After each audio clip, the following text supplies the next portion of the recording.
This is Audible.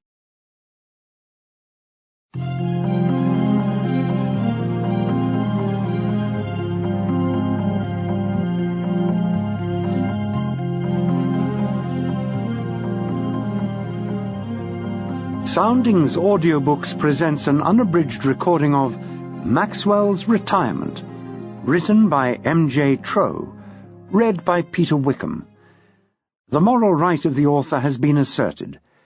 This performance is owned by Soundings, Whitley Bay, NE 26 2JT. Chapter 1. The time capsule, faintly disguised as an office, waited, lifeless without its occupant. The movie posters on the wall reflected each other dully in their laminated surfaces.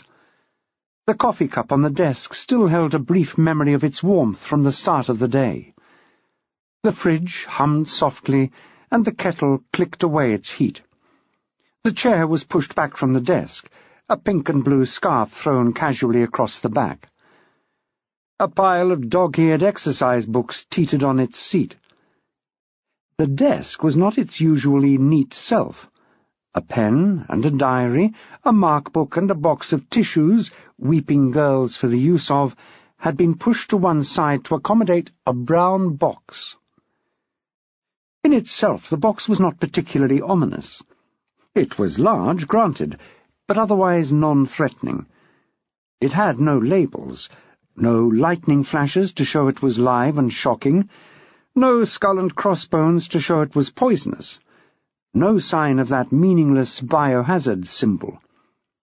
It didn't appear to contain dangerous chemicals of any kind, nor yet live animals, either tame or wild. But even so, as it sat, silent and still in the middle of the desk, it seemed to exude its own evil. Every now and again the door to the room would open and there would be a sharp intake of breath. The door would then close again and leave the box to its own quiet thoughts. The hushed air of the room began to vibrate, on a very low wavelength, to the murmur of a growing crowd outside in the corridor. The voices rose and fell with the addition of each newcomer as every member of the crush whispered the news. Then a hush so total that the word silence could hardly accommodate it. A voice, raised to normal speaking level, cut through the thickness of the quiet. "Why are you all outside my office? You can't all be wanting to change courses. You had your chance last September and you muffed it. I want everybody other than—" There was a pause. "Unman, Wittering and Zygo to clear off to wherever you should be." There was a scuttling of feet and stifled laughter as the mob dispersed. There was a pause. "Why are you still here?" "I'm Wittering, sir," said a small voice. "Are you?" There was a pause, long enough for a moderately tall man to bend down to examine a moderately short boy. "So you are. Well, you are excused." There was a solo scamper, stopped short by a question. "Why were you all outside my door?" "I don't really know, sir. I couldn't get past, that's all. I was on my way to the library. I think someone mentioned—" "Yes? Well, don't keep it to yourself, Wittering. What did someone mention?" "A box, sir." "A box?" "Yes." The door handle turned, and the owner of the voice stepped into the room. His name was Peter Maxwell. He was head of sixth form. He was nearly 400 years old in a metaphysical sort of way, and today he was staring his future in the face. "Oh, bugger." He half-turned to the Year 7 lad at his elbow. "Pardon my French, Wittering. Could you pop along to the IT room for me, please?" The boy stood there. The man turned round fully. "Still here, Wittering?" "Why am I popping along to the IT room, sir?" "Just what Maxwell needed. A Year 7 lad with an inquiring mind." "Sorry, Wittering, I've had a bit of a shock. Yes, tell Miss Thompson to come to my office at once. She is to bring scissors and a good excuse." The lad wanted to get it right. "Scissors and an excuse, sir?" "Yes, scissors to open this box, an excuse to explain why she has seen fit to deliver to Mr. Maxwell one laptop, technophiles for the use of." He turned to the boy. "Chop, chop now, Wittering. Time's a-wasting. The sooner I get rid of this box, the sooner I can get on with other things, like teaching you and yours the minutiae of the causes of the Black Death." "Please, sir." "Pardon?" "Please, sir.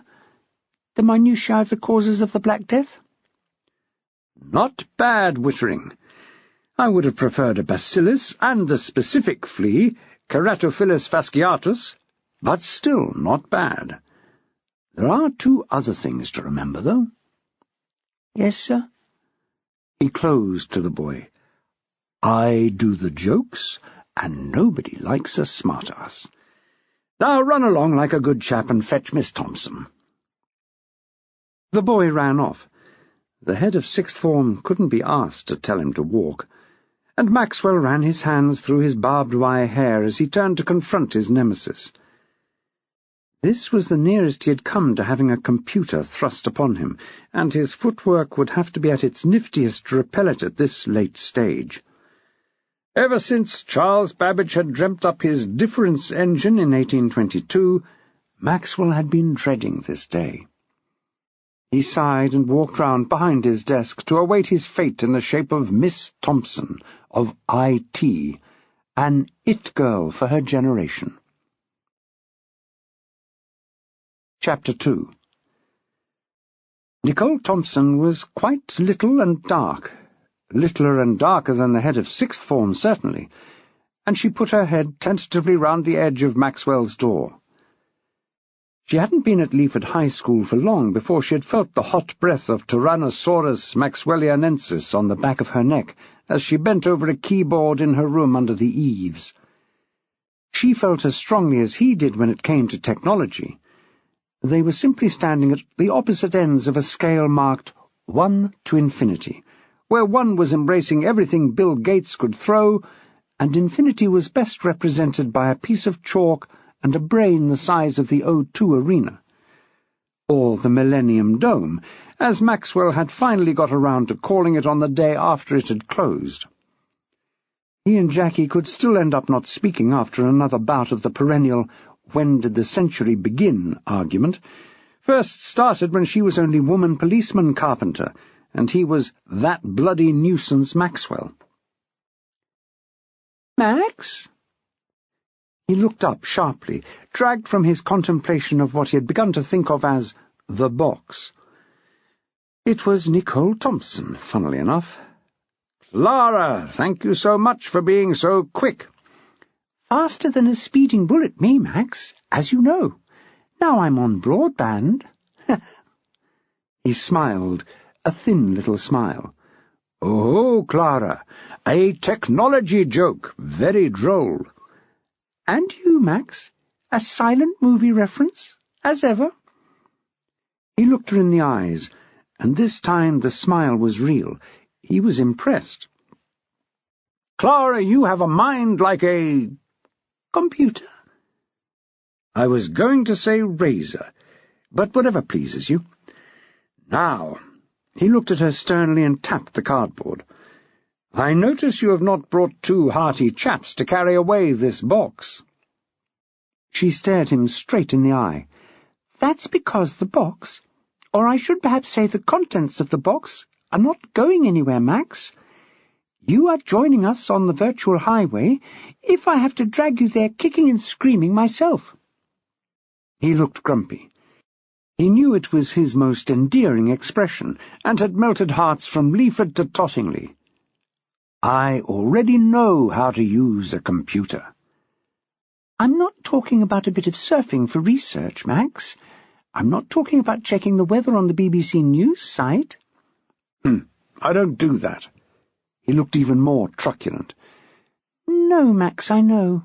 Or at least not our weather. The last time I looked over your shoulder, you seemed engrossed in the weather in Uzbekistan.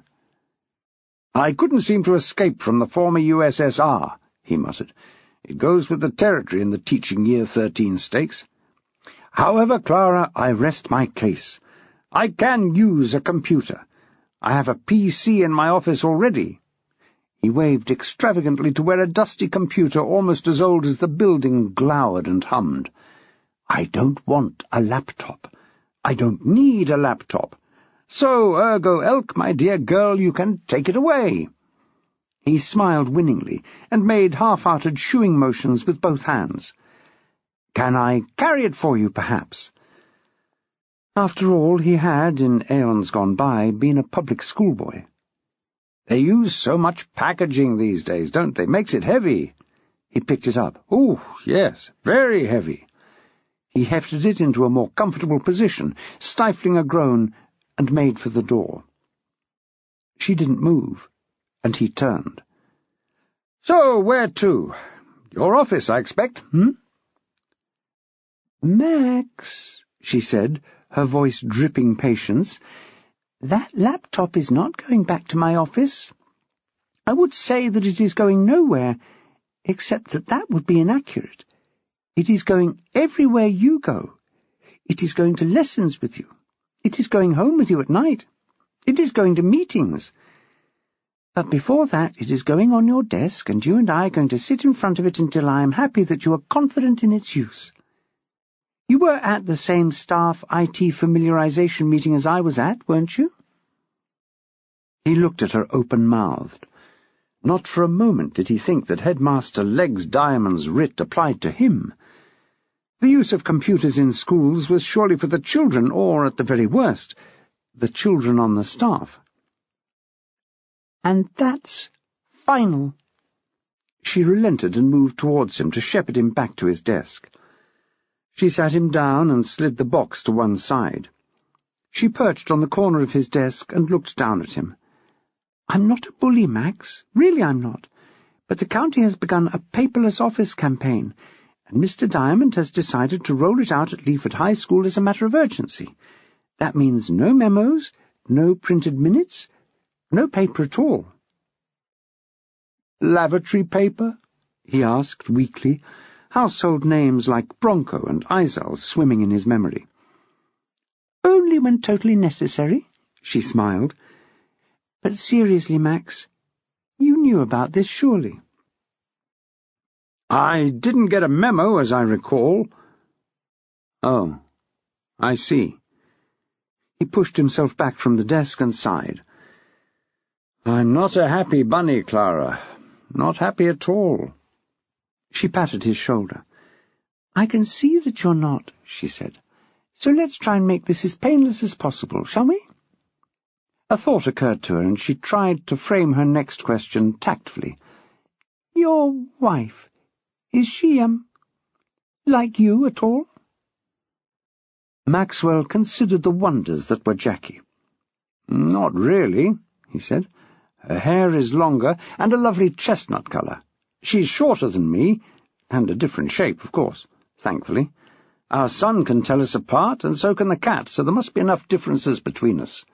Vive, as they say over in modern languages, la différence. I think you know what I meant, she said icily. I meant, is she as computer-phobic as you? Oh, no, not at all. She uses a computer all day at work and helps me out with anything I need. That's why, he looked up from under cunning lashes, I think what I'll do is just take this home and let her sort me out. Nicole slammed her hand down on the desk and made them both jump. No, she almost shouted. She won't be with you every minute, will she? You've really got to get to grips with this, Max. You won't even be able to register a class without this. You won't be able to write reports, mark exams. Need I go on? Maxwell was smiling. The thought of no marking or report writing was almost too wonderful to contemplate. He shook himself and looked her in the eye. He saw steel there, and capitulated. Had it come to this? A slip of a girl without a teaching qualification to her name calling the shots? "All right, Clara," he smiled. "Let's get on with this. I bow," and he did so, stiffly, like George Peppard in his namesake film The Blue Max, from the waist, "to your expertise and to your dogged determination. I can give you 5 minutes." "We have all day, Max," she said grimly. "I've covered all your lessons for today. Neither of us leaves this room until I have you at one with this machine." She had covered all his lessons. Had the world gone mad? "You'll turn me into a robot, Clara." "Like C-3PO." The android voice was perfect. "As I recall," Nicole said, dredging her old film's memory, "C-3PO was obedient. If you became a robot at all, I feel sure you would be more like the rebel one in I, Robot." Maxwell smiled. "Do you think so? A rebel robot, eh?" He chuckled and reached into his drawer for a box opener. "Let's do this thing." It was as though Will Smith had just walked in. As Nicole went to fetch another chair, she blew outwards, silently. She had managed it. They had all said she wouldn't, but she had tamed Peter Maxwell, the dinosaur of the school. She would have him computer literate if it took all day. The sound of the bell for the end of the day came finally. There had been tears. There had been silences. There had been silent tears shed in the toilets. But finally Peter Maxwell could log on, log off, register a class and retrieve emails. Sending was a little ad hoc, but as he said, he hadn't lost the power of speech, so he could always use the old-fashioned method of communication and yell down the corridor. As if to prove that all was well in the world of the spoken word, the door crashed open and Mrs. B entered on a waft of old cigarette smoke and ecologically friendly cleaner and the low hum of imprecations against an employer who banned both smoking and bleach. The woman was a walking stereotype. Maxwell fell on her, if only metaphorically. "Mrs. B, how lovely that you're here. Clara, you'll be off then, I imagine. It's been—" The IT girl raised bleary eyes. "Been what?" He ushered her to the door. "Nothing, just been." He smiled and waved as she walked down the corridor, back to the sanity of her own world. He turned back into the room, relishing the thought of clashing intellects with Mrs. B. No one knew how old she was. Rumour had it that she was the first cleaner in Robert Rake's first Sunday school, but she was still as wiry as she was wily, and could spread the dust into different places quicker than you could say, "Would you like a cuppa?" "Would you like a cuppa, Mrs. B?" Maxwell was making for the kettle and spoke over his shoulder. What he saw froze his blood. Mrs. B was standing over his still-open laptop, her face alive with a mixture of lively interest and faint contempt. "Mrs. B?" His lips were dry and his voice a croak. "Cuppa?" She raised her eyes to his and said with a shrug of her shoulder, "Don't tell me they're still palming off this old Leptis 3 on you poor bleeders. It's not even got Intel, and as for its RAM, well, Mr. Maxwell, I don't know what you're going to do with a download speed of less than 6 megs per sec. I really don't. They should be ashamed of themselves, them up at County Hall." Maxwell leant against the fridge, his world disintegrating before his eyes. He cleared his throat and tried his voice out. It came as an awed squeak. He tried his usual technique, but he only just managed it, answering each remark in its turn. "It seems they are. Has it not? I hardly like to think. Indeed they should." He really only felt confident in the last answer. County Hall should always be ashamed, for one reason or another. Mrs. B had pulled back his chair and installed herself in front of the laptop. She looked up at him. "Are you logged on?" He smiled lopsidedly. He raised his shoulders in an elaborate shrug. She narrowed her eyes at him. "You don't know, then?" She bent to her task. "Let's see. No, she's logged you off. Oh, she's a cunning one, that Nicole. She's done it to see if you can get back on again. What a cow, eh?" She gave a throaty chuckle. "You game for a laugh, Mr. Maxwell?" Maxwell looked at her fondly. She reminded him of a kind of demented shaven ferret, but not of the horrendous team from the TV show of the same name, so for that he was grateful. He went over to the desk and stood behind her. "I believe I may be, Mrs. B. What evil do you have in mind?" She nudged him rather painfully, her sharp elbow digging into a rather sensitive part of his upper thigh, but he tried not to mind. She coughed, dragging up memories of ancient ciggies from the depths of her lungs.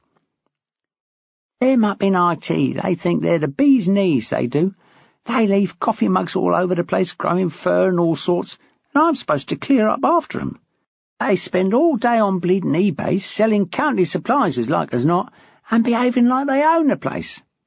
Any idiot can use a computer." She twisted round and winked. "Present company accepted, of course, Mr. Maxwell?" He acknowledged what he chose to take as a compliment with an elegant bow. "So," she flexed her knuckles with deafening cracks, "what's your log on?" "You'll be Maxwell," she said. "Oh, that's the jobby," he said. "Sounds familiar. I have people for that sort of thing. Helen Maitland, for example." She tapped in the letters. "Password?" She tapped again, and the home screen flashed up. "How did you do that?" he asked in disbelief.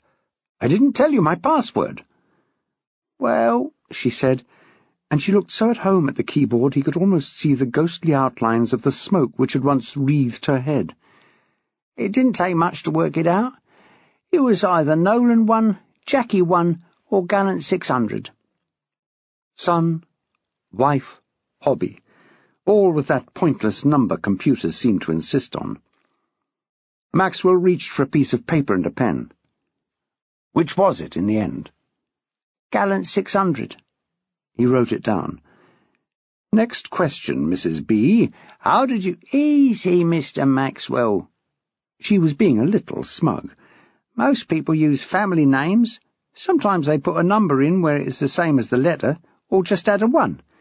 So it could have been N01AN, you see, or JACQU1E. Do you get it?" Maxwell was working it out on his fingers. He smiled as the light dawned. "Yes," he said. "Yes, I do. But how did you come up with Gallant 600? "Easy," she said. "You've been using that in an alphanumeric code for everything since you worked here." "Mrs. B," Maxwell said thoughtfully, "have you ever seen a film called Invasion of the Body Snatchers?" "Can't say I have, Mr. Maxwell. I don't watch many films." He looked down at her thoughtfully. He was looking, in a clandestine manner, at the back of her neck to see if the telltale mark was there. Then he shook himself. Of course she wasn't a doppelganger. She was just a woman he had known for years, who had always pushed a hoover, dropped fag ash, gossiped and moaned about everything from chewing gum under the desks to the state of the nation, where it impinged on the price of cigarettes, tea and window-lean. And now, suddenly, while he wasn't watching, she'd become a computer whiz. She knew words like RAM. Well, he corrected himself, everyone knew words like RAM, but Mrs. B seemed to understand it as well, in the sense of something other than a male sheep. In spite of himself, he bent his knees and looked again for the telltale mark. "So," she said, "now I'm in, I'm going to send Miss Smarty and all her department an email from you to show how clever you are." "Absolutely, Mrs. B," he said, lost in admiration and thought in approximately equal measure. She tapped away for a while, and then, with a final and decisive tap, sent the emails on their way. She did some more esoteric things on the keyboard and then reluctantly pushed herself away from the desk. "Well, Mr. Maxwell, must get on." The pain of the chair leg pressed firmly on his toe brought Maxwell back to reality. "I hope you don't think me rude, Mrs. B," he said, "but I really have to ask, how did you become so good on a computer?" Our Beryl's eldest. I think I told you about him. Lovely boy. Got in with a bit of a bad crowd, stockbrokers or something. Anyway, our Colin, pronounced Colin like that general. Anyway, he taught me. That was very sweet of him, Mrs. B. The youngsters can't always be bothered these days, can they? Maxwell knew that this was the kind of sentiment guaranteed to warm the cockles of her heart. It worked. Too right, Mr. Maxwell. He's a good lad. He gave me a bit of a crash course when he was with us a few months back. Well, the time hung heavy with him not being able to go out. Oh, Maxwell's voice dripped sympathy. Was he unwell? No, not really. The CCTV picture was real clear. They're usually a bit fuzzy, aren't they? Well, he had to stop in for a bit, so he got me up to scratch on a computer. Well, I have to keep a bit of an eye on things while he's away. Maxwell knew he shouldn't ask, but he couldn't help himself. Away? Anywhere nice? Ford Open Prison. 5 years for fraud. As I said, a lovely boy. Lovely manners. Maxwell's smile appeared pinned on as he backed away. Well, that's lovely. Fraud, eh? I'm off now then, Mrs. B. See you tomorrow. And, brow furrowed beyond the help even of pro-retinol A, he made for the outside world, the familiar saddle of white Surrey, the newly blossomed leafiness of Columbine, and sanity. Or at least what passed for sanity. It never occurred to him to wonder what the email had said. Up high under the eaves in the IT department, among their coils of leads, furry mugs and piles of bubble wrap and brown paper, eBay packaging for the use of, the computer techies looked at their screens in wonder. From Maxwell to IT department. Message. I done the practice, TIS, and I can use, YOUSE, the computer all right, ALRITE, now. So don't come, CUM, down here checking, CHEKING, because I'm all right. Yours, Mr. Maxwell. Nicole, Mike, the least robotic of the geeks, called across the room. They'd named a musical after the slickness of his hair, and he'd got a GNVQ in sitting around. You weren't supposed to take anything out of Maxwell's head. You were supposed to just put stuff in. Perhaps he's like Homer Simpson, she said, looking at her screen as though mesmerized. Something fell out to make room. He's having a laugh, Mike said, shutting down his screen. I had him at school, said Ned, geek number 2, in sepulchral tones, seemingly unaware that he was still sitting behind a desk in the same school. He put me on detention for a term once, because I used an apostrophe in the wrong place. I can't see him using bad grammar. It'll be the last thing to go when he finally goes nuts. Nicole frowned at her screen and then looked up at her boys. Gents, she announced, we've got us a hacker. Maxwell soared through the gates on the two-wheeled legend that was White Surrey, past the usual crowd of giggling girls. If they seemed less giggly than usual, he didn't notice. Such was his headlong flight from Nicole, computers, and a strangely altered Mrs. B. Today had been difficult, he acknowledged that. Usually Maxwell didn't countenance difficult. Challenges were for rising to, problems were for solving. He'd never met a shenanig he didn't want to go in. But the computer thing was different. He had been surfing ahead of that particular tsunami for some years now, and it was a shock to find himself finally thrown up on the alien beach of technology. He could use a computer. Of course he could. He could search on eBay, and, should Jackie be out, could even bid for things.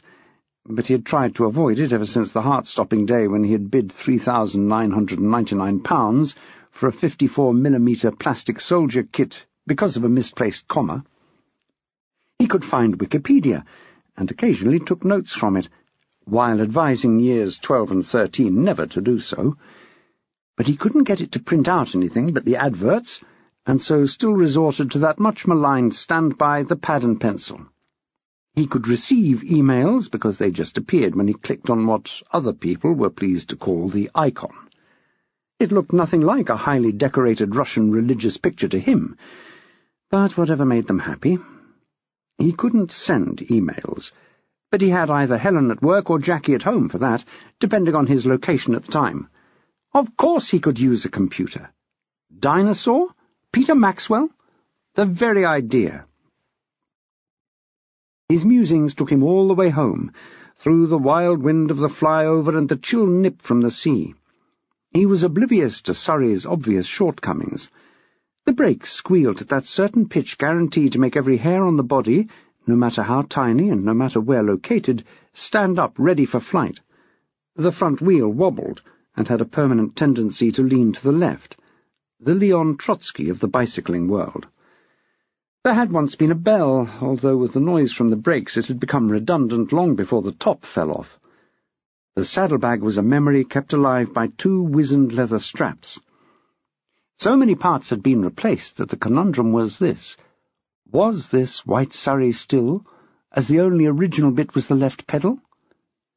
But it bowled along nicely, over the flyover, down behind the shopping centre, along a few residential nonentities, until it reached the haven that was home.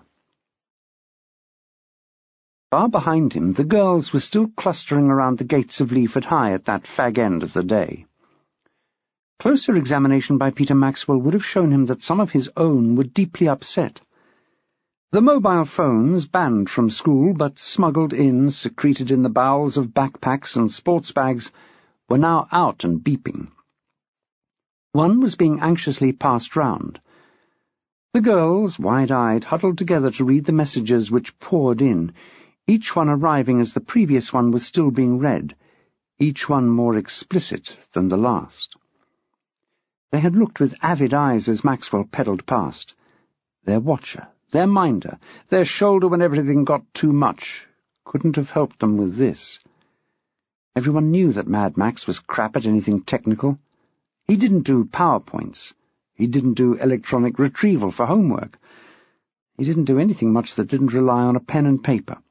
For him, a memory stick was something pink and sticky from long ago that would crack your teeth and had Leaford written right through it. But if Maxwell couldn't help them, who could? The question was unspoken, but one girl answered it anyway. I can't tell my mum or dad about this. They'll think it's my fault. Come on, Leah, another girl chimed in. Why is it your fault? Here, come on. Your mum's cool. Cool, is she? Leah turned a tear-streaked face to her friends. If cool is going out clubbing and coming home with any bloke who buys her a Bacatti Breezer, then yes, she's cool. Her friends looked at their feet. Some had mums who stayed at home, baked cakes, had a nice hot meal on the table when their dad got home from the office. More had mums who worked all hours and came rushing in just in time to shove something instant in the microwave. Some had single parents, some had 2. Some, courtesy of second and subsequent marriages, had more parents than they could count on both hands. But none of them had a parent like Leah's mum. Her best friend, Julie, known as Zhuzh, inevitably shortened to Z, put her arm round the girl's shoulders. Come on, Lee, she said. Tell your dad if your mum won't understand. Leah shook her off. Oh, yeah, right. I'll do that, shall I?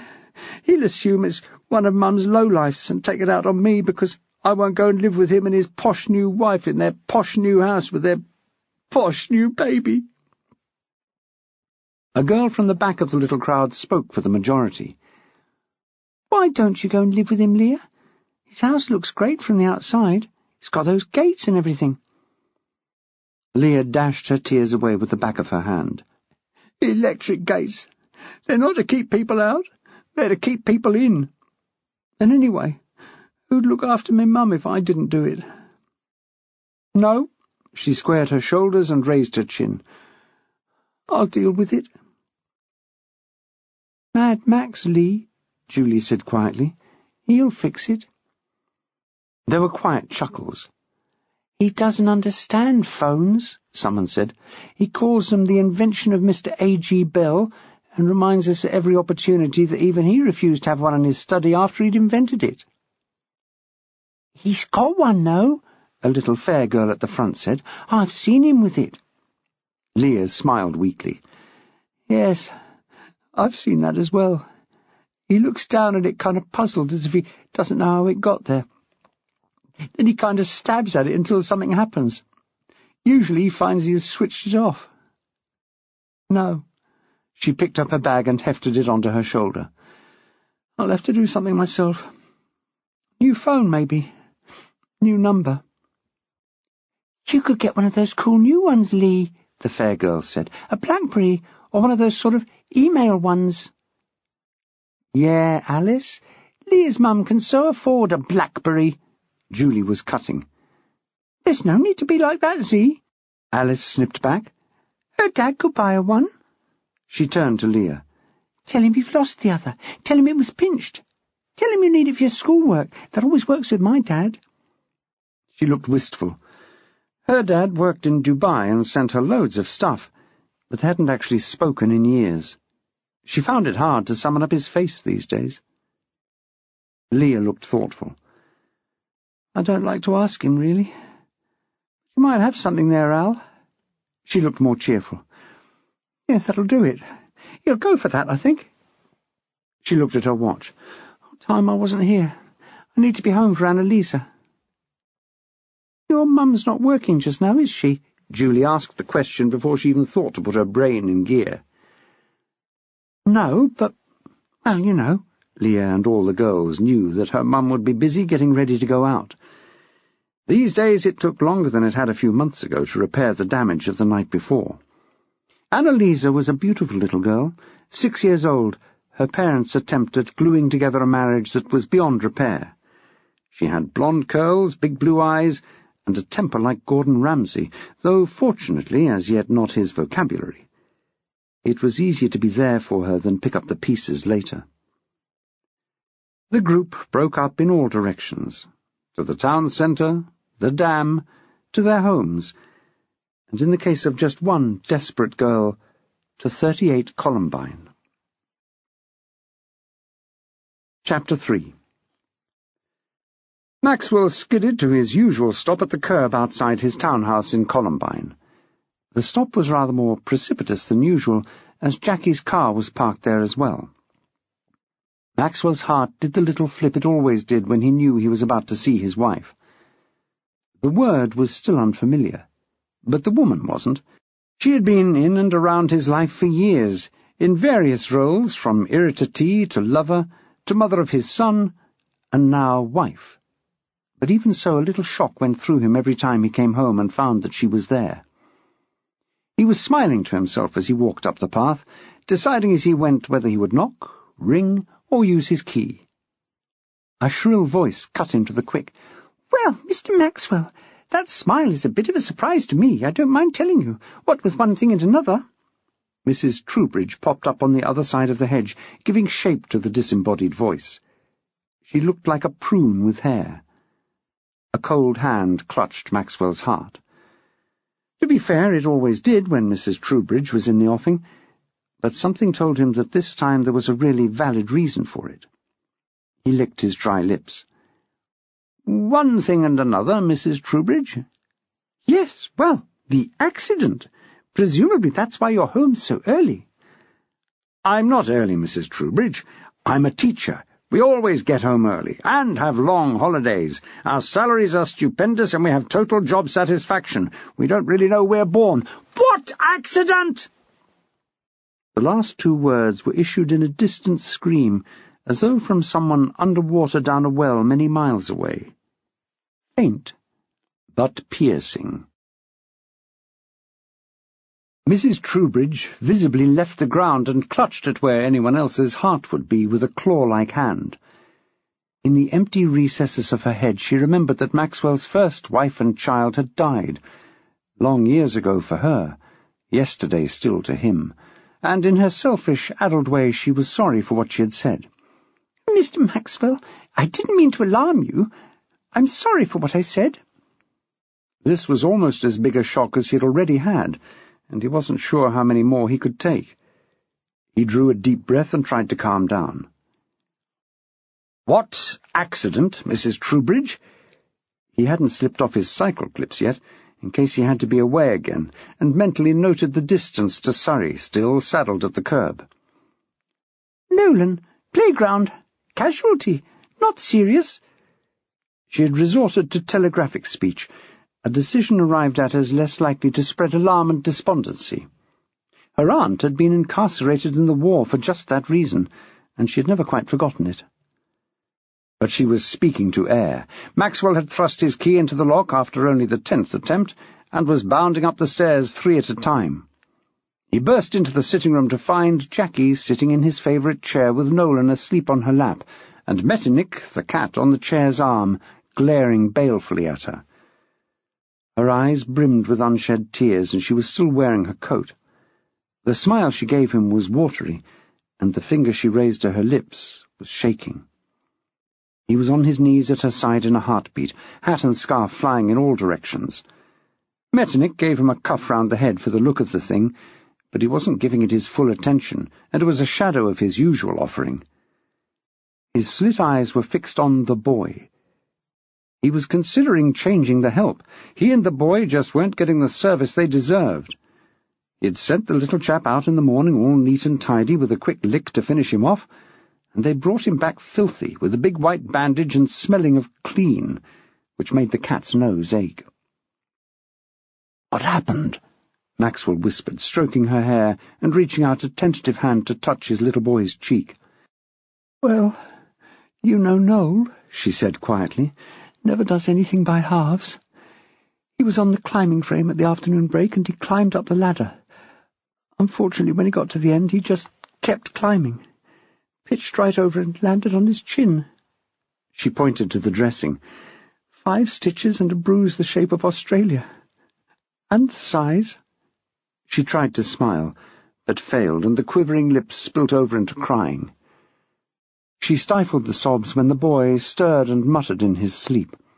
A cloud went across his face as the pain stabbed briefly, and then he was off again, twitching as he slept, like Metternich did. Maxwell hoped that this didn't mean that Nolan was disemboweling rats in his dreams.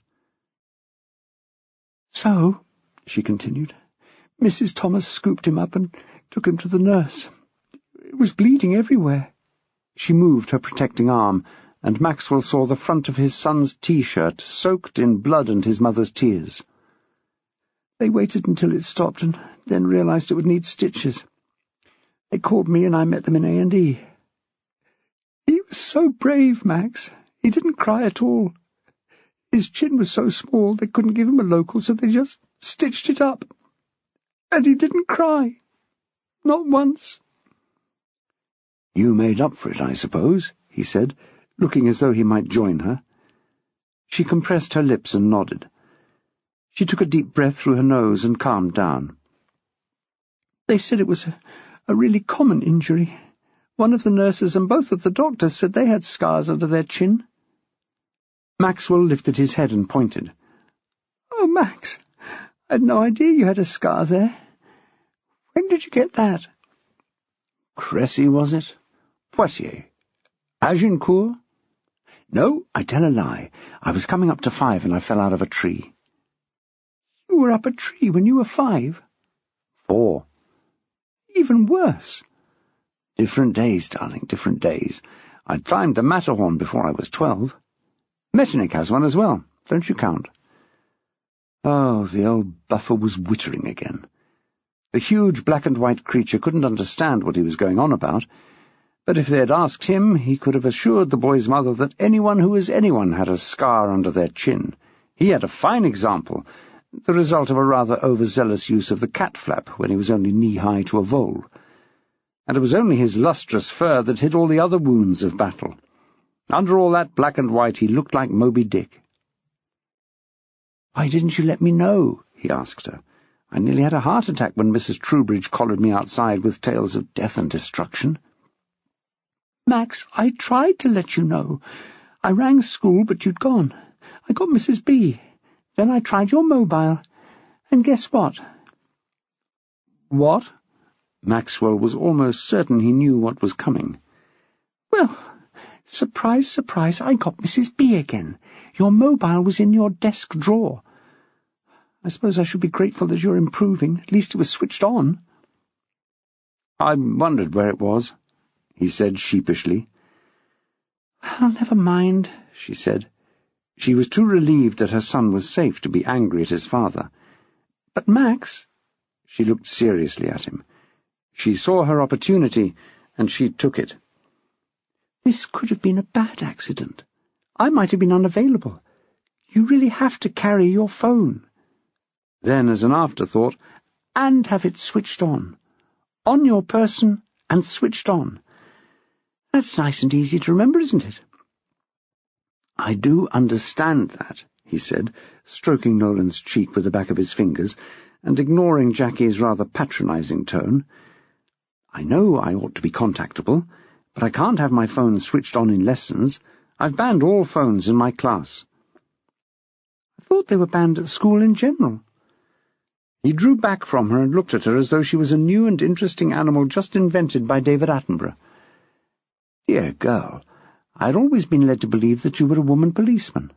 Can you really be that naive? She shook her head, smiling. Sorry, can't imagine what I was thinking. But seriously, Max, can't you have it on silent? I don't know. Can I? Of course you can. Or you could let messages go to voicemail and pick them up in breaks. Again I must respond. Can I? Max, do you know how to use your phone? Of course I do. I've phoned you with it. He sounded triumphant. Yes, I remember those rare times, and before you say, I have phoned you. Texting? I've had texts. Triumph was giving way to truculence. Sent one? I may have done. It was pure Homer Simpson. To the right person? Who knows? To Maxwell, a text was something historical. They'd called them gobbets in his day. People were rather more unpleasant in his day. She sighed and hefted Nolan into a more comfortable position. I tell you what, Max, what if you go and make me a cup of tea? I've been sitting here for what seems like hours. I just can't bear to disturb him. I'm absolutely parched. Then we'll have a lesson in how to use a mobile phone. He opened his mouth to reply, but she was quicker. Properly, in all its web-surfing glory. He tried to change the subject. Is it all right that Noel is sleeping like this? He hasn't got concussion or anything, has he? No, he's fine. They gave him a pediatric painkiller in A&E just to get him over the first few hours. He'll be right as rain in the morning. But I think I'll sleep in his room on the futon, just to be in range if he needs someone in the night. So, she made flitting motions with her free hand. Off you go and make me my tea, and then we'll talk phones. Ah! He raised his finger in badly disguised glee. My phone is at school. Ah! She was equally gleeful, but with more reason. Our phones are the same, and mine is here and juiced up and ready to go. Ah. Yes? She smiled the smile of a woman who has won. He sighed. Nothing, just, ah. And he went into the kitchen and began to gather the makings of tea together. Then, like a peal from heaven, the doorbell rang. He stuck his head round the sitting-room door, stifling a grin. "I'll get that, shall I?" he said, and positively skipped down the stairs. Closing her eyes in resignation, Jackie settled herself more comfortably under her sleeping son and rested her free hand on her cat by marriage. With luck, it would just be someone from Clean Easy, a nosy Mrs. Trowbridge, or at worst a Jehovah's Witness. Maxwell was particularly effective in dealing with all three. "Not today, thank you." "I was just about to have a shower. Join me." But luck was not on her side. Above her son's soft breathing and the cat's reluctant purr, she could definitely hear sobbing, and whilst it wasn't uncommon for Jehovah's Witnesses to sob as they left the doorstep of 38 Columbine, it usually took longer than the few minutes Maxwell had been at the front door. Using the wriggling technique that all mothers subliminally learn as they give birth, she extricated herself from beneath Nolan and left him sleeping in the chair. Metternich, with the speed and cunning native to all cats everywhere, was in the warm space left like a rat up a pipe, although that was not necessarily the analogy he would have personally chosen, given the option. She went to the head of the stairs and stood back in the shadows. Maxwell was filling the doorway from her vantage point, but the voice told her that their visitor was a girl, sixth form, no doubt. She tuned her ears to maximum woman-policeman mode, and didn't think she recognized it. So, not one of the elect babysitting brigade, then. But even so, she sounded quiet and not argumentative, so it wasn't one of the dropouts who littered their doorstep briefly halfway through every year, arguing the toss as to why nail extension technology should be an AS subject. Leaving school had seemed such a utopian dream at the end of Year 11. 6 months filling shelves at Morrison's killed all that. Jackie hesitated, not knowing whether to go down and defuse a situation which might not exist.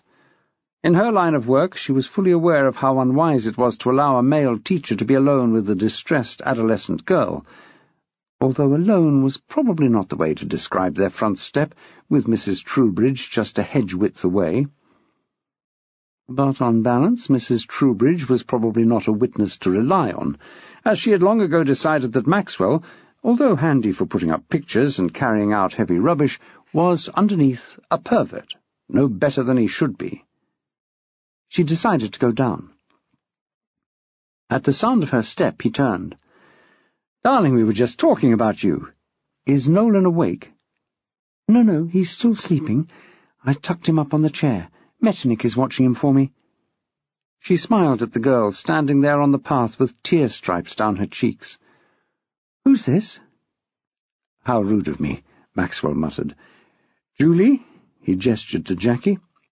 "This is my wife, Mrs. Maxwell," he added, perhaps a tad redundantly. "Darling, this is Julie, who seems to have a bit of a problem but doesn't seem able to explain what it is." "Julie," Jackie smiled, "why don't you come in?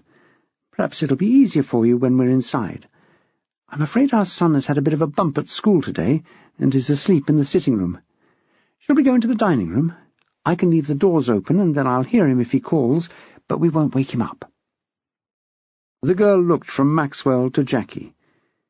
These two were difficult to read, not like her parents, who left no doubt about what they felt, mostly anger. But Mad Max made it easy for the girl by stepping aside and gesturing her upstairs with a courtly wave. "After you, ladies," he said, adding, "I was about to make some tea, Julie. Would you like some?" "Have you got any Coke?" she asked, not really knowing if old people had such things in the house. "Diet if you've got it. Citrus diet for preference." "Goodness me," Maxwell said. "My very own favourite in the soft drink line. Well, we must have been separated at birth or something. Coke it is. Is that all round, Hart?" Jackie smiled at Maxwell and then at the girl, standing uncertainly on her landing. She ushered her through the door into the dining room. "I'd rather have tea if that's still on the cards," she said. "Can there be biscuits?" "I'm sure there can," he said. "Abyssinia," and he went off to the kitchen, with a sneaky check on his 2 boys. Nolan was curled up with his fingers in his mouth, and the cat was curved into him like a spoon. See it every day though he might, Maxwell could still hardly credit the sight of the hard-bitten assassin sleeping with the enemy. He just hoped that Metternich wasn't playing the long game, and wasn't planning a major coup such as eating Nolan one evening when everyone's back was turned. Shouldering the dining-room door open and balancing a tray, Maxwell could only marvel again at the woman he had married. She was sitting next to Julie, who was now noticeably calmer. They were looking through the thin volume of Maxwell and Jackie's wedding photos. Julie was cooing and pointing wordlessly to emphasize some esoteric fashion speciality invisible to Maxwell and to men everywhere. She looked up as he came in and set down the tray, her eyes still red-rimmed, but her mouth now in an uncertain smile. "These are lovely photos, Mr. Maxwell," she said. "You look very smart." "Oh, yes," he said, passing her Coke, with ice and a slice. Jackie got her tea just as she liked it, in a mug and thick enough to stand on. He sat down opposite and smiled. "I polish up quite well, don't I?" Julie was one of the sixth-form girls who actually thought that, ancient as he was, Mad Max would stand up quite well with the likes of— well, that was always a difficult place to start, but with the old actors her mum liked. Sean Connery, that was one. Pierce Brosnan, he was all right. She looked up under her lashes and admitted that Mad Max wasn't quite in their league, but he looked very nice in his wedding photos and very proud as well. Mrs. Maxwell was nice as well, really understanding. Tears stood in Julie's eyes again, and Jackie patted her hand. "Come on now, Julie, explain to Mr. Maxwell what you just told me." The girl looked at Jackie doubtfully. "But, Mrs. Maxwell, does Mr. Maxwell—" Jackie smiled and looked at her husband, sitting in a posture of confused alertness opposite. "I think what Julie means, darling, is that she isn't sure you will quite get what she's talking about. It's a bit technical." "Technical?" Maxwell was puzzled. "You're not doing CDT, are you, Julie? IT? Anything like that?" Encyclopedic though his knowledge was, Maxwell couldn't keep all his students' timetables in his head. "No, Mr. Maxwell, I'm doing English, geography, and history. It's nothing to do with my subjects. It's this." She held up her mobile phone, which obediently bleeped for an incoming message. She dissolved into tears again. "It just keeps on and on. I can't stand it." If Maxwell was confused before, he was totally at sea now. "Can't you just turn it off?" This was, after all, his own preferred method. "That doesn't help, Max," Jackie said, absently patting Julie on the back. "The messages are there when you switch the phone back on. They're not like calls. They're automatically stored on the phone." "I think I knew that," Maxwell said uncertainly. A distant memory from a long-ago reading of an instruction manual rose to the surface. "I seem to think you can block a caller." His hatred of the moronic interrogative prevented him from making the statement a question, but it was one nevertheless. Julie and Jackie looked at him, their eyes big with concern. Their worlds had rocked on their axes. Jackie was the first to recover the power of speech. "Yes," she said, only just biting back the "well done, dear." "You can do that, but not when the caller withholds their number. You can block all withheld numbers, but of course that means that anyone you know who habitually does that would be blocked as well." "Yes," Julie said, "that's the problem. My stepdad is a doctor. He withholds his number. He often has to ring me or text, and so I can't block withheld numbers." Maxwell seemed to see a simple answer just in front of their noses. "Can't he unblock his number when he texts or rings you?" It seemed too simple to be true. "It's a bit of a faff," Julie said. "He wouldn't always have the time. Anyway—" She looked at Jackie, asking for help. "Julie hasn't told anyone about this," she said, giving Maxwell what he had learnt to consider the look. "She hasn't even told her friends. The texts aren't very friendly, Max. In fact, they're really very disturbing." "Can we see one?" "I delete them straight away," the girl said. "I just don't want to have them on my phone. It's spoiled everything, you know," she burst out. "I used to love it when I got a message." She looked at Jackie. "I had a little bird tweeting for when I got a text. It made me really happy. Somebody wanted to say something to me, even if it was just hi. But now I just dread it. I don't have my little bird anymore. Just a beep." Maxwell reached across the table. Political correctness be blowed, he just wanted to hold her hand. He racked his head of sixth-form brain to try and recall her family situation. Stepdad, obviously. She'd just told them that. But who else was part of her family? Slowly the details emerged. Stepfather, quite high-powered at Leaford General, and very driven, had clearly had a radical humorectomy at an early stage. Mother, blonde, socially mobile from the Barleyquay estate to a detached executive home, and looking for more. She used her one brain cell for that sole purpose. One sister, older and at university. 2 half-brothers, twins, and as precocious and unpleasant a pair of 7-year-olds as Maxwell had met in his many long days marching. They'd come to the Christmas concert, and had almost single-handedly, perhaps double-handedly was more appropriate, led one of Santa's little helpers the rest of the way to the nervous breakdown begun by her being head of social and religious studies. They reminded him of the boys from Brazil. But he didn't say any of this. "Julie, I know you find it difficult, but your friends love you, and so do your family. You must let them know what's happening." The girl snorted. "Friends? Well, they wouldn't care. And as for family, I don't think they'd notice if I just disappeared. Puff of smoke. The first thing they'd know would be when they needed someone to collect Nihio Iwutis and Vivia Toish from skating or riding or swimming or any of the other million things the little dears do."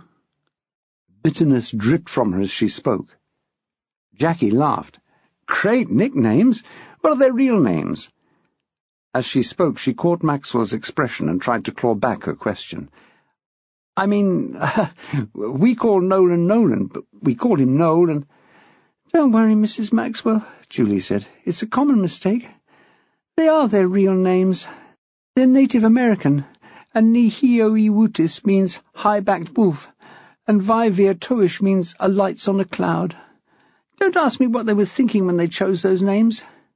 Everyone calls them Ni and V now, except me.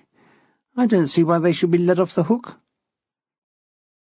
"Don't your friends call you Z?" Maxwell asked mildly. She rounded on him. "Yes, they do," she snapped. "But that's my friends do that, not my family. They call me Julie. Or my mum calls me Jules because that's what Jamie Oliver calls his wife, and they went to his restaurant for an anniversary, so she likes to think they're mates." "Oh." She buried her head in her arms and her voice came out muffled. "I hate my family." She sniffed and raised her head. Jackie and Maxwell could almost see her physically pull herself together. "I'm sorry to be such a nuisance." She reached round behind her for her coat on the back of the chair. "It's nothing. I'm just a bit upset about stuff. I'll go home now." Jackie put a hand on her shoulder, half woman policeman, half mother, all Jackie. "You most certainly will not. You got a text just then. I can't let you go without seeing it. I'm sorry." The girl clasped her hands tightly round her phone. "No!" she cried. "You can't!" Maxwell leant forward. "Julie, Mrs. Maxwell is a police person, as I'm sure you know. If she lets you go without looking at the text, she could be in a lot of trouble down at the station." It had started out as an impression of George Dixon, but he remembered the girl's age and swapped in mid-sentence to Jean Hunt. Julie looked from one to the other, checking. "He's right, Julie," Jackie said. And then, because she preferred the truth, "And anyway, I want to help you. Let me see. I won't show Mr. Maxwell if you don't want me to, I promise." Reluctantly, the girl opened her hand and Jackie took the phone. It was quite a new model, rather more sophisticated than many, but simpler than some. Jackie clicked a key and the screen sprang to life. She touched the jog wheel and the text appeared. "Hi, Zed. Bin and while. Are you doing what I said? Wouldn't like to think you are still wearing panties. I know what you do. I'm watching you." Jackie looked at Julie and then tilted the phone towards her. Gently she said, "It's not that bad, is it? Might it be one of your friends messing about?"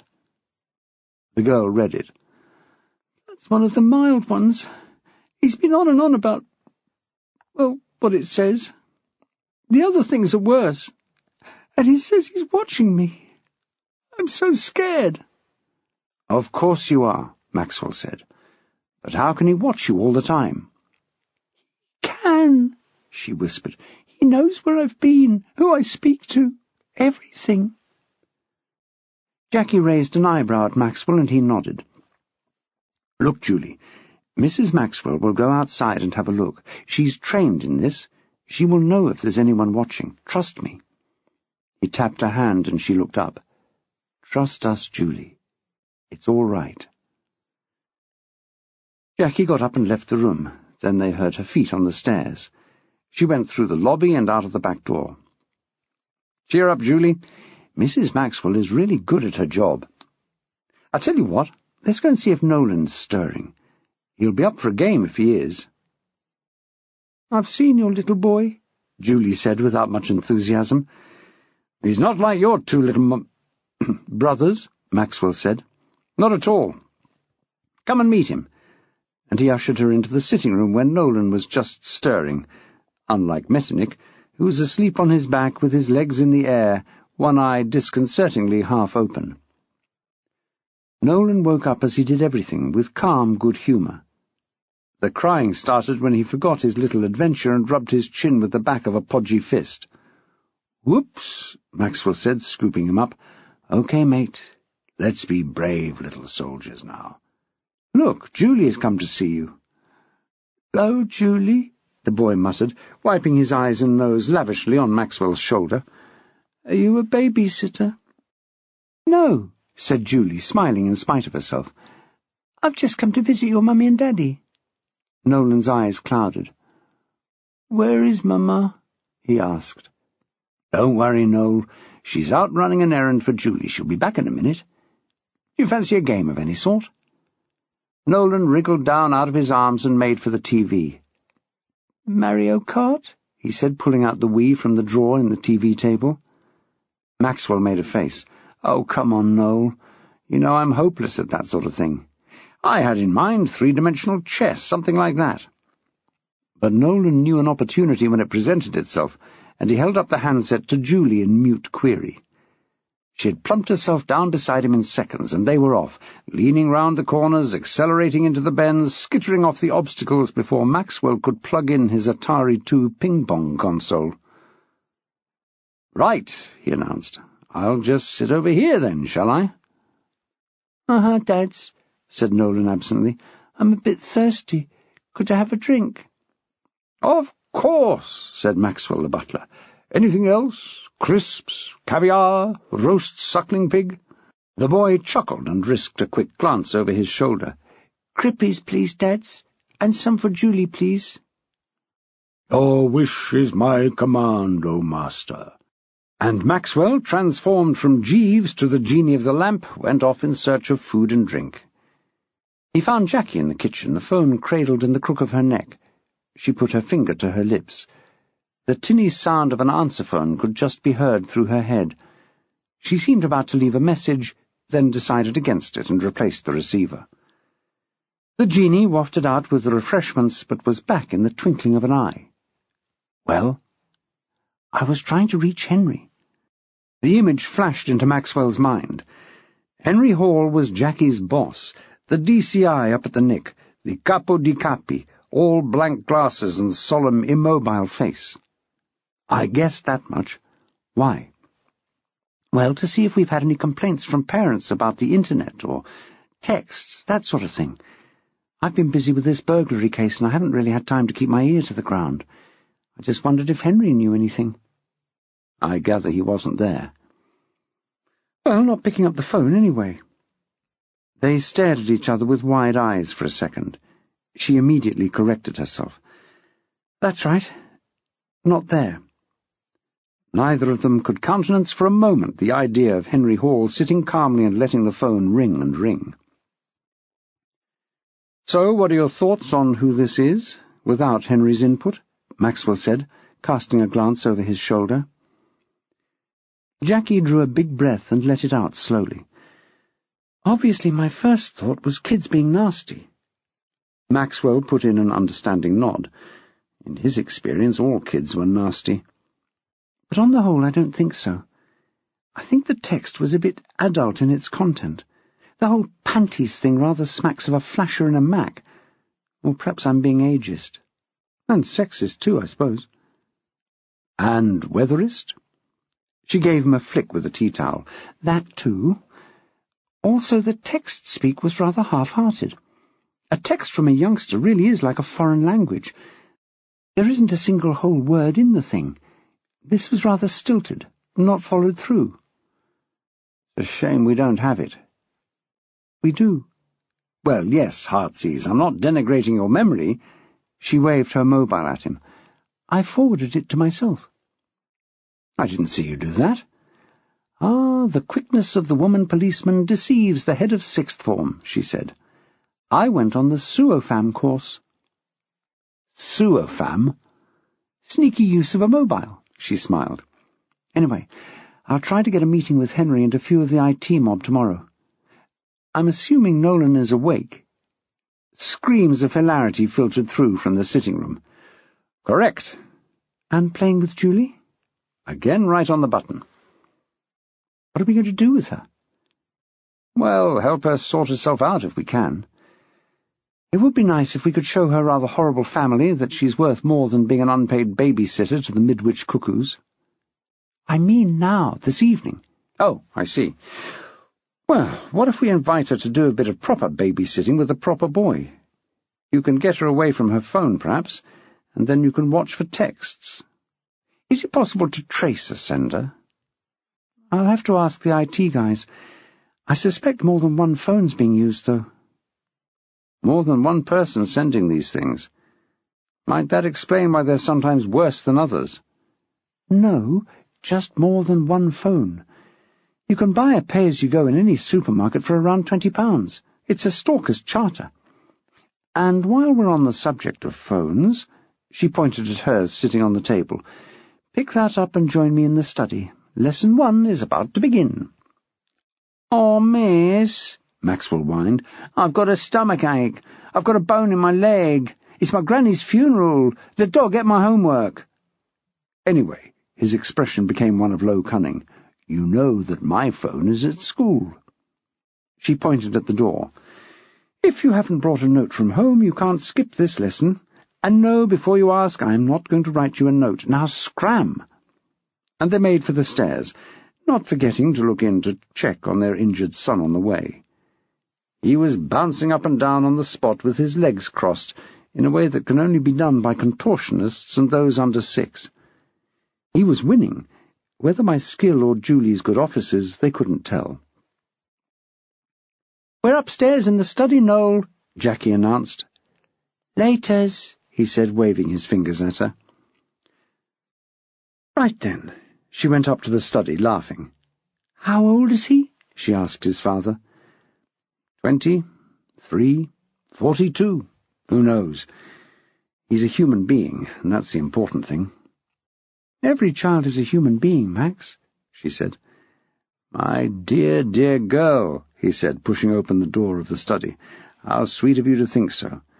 And how incredibly wrong. Now, no more shilly-shallying, you. Just get that walkie-talkie out and tell me how it works. What does this button do, for example? That switches it on and off, Max. And let's be honest, you don't have any trouble switching it off, do you? Just sit down there and don't let me hear another peep, or there'll be trouble. Have you ever considered teaching at all? He asked, head on one side and a winning expression on his face. No, she sighed, sitting down beside him. I've seen what it can do. And so, little by little, with much sighing and sobbing, mostly from Jackie, Peter Maxwell learnt all he would ever know about mobile phones. Which was about half of what most people knew, but at least 3 times more than he knew before.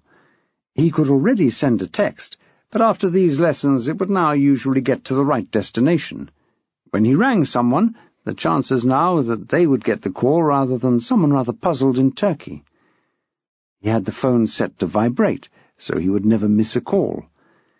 He had privately designated the very desk drawer where it could vibrate itself to death, and no one would ever know. He had agreed to check messages and voicemail in every break, and before he set off home. He had worded the promise very carefully, and at no time had he undertaken to have it with him. "Right then, sweetheart," Jackie said, leaning over and kissing him on the nose. "I think we're all set." He smiled sweetly up at her. "You betcha," he agreed. "Oh, and by the way," she added. "Yes, oh queen of my heart," he smiled. "Having the phone with you is understood. Just because you didn't positively say you'd have it doesn't mean you can leave it behind." "Well, really!" He looked outraged. "As if I would do such a thing." "Yes, well, just so you know that I know," she said.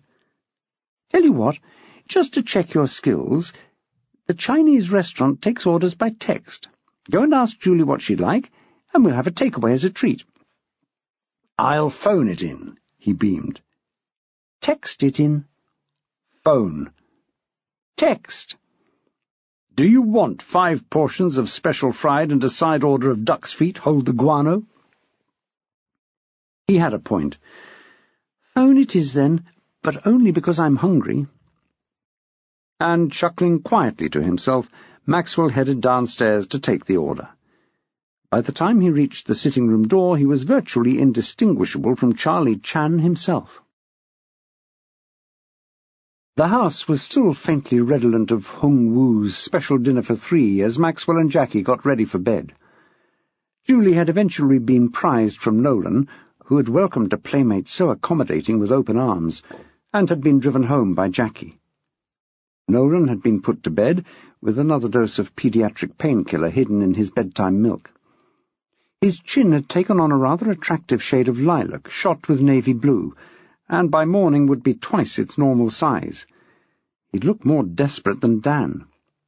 Metternich had mooched off in search of amusement. No one really wanted to know the details, but it probably involved rodents. "Well, Tiddles," Maxwell said, snuggling up to Jackie in the lavender-scented dark. "What do you think?" "About what?" she asked. "Surely you can't want my opinions on the aberrant apostrophe again?" "My good woman," he said, "your opinion on that is surely in no doubt. Should there be doubt in your mind, I suggest that the place to think it over is the spare room." She poked him in the side with her specially trained woman policeman's forefinger. "Ouch! No, I mean about all this texting lark. What is going on?" He heard her scratch her head in the darkness. "I don't know, to be honest.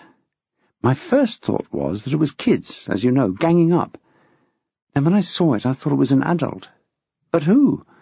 And how did they get the number? Now I'm thinking... I'm not sure. But Julie did tell me something on the drive home which I'm going to share with you on the very strictest understanding that you won't tell a soul. Okay?" There was no reply. Surely he hadn't dropped off. "Max? Okay?" "Yes, of course." "Well, answer, then." I was nodding. "In the dark?" "I thought you'd be able to tell, that your extraordinary hearing would be able to discern the slide of my golden tresses on the pillow. But I understand now that you can't, so yes, I promise not to tell a soul." "Good, because Julie was most insistent." "Fire away." "Well..." Jackie snuggled closer and tucked her head just under Maxwell's ear. He obediently bent his legs to make a chair, and she sat in her favourite place, knees bent, ankles crossed, hands clasped at her waist. "Apparently Julie's not the only one getting these." "Really?" He pulled his head away as if to look at her. Although the thick curtains made the dark as deep as a well, he could see her face as clearly as if she was on stage, lit by limelight. Her presence, there in his arms, in his bed, was so intense he almost felt that he could smell her face changing as she smiled, frowned, cried. She pulled his head back into position and made herself comfortable. "Yes, someone called Lee." "A boy?" "Oh, that's a thought. I didn't get that impression. Is there a girl called Lee?" "No, not in the 6th form at any rate. But these days, with that great blurring of names that has accompanied political correctness, gender neutralization, and global warming, who knows?" "Lower down the school? Perhaps a neighbour she travels with?" No. Julie has gone up in the world. She gets brought to school by her mother, driving a huge behemoth fit to climb Everest. Not so much a 4x4 as a 40x40. No, let me think. She almost dozed off there in the warm bed as he put his cogs to work. "I've got it!" He leapt as he said it and nearly catapulted her onto the floor. "Oh, soz, Hart, did I make you jump?" She was lying on her side of the bed, the cold side of the bed, making little whimpering noises and clutching her chest histrionically. "Leah! That must be who she means." "Leah? Yes, she may have said that. But I was accelerating over traffic lights and I may have misheard." "Bit of amber gambling, dearest?" Maxwell was only half scolding. He was a nervous driver husband, and she was a bit of a chancer. "Oh, possibly. But yes, Leah, that sounds right. She has a bit of a feckless mother, rich dad, new stepmother." "That's the one. As Julie has gone up, so Leah has come down in the world. I understand from Sylv that she looks after a young sister much of the time. Her grades are slipping." "Well, it might not be because of the baby-minding. Julie says Leah gets far more texts than she does, and they're much nastier." "Poor kid.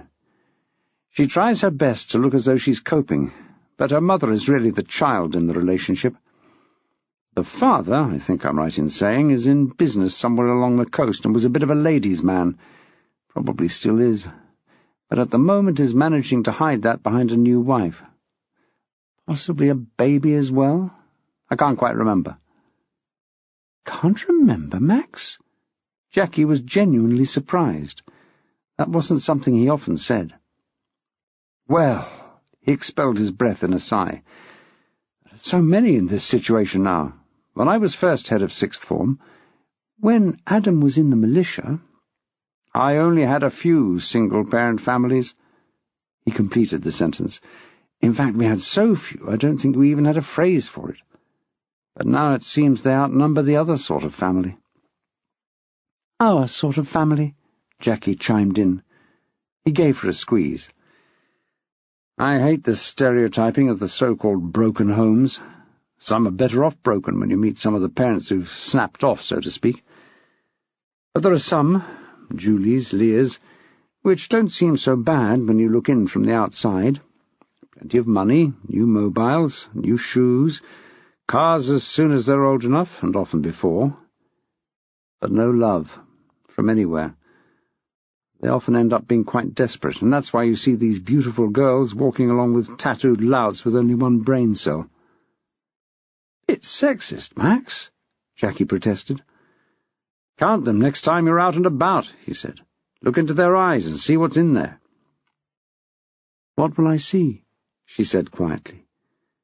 "Nothing, that's what. Their mouths are smiling with their perfect teeth, but their eyes are empty. Poor little girls." "They wouldn't want to be called little girls, I don't think," said Jackie. "They like to think of themselves as women. That's why we have to patrol the city centre every night, to pick women up off the pavement where they're lying passed out from binging." "What little right-wingers we sound here in the dark," muttered Maxwell. Jackie patted him absently on the arm. "No, not really," she said. "Long as I've known you, I still don't know your politics. Do you know that?" "And nor will you, madam." He was suitably outraged. "Since William Gladstone brought in the secret ballot in 1872, no one has known my politics. Of course, I'd only been voting for a while at the time. It was such a pain putting your arm in the air every 7 years. But the free beer was good." She chuckled and turned over on her side, pummeling the pillow into a comfortable shape underneath her head. He turned to kiss her good-night and inhaled a strand of hair. By the time the coughing had more or less subsided, she was asleep, and the subject of the lost girls was shelved for the day. But they were on his mind as he closed his eyes, and his dreams were of looking for something lost, in a place he didn't know. Chapter 4. The seamlessly organized morning Chez Maxwell was not taking its usual course. For one thing, Nolan's chin had indeed swollen overnight, and now taking off his pyjamas had become a major issue, involving cajoling, threats, and, ultimately, scissors. He was inordinately proud of his stitches, sprouting like a witch's whiskers from his lilac chin, and the offer of a day off school, usually a popular choice, was instantly rejected. So, late and more than a little testy, Jackie had driven off with her wounded soldier in the child seat in the back of her newly acquired Doblo, chosen for 2 reasons, both Maxwellian. His bike would fit in the back without having to strap Nolan on the roof, and it reminded him of his first train set. He inevitably referred to it as the Hornby, to the confusion of all. Maxwell and Metternich still had time for a quiet cup of something when the pair had driven away. "Well, Count," Maxwell remarked, "once more under the breach.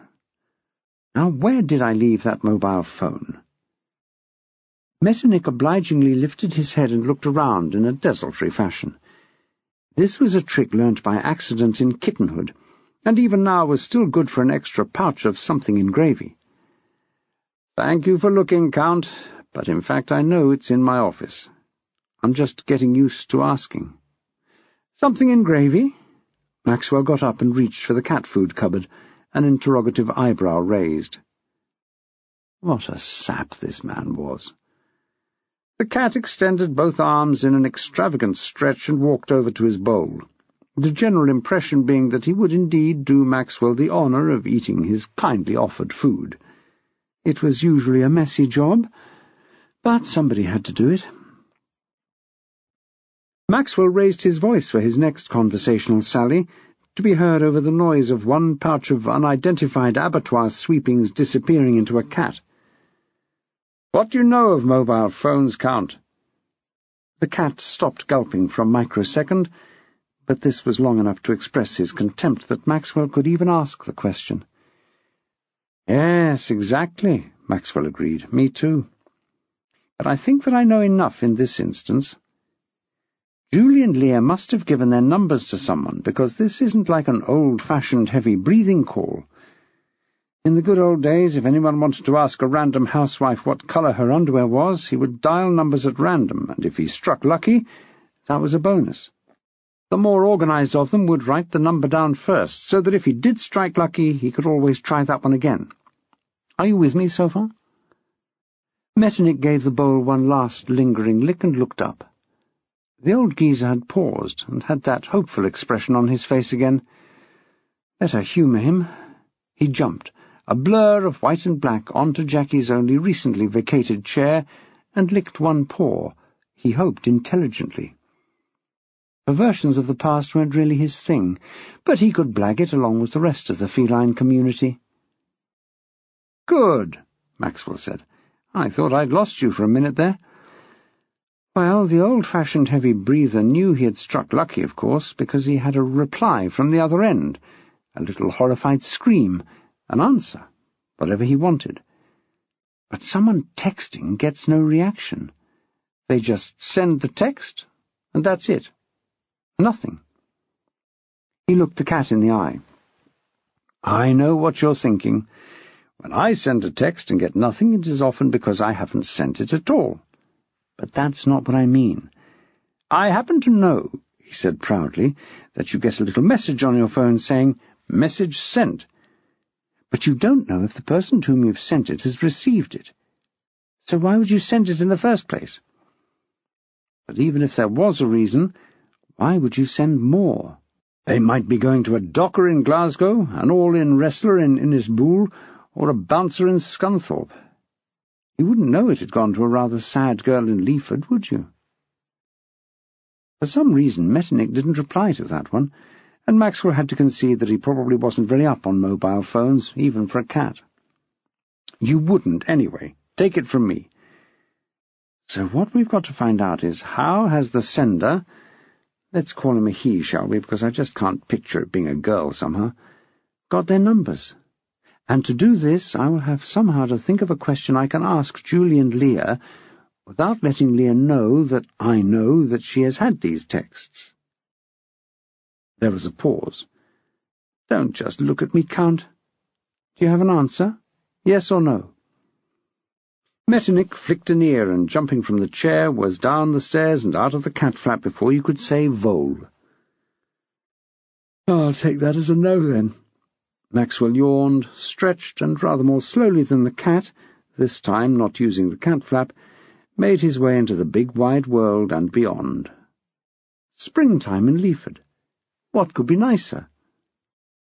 How long have you got? The morning light, filtered through the blackthorn blossom and unfurling leaves of the woodland, stroked the man's cheek with its pollen-sparkled fingers.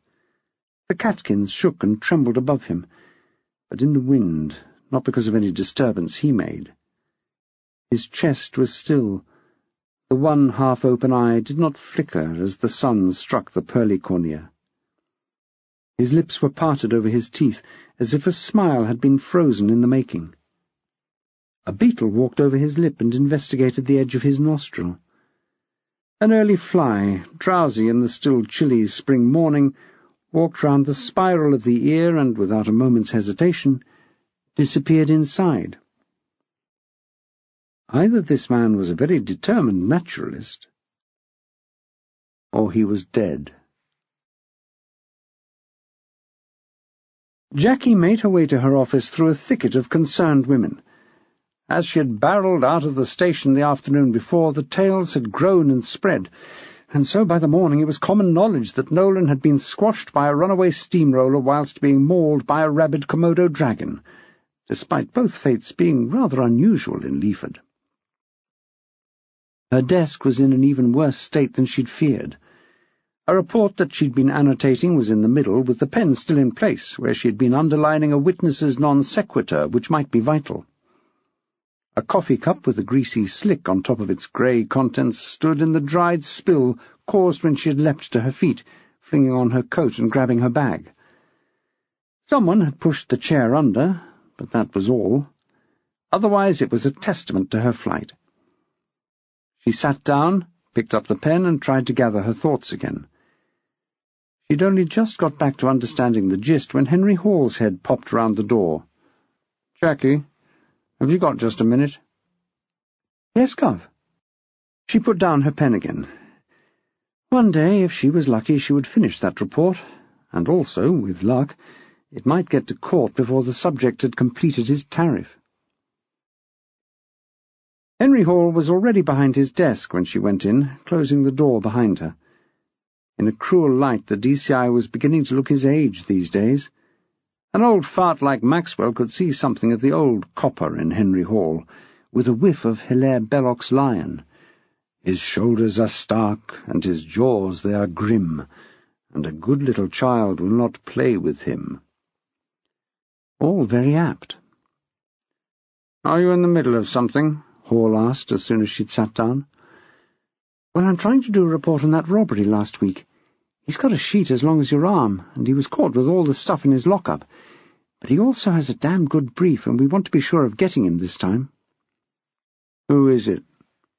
Hall wasn't known for his expressive voice, or, come to that, his expression.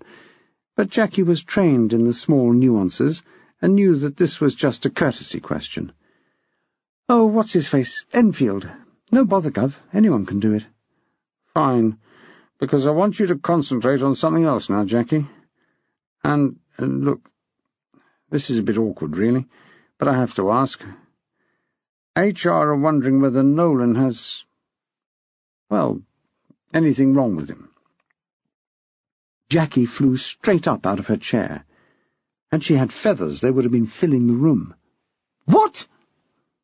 Hall held out his hands in supplication. Please, Jackie, don't shoot the messenger. It's just that you've had a lot of odd half-days and things lately. Yesterday, for example." "I'm sorry, Gov, about yesterday, but he fell over and had to have stitches. I tried to get Max onto it. Sylv would have helped out, but, well—" Her voice trailed away. "I couldn't reach him, and Noel needed to go to A&E. "I do understand, Jackie," Hall said. He wasn't exactly a hands-on dad, heaven knew. His boys could testify to that. But Maxwell seemed to dodge the column rather more than he would have expected. "But Max has short days and—" "Yes, I know, long holidays. Yes. Jackie was beginning to feel quite cornered. "And he has Nolan all through those holidays, in case anyone hasn't noticed. But his days aren't all that short. He has meetings. He has detentions." Had Henry Hall had the necessary muscles, he would have smirked. "And before you say anything, he isn't in detention himself. And I can tell you, Henry, for goodness' sake, we all go back far enough, he never has his phone on. Well, that's not true. He does sometimes, but it is becoming a bit of an issue, I will admit." Hall sat immobile, the strip lights on his glasses obscuring his eyes, windows to what he probably thought of as his soul. "So, last night we had a little lesson, and now he will be using his phone, carrying it at all times. He'll be able to take his turn at any emergency. And to get back to HR," Jackie almost spat, "no, there is nothing at all wrong with my child, unless being bright is wrong, and a bit on the clumsy side, possibly. 2 left feet, bless him." Hall breathed a sigh of relief. He knew Jackie, and he knew Maxwell, and he knew Nolan. A brighter trio would be hard to find. He also knew that Jackie could morph into an outraged mother tiger at the drop of a criticism, and he despised the lily-livered HR manager for giving him the task of asking if Nolan had a problem. Why not just put his head in a vice and be done? "Well, that's excellent, then." He made a note, which Jackie tried unsuccessfully to read upside down. "How busy are you right now?" "Just the Enfield thing, ongoing. There's plenty else I could be starting, but they're still in my to-do pile. I suppose a few more days in there won't hurt them." She smiled up at him to show there were no hard feelings. He looked back. Probably in his head, thought Jackie, he thinks he's smiling. "But that's it." She spread her arms, palms up. "Well, that's good, because I've a job here which is right up your street. I've got this file here," he picked it up and let it fall, "of reports and complaints from concerned parents about mobile phone abuse. Apparently someone is sending rather nasty texts to a whole lot of girls in Leaford." Jackie's mouth fell open with surprise, and it took her a moment to recover her composure. "Gov, that's amazing," she finally said. "Why?" He felt a Maxwell problem raising its ugly head, and his stomach plummeted. Why did his favourite sergeant have to be married to his least favourite meddler? In fact, even that wasn't fair. At all other times, at their wedding, at the occasional staff party, he found Maxwell perfectly good company. In fact, at the occasional staff party, he and Maxwell were often to be found glorying in their shared wallflowerdom. Maxwell's idea that pubs should have 2 seedy gazebos out back, one for smokers and one for people who hated staff dues, struck an echoing chord with Henry Hall. "Well," she hesitated. "Oh dear, Henry, this is so difficult. It means betraying a confidence." "What, a confidence from Max?" No. Well, I suppose in a way. One of his students came round last evening. She was totally desperate. She'd been getting unpleasant texts, and she doesn't know who from. From whom, perhaps I should say? She gave a little chuckle. She wasn't just married to Maxwell. She was turning into him. Henry Hall knew what she meant.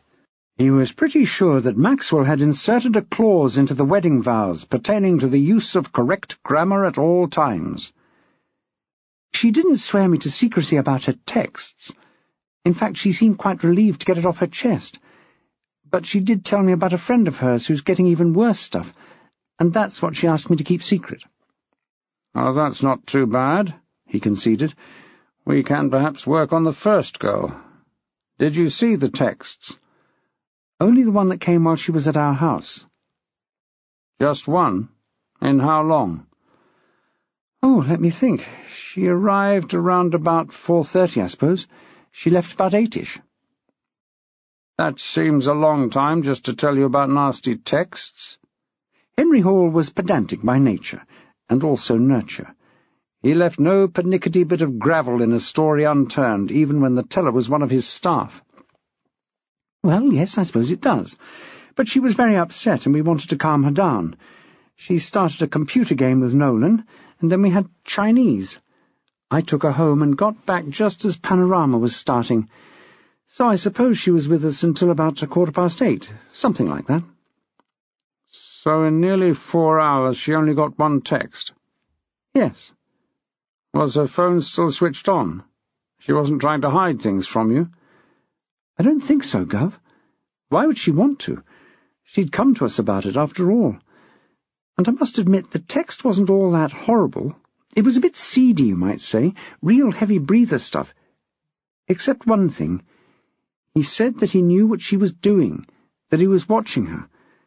Obviously that was a bit worrying, although thinking it over, there was no way in which he could actually do that. But it has worried her, naturally.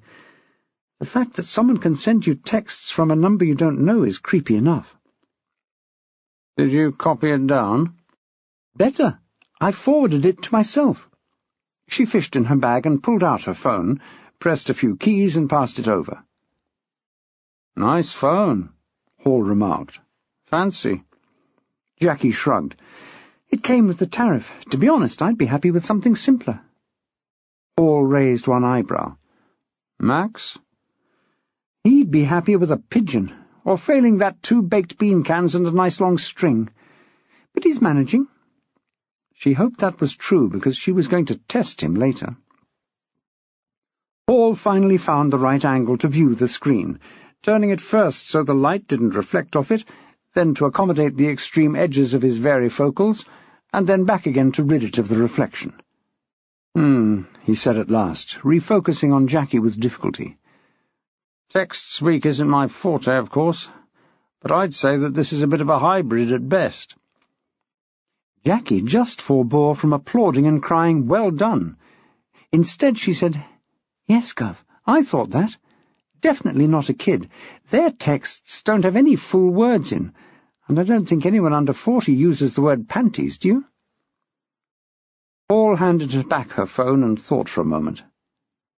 Nothing Henry Hall said was off the cuff. Maxwell often said that if Hall was caught in a towering inferno, he would think many more times than twice before shouting fire. "It could be someone trying to fool us," he said at last. "But why would anyone do that, Gov?" Jackie said. She and Maxwell had been over this already, and she'd had all the bases covered.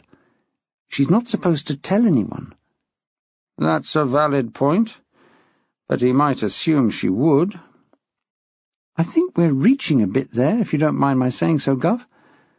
I think that this is some kind of game that the sender of these texts is playing, and I don't know what it is, or even who he's playing it with." "Sorry," Hall said. "I assumed he, or don't forget it could be a she, is playing it with these girls, if it is a game." "I think it's definitely a he, and can we keep to that so we don't go bonkers?" He inclined his head. "It would certainly make it easier."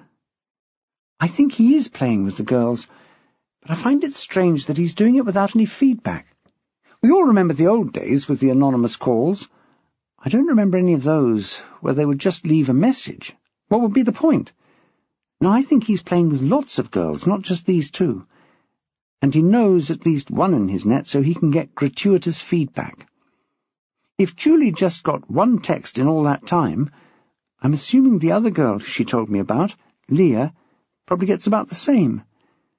So I'm tempted to think that the gaps between are filled with him sending merry little messages to other phones." "I agree." "Just like that?" Jackie was a little taken aback. "That's nice, Henry." "I'm glad you think so, Jackie. But in fact, not only is it nice, I agree because I've had rather a lot of reports of similar texts coming in from all over town. Some of the girls have parents who are either much nosier, or perhaps just more hands-on, than the families of your 2 girls." "Well, they both come from single-parent families." "Well, so do some of my complainants," Henry said rather acidly. He was tired of hearing that as an excuse. Only the previous week, in court to give evidence in a rather unpleasant fraud case, he had listened with growing amazement as the accused blamed the whole thing on his broken home. Since the man in this case was 63 and his home had been broken only 2 years before when his 92-year-old father had died and left a widow of 90 to mourn his passing, Henry Hall had found the excuse rather a lame one. So he wasn't really all that sympathetic to the broken home excuse. Max and I wondered whether he might be targeting lonely kids from that kind of family situation. Jackie could recognize a sore subject when one bit her on the leg. Hall looked down at the open file on his desk and flicked over a page or two. Let's see. He kept a count under his breath and after a moment looked up at her. Right, 25 complaints. 25? Yes, and I suspect this is the tip of the iceberg. Of that 25, we have 15 with 2 parents, by which I mean the original pair. Another 4 have 2 parents, but one is a step. The other— he quickly checked his maths in his head. The other 6 have 1 parent. That's 5 with a mother and 1 a father. Jackie shrugged her assent. Right, so that blows our first theory out of the water. Never mind. Henry Hall knew how irritating that could be. What was your second theory? I don't think we had one as such. Hall pushed himself back from his desk and picked up the folder. He handed it across the desk to Jackie, and as she took it, she felt it momentarily turn into a poisoned chalice. "Is anyone else working on this one, Gov?" she asked, hopefully. "Not as such," he admitted. "So I'm on my own?" "Well, obviously you can have help as and when you need it," he said magnanimously. "Lovely," muttered Jackie and turned to the door. "Who's taking my burglary off me?" "Look, Jackie," Hall said, "I don't want to overburden you, but I must admit I have a sneaking suspicion even now that this might be a hoax. Don't rush on this. Do your burglary first." "Thanks, Gov," she said. "Any chance of a quiet room to work?" Of course," he said, ushering her out. The feeling that the whole thing had gone quite well wouldn't quite come together in his mind. He felt like a bit of a shit, truth be told, and someone would be getting it in the neck, just to pass it on. "I'll get Matt out of his office. He doesn't need it now he's finished that drug thing. I'll go and tell him now." "Oh, thanks." Jackie wasn't happy with getting the rough end of the stick, but the rough end of the stick had fewer splinters when you were holding it in the corner office 1 floor up from the hoi polloi. As she went back to her desk, she heard the door to the stairs swing to behind Henry Hall. Fortunately, she couldn't hear the shouts when Matt was thrown out of his nest. He was calling her a lot of things, but cuckoo wasn't one of them. Maxwell made his way to his office through a thicket of concerned women. The rumour of the content of Jackie's calls trying to reach Maxwell had spread school-wide. It hadn't reached the dizzy heights of the Nick, having stopped short at the steamroller. The reduced severity was offset by the fact that whereas Jackie worked with about 7 women, Maxwell had a total of around 500 to wade through. Sir, is your little boy all right, sir?" "Is it true you were in hiding, sir, when your wife tried to phone you?" This one from one of the boys, of course. Sir! Maxwell turned to face the mob. He knew they meant well. He knew that if he had a Kalashnikov right now, Leaford High School would be another victim of falling roles.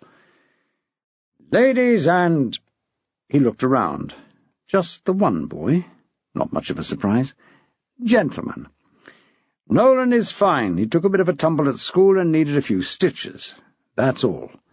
There will be another press statement on the hour." "Ah," came as a general comment from the crowd. "He hasn't hurt his face, has he?" said a mascaraed ghoul midway back in the press. "He's ever so pretty." "No, Holly Jane," Maxwell said. "Thank you for the compliment, though I think he might prefer handsome. He'll just have a scar under his chin." 200 heads tilted back to salute the club. "Yes, exactly, just like yours. At the moment he's a bit sore, but he's back at his preschool, so don't worry. I'll pass on your regards. Now, off you go. You must have something you should be doing, even here." A Muttering mumsily, the crowd dispersed, and Maxwell made his way to the staff room, that haven of sanity in the middle of Bedlam. While the doors were still swinging behind him, there was an indrawn breath as everyone prepared the same question. He got in fast with the stock answer, and grabbing a coffee from the machine, went to sit next to Sylvia Matthews, a calm centre in an hysterical world. On the walls around him, the NUT posters demanded a 4-day week, a 10% pay rise, and a whole squadron of flying pigs. Alongside that, a photograph of the Secretary of State for Education beamed down benignly, and someone had written the legend Edward Testicles under it. The family trust stats facing the door, which placed Leaford High somewhere other than the bottom of the league tables, continued to give frazzled staff the false impression that their daily toil had some purpose. "Sylv," Maxwell acknowledged, throwing himself down in the chair. "Max," she replied. Since her marriage at Christmas, she had become even more Madonna-like, serene, peaceful to be with. There were some days when Maxwell just wanted to be near her, to soak up some of the atmosphere. The days when she pined for him were long gone, but they had left a cool shadow where he could recharge his batteries. "Nolan's okay, then?" "Fine," he said, and gestured vaguely to his chin. "Few stitches, a bit of swelling." He fought down the memory of the screaming that morning as Jackie and he had struggled to part the child from his pyjamas. "Very common injury," Sylvia offered. She hadn't been the school nurse for 3 decades for nothing. "So I gather," sighed Maxwell. "The whole thing got me into a bit of hot water, actually." Sylvia paused mid-sip. "Why? You didn't push him over, did you?" She twinkled at him. "I thought that you were just AWOL, not lurking in the bushes having done the deed." He smiled at her. No, I just didn't have my phone with me." "Of course you didn't." He waited for the next comment, but for some reason she seemed to consider the statement complete. "Oh, sorry," she said. "Perhaps you expected me to be surprised." "Bit of empathy might be nice." "Oh, no, Peter Maxwell. You'll get no empathy, sympathy, or any other athy from me. You have a small child and a wife who might be up to her neck in other people's entrails at any moment of the day." "Sylv, I must stop you there. You seem to have a glamorized view of police work. This is Leaford, not Fort Apache, the Bronx." "Glamorized?" "Well, perhaps that's not the right word, but I can assure you that Jackie is rarely up to her neck in entrails. I'm more likely to be in that situation than her." "I'm talking literal entrails here, Max, not metaphorical." Mavis, the rather shy little woman from the textiles department who had been about to join them, backed away. Entrails had never featured in her conversational gambits thus far, and she had no wish to add them to her portfolio at this stage in her life. She had just fancied a little chat about her impending retirement, which had been her sole topic of conversation since the decision had been made on the day before they had broken up for Christmas. It hadn't been made so much as thrust upon her. Diamond had decided in the previous year that, should she be sewn up in Santa's sack and left in the car park one more time, she'd have to go. "Mavis?" Maxwell nodded in a friendly fashion as she retreated. "Don't!" hissed Sylvia out of the corner of her mouth. "Don't encourage her. She'll start talking about retiring. And," she added in the nick of time, "don't say the R word or she'll come over." She raised her head and smiled at Mavis, just to convince her that the hiss was not about her. "Can I spell it, like WALKIES for a dog?" asked Maxwell. "She may only teach textiles, Max," said Sylvia, "but I do believe she can spell." "Oh." Maxwell was surprised, but pleased to hear it. "Anyway, to get back to entrails, I know what you mean. You mean that she can't leave her entrails, however metaphorical, at one bound, whereas I can leave 30 12-year-old homicidal maniacs to wreak whatever havoc they wish every time there's an emergency." She leant back and looked at him long and hard. Then, "Got it in one, Max." He deflated, beaten. When Sylvia Matthews was not on your side, you didn't have a side. I'm not that much help, though, Sylv. I don't drive. She smiled at him ruefully and patted his hand. She knew that, and she knew why. The battered photos in the great man's wallet were a permanent reminder of what it is to drive. And to die. A family one moment, old photos the next. Unfortunately, Maxwell's hand was holding his hot coffee at the time, and after much mopping and soothing, she spoke. "I know that, Max, and no one's expecting you to start. But if you were only contactable, it would save a lot of time with Jackie phoning round to find you. I can imagine how it looked yesterday. That particular injury bleeds as though your throat's been cut. She just needed the moral support." "I know." He looked as contrite as he felt. "I'll try, Sylv. Old habits, you know." "I know," she said. "But give it a try, eh?" "All right, I'll do my best." "Where's the phone now?" "Well, Mrs. B answered it last night, so I'm assuming it's in my office somewhere." "Mrs. B answered your phone? It's a smartphone, isn't it?" Maxwell made a noise which was difficult to quantify. It somehow encompassed amazement, confusion, and mild distress. Sylvia made it easier for him. "Is it one of those phones with a little keyboard?" she asked, in the tones she usually kept for her grandmother, 97, still going strong, but without a functioning synapse to her name. "Yes," he smiled happily. "It has got a little keyboard. Yes, it has. And I have to say, perhaps I should say that even I have to say, that it makes the occasional text I send much easier. None of that silly tapping at one key all the time." He'd never really understood why the people who invented the earlier type assumed it was all right to reduce 26 letters of the English alphabet to 8 buttons. "Well, there now." Sylvia couldn't have been happier had his ears sprouted multicoloured balloons to the strains of Cavatina. "That's excellent. But I'm surprised that Mrs. B tackled one of those." "You can't miss the ring," Maxwell said. "It's the bum of the Flytleby." Mavis from Textiles bridled as she walked behind his chair. They were talking about bums now. Thank goodness she was retiring soon. "Very lovely," Sylvia patronized, "but I meant she might not know how to answer one of those." Maxwell tutted. "Don't get me started on Mrs. B and technology. She seems to be morphing into Bill Gates. Gave me quite a turn." He was interrupted by the bell, yammering away in the corner of the room. He slurped his remaining coffee. "Ah, la dame belle sans merci," he said. It was a mantra for him. "Oh, well, time to face 10 OZP. Or is that OZP, if my television watching is any guide?" "Don't despair, Max," Sylvia chuckled. "American pronunciation will never invade your little corner of England." He shook his head sadly. "It will, Sylv, but I'm going down fighting." He made for the door and ended up holding it open for Mavis. The last thing Sylvia heard was his merry, "Mavis, dear thing, I understand you're leaving us."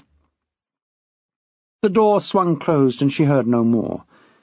But she thought to herself as she watched through the glass door as his barbed wire head disappeared down the corridor, bent in fascination to Mavis's 70s perm, that greater love hath no man. Chapter 5. Briefly dropping into his office before the delights of Year 10, Maxwell found his phone where he had left it, in the drawer. His detective's nose smelt polish and old cigarettes, and so he knew that Mrs. B had indeed been the answerer of Jackie's call. Trying to remember his masterclass of the previous evening, he tentatively probed a few buttons and found that his wife had not lied. The phone was indeed easy to use, and so he set it to silent and put it back in the drawer. As an aide-memoire, he wrote a post-it note to himself and stuck it on the top of his desk. He left the room, a bewildered Al Pacino as Serpico looking at him in disbelief from his poster on the wall. Seconds later, he was back. Perhaps phone in top right-hand drawer was a little obvious. So instead he wrote, "Custard, RHS." He was pretty sure this would not alert anyone to the presence of what he understood was called a blackberry in his desk. On another wall, the Duke in the shootist was already cocking his .45. A few strides along the corridor, and he was with 10OZP. Damien! The head of sixth form collared the smallest boy in the class, a pasty-faced weasel who would have looked more at home in Year 5. "Stand out here, could you, dear boy?" Damien pointed silently to himself. "Yes, Damien, you. That's right. First one foot, then the other. Good, good." The hapless lad had reached the front. Anything could happen now, and 10OZP were more than up for it. They'd just had 2 hours of general science. "Now, Damien." Maxwell broke every rule in the modern teacher's handbook by placing his hand lightly on the boy's shoulder in order to position him, metaphorically, somewhere in Central Europe. "You are Serbia. All right?"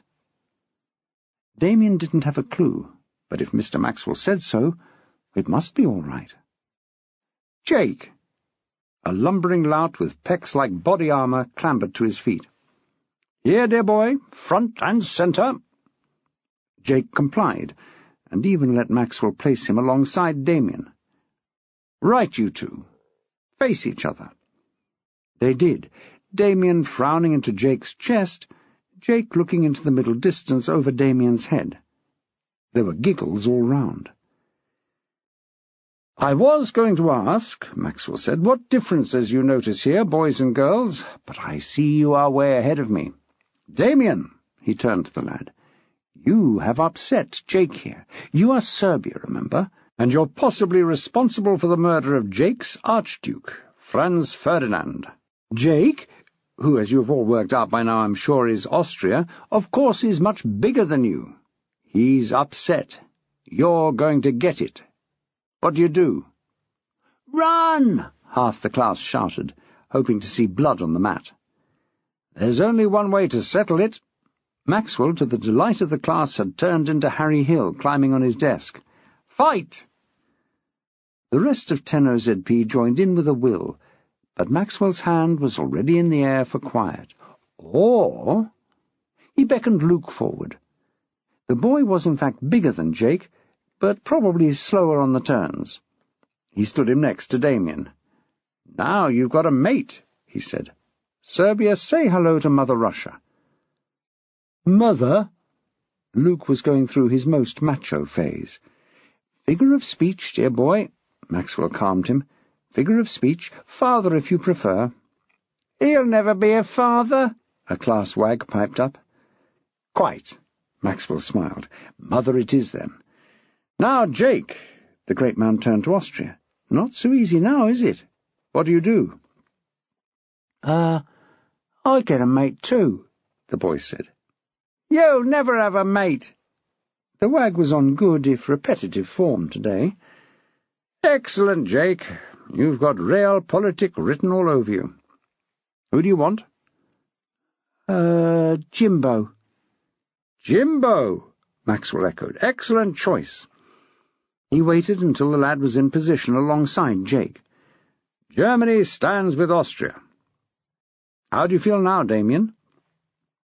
The little lad looked at Luke alongside him. He looked at the two opposite. All in all, he didn't like the odds. "Are there any more mates allowed?" he asked. "There are indeed. Who would you like to be France?" Tommy." Poilu would have been better, but that would have gone over the class's heads, and anyway there wasn't a Poilu in 10OZP. As Tommy made his way to what was rapidly becoming the front, a girl's voice piped up. "Why are they all boys, sir?" Maxwell beamed broadly. "Sophie, light of my life, well spotted. What we are doing here, dearly beloved, is to build up the 2 armed camps in Europe in 1914. This was a man's business. Killing usually is. But don't worry, Sophie. We'll be looking at Edith Cavell.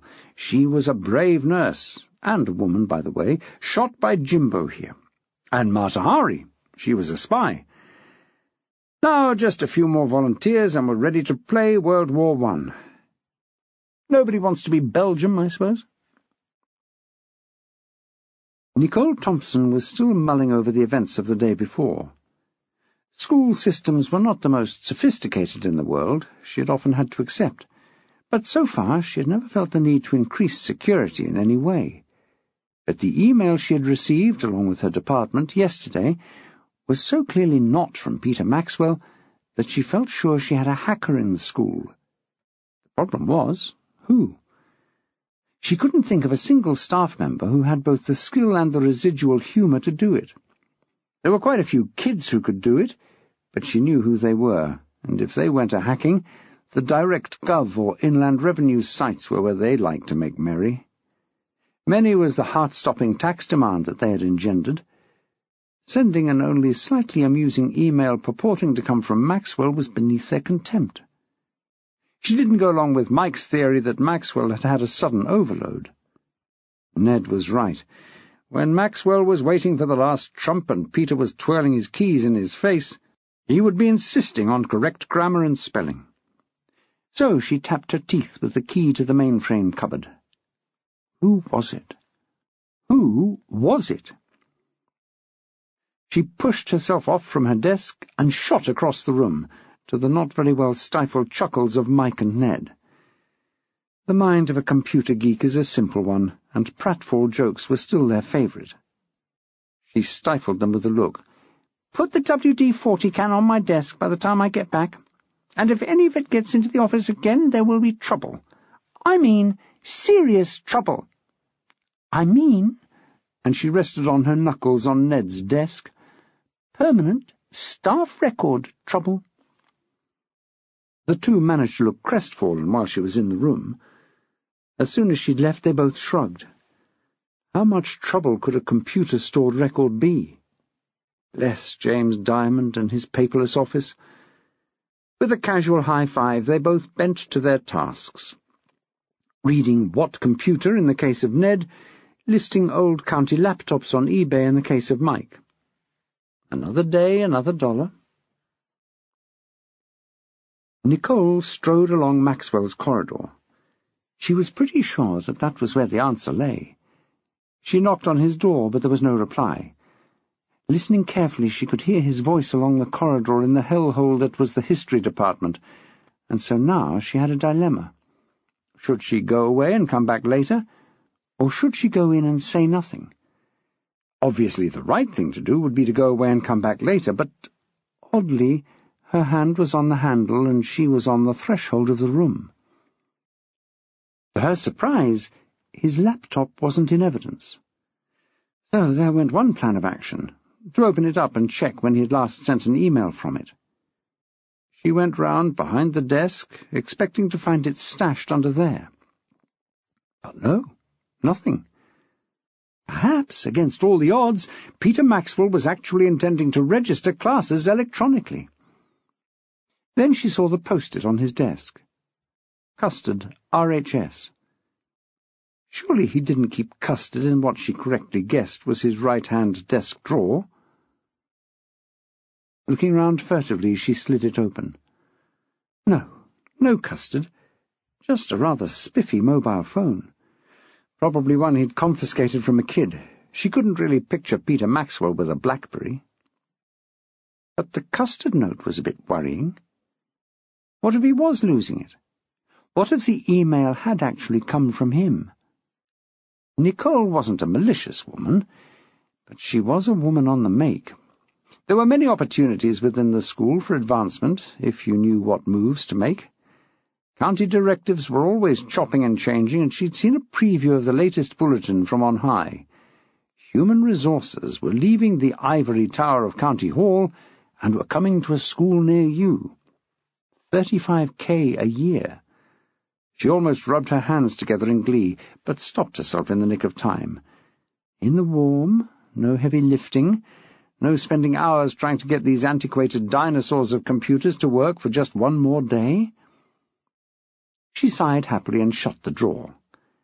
Yes, a little visit to James Diamond's office, a casual mention of Peter Maxwell's odd behaviour, and bingo!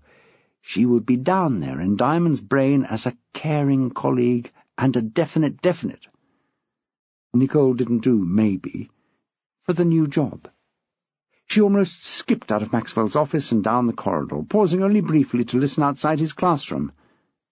The kids were actually singing. "We're here because we're here, because we're here, because we're here." And over it all Maxwell's belting baritone, "I shall kiss the Sergeant Major." She raised her face to heaven and murmured, "Thank you." She loved it when a plan came together. Back in Maxwell's office, underneath the carefully arranged pile of marking on a chair, the laptop slumbered, dreaming its silicon dreams. As always, Maxwell had used the tried-and-tested technique of hiding in plain sight.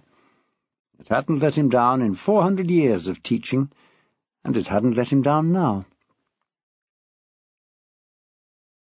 Jackie's quiet office was not quite what she'd hoped. It was quiet. It was an office, and that was more or less as far as it went to fulfilling her dreams. There were 8 filing cabinets ranged against one wall, each with only 2 functioning drawers. Should anyone accidentally pull out one of the broken ones, the others all fell off their runners, trapping the unwary hand. Along the top of the cabinets was a range of dead plants. They reminded Jackie of a sequence puzzle in an IQ test. The one on the left was so totally dead that only the pot remained. The next one along had a brown stick poking out. The next had 3 leaves, also brown. And so it went, until at the extreme right it was still just about possible to identify the poor wilted thing as a Pogonatherum, should anyone care to take the time.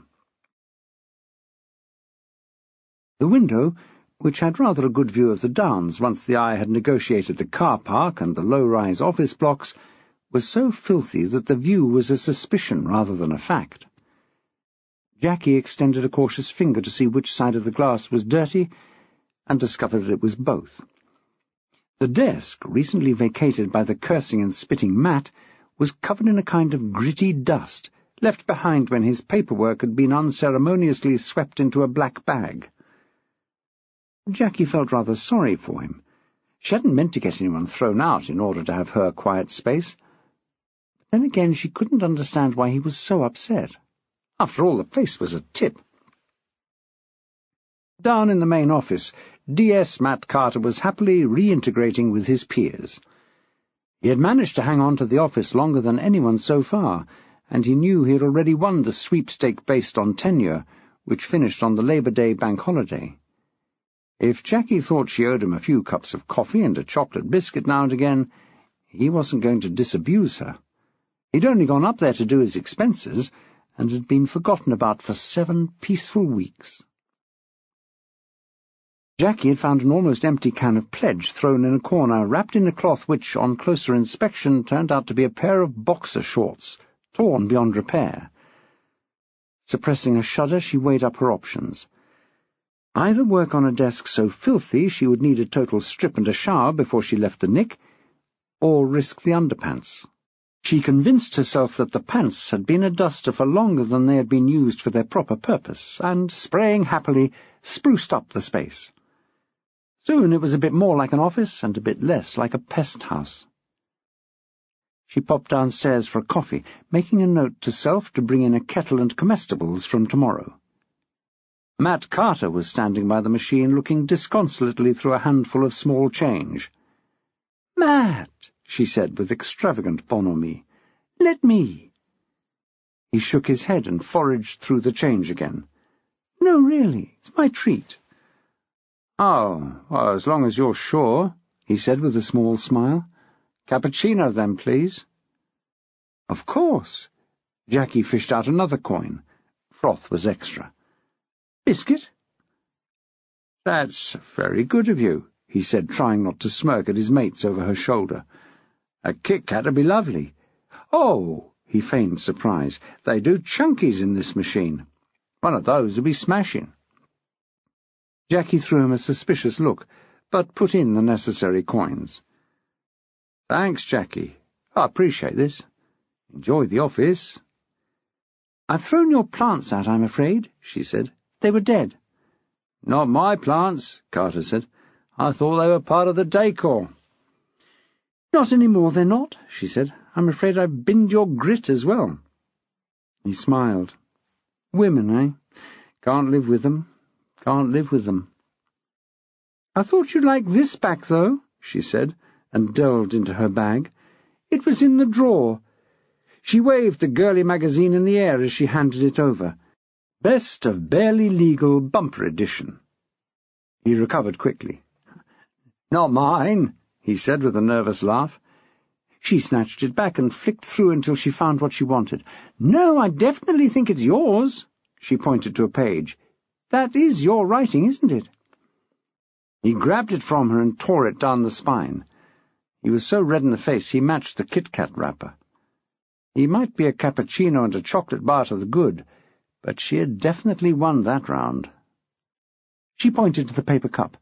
Enjoy, she said, and taking her coffee with her, made for the stairs. Henry Hall, watching from his office, allowed himself a small and private chuckle.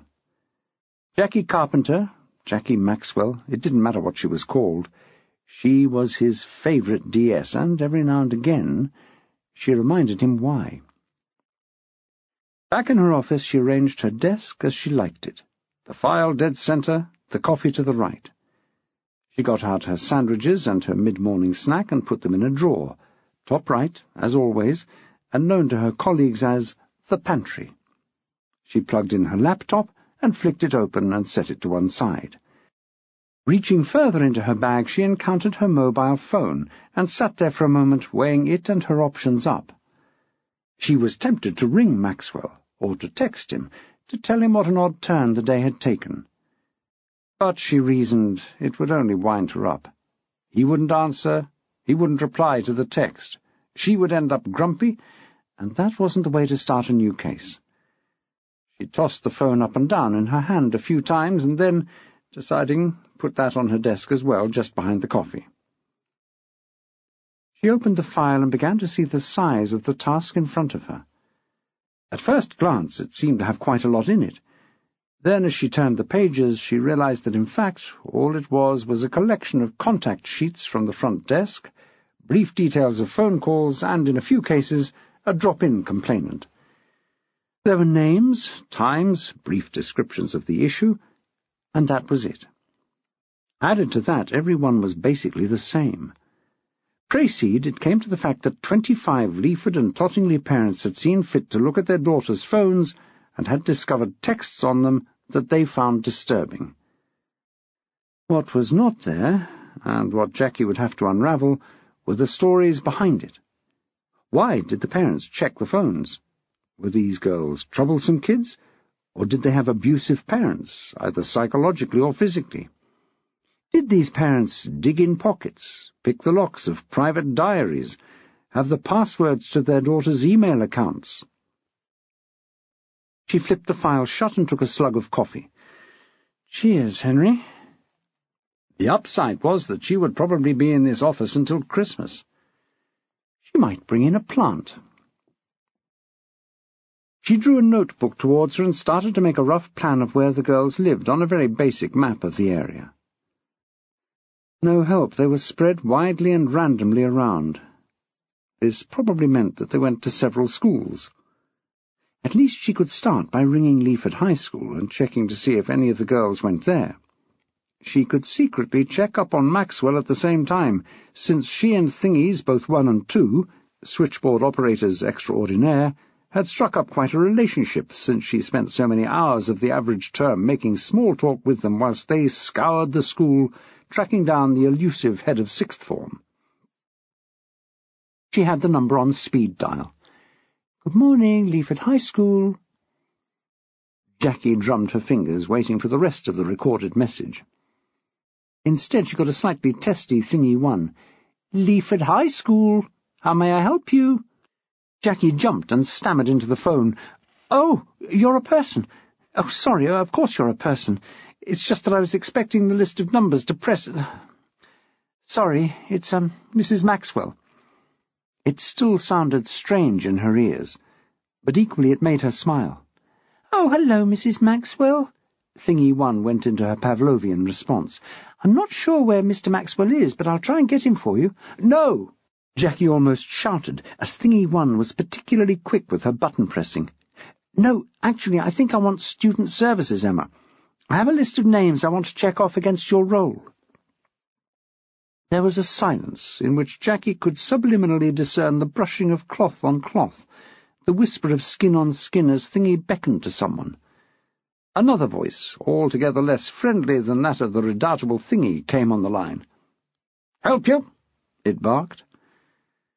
Jackie felt she should straighten those seams and push back her shoulders. "Well, I certainly hope so. This is Detective Sergeant Carpenter. I distinctly heard Emma call you Mrs. Maxwell." "Yes, that's right. I am Mrs. Maxwell." "You said you were Detective Sergeant Carpenter." "Yes, you see, Do you mind telling me who you are?" Jackie suddenly snapped. After all, she represented the police state in this conversation. "Yes, I do mind. After all, I know perfectly well who I am already, whereas you don't seem to have the first clue who you are.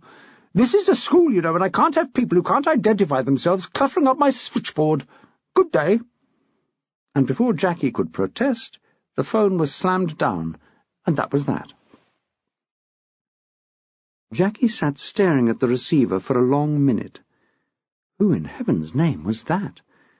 It sounded as if the school had been taken over by the Gestapo. Where were the Home Guard of Warmington-on-Sea when you needed them?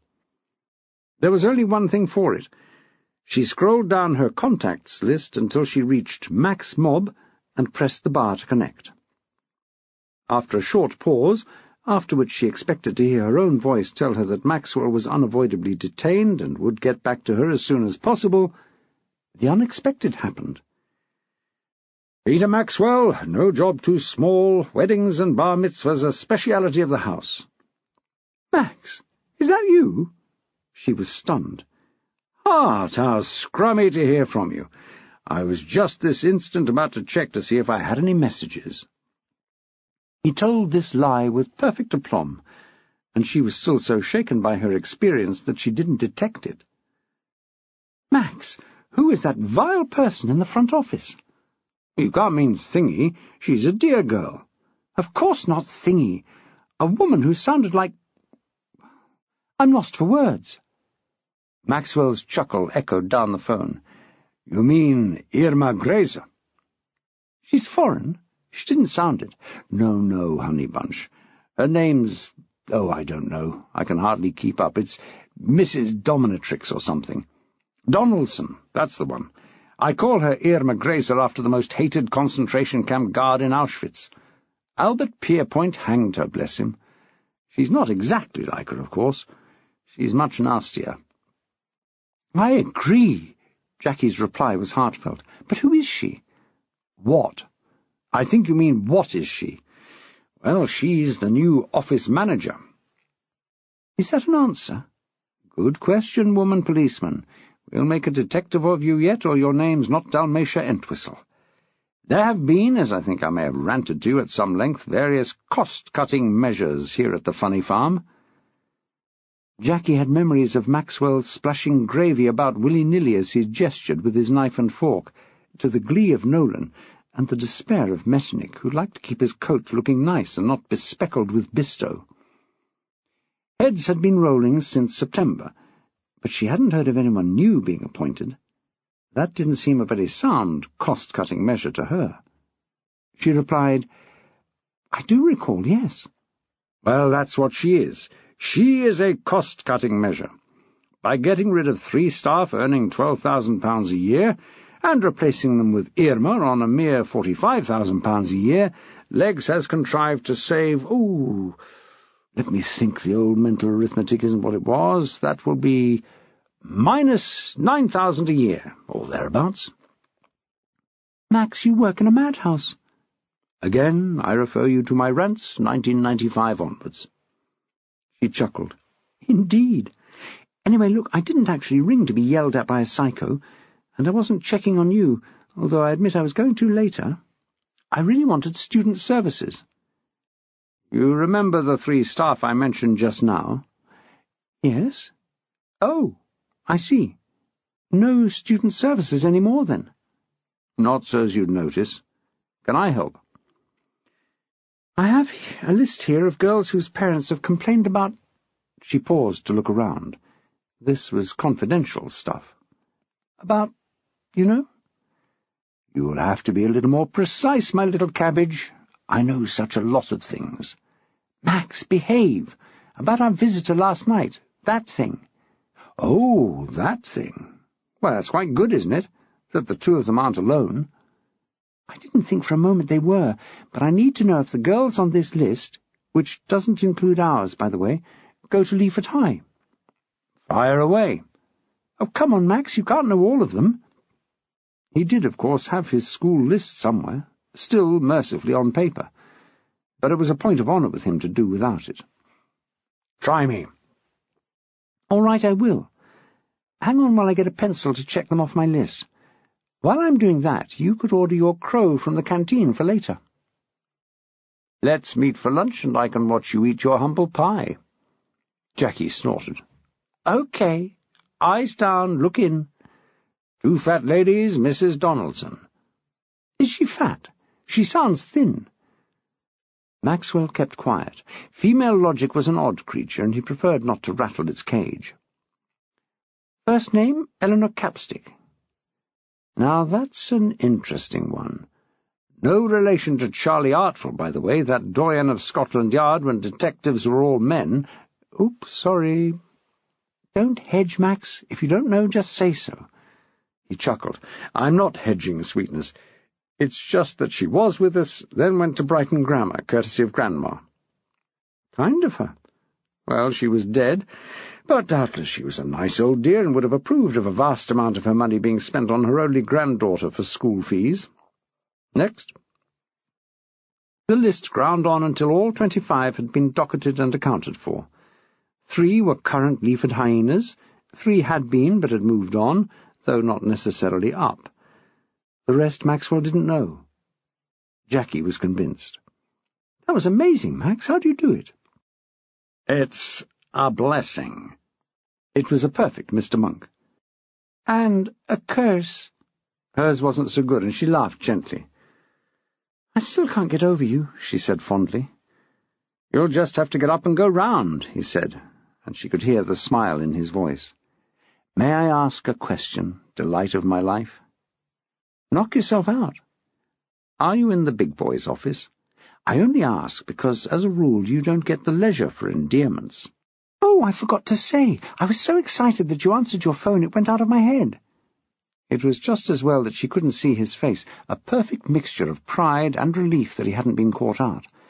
I have the corner office upstairs.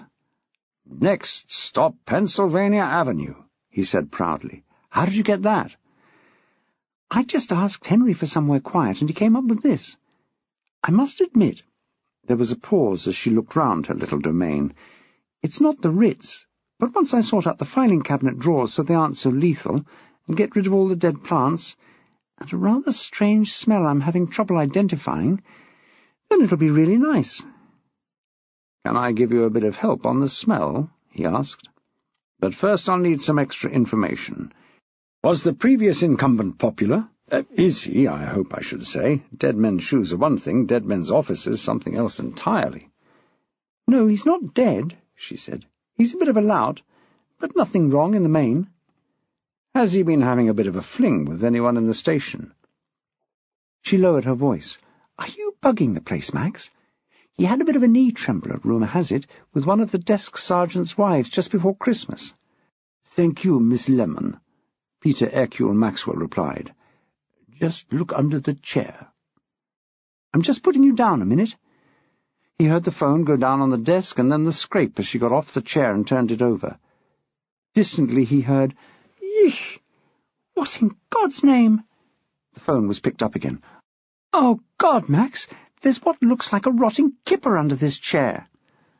I suggest you ring the desk sergeant in question and get him to come up with a new chair and take this one away.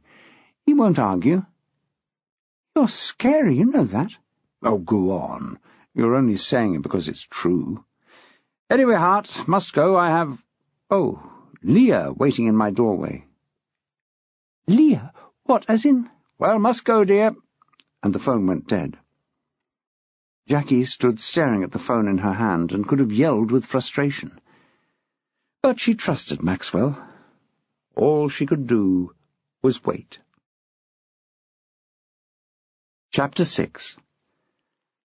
"Come in, Leah," Maxwell invited. "Don't just stand there wearing out your knees or whatever the health gurus are saying these days." He gestured to a chair. She sat on the very edge, hugging her backpack on her lap. She licked her lips and then said in a very small voice, as though the world was listening in and she only wanted Maxwell to hear, "Were you on a mobile just then?" He looked down at the thing in his hand as though he'd only just realized it was there. It was probably a hanging offence in some countries. "I seem to have been, yes." He smiled disarmingly. "It was the wife." "Everybody thinks you don't know about mobiles and computers and stuff." "Everybody thinks I don't know about the coefficient of linear expansion, but what the hey?" Maxwell plumped into a chair opposite and flung one leg extravagantly across the other knee. There was a faint twanging noise, and he carefully adjusted his position. He smiled again at the girl. "I really should stop doing that," he said. "Cyclist's knee." She smiled momentarily, and then went back to minutely examining a buckle on her bag. The clock's intermittent digital click sounded like the crash of cymbals in the quiet room. Somewhere out there was a school full of life, chairs screaming back on wooden floors which had long since lost their polish, markers squeaking on whiteboards, the massed whisper of 500 tongues muttering into 500 ears as the seconds before the bell clicked slowly as a watched kettle boiling, sounding like waves on a distant beach.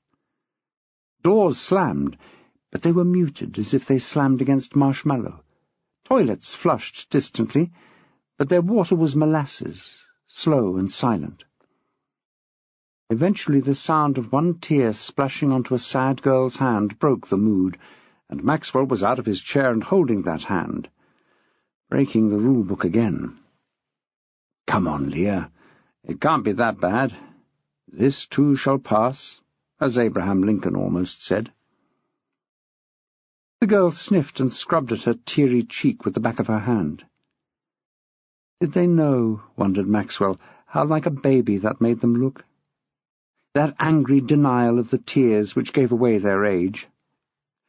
"It is that bad, Mr. Maxwell," she said.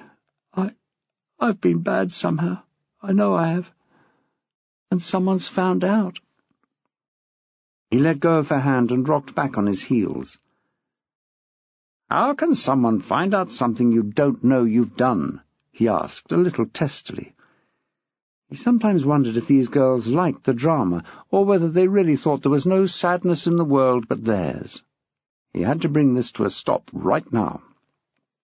"Don't be cross, Mr. Maxwell," she begged him. "It's just, well, I've been getting these texts." She looked up at him. Despite the fact that she'd seen him using a mobile, she still wondered if he could follow the plot. "Yes, Leah," he said. "I know about texts." She scrubbed at her cheek again. "Sorry," she muttered. "Well, I get these texts and they say all sorts of things. They say that the person watches me, that they know where I am, what I do. They say I do stuff that I really don't do, Mr. Maxwell. Honestly, I don't. They say they'll tell my mum, the school. They say I won't get into university. Please make them stop." He knew that this moment hung by a thread. There could be no flippant throwaway like, "Well, it's only Leeds Metropolitan after all." His answer was to take the simple way out, to change her phone number, to only give out the new number to certain people. Then, if the texts resumed, she would at least have a small chance of finding out who it was. But that wasn't what she wanted to hear. "I think you need to talk to someone who really understands technology," Maxwell said in the end, rather lamely. "I can only just use these things. I used to be a technophobe. You need a technophile. I'm only a techno-K." "But I don't want to talk to anyone else, Mr. Maxwell," She grabbed his lapel. "You are quite literally the only person in the whole world who I know isn't doing this." He chose to take it as a compliment, although in fact he fully realized that she only meant that he couldn't have done it for technical reasons. He was still framing an answer when she went on. "Even now I've seen you with a phone. I know you're rubbish at computers." He bridled slightly, but it was nothing if not the truth. Then he grasped her point. "You mean that you've been getting emails as well?" "Emails? Instant messages? Things like that? Messages on my wall." You mean someone has been leaving graffiti on your house?" It would be spirit writing next. She looked puzzled. Then she cottoned on. No, Mr. Maxwell. My wall. My cyber wall." Ah. Maxwell didn't know a lot about these computer communities, but he did know you had to join and get a password and everything. "But you must know who's doing that, surely. An email says who it's from, and I suppose the others are the same." "No, Mr. Maxwell." She spoke slowly, as though to a small child. "An email says who the sender says it's from." She looked into his eyes to see if it had sunk in. Nothing. "When you set up the account, you say who you are. You could set it up to say you were, I don't know, the Duke of Wellington, say." He brightened up. "I could?" "Well, you could if you, wanted to hide who you are. It's easy." "Where did you find all this?" "What do you mean?" "Well, did you find it out online in a chat room?" The words were ones he used, but not usually linked together. He felt the real world recede, and he didn't like it. "No, it really is so basic, Mr. Maxwell." Leah was relaxing now, and the words flowed better. "I don't know how I got to know about it. I just do." He clambered slowly to his feet, knees cracking like pistols. "I think you need to talk to someone other than me, Leah. I understand people. I don't understand the technical stuff." She jumped up as well, and fetched him a smart one under the chin with her bag as he attempted to straighten up to his full height. "Sorry," she muttered, and ran from the room, bowling over Sylvia Matthews as she went. Maxwell rushed to haul her to her feet, and they staggered into his office and collapsed on chairs. Sylvia looked closely at him. "Max, you appear to have Hello Kitty printed on your chin." He felt it gingerly. "Is that what it is? I just prefer to think of it as a painful bruise," he said huffily. Sylvia took a deep breath. "Max, I have to ask this, and obviously you can stop me if you want, but—" He sighed. "Nothing, Sylv. She was upset about something, and I didn't give her the answer she wanted." "No one ever gives them the answer they want at that age, Max. Surely you know that by now." "Sylv, can you keep a secret?" "I'm horrified you need to ask." He reached over and patted her arm. "Soz," he said. "I know you would never share a confidence, but I think you might be a bit conflicted with this." She drew back, making the sign of the cross with the forefingers of both hands. It warded off vampires, by all accounts. But would it work this time? "What is it?" Maxwell asked, rather taken aback. "You just use psychobabble," she said. "From that I can only deduce, Sherlock, that you are not yourself but some kind of clone." He looked at her with his head on one side. "There's a lot of that about," he said.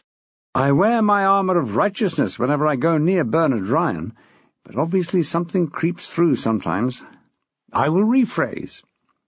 She patted her chest and fanned her face with relief. Nobody ever went near the deputy head without some form of protection. "I think you might find yourself, Sylv, between a rock and a very hard place." "That's better. But what are they, the rock and the hard place?" "Leah, and I happen to know Julie, and at least 3 other girls in this school are receiving unpleasant texts, and, I have just discovered, emails and other cyber stuff which I don't really understand, to be truthful. Leah and Julie have only told Jackie and me about it. The other three have either told their parents or their parents found out somehow and they are known to the police. So, Sylvia wanted to get it right, Jackie officially knows about all of them. You know about Julie and Leah. Yes, but Julie told Jackie about Leah, and Jackie told me, though Julie asked her not to tell me. But now Leah has been to see me, so I know. He looked up to the ceiling and muttered to himself, pointing at invisible list items in the air. He looked back at Sylvia. Yes, that's right. He'd always found the he said, she said enormously complicated at the best of times. Max, you know the old saying about webs and tangles? Yes, I know, Sylv. But this has moved on somewhat quickly. I'm glad that Leah came to me, because at least that's one secret I don't have to keep any more. But unless the other three do, I'm a bit hamstrung. Do you think it's only 3 others? I haven't really thought about that. Do you think there'll be more? I should think there'll be loads more, Max. These kids spend half their lives on computers, phones, and what have you. You see 4 girls walking down the road, and they'll all be on the phone talking to 4 other people. Communication has gone mad. Sylv! Max was ecstatic. I'm not alone. Well, you are, Max, pretty well. Illusion shattered. Moment gone. She chuckled. I at least use my phone and computer. So do I. He did a little wriggle learnt from Nolan, who had learnt it from Metternich. Although in the latter case it was a precursor to a pounce on a small and unsuspecting rodent. In fact, I had a call from Jackie just this morning. That's how I know about the other girls. You mean you checked your phone? Maxwell could lie with the best of them, but never to Sylvia Matthews. Her skills had been honed over years of games evaders, faux headaches, and the occasional mock broken leg, although the last didn't really take that much expertise to spot. I was passing the drawer, and it rang. Passing the drawer? The buck she had heard of, but this was a new one. Looking for a biscuit, if you must know.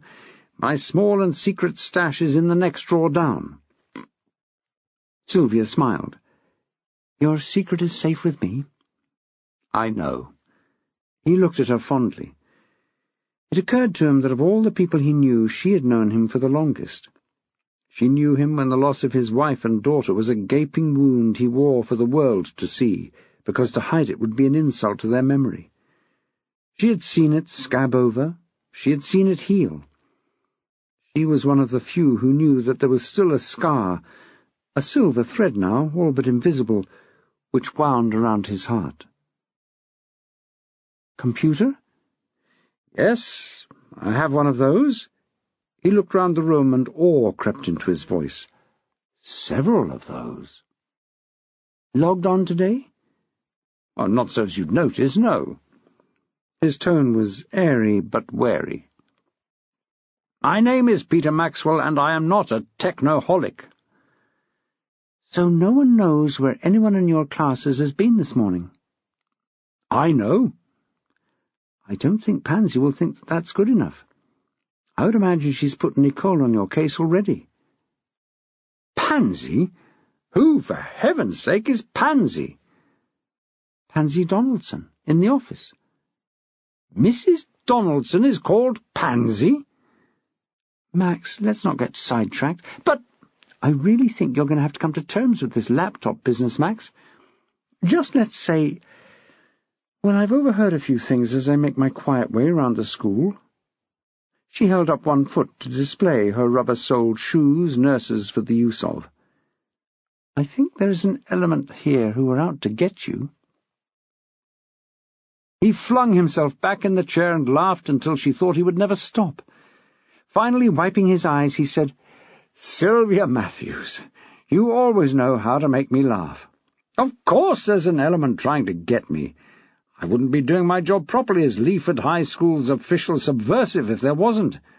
Leggs could have wallpapered his office a dozen times with complaints about me.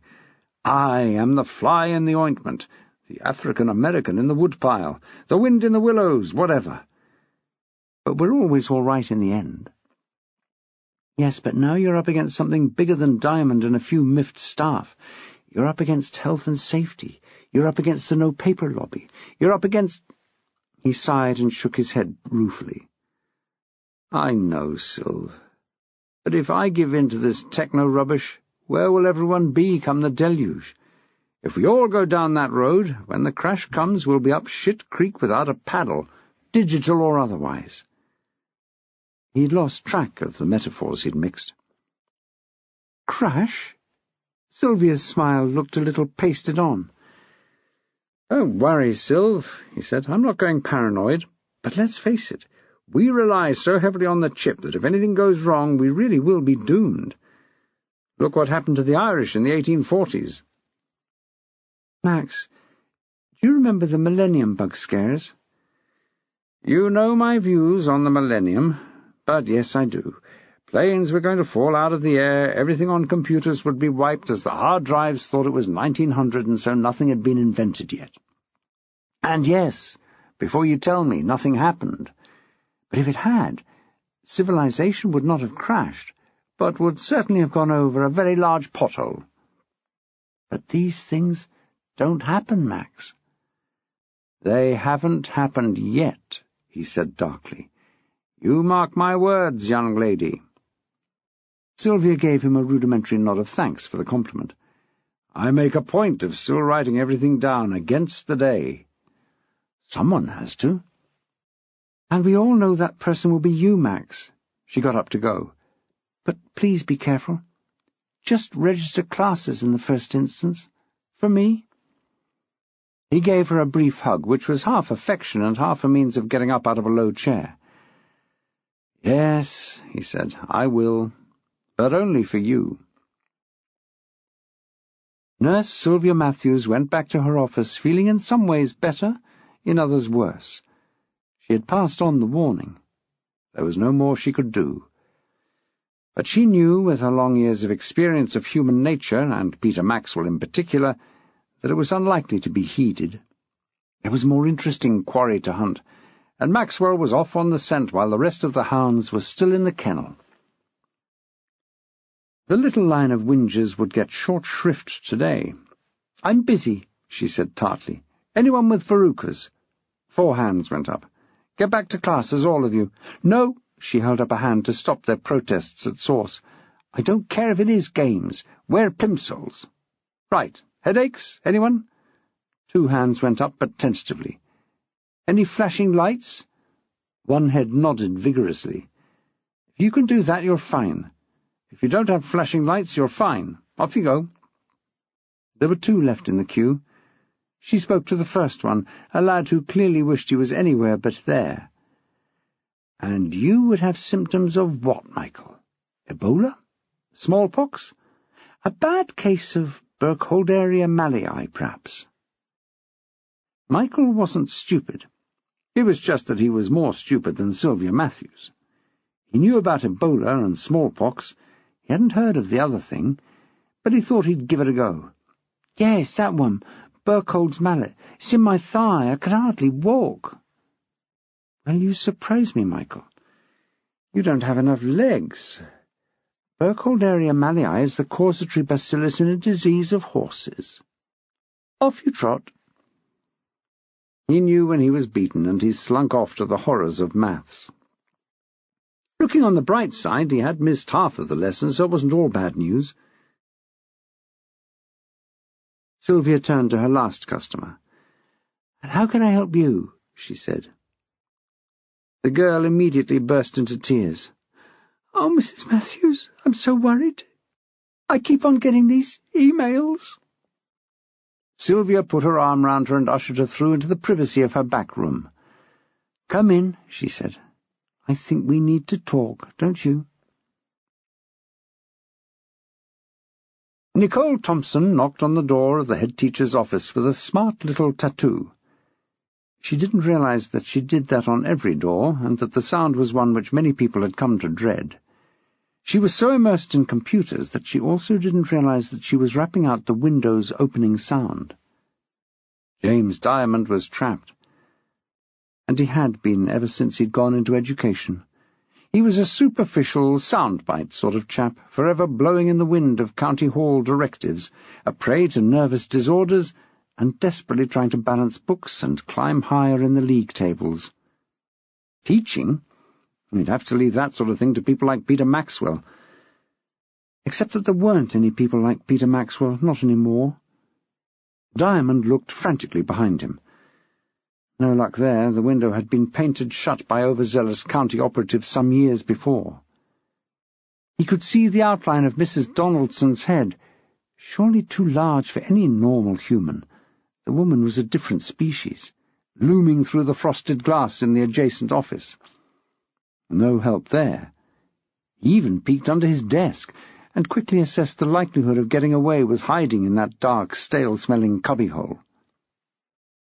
But no. He could only imagine the embarrassment should his ruse not succeed. There was only one thing for it. "Come!" He hid his trepidation beneath a peremptory tone. Nicole's head peered round the door. "Do you have a moment, Mr. Diamond?" He grasped the opening, small as it was. "Well, just a very small moment, Nicole," he said. "I'm expecting a phone call."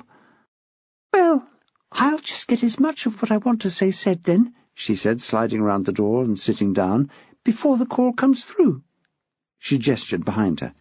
"I've slid the engaged sign on your door across. I hope you don't mind, but what I want to say is really rather private." His heart leapt. Resignation?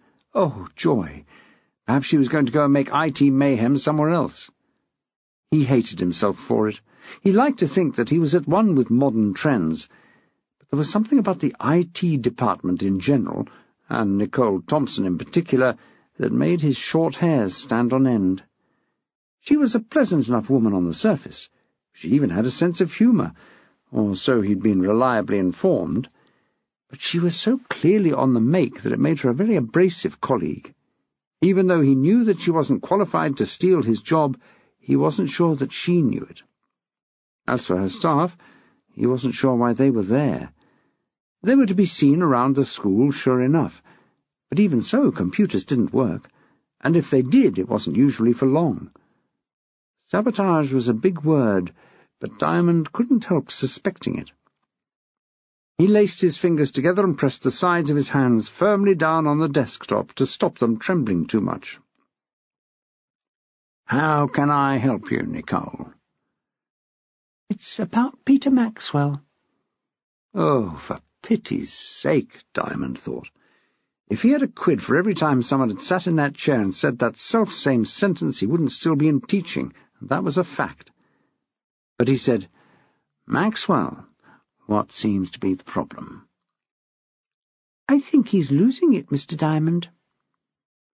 "Can you be more precise?" Diamond knew full well that not everybody understood Peter Maxwell. He himself had more than a little difficulty getting on his wavelength, but he knew that the man could get results out of the kids that everyone else wrote off, was as loyal as Lassie, and that he would move heaven and earth to help any of God's creatures. He didn't care whether he liked a lame duck. He was going to help it over the stile even if it didn't know it wanted to go. He had a vague idea that he might have got his metaphors a bit mixed, but if he couldn't take a few shortcuts in his own head, where could he? And anyway, he'd been a biology teacher once. "He sent a very strange email last night." "An email? Well, that's excellent," Diamond beamed. "I thought we'd never get him online. What else?" Nicole was confused. This wasn't going according to plan at all. "He left himself a note about custard on his desk." "Custard on his desk? Well, that must have been annoying. I'll have a word with the premises manager." "No." Nicole could feel her dander getting ready to get up. "The note was about custard. The note was on his desk." "I see. Probably a shopping list, something of that nature." "And then I went past his classroom just now, and it sounded as though World War I had broken out." At this, Diamond snapped.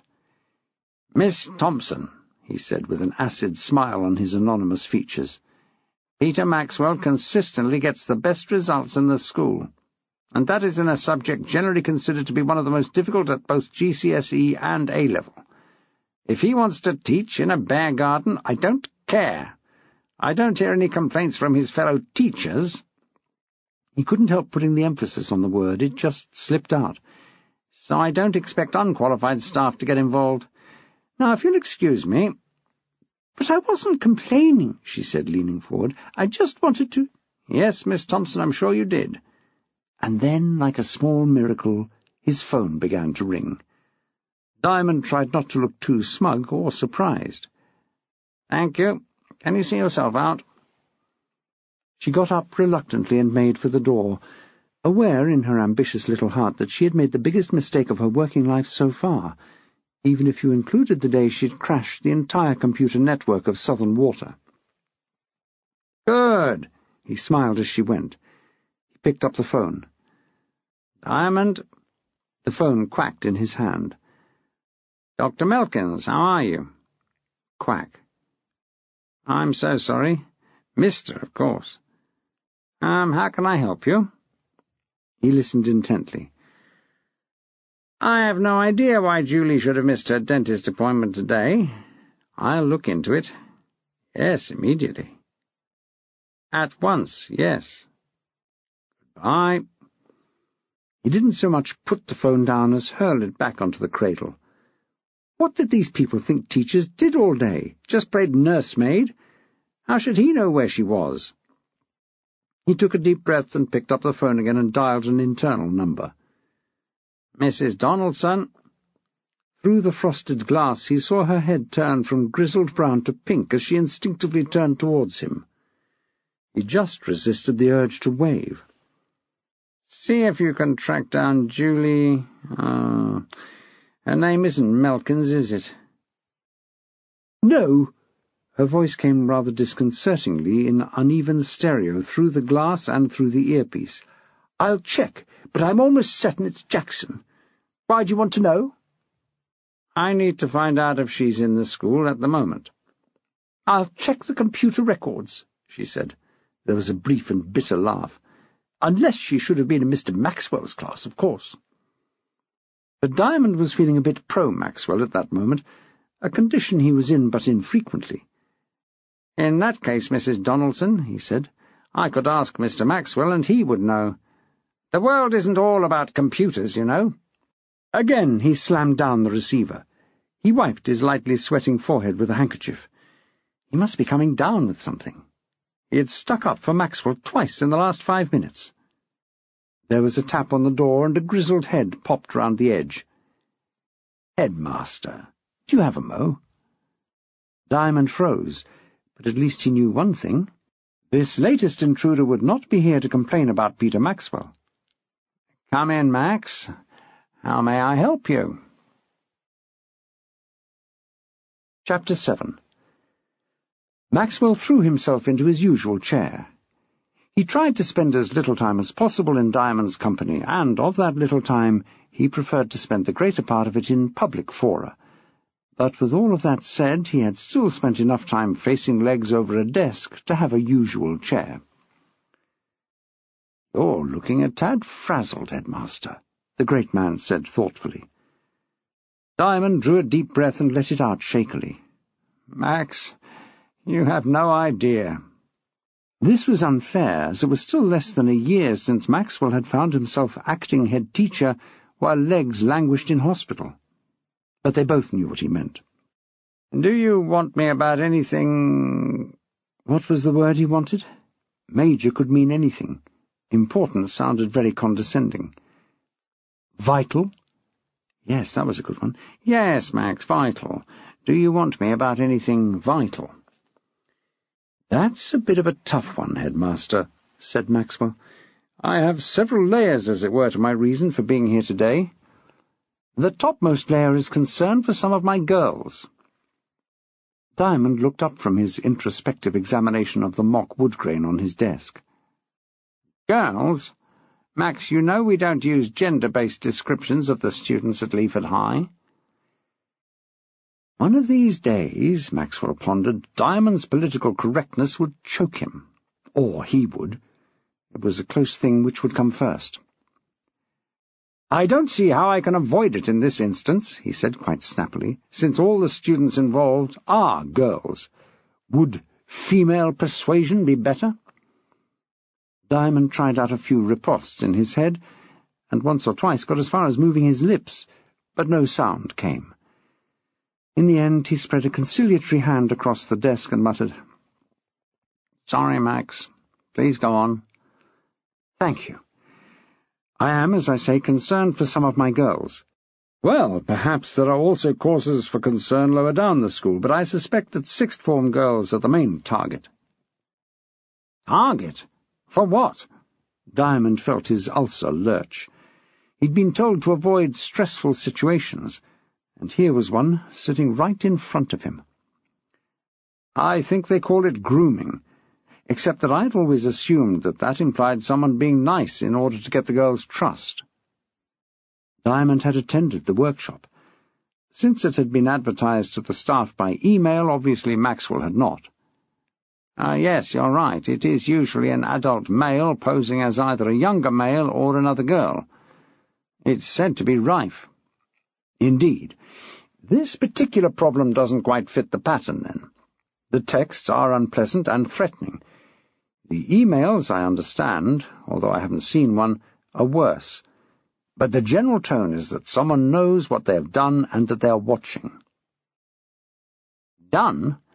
Well, what do you mean, done?" "I have no idea, Headmaster, but you know what these girls are." He looked closely at Diamond. It was obvious from his face that he didn't. "They sometimes, well, go a bit too far, with boyfriends, after nights out and so on. We have to be realistic." "So you're saying that these texts are spelling out—" "No, that's exactly what they don't do. They just seem to imply things, but the girls are rattled, and the police are involved." "Police?" Diamond's screech was almost off the scale of human hearing. "Police? Do you just mean Detective Sergeant Carpenter? I mean Mrs. Maxwell? Oh, dear. Police!" Maxwell couldn't help a wry grin. "Headmaster," he said, "surely the idea of the police at Leaford High School can't really come as too much of a surprise. I'm only amazed that they don't have a satellite police station somewhere on the grounds." Diamond was on his feet. "What can you mean?" He would have shouted, but he seemed to be having difficulty getting his breath. "Don't get in a state, Headmaster." Maxwell was also on his feet by now and making his way round behind the desk. He needed to be nearer to catch the man when he fell over in a faint. "I just mean we're not strangers to police investigation, are we? Last year, year before, and then the year before that." Diamond waved him away with a flapping hand and sat down heavily. He patted his forehead again with a handkerchief he seemed to keep ready for the purpose. "I'm sorry, Max. I've been under a lot of strain." "You still seem to be, Headmaster, if you don't mind my mentioning it. Is it something you can tell me about?" Diamond fell under the Maxwell charm as easily as generations of bolshy sixth-formers had done since time immemorial. Immemorial to everyone but Peter Maxwell, at least. It's all these cutbacks, staff redundancies, new initiatives. Sometimes I think they'll never end. League tables, SATs, AFL." He looked up at Maxwell and apologized. "Assessment for learning." Maxwell looked affronted. "I do know what AFL stands for, Headmaster. That I consider it and its myrmidons a waste of time is my own affair. I personally prefer the AFQL initiative." Diamond tried to look intelligent. This was one he thought he should know, but what with the stress and everything, he couldn't call to mind. He settled for a generic, "Ah." Maxwell smiled and leant forward. "Don't worry, Headmaster," he whispered. "You don't have to know this one. It's a favourite of mine because it stands for anything for a quiet life." He leant back. "You should try it sometime."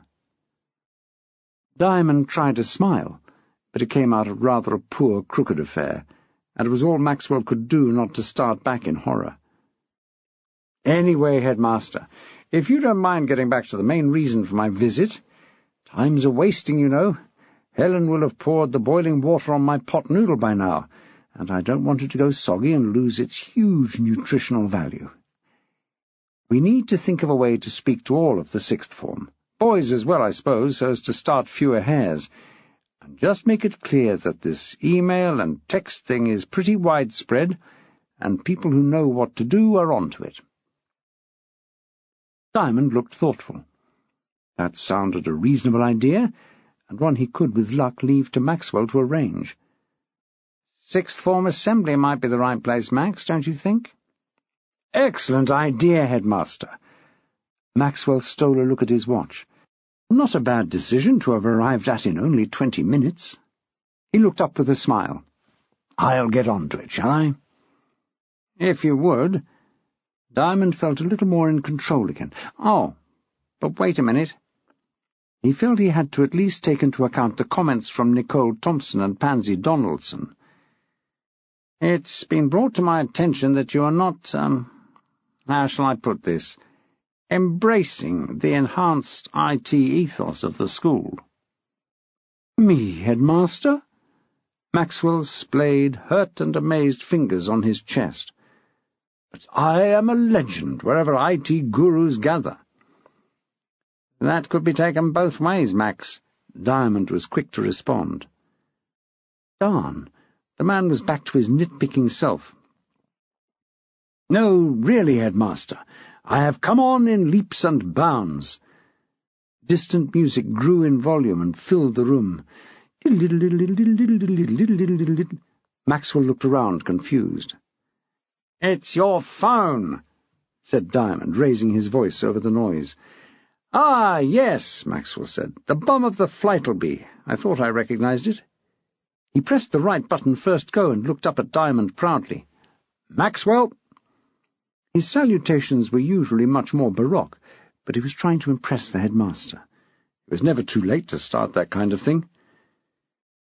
On the other end of the phone, Jackie, with lightning reflexes honed as both D.S. Carpenter and Mrs. Maxwell, realized he was somewhere rather more public even than his office. I assume you're with someone. Absolutely on the money as always, Hart, he said. Right. I was just wondering how it went with Leah. Not wonderfully, to be frank. Ah. Have you spoken to anyone? Yes. Diamond? Again spot on. How did it go?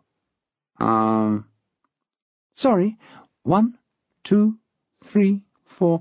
Let me stop you there. Out of 10, that was a reasonable score for the success of his interview with Legs, he felt. Oh, rats! I was hoping you might have got somewhere.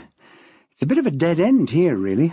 I'm tracking down the other names I have via the parental contact details, but surprise, surprise, they're not in, or they wish they'd never been to the police, or the other million excuses we always get. Great. Well, that's wonderful. Give the little chap a kiss from me, and I'll see you at home. Bye now. Maxwell clicked the right button for the second time in a row and ended the call. He looked at Diamond. Jackie, he smiled, just giving me an update on Nolan. Yes, Diamond said, concern wiping across his face on cue. How is the little one? Bruised, loves his stitches. Hopefully he will have learnt that when the steps run out on a ladder, it's a good idea to stop climbing. Diamond gave a half-hearted chuckle. If only Nicole Thompson could learn the same lesson. Maxwell opened the door and made to leave, but turned in the doorway. "You're sure you're all right?" he asked. "Because, obviously, if you're not, I'd be more than happy to help out." Diamond was round the desk and behind Maxwell with his hand in the small of his back like a rat up a pipe. "Ha, ha, ha, ha!" He laughed mirthlessly. "Oh, yes, always the jokes, eh, Max? Well, can I leave that assembly thing to you, then? Excellent." They heard a movement in the adjacent office, and through the frosted glass both men saw the unmistakable shadow of Pansy Donaldson, and she was coming their way. Maxwell showed the whites of his eyes and was away up the corridor with a turn of speed creditable in a man half his age. James Diamond stayed where he was, transfixed like a rabbit in the thrall of a stoat, albeit the largest stoat in the whole world. The door opened. "Mr. Diamond, glad to have caught you." She looked up the corridor and said with some venom, "Was that Mr. Maxwell in there with you all that time? He should know better than to waste the time of someone as busy as you." "And no, Mrs. Donaldson, it was an important meeting. Now, how may I help you?" She snorted in Maxwell's direction and tossed her head. Then she turned what she liked to think was a calming and professional countenance on Diamond. In fact, her face, looking as it did like a particularly malevolent currant bun, made him feel a little queasy. "I just thought I'd bring you up to speed on the Julie Jackson scenario." Diamond compressed his lips and suppressed a remark along the lines of the fact that it was his lunchtime, and she was being paid almost what he was, and why couldn't she just update the Julie Jackson scenario herself and leave him alone? The words that crept out were different. "Oh, thank you, Mrs. Donaldson." She stood there complacently, hands clasped over what she no doubt considered to be her waist. He nodded at her encouragingly. "So, what is the speed up to which you wish to bring me?" "I'm sorry, Mr. Diamond," she said with a barely discernible bridle. "I assumed you might want to continue this in your office." "Why?" he snapped. "Everybody seems to want to come into my office today. Just tell me." "All right," she said. What she didn't say, but was thinking it so obviously that she might as well have spoken aloud, was, "You ungrateful pig. I was just trying to stop you getting bad news out here in the corridor. But okay, here goes. She seems to have disappeared." "What?" The corridor walls and ceilings spun round, and he closed his eyes. That was worse, as they were then spinning round in the dark. He raised his lids quickly, and there was the doughy face of Mrs. Donaldson, much closer than it needed to be. "Ah! Oh, I'm sorry, it's the strain." He drew himself up and took a deep breath. "Mrs. Donaldson, I want Bernard Ryan and Peter Maxwell in my office now." "But, Mr. Diamond, you don't look at all well." "I wouldn't expect to the way I feel," he spat. "Just fetch them and then come in yourself. I think this thing just got bigger than all of us." He looked in horror at her size 30 bulk and wished he could eat his words. But she hadn't noticed as she hurried away, excited to be in on an adventure, even if it was to include that sarcastic so-and-so Peter Maxwell. That he had sunk to getting people to make prank calls to her switchboard wasn't something she was going to forgive in a hurry. Oh, no. Her door swung to behind her, and James Diamond, feeling rather less than sparkling and using door jam and sundry furniture to support his wobbling legs, made his way to behind his desk and waited for the chaos to begin. Peter Maxwell hummed snatches from other Rimsky-Korsakov ditties as he trotted along the corridor to his office. A pot noodle wasn't terribly exciting, but he found pleasure in the small things these days, and to find that the thing was edible on even a basic level was always a nice surprise, for all Nostradamus had not had the foresight to warn us about them. He walked in, hand outstretched for the comestible, lovingly prepared by Helen Maitland, the fridge, safely re-ensconced as his deputy after a short stretch in the madcap world of the SLT. But there was no noodle-based snack to hand. "Helen, where is my satay pot noodle?" "I've eaten it," she said. "It was going soggy. Anyway, you wouldn't have had time to eat it. Legs wants you in his office." "Just been there," he said, shouldering past her to the real fridge, to see if the cheese that he had stashed there some time ago was still remotely edible. "Yep, I've eaten the cheese, by the way. He wants you there again." "That must be about what Pansy wanted to tell him." "Pansy?" "Yes, upsetting, isn't it? There were so many other less attractive plants after which Mrs. Donaldson's parents could have named her." "Bladderwort," suggested Helen. Maxwell laughed. "I literally cannot top that one, Helen," he said. but I'm sure you won't mind if I claim it as my own from now on. I hope Pansy hasn't been called to the presence.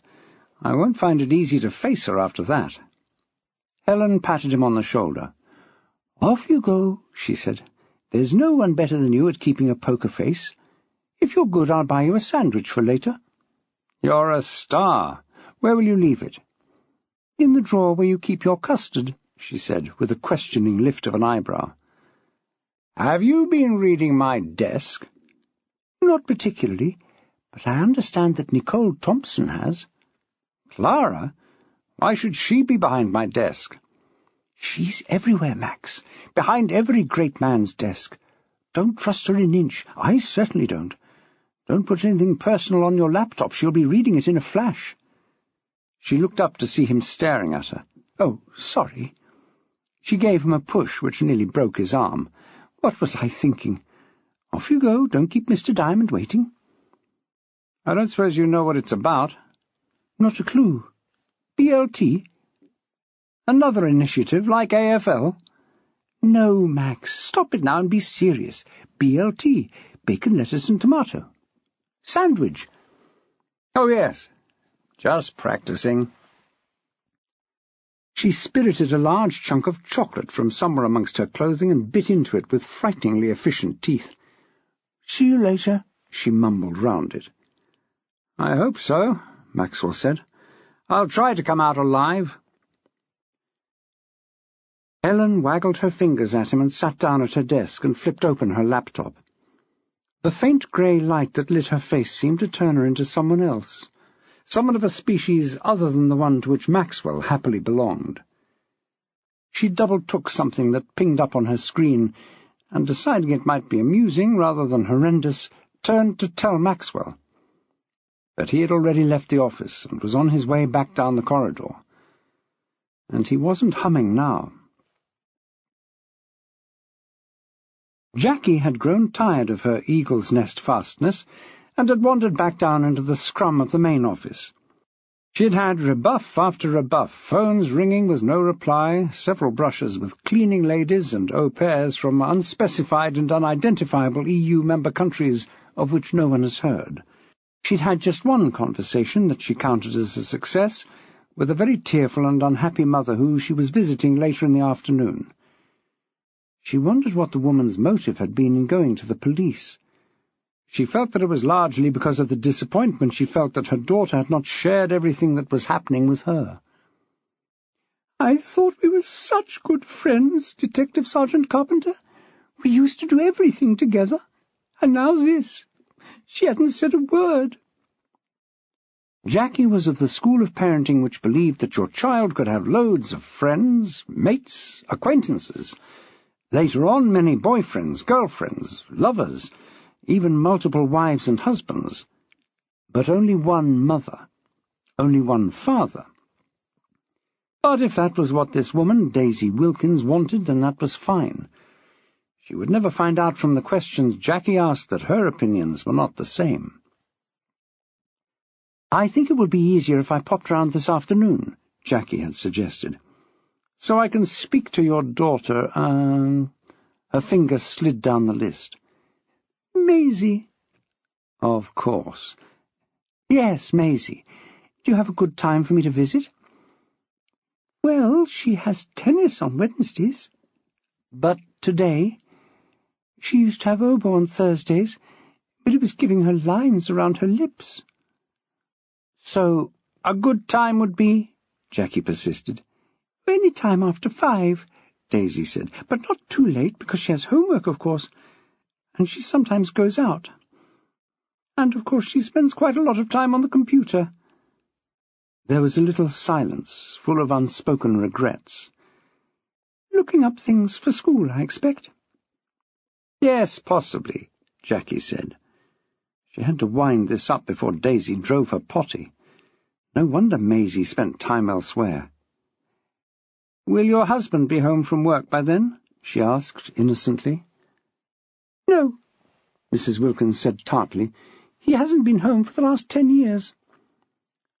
"So it's just the two of you, then?" Jackie asked, and immediately wished she hadn't spoken. Yes, the woman dissolved into fresh tears. Just the two of us, my baby and me. Right, well, I'll be round after 5 then. Try to keep her home until I arrive, Mrs. Wilkins, won't you? Bye for now. Jackie wanted to suggest that Daisy didn't tell Maisie that Jackie was on the way. But of course, she reminded herself, they shared everything. She sighed and put down the phone. Some days she wondered whether she shouldn't have just gone in for social work and be done with it. A voice in her ear brought her back to earth. Jackie, how's the office? She turned and found that the speaker was one of the WPCs from traffic along the hall. Fine, thanks, Yvonne. How did you know about it? I heard from Steve.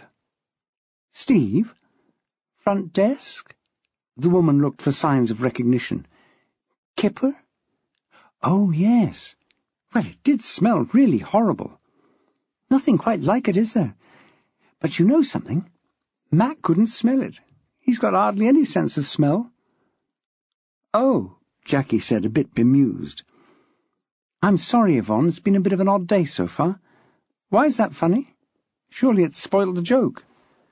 No, Jackie, Yvonne poked her in the ribs. Think about it. He's sitting in there, smell enough to choke you. Someone goes in. Does Matt say, Phew, can you smell that smell? No, he doesn't say anything. So everyone assumes he's responsible. Now do you get it?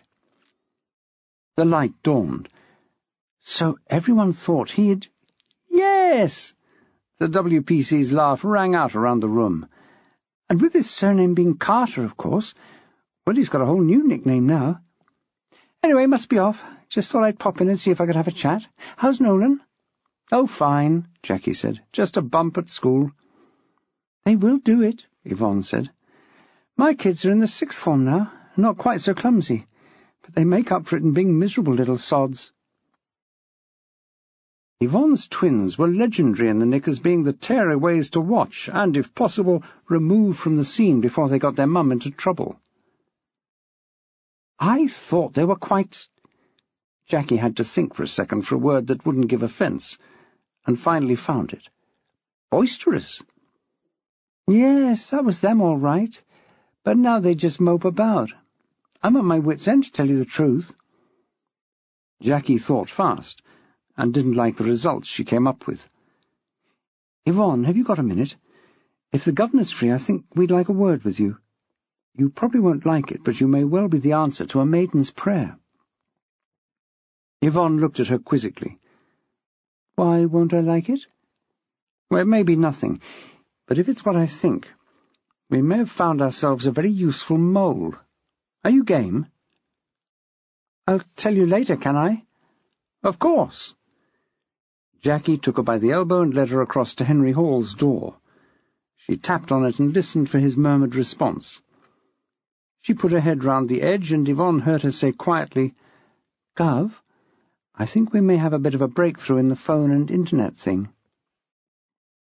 The traffic cop's heart constricted in her chest. It was an instinctive chain reaction built into the synapses of any mother of the 21st century. Internet. Paedophile ring. Her little girl. Oh, God. She was almost in tears already as Jackie opened the door and ushered her in. Chapter 8. The bus reached the end of its journey. When it had begun, edging out of Leaford bus station, it had been almost full, its passengers representing the many and various sections of the population. There was the obligatory little old lady sitting at the front, smugly ensconced in the "please give up this seat to anyone who is elderly or disabled" seat. Her bad leg was prominently displayed in front of her in the best position to get kicked by anyone joining the bus. This gave her a perfect opportunity to wince and clutch her calf, whilst muttering imprecations against babies in buggies, babies not in buggies, toddlers, school-aged children, mothers, fathers, other old people, and anyone else not covered by her rather comprehensive list. There were many from the babies and mothers' camp. Some were screaming, some just whimpering. Some of the babies were also making a reasonable amount of noise. Add to the mix the tinny flick of the iPod earphones screwed into ears so pierced it was a miracle there was still an unimpeded hole to take the plugs. Apply on top the whine of the motor as the driver changed gear as he crept through the daytime traffic past the shopping centre, and it was easy to see why no one noticed their fellow passengers. The oral and olfactory overload was such that everyone just battened down their personal hatches and tried to bear the journey until their stop. Soon the town was left behind, and the passengers got fewer and fewer. The bus wound over the dam and up onto the downs, its destination a village so remote that only the most determined tourists ever went there. The driver was alone with his thoughts for the last 5 miles, and that was how he liked it. He switched on his radio and sang along lustily with the golden oldies of Coast FM, mercifully devoid of DJ diddle-daddle as it was. So he didn't know about the 2 abandoned mobile phones on the back seat of his bus, although they had been bleeping and ringing throughout the journey. He found them, along with empty crisp packets and a particularly nasty-looking half-chewed whisper, when he did his lost property sweep after he had turned his empty vehicle round. He hefted the phones thoughtfully in his hand and considered what to do with them. He had several options, and they needed careful thought. He could hand them in at the depot. This would result in paperwork. He could toss them in the waste-basket at the bus stop where he was parked for the regulation 10 minutes as he waited for the phantom passenger who never came. No paperwork. He could keep them and see how much they would net him on an internet site. Again, no paperwork, save a few boxes to tick and possibly a few quid in his pocket. He was sitting in his seat looking down at them and had just decided to go with option 3 when a voice made him jump. "Hello, driver." A passenger, after all this time. He straightened in his seat and looked up, blinking. "Hello. We don't usually get anyone getting on here. Sorry if I seemed rude." All the drivers on the Leaford routes had gone to customer services courses. He, along with all his colleagues, had found them a complete waste of time, but the constant threat of customer feedback had kept them all on their toes, even on the school runs when they had to battle with those psychos from Leaford High. "Not at all. I don't usually use the bus myself, but my car's off the road. You do go straight to Leaford, don't you? Not the scenic route or anything?" "Well, as straight as the road is," the driver said, and looking again at his passenger added, "Vicar?" The man smiled. He always liked to know that he could trust the ocular powers of a man who was, albeit briefly, to be responsible for his life.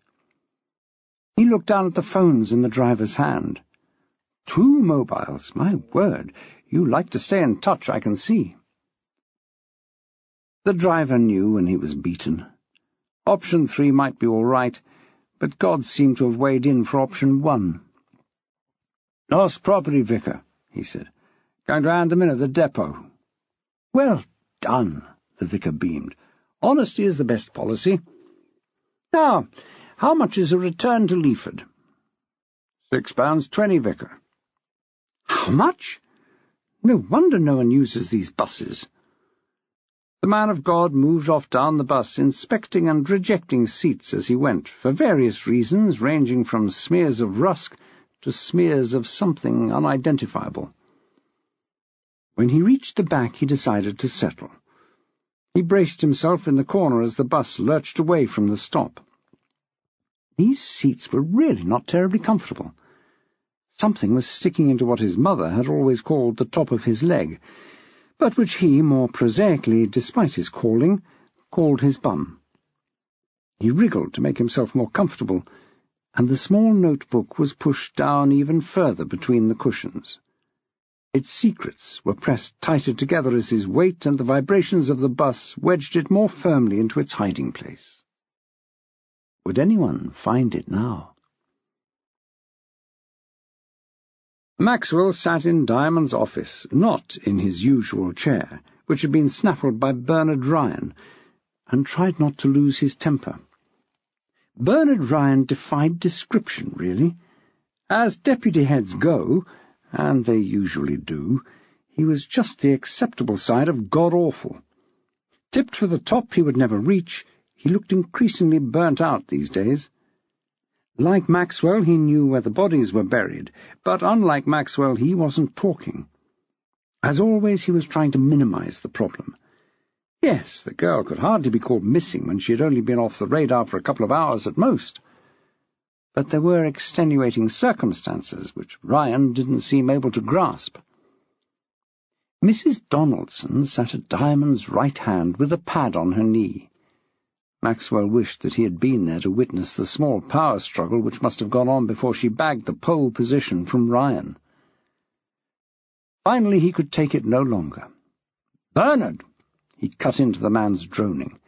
"I don't know about you, but I have work to do, even though it is only teaching, which I appreciate is very little of your day. May I recap, Headmaster?" Diamond was spread too thin to argue. "Imagine these remarks as bullet points, Bernard. Might help you cope better. Bullet 1 is that there is something going on in this area in general, but for our purposes today, in Leaford High School, which is potentially serious. Bullet 2 is that our girls, and only the girls, are being targeted by someone who has their mobile numbers and their email addresses. Bullet 3 is that one of the identified girls, which I think we have already agreed may be the tip of the iceberg—" He glanced across at Mrs. Donaldson, who flicked over a page or two and then reluctantly nodded assent—"now seems to be, if not actually missing, not where she ought to be. And bullet 4, I have to add, is that I think we ought to call the police." Diamond and Ryan both chorused, "Police, no." Maxwell looked at them, both professionals, both allegedly intelligent, and not able to make a simple decision to save their lives, or anyone else's life. "Compromise, gentlemen." Diamond was quicker on the uptake than Ryan, who was mulling over what trick Maxwell was trying to pull. "Mrs. Maxwell."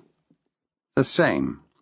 "That reminds me, Mr. Maxwell," Mrs. Donaldson piped up. "I had a rather annoying call from a woman this morning who claimed to be your wife, but didn't seem at all sure what her name was."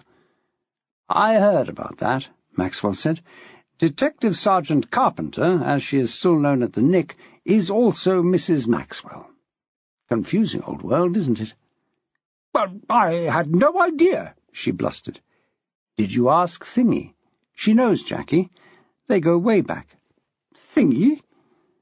"He means Emma on reception," offered Diamond. He and Maxwell went way back too. "Well, why didn't he say so?" she muttered, annoyed that she had been made to look silly. "I prefer my staff to be called by their proper names, not some stupid nickname. It is very demeaning." Maxwell snorted quietly. Bernard Ryan, every cell in his body screaming against it, spoke up for him. "Mrs. Donaldson, if Max started calling people by their real names, we would think the world had come to an end. They're just terms of endearment, Max, aren't they?" "Mostly," he conceded with ice in his smile. "For example," Diamond chipped in, "behind my back Max calls me Legs, after Legs Diamond, the famous gangster of the 30s. "Well done, Headmaster." Maxwell's admiration and amazement almost cancelled each other out. "And Nicole Thompson from IT is Clara." He paused.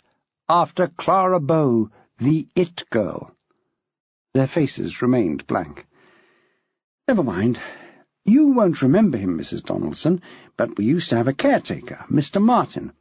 So I called him Betty, after All My Eye of a Yarn and Betty Martin, a phrase whose meaning is now lost to time, and even to me. Do you see how it works?"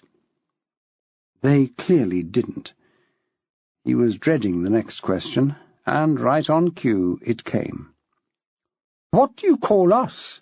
Mrs. Donaldson asked, indicating her ample self and Bernard Ryan. Maxwell's brain, working overtime as it had been, folded its tents and left the oasis. He longed to come out with a merry quip to cover the fact that Ryan was too boring to have a nickname, and he had christened her after a hated concentration camp guard. But there was just a void where that merry quip should be. He resorted to mimicry, the true last resort of a scoundrel. "I've got nothing." His perfect Randy Disher was wasted on them. If they had Hallmark on their TVs, they were clearly not aficionados of Monk. Heaven knew they could do with a preternaturally talented private investigator now, and they'd all thank him later. The silence ticked on for a few more seconds. Then, "So, Max, perhaps you'd like to ring your wife," Diamond suggested, "just in the first instance. Unofficially, as it were." "Why not?" Maxwell said, and proudly brought out his mobile phone. He hit the speed dial, and they all sat waiting as the connection went through. Yvonne Thomas could hardly sit still. Jackie took a seat to the side of Hall's desk, unconsciously mirroring Pansy Donaldson miles away across town. The traffic woman policeman sat facing them, perched on the edge of her chair. "For God's sake," she burst out, "what's going on? Are my kids okay?" Hall never lied. "We don't know, Yvonne. There is a problem which has only just come to our attention, but could or could not be extremely serious. Someone is targeting girls of about the age of—" He paused. He had no idea what her daughter was called, but it seemed only polite to at least suggest that he had the name at the tip of his tongue. "Amanda, 17 nearly. What do you mean, targeting?" "They get texts on their phones, emails, that kind of thing." "I would know if she was," the woman said, her throat tight with indignation and fear. "She tells me everything." "I think we have to accept," Hall said patiently, "that no child tells its parents everything. I'm not sure it would be good for any of us if they did." "I'm already glad that Nolan keeps things to himself," Jackie said. "If I knew half of the things he did at school, my hair would be white." "Do Amanda and her brother share a computer?" Hall asked. He gave himself a pat on the back for remembering that she was a twin. "Yes. Well, we all share it, really. I didn't want them to be hiding away upstairs on chat rooms and things, so it's in the dining room. Well, study now, I suppose." "But she has her own email account." "We all do, yes. You have to give them some privacy." "Of course you do," said Hall. "Is it password protected?" Jackie said. "Can you access it from any computer?" "We all have the same password," Yvonne said, "for the same reason we didn't want them to have a computer in their rooms. But I wouldn't pry. We've promised them that." "I suggest you pry now," Hall said. "Are they close, the kids?" "They're twins," she said simply, "although I know twins of different sexes aren't always closer than ordinary brothers and sisters. These two are. They're hardly ever apart." "So he will know, then, about this, if she's getting these texts and emails?" "Certainly. His name's Josh, by the way." She knew Hall was waiting for the information. "Josh, of course." He sounded as though he'd always known. Jackie turned Hall's laptop towards Yvonne. "Can you log on to Amanda's email account, please?" "You can't get it from this server," the woman said naively. "It's blocked." "Yvonne," Jackie said, "this is DCI Hall's computer. Nothing's blocked from here." "Oh, yes. Silly." She tapped a few keys and waited, looked up at them, gnawing her lip. "A bit slow," she said with a nervous laugh. "Oh, here it comes." She tapped in a few more letters, then frowned at the screen. "Hang on, I've probably put it in wrong." Hall and Jackie exchanged glances. "Oh, God!" She pushed herself away from the desk and stood up, her hands to her mouth. "Why's she done that? She's changed her password. I can't get in." She looked frantically from one to the other, her eyes wide and filling with tears. "What does it mean? Is she all right? Has anyone—" She couldn't finish the sentence. Even in traffic, a police person was well aware of man's inhumanity to man. Jackie went over to her and put her arm around her shoulders and pulled her gently back into the chair. "Come on, Yvonne. Calm down. We have no reason to assume that whoever is doing this is hurting the girls, or even meeting them. But we need to get in touch with Amanda and get into her emails." Her phone rang out with Rimsky-Korsakov's finest. She foraged in her bag and pulled it out. She looked at the display and hit a button. "Not now, Max. I'll ring you back." The phone rang just a few times before it was answered. Before he could speak, Jackie said, "Not now, Max. I'll ring you back." And the line went dead. "Sorry, gents and lady," Maxwell said. "It appears the little woman is busy.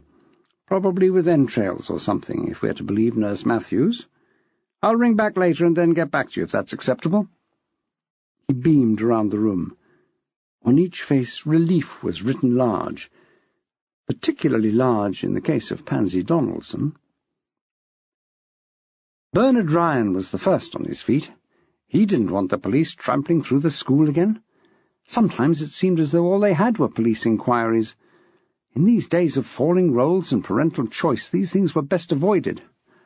Perfect, Max. I'm sure I speak for us all when I say that we will happily leave it in your capable hands." He hoped that Maxwell didn't hear Mrs. Donaldson's snort. No point in antagonizing him unduly. And in Bernard Ryan's sterile little world, if the police had to be called in, Jackie Carpenter, or Maxwell as he tried not to think of her, was at least rather more attractive than Andy DL. The meeting seemed to have ended, so Maxwell drifted away. Balked of his pot noodle, his stomach began to growl. He thought he ought to appease it, if only with Helen's BLT. But it was not to be. As he passed the door to Sylvia Matthews' domain, she poked her head out and hissed at him, "Max, can you come in here a minute?" "Matron." An impeccable Kenneth Williams would usually have her in stitches, but not this time. "Be serious, Max.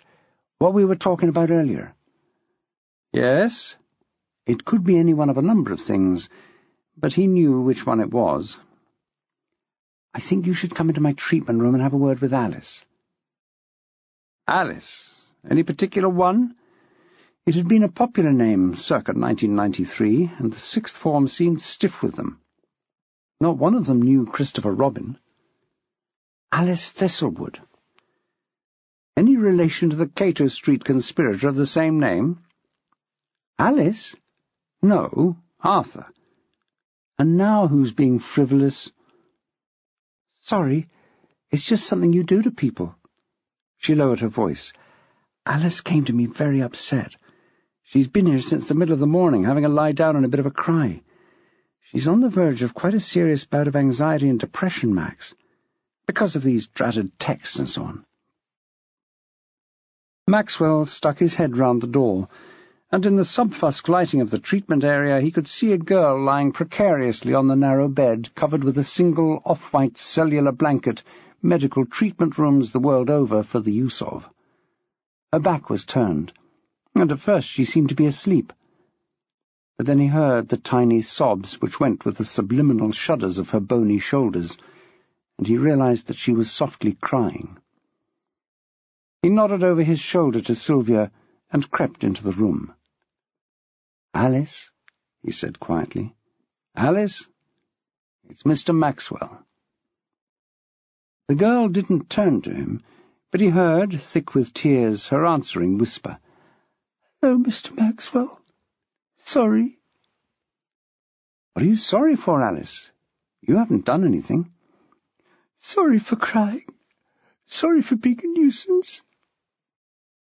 He checked behind him that Sylv was within sight, and risked a hand on the girl's shoulder. "A good cry does the world of good. I often treat myself to one when the going gets tough." The girl gave a tiny laugh and half turned round. I can't imagine you crying, Mr. Maxwell. When did you last cry?" "Yesterday," he said promptly, "when I saw my little boy with bruises and stitches in his chin." "He's all right, though?" "Yes, he is. I shed a few tears because I realized that I won't always be able to pick him up and dust him down. He'll have to do that for himself one day. But for now he comes to me or his mum when he's hurt or sad. It's always better to share." "Suppose." "You know it is. Have you told anyone else about this texting thing except Nurse Matthews?" "No. Some of the other girls are getting them as well." "I know. But in that case, why didn't you tell them? Someone." "Mine are different. He knows things about me. Things I've done." He looked down at the girl. She was a stringy little thing, not 6 stone, wringing wet, with fine mousy hair pulled back in a brutal ponytail from her sharp little features. Whatever could she have done to get her in this state?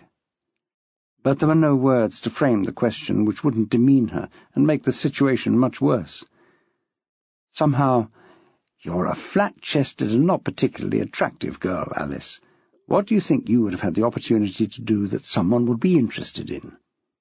Didn't quite fit the bill. He decided not to pursue it. He patted her shoulder again and backed out of the room. Once outside, Maxwell said, "Look, Sylve, this has gone far enough. I'm sure there are all sorts of data protection, human rights, and goodness knows what other bills passed through the European Parliament to prevent me, but I have to make this public. I want names, I want details, and most of all I want this— I'm lost for words, Sylve. This shithead found before someone gets hurt." The nurse looked at the closed door as if she could see the sobbing girl behind it. "Or hurts themselves, you mean?" "That too," he said. "Entrails or not, I'm ringing Jackie." "Entrails?" "It was you who brought them up. She might be up to her knees in entrails, you said." "Oh, yes. I think it was this kind of entrail I had in mind." "Fair enough. I'll ring her from my office, I think." He tossed his head towards the treatment room. "I wouldn't want Alice to overhear anything. Make matters worse." To her own surprise, Sylvia Matthews reached up and planted a kiss on Maxwell's cheek. "Sylve," he said, looking down at her. "That was nice, though possibly a tad ill-advised within snooping distance of the main office. What was it for?" "Oh, just because we all should do that more often. To whoever needs a kiss, a hug, or a quick pat. We've become too self-contained, too self-centered to notice when people need our help, need our thanks. So that was for all the times in the past, and all the times still to come when you deserve a kiss. Tell me when my credit runs out and you can have another." He gave her a squeeze. "It's hard to do that in a text, I'll agree. I'll send regular statements in future." He brandished his phone at her. "Off now to ring the little policewoman. Look after Alice." And he was gone. Chapter 9.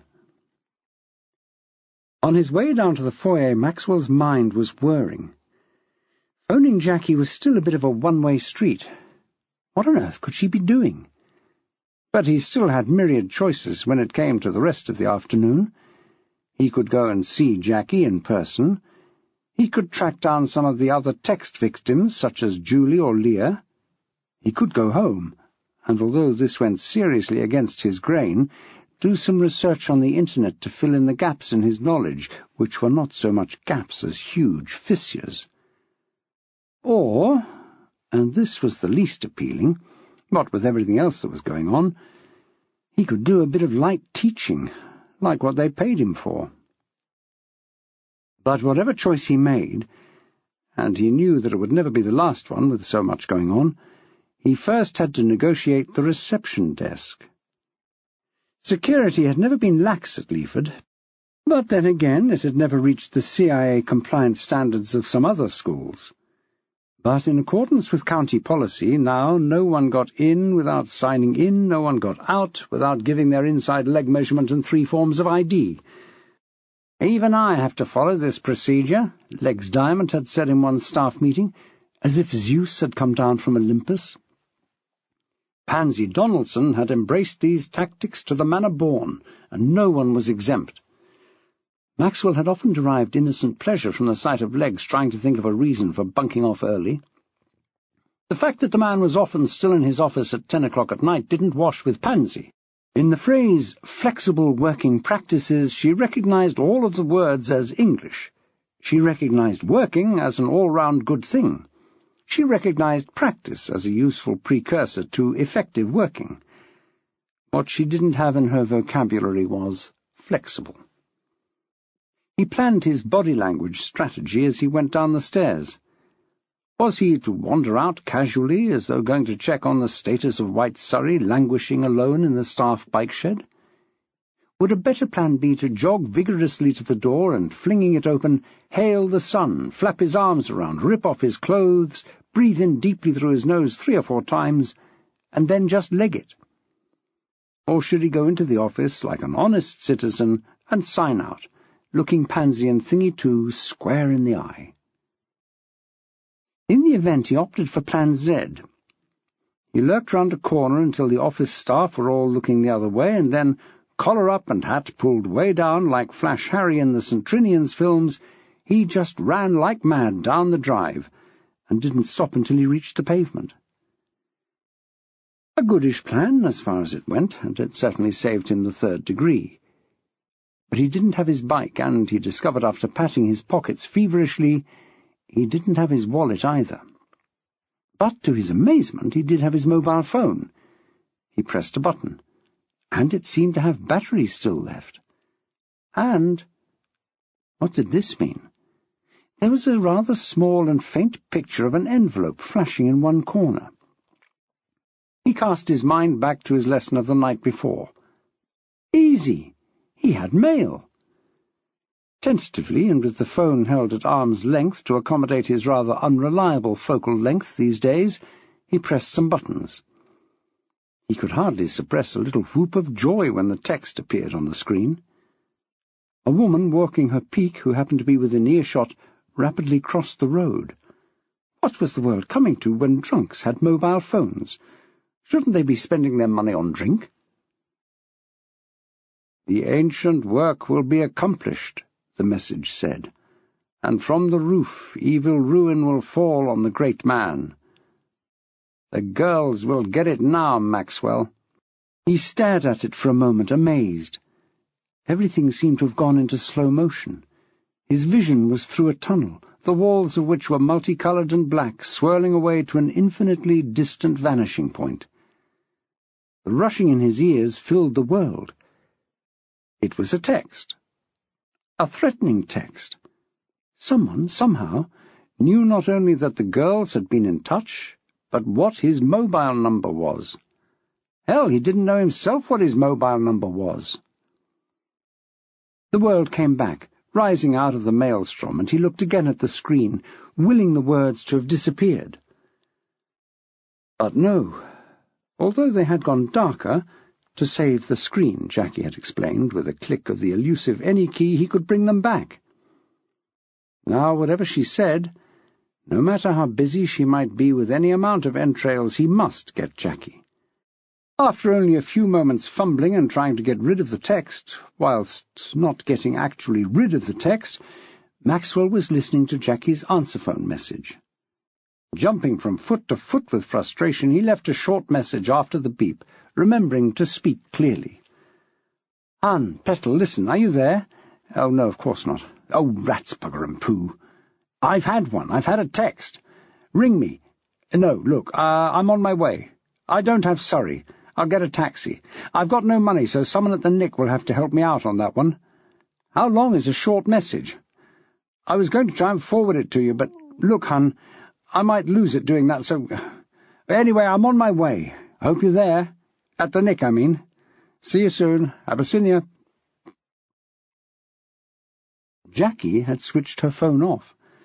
She was glad that Maxwell had embraced a tiny corner of cyberspace, and she would get back to him and pat him on the back, one day soon, when she had time. But just now she felt that this case had exploded in her face. And it wasn't even a case, not really. A few disparate examples of kids getting texts, which hadn't seemed too desperate in the scheme of things, had suddenly grown tentacles reaching far and wide. She had left Yvonne with Henry Hall to plan the next few moves. Not freaking out her daughter was her main aim, but she had gone beyond frightened to furious, and so that might not actually happen. Meanwhile, Jackie had places to be. Daisy and Maisie. Oh, boy. She wasn't looking forward to this at all. She got in the car and switched the phone on. She only intended to make a quick call, but she had messages, and it wasn't in her nature to ignore them. One was from her mother, asking whether she thought that petunias would look a bit common on the front border. Delete. Another was from the garage, asking if she was happy with the car. Happy? As in delirious? Or in not standing on a hard shoulder in the dark in the pouring rain with a smoking engine? Either way, they wouldn't be getting an answer. This was customer care gone mad. The third one was from Maxwell. Son, are you there? No? Rats, bugger and poo. I've had one. Look, I'm on my way. Sorry. I'll get... So someone at the Nick will have to help me. How long is a short message? I was going to try and forward it to you, but look, hon, I might lose it. Anyway, I'm on my way. I hope you're there. Yes, soon. Abyssinia. Where was he when he sent that, Jackie wondered. It could actually be Abyssinia, to judge by the reception. It was really hardly any use at all as messages went. He was on his way to somewhere, but where to and where from? Why was he on his way anywhere at this time of the afternoon? He should still be at school. She stabbed the return call button and waited while it connected. Hello? Max, where are you? Did you get my message? In a way, she said. I have no idea what it was about. More than half of it was missing. I'm in a taxi on my way to the Nick. I need to speak to you. What about? What's so urgent that you've left school? He sounded puzzled, even over the flattening effect of mobile phone technology. The explanation was so obvious that he didn't waste airtime. Anything was urgent enough for him to leave school. I just needed to show you something, but I haven't got any money. Jackie rummaged for her purse. What are you, the Queen?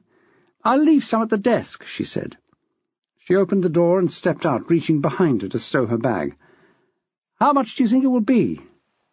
£4.25, Hart, said Maxwell's voice in her ear. Plus a tip. The man's been very helpful. She straightened up and found herself nose to nose with her husband, who was ringing off with a flourish. God, Max, you'll kill me one day doing that. Boys will be boys, he said. Shall we make it a £5? She handed it over, and he leant in the window of the taxi parked alongside. The driver made a half-hearted turn to look through his change bag. Aren't they good at that? But Maxwell brushed it aside. The driver threw the car into reverse and screeched off. He didn't like to linger in the car park of the Nick. Excellent timing. Maxwell beamed at Jackie. Well, not really, she said ruefully. I'm just off to interview someone. Anyone I know? No, it's a mother and daughter. I've spoken to the mother already, and I think it's going to be a bit of a mission, to be honest with you. She's her daughter's best friend, I'm sorry to say. Oh, dear. Called Jane and Janet? No, too old-fashioned. Hold on. Amy and Mamie. Close. Daisy and Maisie. And that's more than I should tell you. Oh, snookums. You can't go to interview the terrible twins on your own. Why isn't Henry going with you? You know he loves your driving. I'll have you know, she bridled, that Henry has actually gone to sleep in my car before now. That's how relaxed he is when I am driving. In fact, he's going off with a colleague to interview her daughter. Ouch. Shoplifting? No, another text victim, we think. Look, Max. She got in the car and closed the door firmly. Through the window he could just hear her say, "That's enough, I can't tell you any more." He pulled the door open again. "But I have got things I need to tell you. I've had a text, I told you in my message." "Of which I heard one word in 5. All right, that's technology's fault, that is, not mine." When the moment arose, Maxwell could be petulant for England. "Interesting." She chewed her lip, always a sign that she was close to caving in. "But even so, you can report that inside." She pointed at the nick. "But who to, Petal? Look at the state I'm in," he said, slapping his forehead. "To whom? To whom should I report it, dear Liza, dear Liza?" His Harry Belafonte was lost on the woman. "The desk," she said. "They've had lots of reports coming in. They'll know what it's about." "They'll think I'm crackers." "They already think you're crackers, Max." "Oh, come on," he wheedled. "What if you take me home and I'll tell you on the way?" "It's in the opposite direction." "Well, not if you go round the pretty way," he smiled. "Or better yet," he held up his finger as if to point at the twinkling light bulb above his head, "why don't I just come with you and I can tell you all my news, like my text, and—" he lowered his voice and waggled his eyebrows, "Julie going missing." "Julie's missing?" Jackie was aghast. "Max, this is no time to be frivolous." "Oh, no, really," Maxwell said. "She is missing in that no one knows where she is. But she isn't missing. It's only since this morning. She was registered first lesson, then she missed an outside appointment, and we're not sure where she is. But after what she told us, love, I don't expect she's in the habit of going home early." "No," Jackie agreed, "but even so. Hang on a minute." She got out of the car and trotted in that girly way of hers, knees together, feet splaying out to each side, back into the nick. After a minute or two she was back. "P?" Maxwell inquired in a friendly enough tone. "No. I've left a message with the desk. If any parent, or anyone at all really, phones in with a missing teenaged girl, he rings me straight away." "Makes sense. Well, now you've done that, I don't expect you've got time to take me home or to the bus station or anywhere, have you? So I'll just come with you, shall I?" "Smashing idea," Jackie said. "Jump in." Maxwell was in the passenger seat before he realized his mistake. Where are you taking me?" "Bus station. Look in my bag and you'll find my purse. Help yourself to a tenner and get yourself home." "I can't take you with me, Max." She didn't look at him. She knew that to do so would be to lose her advantage. "But I'll stay in the car," he whined. "I will. I won't be a nuisance. And I will be company on the journey." "It's 10 minutes. "I know, but there might be traffic. Your sat-nav might not be working." He flicked it with a finger. "Look, nothing." "It isn't switched on. I know where I'm going." "In that case," and he pressed a button, "let's confuse you and use the computer, eh? I'm trying to embrace technology." "Don't be silly. Even I don't embrace sat-nav. I want to get to where I'm going." Maxwell smiled and leant back in the seat, eyes closed. This was nice. Doing a bit of sleuthing with his wife, bunking off school on a nice spring afternoon, the long-suffering Helen Maitland no doubt holding the sixth-form hordes at bay. "Don't you go to sleep on me now," she said, poking him in the ribs. "You're supposed to be providing entertainment on the journey." He straightened up and, adjusting his tie, burst suddenly into song. "Daylight, see the dew on the sunflower, and a rose that is fading, roses wither away." "How do you know the first lines of that? No one knows all the words of memory." "And rightly so. But the Count is rather fond, and so I've seen the video rather a lot of times." "Cats don't necessarily like cats." She knew he was just giving her a little light relief before Daisy and Maisie. "No, indeed. And again, rightly so. But the Count likes a little musical theatre, as you know. For some reason, management prefers not to sell him one of the better seats, so he watches at home." She laughed. "Max, what would I do without you?" There was no answer. She glanced sideways and wished she hadn't spoken. There was a spectre at their happy feast, and that was the age gap of which she was scarcely aware. But she knew, and he, the historian, knew even better, that their days together would not be too long in the land. Nothing like long enough. She took his hand and squeezed it, and he squeezed back. "Historians can do it for ages," he laughed, and salvaged the moment. "But listen, let me tell you about my—" But she'd turned a corner into a small cul-de-sac. "Et voilà," she said. "Without the help of a sat-nav of any description, either digital or human, here we are at Daisy and Maisie's house." She looked at the small bungalow at the end of a short drive. "Oh, good heavens above! Will you please look at that?" Maxwell craned round to see, and his eyes popped. He'd never seen so many gnomes in one place in all his life. They all but outnumbered the blades of grass in the lawn. In amongst them, as if their happy apple-cheeked faces weren't nauseating enough, were wishing-wells, windmills, large daisies with smiling faces and unlikely eyelashes, and one rather beleaguered-looking rabbit, twice the size of the largest windmill. Oh, he had never been so very lost for words. Oh, he's right. She sounded a bit twee, but I never expected this. No wonder young Maisie is kicking over the traces.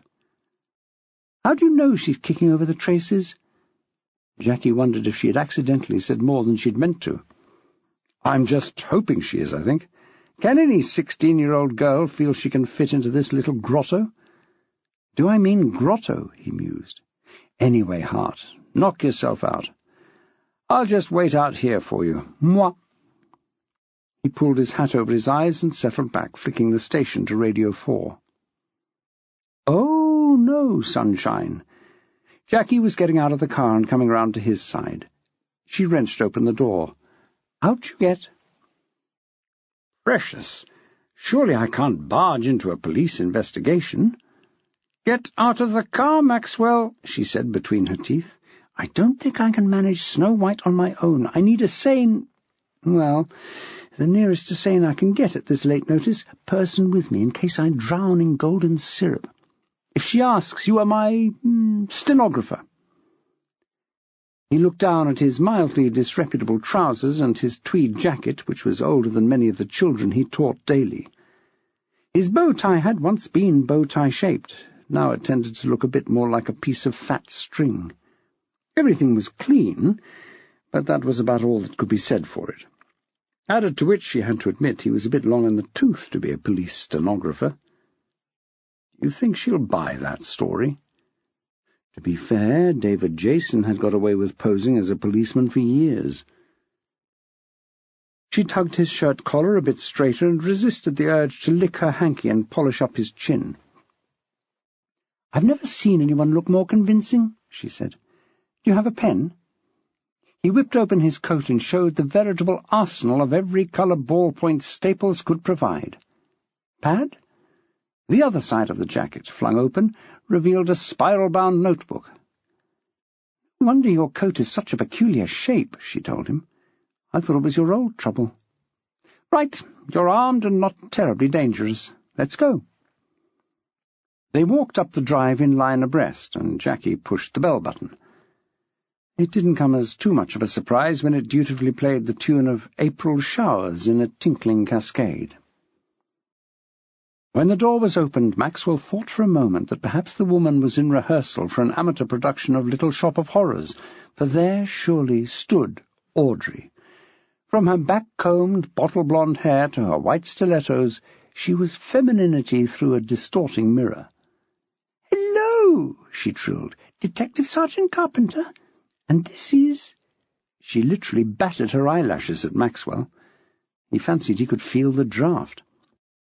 "Yes," Jackie said, stepping inside, hoping her warrant card would do for them both. "This is Mr. Peters. He's a civilian stenographer, Community Police Service. Here to take notes," she added, when the woman appeared to have passed out on her feet for all the reaction she showed. "Oh, I see," she said. I thought you had tape recorders." "Data Protection Act," Maxwell chimed in quickly. "Some people don't like their voices being recorded." He smiled at her, and Jackie turned to him gratefully. "They think they steal their souls. Ow!" He dutifully reacted to the dull ache resulting from Jackie's heel pressing down on his toe. The woman looked at him, and it was possible that her expression changed slightly, but it was hard to tell. She stood aside and extended an arm. "Do come in," she said, and led the way into what at first Maxwell took to be a frill factory. It turned out to be the lounge, and after a little searching, Maxwell found a chair and perched on the edge. He extracted a pen and the pad and sat in an attitude of extreme alertness, eyebrows raised, pen poised, ready to jot down every phrase that fell from Daisy Wilkins's glossy lips. "Mrs. Wilkins," Jackie said, sitting down on what she hoped was a sofa, despite the fact that it looked like a random pile of cuddly toys. "Is Maisie at home?" "Please call me Daisy," she simpered at Maxwell. "Everyone does." Maxwell raised one eyebrow a fraction further at his wife. He knew he would be in trouble later when he noticed the nerve jump at the edge of her jaw, which always meant that she was about to laugh in an inappropriate situation. "Thank you, Mrs. Wilkins. Daisy. Is Maisie at home?" The woman raised her eyes to the ceiling and pointed. Despite themselves, Maxwell and Jackie both looked up, as though the girl might be actually there, suckered to the stucco like a huge gecko. She lowered her voice to below the threshold of any normal ears. "In her room," her lips said. "Wonderful," said Jackie. "Can you get her to come down?" "She's just changing," her mother said. "She finds school uniform very demeaning. She prefers her own clothes." Jackie and Maxwell could imagine the vision that they would be honoured with when the girl came down. A clone of her mother, down to the American tan stockings and the small pearl clip-on earrings. Maxwell also expected her to be mildly overweight. His experience over the millennia had taught him that doting mothers tended to dote with chocolate as well as other less fattening things like clothes, computers, and syndromes needing years of therapy. He'd also noticed they didn't tend to dote with books. His mind wandered. He was looking forward to his dotage. He would like the doting to take the shape of more plastic models for his diorama, Southern Comfort, and banana sandwiches. He was brought back to earth by the sound of a door slamming overhead and galloping feet on the stairs. Daisy smiled indulgently in the direction of the door. The princess was at hand. Maxwell just had time to wonder why the girl sounded so heavy on her feet when the door crashed back, and a vision in black stood there, feet in purple Doc Martens planted aggressively apart, black-nailed fingers curled into loose fists resting on the well-padded vinyl-clad hips. There probably was room for more piercing on the face, but Maxwell was hard-pressed to identify it. The eyes were ringed with kohl, which had the disturbing effect of making them appear even closer together than they actually were. The hair was dyed, certainly, but in many shades, from pale magenta to midnight blue. The vision spoke in a nasal whine. "Quick enough for you." Daisy sprang to her feet and hurried over to give the girl a hug. "Thank you for hurrying up, sweetie," she cooed in her ear. She turned to Jackie, but mainly to Maxwell. "She'd do anything for her mummy, wouldn't you, baby?" She reached up and, finding a non-metallic area of cheek, kissed the girl. "She usually takes a long time to get ready, but she's cut a few corners for us, haven't you, love?" She tugged the girl's arm to bring her into the room. It was as if a sparrow had suddenly decided to drag the cat in through the cat flap, instead of the other way round. The girl's dark bulk remained stationary, and so the mother gave up and went and sat back down, settling her skirts around her calves in a modest and yet unsettlingly provocative way. "Hello, Maisie," Jackie said brightly. "I don't know how much you know about my visit, But I gather you've been having some upsetting texts and emails." "Not upsetting," muttered the girl. "Anything to eat?" she suddenly demanded of her mother, who immediately leapt to her feet. "Sandwich, Poppet?" she asked. "Cakes? Crisps?" "Yeah." The girl nodded and came into the room, flinging herself onto a chair, scattering cushions and frills left and right. Jackie caught Maxwell's eye and knew that he, like her, was remarking to himself that now he knew why they were called that. Daisy turned to Jackie and smiled. "She can get so cranky when she's peckish, can't you, sweetheart? Do you have children, Sergeant?" Maxwell almost answered for her, but remembered in time that he was Mr. Peters, police stenographer. Jackie smiled and said that, yes, she had one small son, but before she could go into any detail, hoping to bond with the woman in shared parenthood, Daisy had closed her eyes in horror, and one small, exquisitely manicured hand was pressed to her chest to still her beating heart. "Oh, I'm so sorry," she breathed. "Never mind." And her eyes flew open, sparkling with hope for the future. "Next time it might be a girl." And with that she trotted off to the kitchen to prepare a small banquet for her little chick. The room seemed emptier after she had gone by more than the sum of her parts. Maxwell was reminded of the strange silence that follows a firework display. The air was almost fizzing with the ghosts of her relentless sparkle. Jackie thought they'd better get this show on the road. Nolan was staying, until she fetched him, with his best friend in the whole world this week, Spencer, and she had learnt that there was a sell-by date on these after-school get-togethers that could be scarily short. "Maisie," she said, "I know you just said that your texts and emails weren't upsetting. Did you just say that because your mum was here?" Maisie turned her cavernous eyes on Jackie. It was as though Mount Rushmore had suddenly decided to make eye contact. "No," she said perfectly clearly. "Why should I do that?" Maxwell wished he could pat his own back these days. He certainly deserved it for having pigeonholed this girl so well. Schizophrenia of parental embarrassment, he called it. He saw it all the time. Jackie did a double take. "Well, she did say you two were extremely close, and I just wondered," she said, her voice tailing away. "Close?" The goth girl looked both amazed and amused. "Do you think we look close?" "Well, no," Jackie conceded, "but appearances can be deceptive." "Not this time," Maisie said. "I can't really be asked to get out the baby pictures, but she's got them all around if you can see them through all this frilly crap. Take a look. You'll see." Jackie got up and wandered round the room. There were indeed photos everywhere, of Maisie at every age, from newly born to yesterday.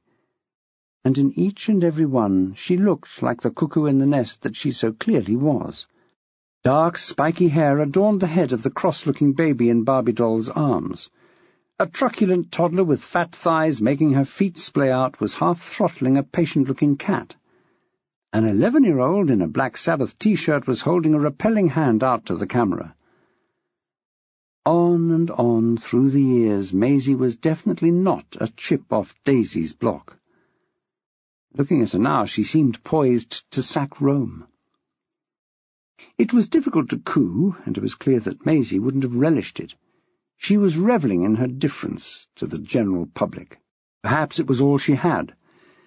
Maxwell knew he shouldn't ask questions, as a humble stenographer, but couldn't resist it. "Is your dad in any of these?" "No," the girl replied. "Mum pretends he left us when I was small, but to tell the truth, he was never here. I don't know whether she was with him for long before I was born, but he was gone before I was a month old." She saw the surprise on Jackie's face. Daisy didn't seem the kind of mother to tell her daughter that. "Oh, don't worry. It wasn't the fairy liquid mum who told me that. It was my gran, her mum. She knows how to call a spade a spade." Maxwell was relieved that someone in the family had that simple skill, as well as poor Maisie. "So," Jackie said, as the sounds from the kitchen started to sound a bit final, "how did your mum come to find out about your texts and emails if you didn't pour your heart out to her whilst painting each other's nails?" Maisie threw her a look of pure gratitude. It was obvious she wasn't used to being understood. She goes through my pockets, she goes through my drawers. I lock things when I can, but when I put a password on my computer and a pin on my phone, she threatened to kill herself." "Pardon?" Jackie's eyes were wide. "Yeah," Maisie was laconic. "She's a bit melodramatic." The sounds of a trolley were heard in the hall. Maxwell just knew it would be highly varnished wood with a faux brass gallery round the top level. Jackie knew she must be quick and gave the girl her card. "Can I see you tomorrow at the Nick?" she hissed. "Will you be at school?" "School?" she laughed. "I haven't been there in months. I'll come to the Nick, sure." "Do you know where it is?" Jackie asked, and immediately knew she was wasting her breath when Maisie gave a short bark of laughter. The trolley was pushed triumphantly into the lounge, and it was exactly as Maxwell had suspected. It was laden with cakes, homemade jam in little Weems pots, scones, kettle chips of umpteen different varieties in bowls printed with pictures of crisps. There was enough food for 20, but Daisy put it pointedly alongside her daughter. This was love food, not for strangers. "Have you been having a nice chat, Poppet?" she asked her daughter, trying to tuck a wiry wisp of hair behind a much-pierced ear. The girl tossed her head and squirmed away. "Going out," she muttered, and slouched out. Daisy gave a small, regretful shrug and then smiled up at Jackie and Maxwell as though nothing had happened. "Was she any help?" she asked. "Loads," Jackie said brightly. "What a lovely girl. You must be very proud." Maxwell was proud as well, of his lovely, caring wife. He thought of what she could have said, the calls to social services she could be making. But no, she knew they were both interdependent, no matter how it looked, and she would leave well enough alone. But she also knew that Maisie could be a deep mine of information if tapped the right way. Now, how to get away from Daisy? He looked forward to seeing how she accomplished that. "Oh, I am," Daisy gushed. "Only the other day." The bum of the Flytleby rang out in the airless room. "Excuse me," said Jackie, smiling. "It's the station. I must answer it." "D.S. Carpenter," she said into the phone in her hand. She stood up and then stiffened. "What?" She looked at Maxwell, who pocketed his notepad and stood up obediently. "On my way." She rang off and turned to Daisy Wilkins. "I'm afraid there's rather an emergency at the station, Mrs. Wilkins. We'll have to go. Thank you for your time, and please thank Maisie for me when you see her." "Oh," caroled Daisy, "she'll be in shortly." She dropped her voice and wrinkled her nose at Maxwell. "It's our night for washing our hair." "Lovely," he said. "Girls' night in." She patted his arm. What a wonderful man. She loved tweed on a bicep. So manly. Her pat became a stroke. Jackie grabbed his other arm and pulled. "Well, Mr. Peters," she said, "we must be away. Goodbye, Mrs. Wilkins." They forced themselves to walk, not trot, down the drive. Only Maxwell looked back. Daisy Wilkins was standing in the doorway, wiggling her fingers at them, a brave smile on her face. It was enough to break your heart. "Good work there, Juliet Bravo," he said. "That trick with the phone." He snapped his seat-belt on. "Now, let me tell you about my—" "Yes, a good trick," she muttered, interrupting him, turning the ignition. "Only it wasn't a trick. That was the Nick. Leah's little sister has just knocked on their neighbour's door." His throat seemed to have just gone very dry. "Why?" "Leah hasn't come home from school. She seems to have disappeared." Chapter 10. The drive back to the station was quiet as they both wrestled with their thoughts. Maxwell had taken Julie's disappearance lightly. If he had a quid for every girl whose parents had thought she was missing, only to have her turn up, crestfallen or dishevelled according to the reason for her absence, he would almost be able to buy himself an ice cream on the front in high season. Jackie was tuned to a slightly different level. Her experience had taught her that the length of disappearance had no bearing on its severity. If someone had been abducted, they were missing from the second they were snatched, and that could be within a minute of their being last seen. If someone wanted to disappear, they could mask their departure by means of messages, phone calls, and false trails, until they had time to burrow into whatever parallel world they had chosen as preferable to the one they were leaving. But when two girls, friends, sharing the same trouble, went missing on the same day, then the alarm bells rang. She didn't know whether they had been taken or if they were in hiding. What she knew for certain was that she was about to be immersed in the world of crying mothers, shouting fathers, press, and tension. She also had to get rid of Maxwell as soon as possible. When they'd set off to interview the Wilkins pair, the plan had been that Jackie could drop Maxwell off at home, or very nearly, and then go on to finish her day. And although that was still theoretically possible, she didn't want to waste even those few minutes. Maxwell had also been thinking, and along very similar lines. He cleared his throat. "I haven't told you about my text," he said. "Max," she said a little testily as she took a bend rather too wide for anyone's comfort, "I'm glad you've mastered the phone, but really I can hear about this later, at home." "Two things, Hart," he said. "The first is that I can't see you getting home any time soon today, and you know how I need my beauty sleep." She glanced at him and gave a small laugh. He was the only person she'd ever met who could get by on the same few seconds a night that she could. "If you say so. And the second thing?" "I thought you understood about my text. I told you in the message, and I've been trying to tell you since. I've had a message like the girls, threatening and rather disturbing." "Max!" He didn't know whether this came out as a scream because she was angry or because a lorry was bearing down on them from the right. "Why didn't you tell me sooner?" "I did try," he said mildly. There was a pause as she reran the last hour or so. "All right, perhaps you did." He silently mouthed, "Yes, I did." But her eyes were on the road, and she didn't see. "But—" She looked at him. "I'm sorry. I wasn't concentrating on what you were saying. Tell me now." "It's said, the ancient work will be accomplished, and from the roof evil ruin will fall on the great man. The girls will get it now, Maxwell." "Like that? No text-speak?" "No, everything was spelt out in full. They even included punctuation." "That's odd. Most people don't bother. But what the hell does it mean?"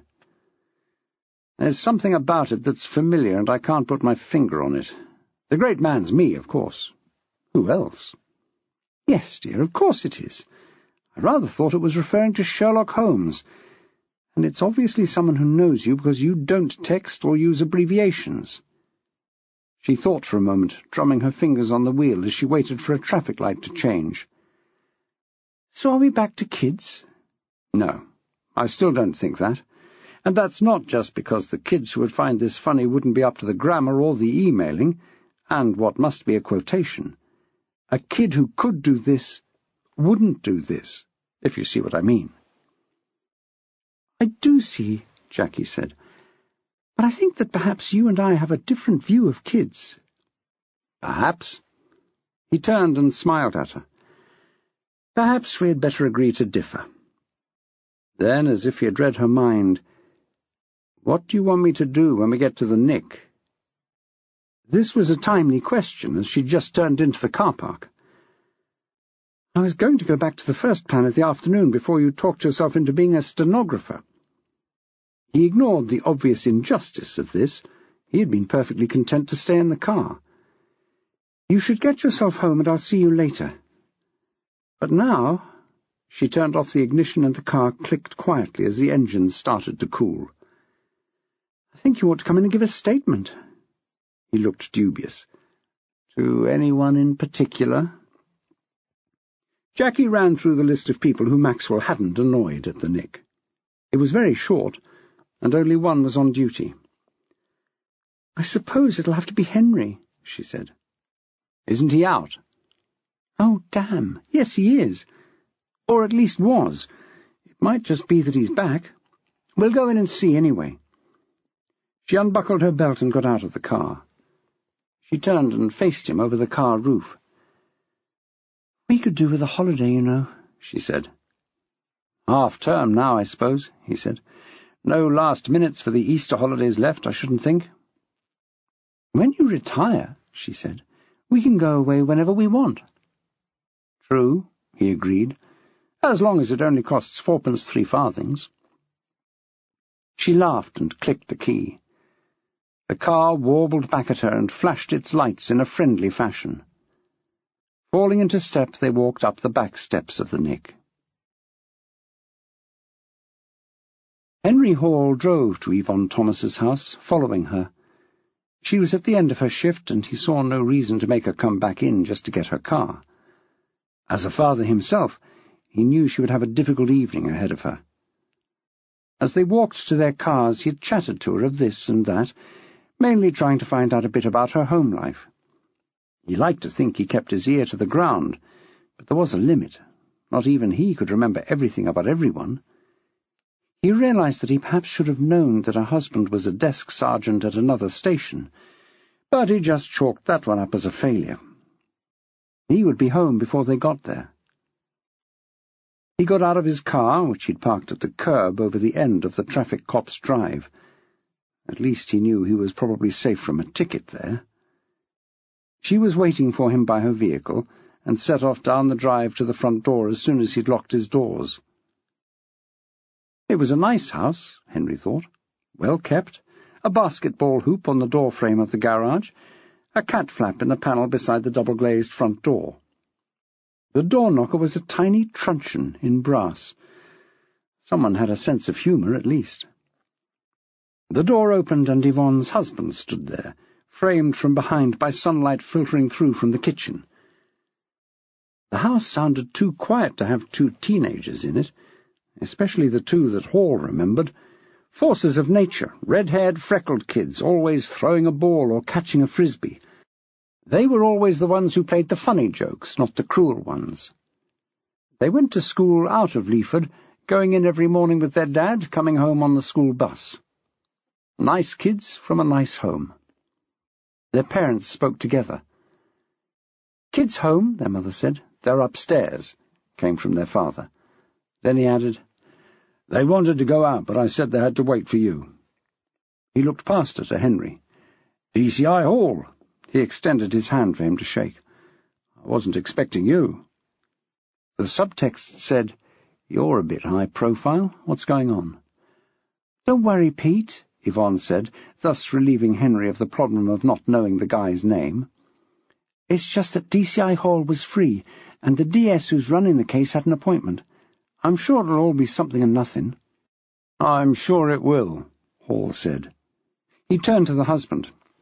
"It's just that Amanda and Josh might be able to give us a unique insight into the issue that we're dealing with. Nasty texts and emails." "Oh, we're getting them as well over at Littlehampton," Pete said. "We've had about 5 complaints." "Get ready for more," Henry said darkly. "Ours seem to be increasing on a ridiculous scale." He knew there was a word for it, but couldn't bring it to mind. "Exponential," a voice came from over his head. Yes, that was it. "It means that the more there is of something, the faster the amount increases." The voice was coming nearer, in time with soft footfalls on the stairs. "Meet my son Josh," Yvonne said. "He's something of a mathematician." Henry Hall's spirits rose. Maths went with computers, as often as not, in his experience. "I'm sorry to disappoint you," the lad said, reading his mind, it seemed. He stopped on the bottommost stair. "It's maths and music with me," Maths and dance with Mand. It's a bit of a rhythm thing." He rocked his hips and clicked his fingers. Hall nodded. "Hello, Josh. I assume you know why I'm here, then." "Oh, we guess, me and Mand. It's only a matter of time, you know, with the Pezzers being old Bill and that." There was a sound of a door closing quietly on the landing, and the same soft footfalls came round the corner of the stairs.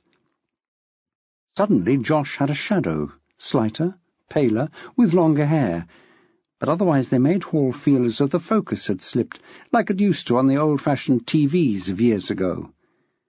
He'd never seen twins of different sexes look so alike. Yvonne saw his expression and gave a small laugh. "Yes," she said.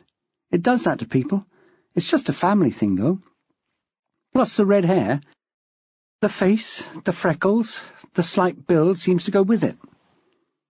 "Yeah," Amanda said, pushing past her brother and standing one step below him on the hall floor. "You'll see our type all over.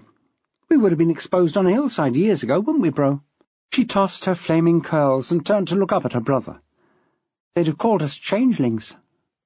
Their father called the meeting to order. "Shall we go into the dining room?" he said, pushing open a door. "Family conference," the girl said. "What's up?" "Come on, Mand," her brother said. "You know what's up.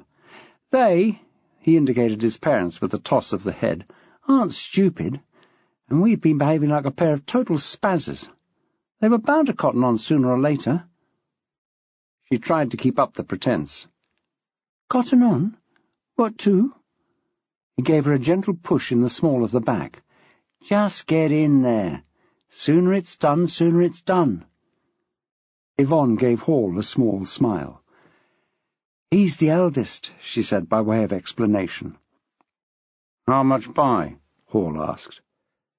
2 minutes, but it's important to them." She stood aside and let Hall go into the dining room first. This wasn't a room out of any of the home improvement shows on the television.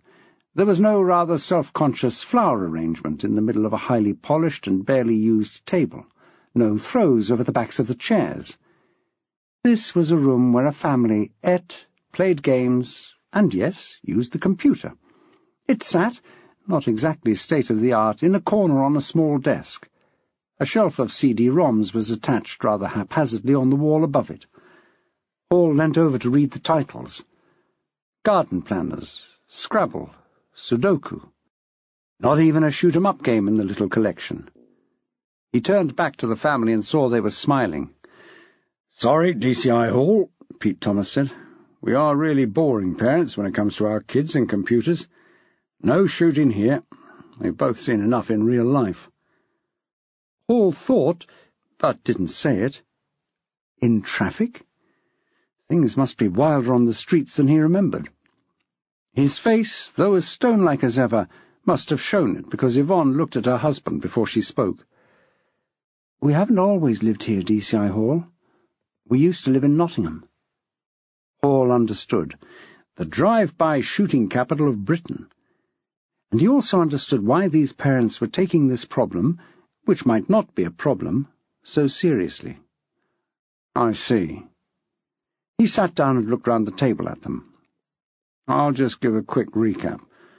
Mainly for the sake of Amanda and Josh," he began. "No need," Josh said. "We know why you're here.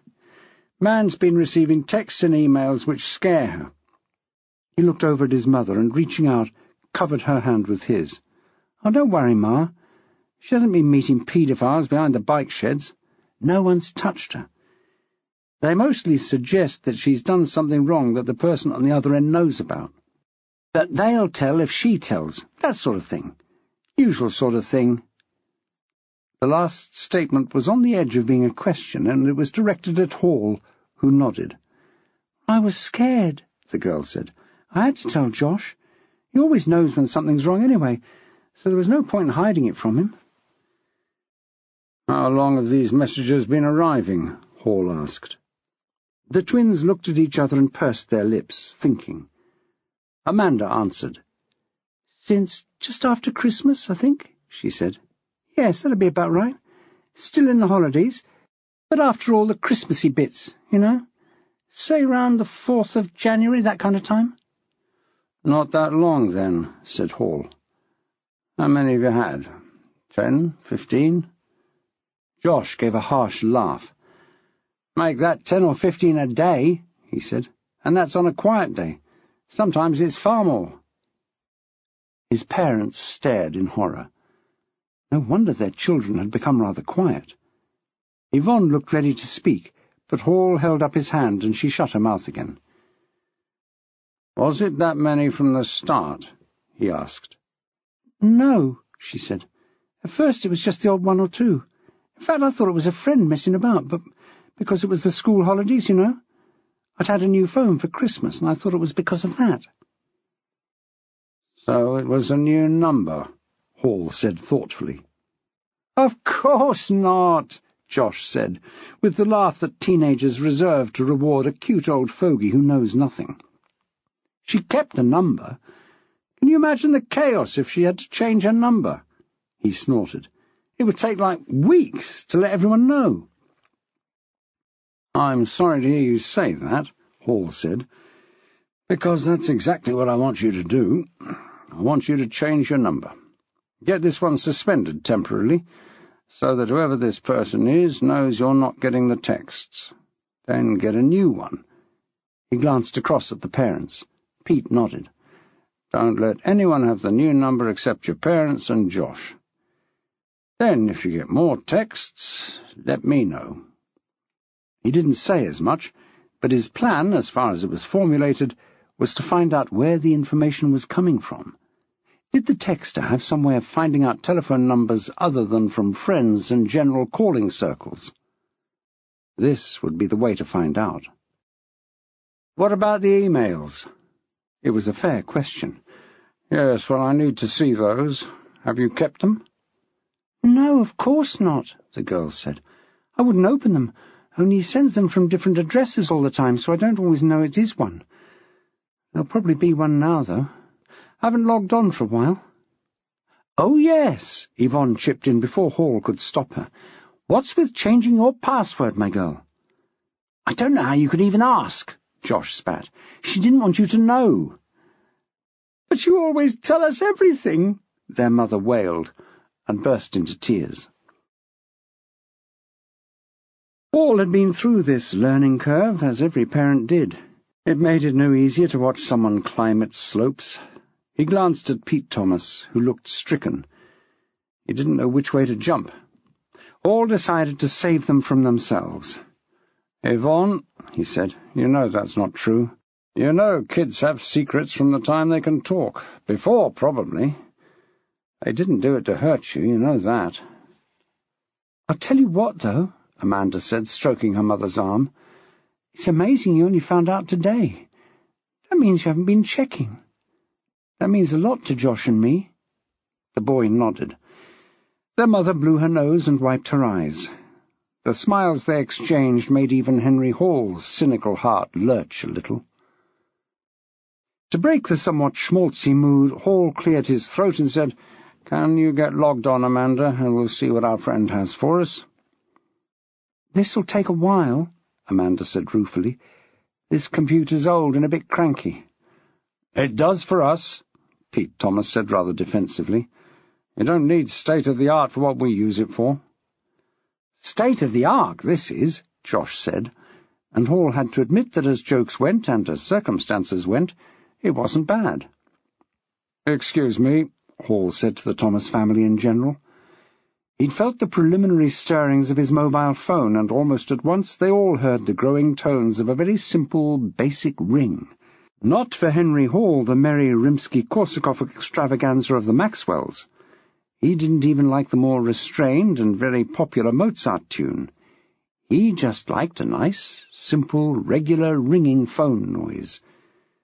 The fact that it drove his wife mad, and that every bird in his garden had the sound off to a T, didn't matter. He knew what he liked, and what he liked was ring, ring, ring, ring, ring, ring. He looked at the screen and pushed a button. Yes. He turned his back on the assembled family and sidled out of the door. They heard him say, Yes, I see. Can you cope at the moment?" Then the door closed behind him, and they couldn't hear any more. Josh grimaced at his mother. "Is he always like this?" he whispered. "God, no," she said. "Usually he's a lot more straight-laced than this. He's trying to relax a bit, being in our house and all. He likes to make people feel at ease." "Blimey," her husband said. "I wouldn't like to see him when he was being a bit po-faced then. I'd heard the rumours, but I can't believe they're actually true." Yvonne elbowed him in the ribs. The door was slowly opening and Henry Hall was coming back in. "Sorry," he said, looking round. "Something's come up, and I'll have to go back to the station. Thank you all for your time. Yvonne, I wonder if I could ask you just to jot down anything that Josh and Amanda can remember about form of words, general content, and the rest." He turned to the twins. "If you can remember any of the email addresses the mails came from, I'd be very grateful." "Well, we can look now," said Amanda. She pointed to the computer. "Look, the poor old girl's up and running at last." "Oh, yes, that. Well," Hall turned to Pete, "I'd be very glad if you would turn that off now, and sign a piece of tape across the keys with time and date. There'll be someone along later to pick up the whole thing. I hope that this isn't too much of an inconvenience. Homework, that sort of thing." He looked round and they all nodded or shook their heads. They weren't quite sure what the answer was. "I'm sorry to dash off," he said.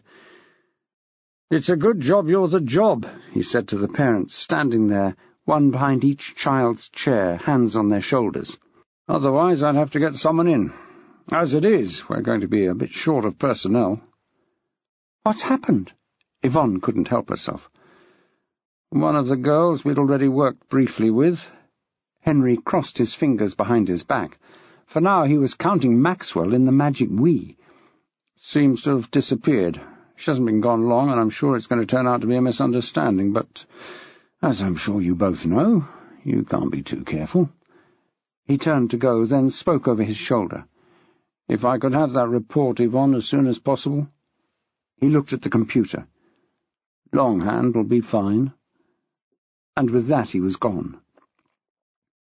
In the silence that was left when the front door slam had echoed its way to nothing, Josh asked the inevitable question. "So that was po-faced?" No, his mother said. "Of course not. That last bit was a joke." She looked around and saw that no one was laughing. "He does take a bit of getting used to," she said. "You've got that right," her husband said, going off to the garage for a piece of masking tape to take his own computer into protective custody. "It's a shame I can't tell this story tomorrow at work." "Well, you can't," said Yvonne. There was a pause. "But I can. It can go in the Book of Henry." "What's that?" Amanda asked, although she thought she knew the answer. "The Wit and Wisdom of Henry Hall." "And how many pages does it have?" Josh was a loving son, and liked to feed his mother her lines. "Just the one," she said. She looked around her family, bent but not broken. The computer was out of bounds, and she didn't feel like letting her kids out of her sight. "Scrabble, anybody?" "Not really, Ma, to be honest," said Josh. "Scrabble, followed by takeaway." There was still not too much enthusiasm. "Followed by DVD." The twins looked at each other, then at their mother. "It's a deal," they said, and each kissed a cheek. The weight on their minds had lifted, and if it took Henry Hall to do it, then they considered he was a good thing. The good thing sat in his car outside the Thomas house. It could have gone many ways, but in the end it was all right. Now he was going to have to face parents who had lost their child. Hopefully she was just temporarily mislaid, but Henry Hall couldn't help wondering when they had lost her. When they found she was missing today, or at the moment when, with one click, she had received her first text. Before too long, Henry Hall intended to find out. Maxwell was waiting patiently for Henry Hall in Jackie's only slightly kipper-smelling office. He had read all the paperwork on her desk and arranged it into alphabetical order. He had twirled round in the chair until its twirl stopped working, and was trying to mend it when his wife stuck her head round the door. "Henry's back, Max," she said, "but he's got a bit ravelled up with another case." She winked to tell him she thought she might be overheard, and he winked back in a friendly enough fashion. "I'll wait," he said, settling back gingerly in the chair. "Have you broken my chair?" she asked. "You have, haven't you?" "Well, not broken as such," he said hurriedly, avoiding the obvious observation. Why was he mending it? He changed the subject. "So, Henry's busy. What next, then?" "I don't want you to freak out now," she said. "Henry has asked that you send a copy of the text of the, text to him as an email. Don't forget to put the time you got it, that kind of thing. As he says, that's all the statement needs, really, and it would be a shame to keep you longer." She was nodding her head slightly as she spoke, encouraging him to agree. Maxwell noted with a smile that it was how she spoke to Nolan when getting him to eat Brussels sprouts, cauliflower, and vegetables of that kidney. "I'll certainly try," he said, non-boat-rocking being the order of this rather busy day. "I assume his email address is at home somewhere."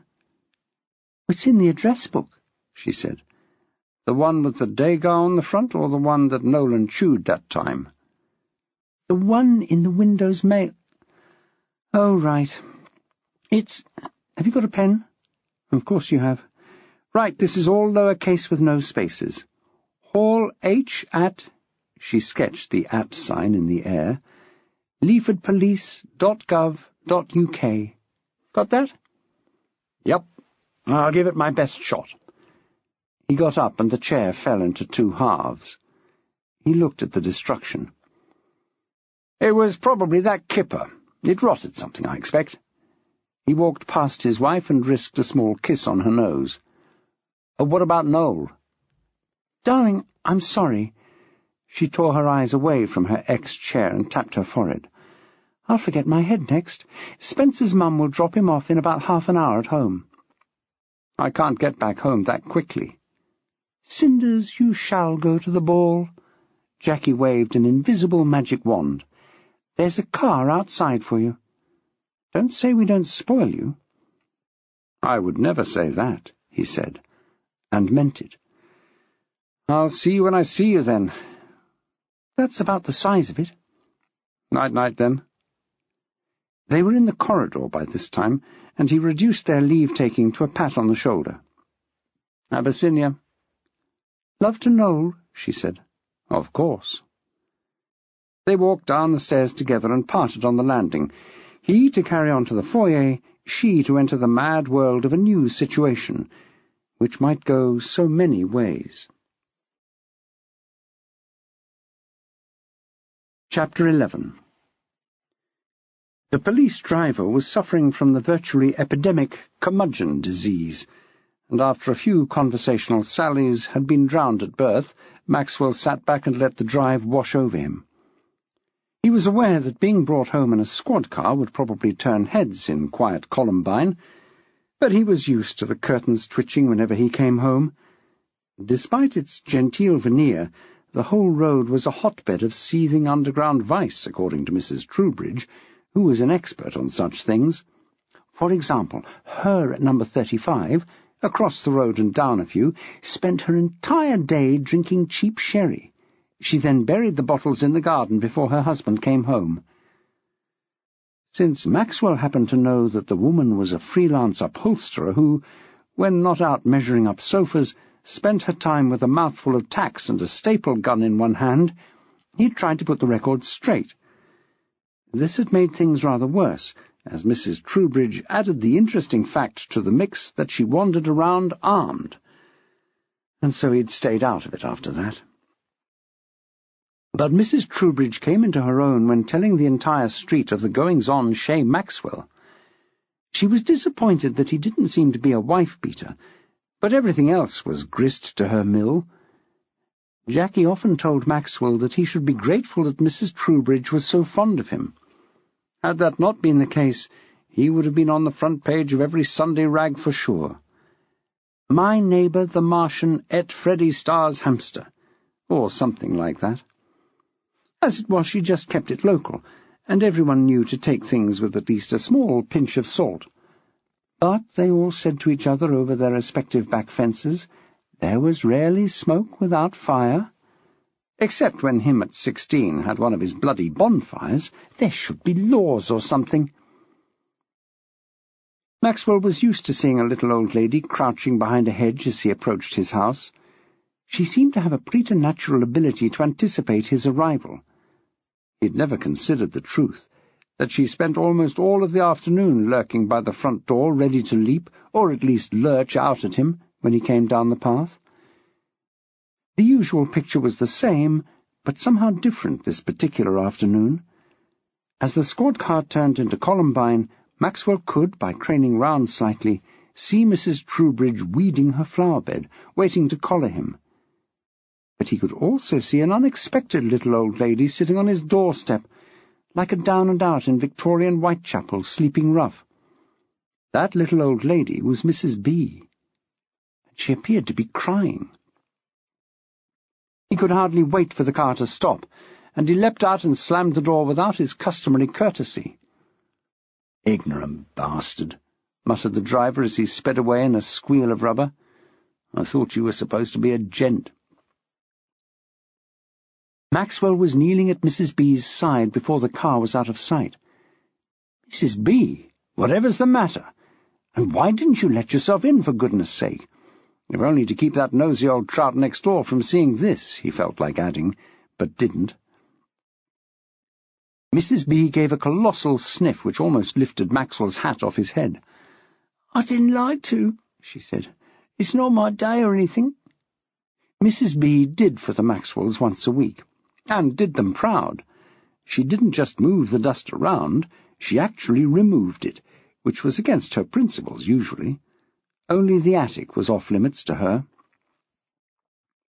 "Let's get inside," Maxwell said, leaning heavily on the woman as he got to his feet. "Have a cup of tea."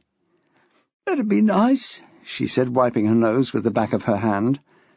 Maxwell made a mental note of which hand she used, should patting be the order of the day later on. Mrs. Troubridge bobbed up just as Maxwell was shutting the door. He saw her open her mouth to speak, but a man has to know his limitations. One old dear behaving funny was enough for anyone, even on a fine spring afternoon.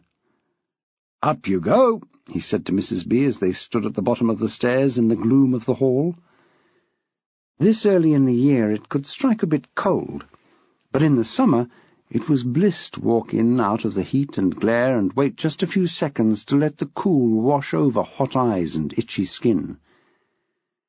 There were usually at least 3 days like that every year. "Make yourself comfy in the sitting-room." He glanced at the doormat. No post. This didn't necessarily mean that they had no letters. It could be because Mrs. Troubridge had coerced the postman again. Time would tell. Their mangled correspondence would arrive by nightfall if she had managed to divert it. Mrs. B went ahead of him, and he noticed for perhaps the first time that she was getting old. She pressed on her thigh with each ascending step as if to lever herself up the stairs. With the other hand she grasped the banister as if pulling herself out of Great Grimpen Mire. Her breath came in short gasps, interspersed with racking sobs. Whatever could have got her into this state? Time obviously accounted for the aching limbs and varicose legs. 40 roll-ups a day since kindergarten. But the crying? This was not the real Mrs. B at all. Maxwell couldn't help but wonder how many other layers there could be in this Matryoshka whom he had thought he knew. He went into the kitchen and put the kettle on. He had probably made her tea before, but he couldn't remember when or how she took it. He stuck his head round the sitting-room door. She was sitting on the very edge of one of the chairs, feet together. Her hands were screwing a handkerchief to death in her lap, and he set aside the rules of the house without a second thought. Do have a cigarette, Mrs. B, if you'd like one. Oh, no, Mr. M, I couldn't really. Not with a little one. She looked around. Not back from school yet. She thought it was cruel that the poor little chap seemed to spend so much time away from home. The place for little ones was in front of their own telly, in her opinion. "Due any minute," said Maxwell, mentally adding another layer to his multitasking. "But one cigarette won't hurt him, and I imagine you could do with one. I'll see if I can find you an ashtray." "Kitchen, last drawer on the left as you go in." She came back immediately with the information. "It's the Queen's Silver Jubilee one. I expect it was a present, wasn't it? I can't see you going out and buying one of those." She gave a hoarse chuckle, but it was a shadow of her usual bonhomie. "Thanks." He had no idea he possessed such a thing, or that she knew he was broadly of the Republican persuasion. "How do you like your tea?" "Oh, with a drop of whiskey in it, if it's all the same," she said. "I know you don't usually keep it, but there's still a drop left from Christmas. Back of the cupboard, one along from the cooker right-hand side." Maxwell withdrew back into the kitchen, where the kettle was beginning a rumbling boil. It must be like this to actually meet your stalker, he thought. He allowed himself the luxury of a split infinitive every now and again, but only in his darkest thoughts.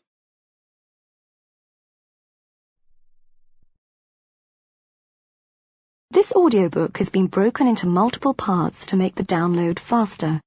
You have reached the end of a part, but not the end of the complete audiobook, so please check your library for the next part of this audiobook.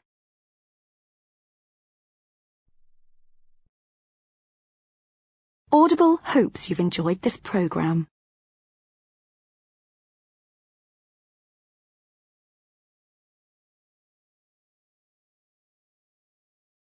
This is Audible. Soundings Audiobooks presents an unabridged recording of Maxwell's Retirement, written by M.J. Trow, read by Peter Wickham. Mrs. B's voice floated through from the other room. "No sugar, and just a splash of milk, if that's all right." He raised his voice to carry over the noise of the kettle. "Message received and understood. Over and out." He put the mug, milk jug, whiskey bottle and ashtray on a tray and made a precarious entrance into the sitting room. He put the whole lot down on the coffee table and let her make her beverage as she liked it. A whole lot of whiskey, about a teaspoon of milk. She sucked about half the mugful down in one go, and topped it up with whiskey. "I'm not much of a drinker as a rule, Mr. M," she assured him, "but I'm that upset."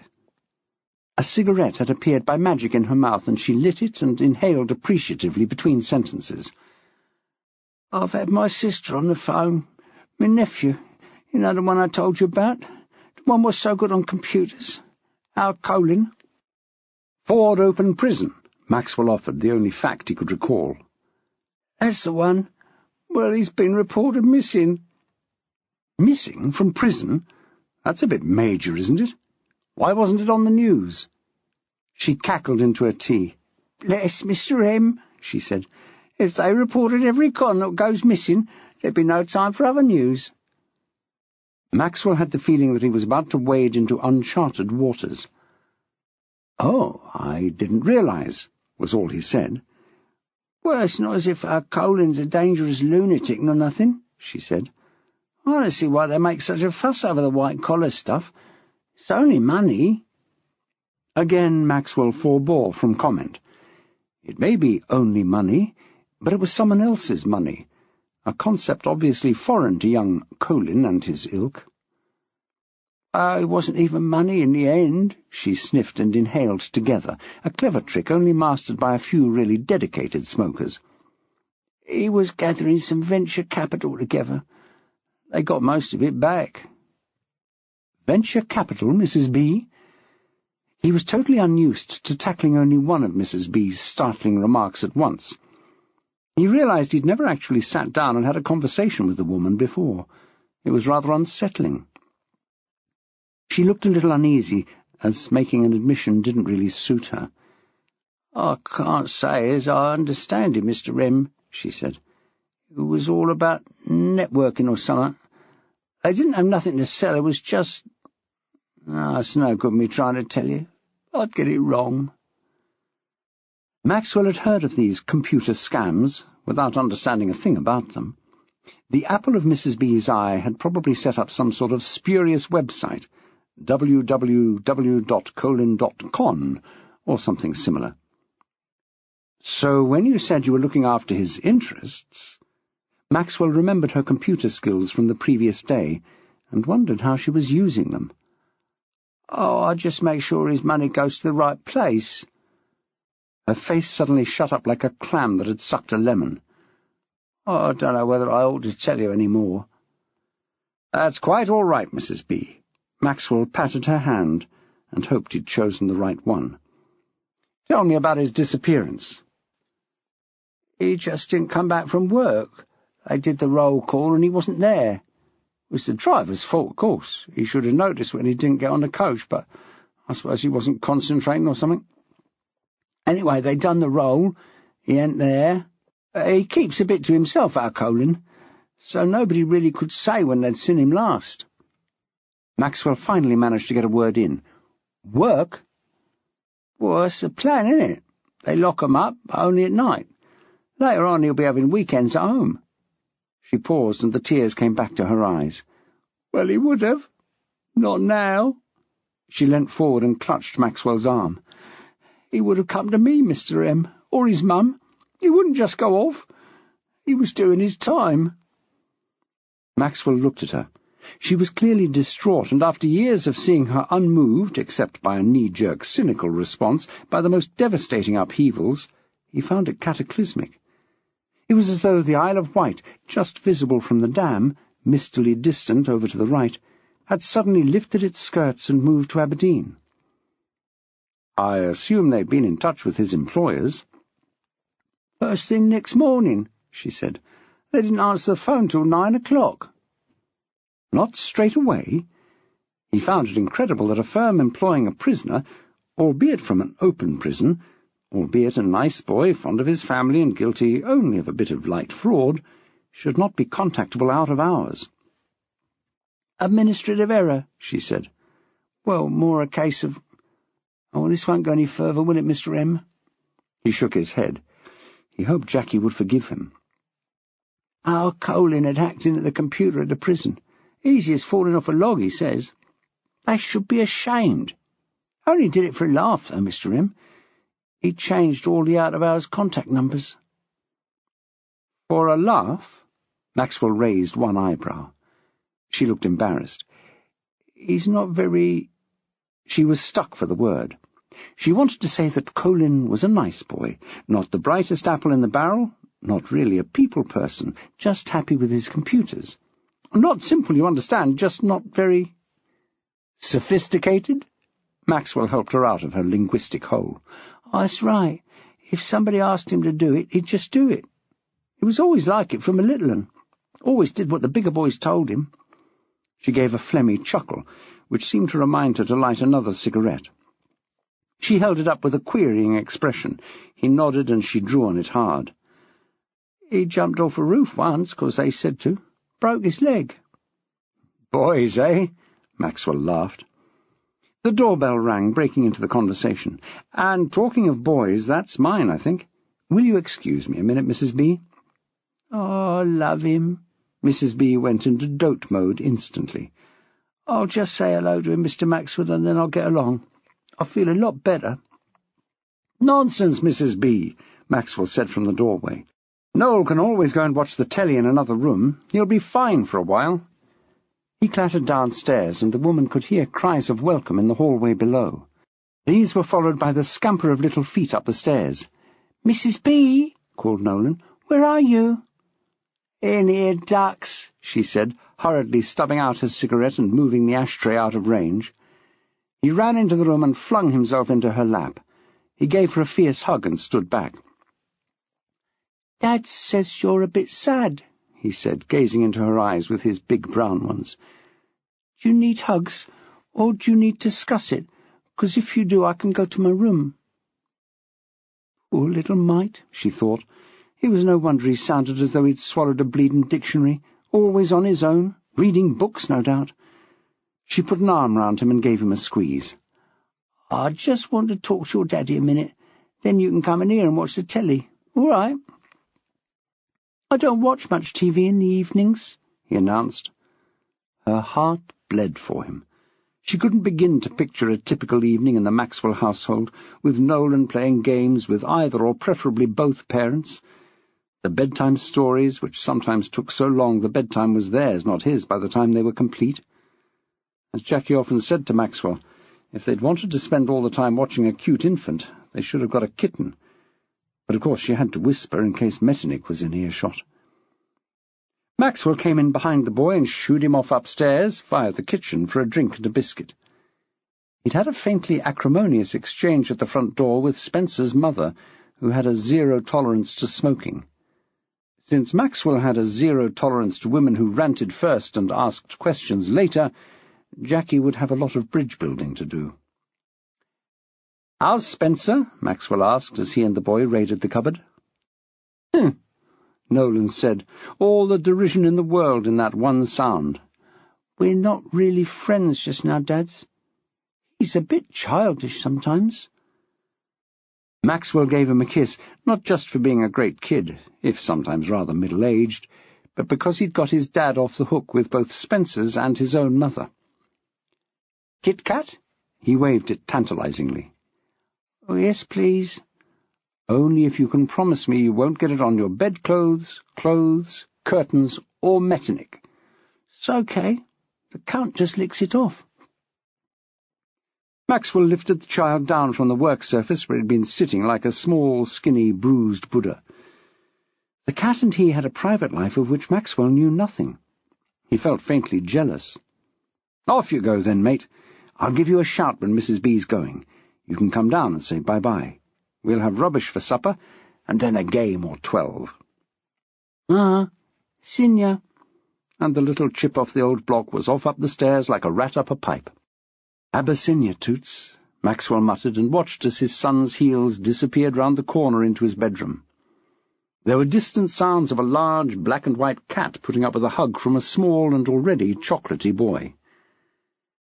Maxwell wasn't sure he believed in God. He wasn't even sure he believed in atheists. But there had to be someone nice up there somewhere, if such small things could make an old curmudgeonly teacher so happy. Back in the sitting-room, Mrs. B was making up for the stubbed-out fag with a new, fresh one. Maxwell sat opposite her. "Where were we?" he asked. "Sorry for the interruption." "Oh, no, he's a lovely little chap," she said. "He reminds me of our Sean a bit when he was little." "Sean, I don't think I—" "No, you wouldn't know him. He lives abroad." "How lovely. Do you visit?" "Nah, he's on the Costa. Too hot for me." Maxwell suddenly saw the world through her eyes. Family everywhere but here.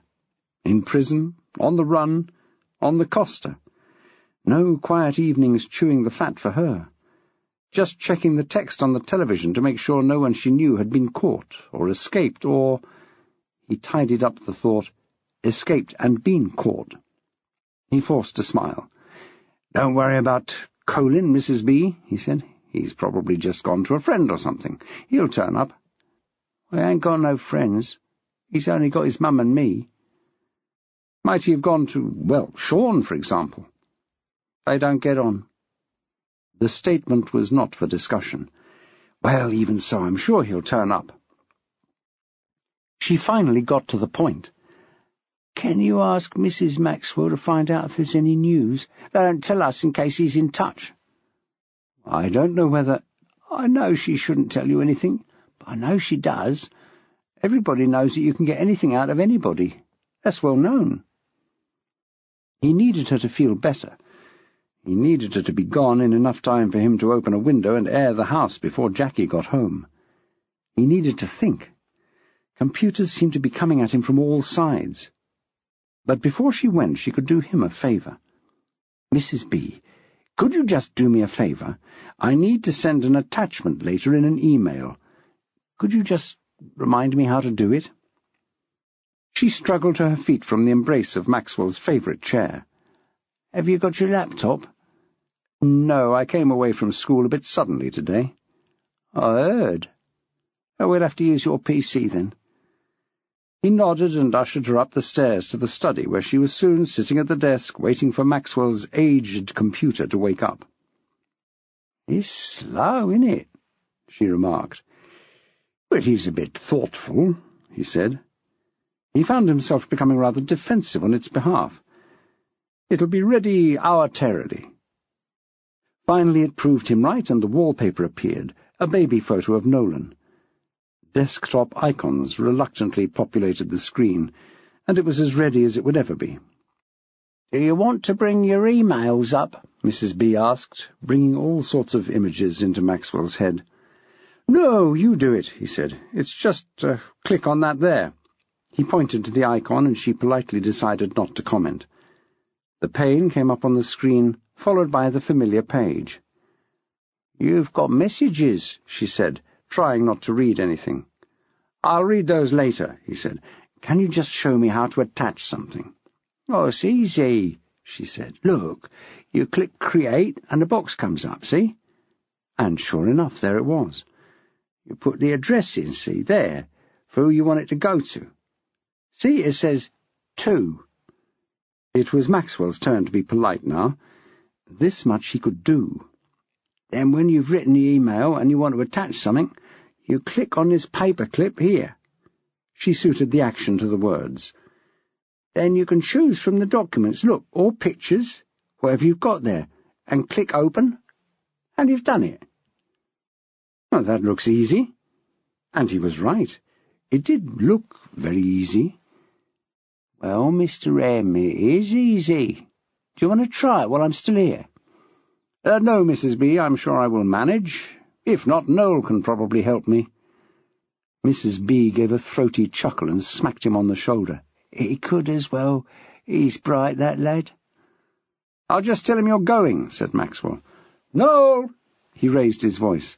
"Mrs. B is off now, darling." Mrs. B gave vent to a mental "Tcha," calling the boy darling. He'd grow into a right girl's blouse if they weren't careful. Telly and some nice videos, that's what he needed. The boy came whizzing out of his bedroom in full Spider-Man costume and gave the old woman a hug. "Night-night, Mrs. B." He dashed back into his room, and by listening carefully, the adults could just hear a very private rendition of a boy, armed only with his superhuman powers, saving the world. They went down the stairs in silence, pausing only to pick up her coat, bag, fags, and umbrella, without which she felt inadequately dressed. At the bottom she turned to him. "You will talk to Mrs. Maxwell, won't you?" She lifted her face to him, and he saw the vulnerability, the naked trust in her eyes. He needed to get her back on an even keel, back to her machine-gun delivery, her impartial hatred of the world in general. He wanted to turn the world right side up. So he agreed. "Yes, I'll talk to her, but I can't promise anything." "Oh, thank you, Mr. M. I knew you'd help me if you could." "I can't help you on this, Mrs. B, but are you all right to get home? Do you want me to call a taxi or anything?" "No, I'll call our Jean's eldest from the top of the road." She patted her pocket to check if her mobile was in place. "He'll pick me up. Bye, then, and thanks." She beetled off up Columbine, her cares lightened slightly by sharing them with the mad old bugger. She studiously avoided the lurking shade of Mrs. Troubridge.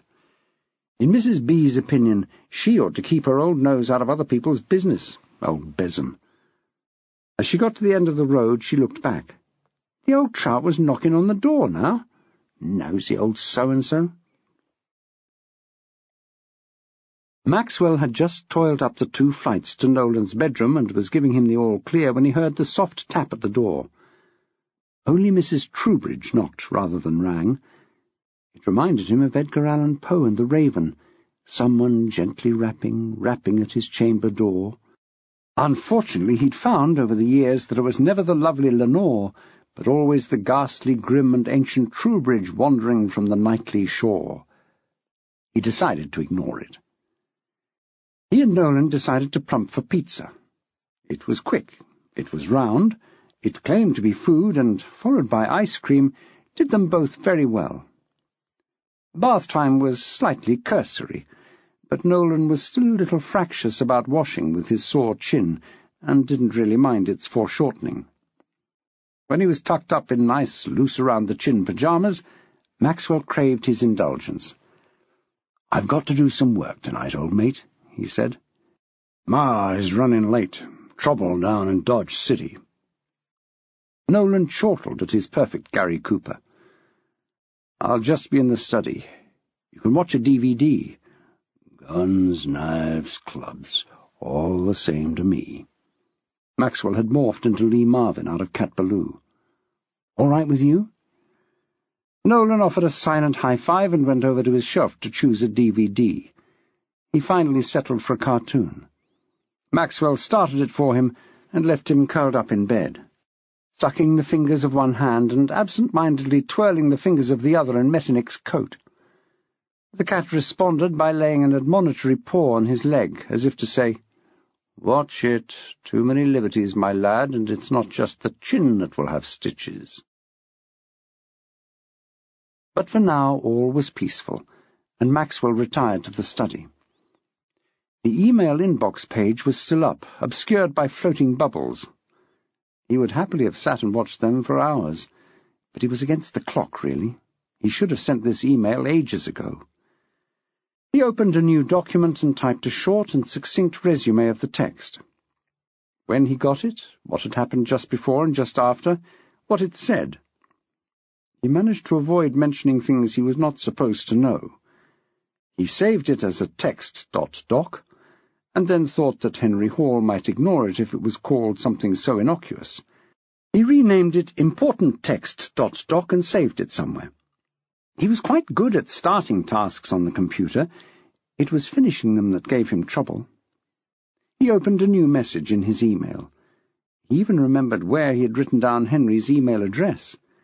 He copied it meticulously into the relevant place. Things were going well so far. He chose a nice, middle-of-the-road subject for the email. Text received today by Peter Maxwell. He wrote a friendly but short note for Hall, and then, tentatively, clicked on the paperclip. "Callooh, Calais!" he chortled in his joy.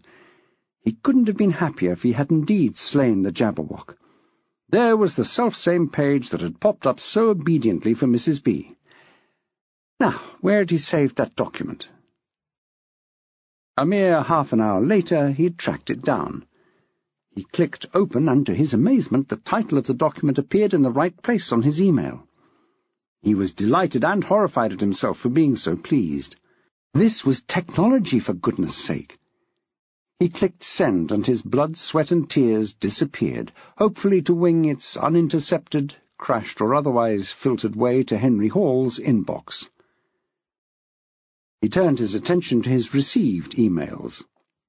One was from Helen Maitland, and was marked urgent. He opened it and scanned it quickly.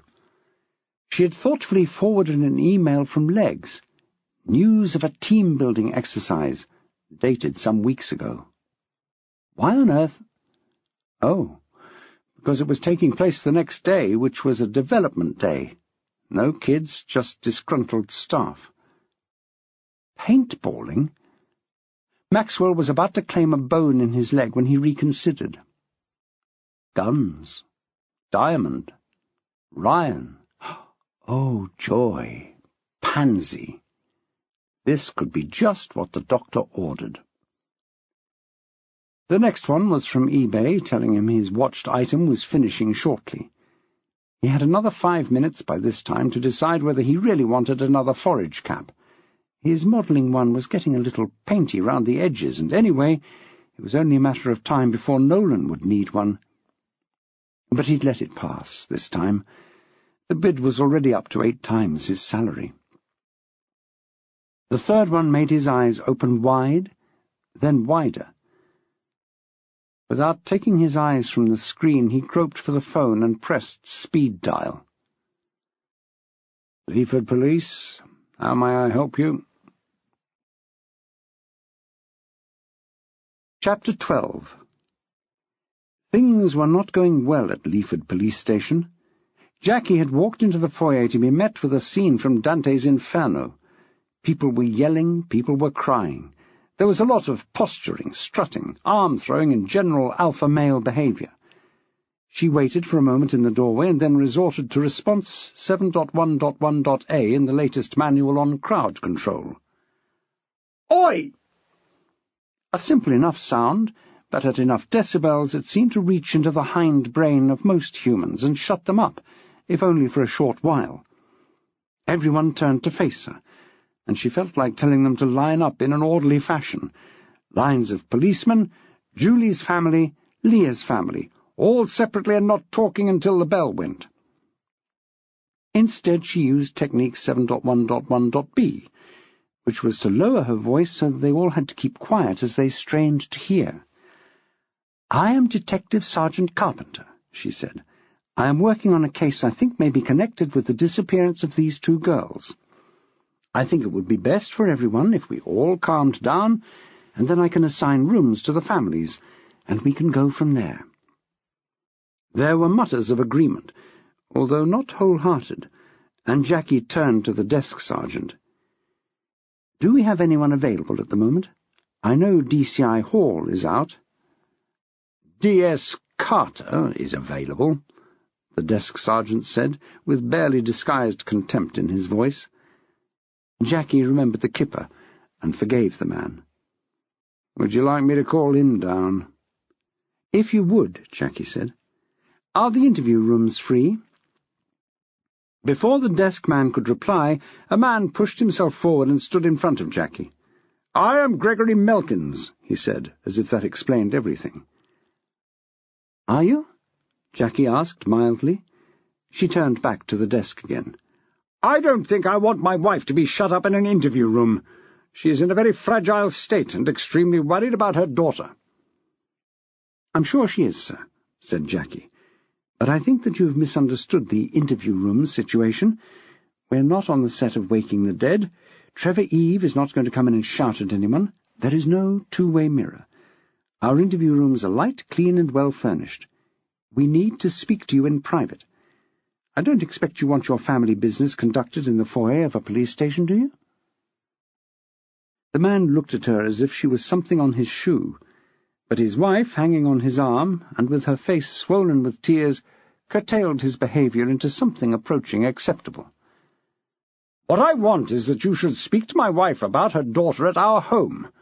We have younger children who shouldn't be left." Jackie didn't miss the use of the terms hers and ours. This was Julie's stepfather, then. "If you would like to wait at home for one of our officers to come and interview your wife, Mr. Melkins, then by all means that is what we will do. Let me see, today's Thursday. I think we should be able to free someone up by—" She turned to the man behind the desk and raised an eyebrow. He slowly turned and consulted a calendar, then bent to his computer and tapped a few keys. She smiled a tiny smile. Steve was a good lad, and could understand subliminal messages with the best. "Tuesday," he said. "Well, that's outrageous!" the man exploded. "Tuesday? Tuesday with a girl missing?" "Oh, sorry, sir, my mistake," the officer said. "That's Tuesday week." "And that's 2 girls missing." Another man had joined the circus. "My Leah is missing as well as your kid. I won't get pushed around by the likes of you, you can bet on that." He turned to Jackie.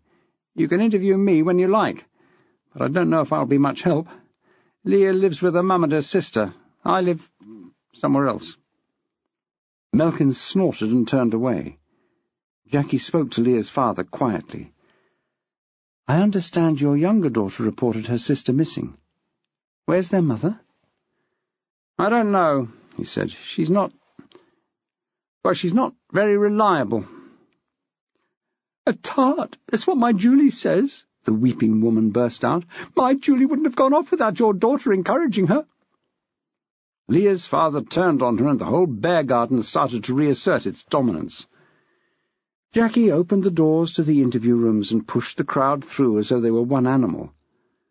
Somehow she managed to sort the families into different rooms, and when this was done she realized that, in fact, the crowd hadn't been so big after all. They were just incredibly noisy and awkward. Julie's mother and her stepfather sat side by side, but not communicating. There was no sign of her father. Jackie watched for a moment through the window in the door. The mother was an attractive woman trying perhaps a little too hard. She hadn't had an easy life in her first marriage, and was now living in the lap of luxury. She didn't intend to let that go. Her body was a testament to hours in the gym. Her face was blank and smooth, and full of bacterial toxins.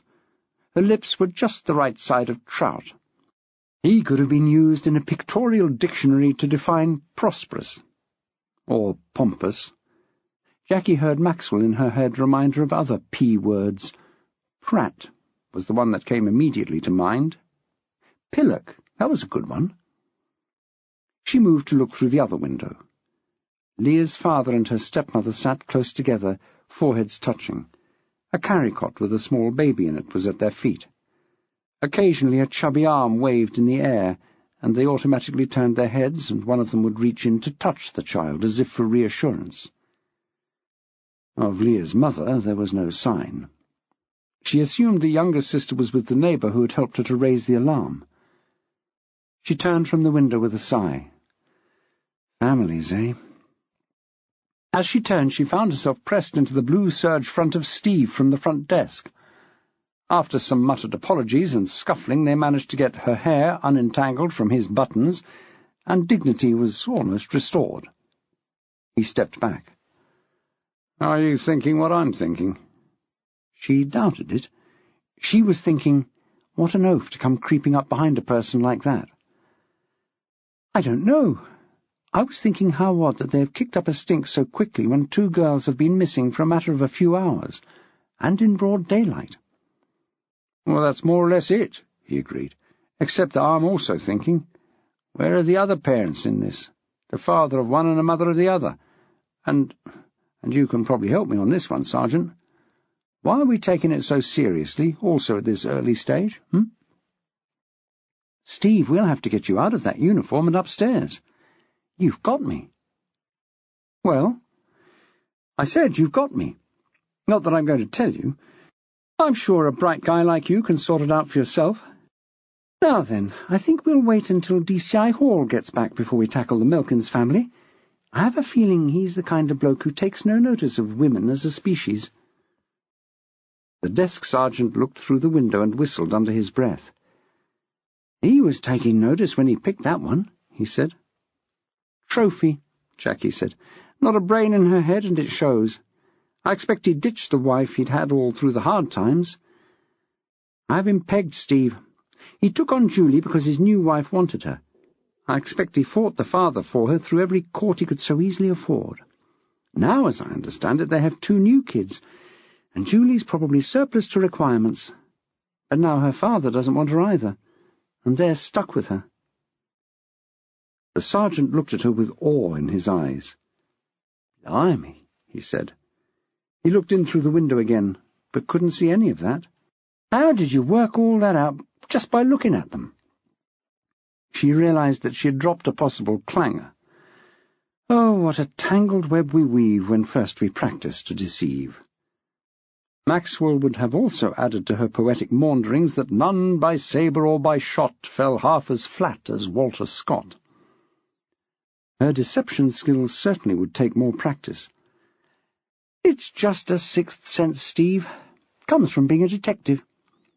Before she let out any other random pieces of unofficial information, she fled into the other interview room. The couple looked up as they heard the door click. "Mr. and Mrs. Booker?" The man stood up. "Yes, I'm Mark Booker. This is my wife, Muriel. She's not Leah's mother. That's our baby there. Apple." "Ah, a Coldplay fan," Jackie mused. "And at a top age of 22, not likely to be Leah's mother. You didn't have to have specially honed detective skills to tell that." But she just said, "Hello," and nodded at the girl, who stayed sitting. Jackie gestured her husband back into his seat and took one opposite. "Firstly, let me reassure you that your daughter hasn't been missing for long enough to spark off a full police inquiry under normal circumstances. I appreciate that her behaviour's out of character, and that normally she'd be at home to look after her little sister." "She never misses," Mark Booker burst in. "She's always looked after Annalise.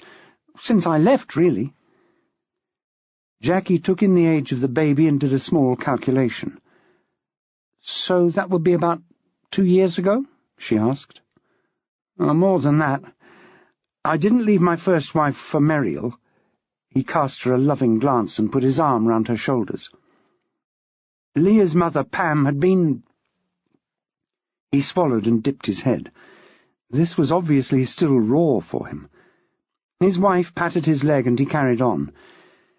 "She'd been playing the field for some time before I left. I had to go while I still could. I'd even thought of suicide. I'm not even sure that Annalise is mine, although I always treat her the same. I begged Leah to come with me, but she wouldn't. Pam said she'd fight me in the courts for Annalisa, and Leah wouldn't come without her." Jackie could see a horrible and infinitely sad pattern emerging. "She didn't want Leah?" "I wouldn't say that. She loves her, I'm sure. It's just that, well, having a daughter that age stops her from lying about hers. She was only 23 when Leah was born. That doesn't leave her much wiggle room when her men friends find out about Leah. Also, of course, Leah's what she thinks of as competition." Muriel Booker snorted and spoke for the first time. "I don't think Leah would go for the rough stuff that Pam brings home, do you, hun?" she said, addressing the remark to her husband. Then to Jackie, "She's a lovely girl, Sergeant, and I'd love to have her live with us. I really would. But she won't hear of it, and her mother has more or less poisoned her against us. Mark pays Pam far more than he needs to, but the kids don't see much of it, I'm thinking. Clubbing and trying to take 15 years off your age doesn't come cheap." Julie had told Jackie all about Leah's rich dad on the drive home, and this was another side to the story. "Oh, I'm not complaining," Booker added, as though reading Jackie's mind. "I can afford it, but I wish—" He buried his face in his hands. "Has Leah spoken to you lately?" Jackie asked. "Perhaps about some problems she's been having with nasty texts on her phone? Possibly emails?" Muriel spoke for her husband, who had just shaken his head without looking up. "She hasn't, but she should have. Mark owns a software company.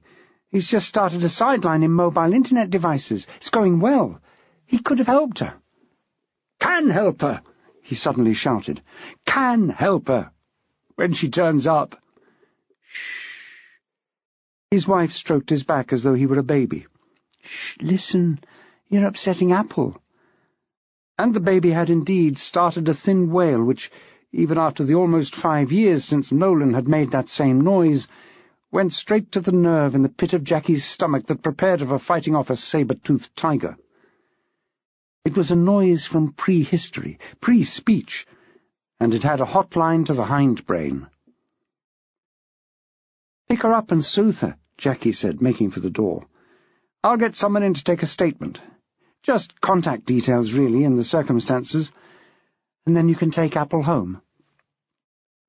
They smiled their thanks and bent over the carry-cot. Jackie paused outside the door of the other interview room and peeped in. The two were now in the throes of a vicious argument. He was leaning over her, and she could almost see the light glinting off his bared teeth. She was apparently giving as good as she got, but it was hard to tell from the outside because her smooth face gave nothing away, and her words were indistinct. Jackie gave a shudder and, bottling out, made for the stairs. From her office she rang the desk and asked for someone to go and take the statement from the Bookers. It could be a civilian. She almost asked for Mr. Peters, the stenographer, because she could certainly do with him here now, but didn't, in the cause of not looking like an idiot. She asked that Henry Hall should be told where the Melkins were, and that they were waiting for him. She felt like a worm, but a relieved Worm which had managed to offload its responsibilities and wasn't feeling that bad about it, really. After all, she'd had Daisy to contend with. She was quietly getting on with some more paperwork, getting ready to link the cases, and was almost finished when the door opened and Henry Hall's bland face looked in. "Oh, hello, Gov," she said. "How did the interview go?" He'd been quick, she gave him that. "Oh, well, you know, quite well. They're great kids. How was yours?" Wires crossed, she thought. Or were they? Henry could be very devious, but with the light on those damned glasses, how could anyone tell? "Not so great, but the girl's coming in tomorrow to chat without the mother." "Yvonne's computer should be with the boffins tomorrow." He rubbed his hands together in a simulacrum of enthusiasm. "Well, see you tomorrow." "Sorry, Jackie," and with an unusual turn of speed he was gone. Jackie was hampered by being behind a desk, and also the fact that she was sitting in a chair which fell in half every time she got up from it. By the time she'd made it to the stairs, all that could be seen of Henry Hall was a clean pair of heels. Steve, the desk guy, was smiling. "Gotcha, Sergeant," he smiled. Well, of all the... She was lost for words. It was so unlike Henry to dump on his staff a job he didn't want to do. He was as much of a gentleman in his policemanly way as Maxwell. "Don't think badly of him," the sergeant said. "He's gone off to track down the parents who aren't here. He's left the Melkins to you. Better the devil you know, eh?" Jackie had to concede that that was true. Henry could be up all night trying to find them, especially the mother, from what she'd heard. And then he would have to put on an alert and intelligent face for the inevitable press conference. And that would be a minefield. If he spooked the parents of the area, the Nick could be besieged. She shrugged her shoulders and turned to meet her fate at the hands of the pompous, pretentious, pillocky Pratt. She suppressed a smile. Instruction 8.1.1.z in the Jackie Carpenter Interview Handbook.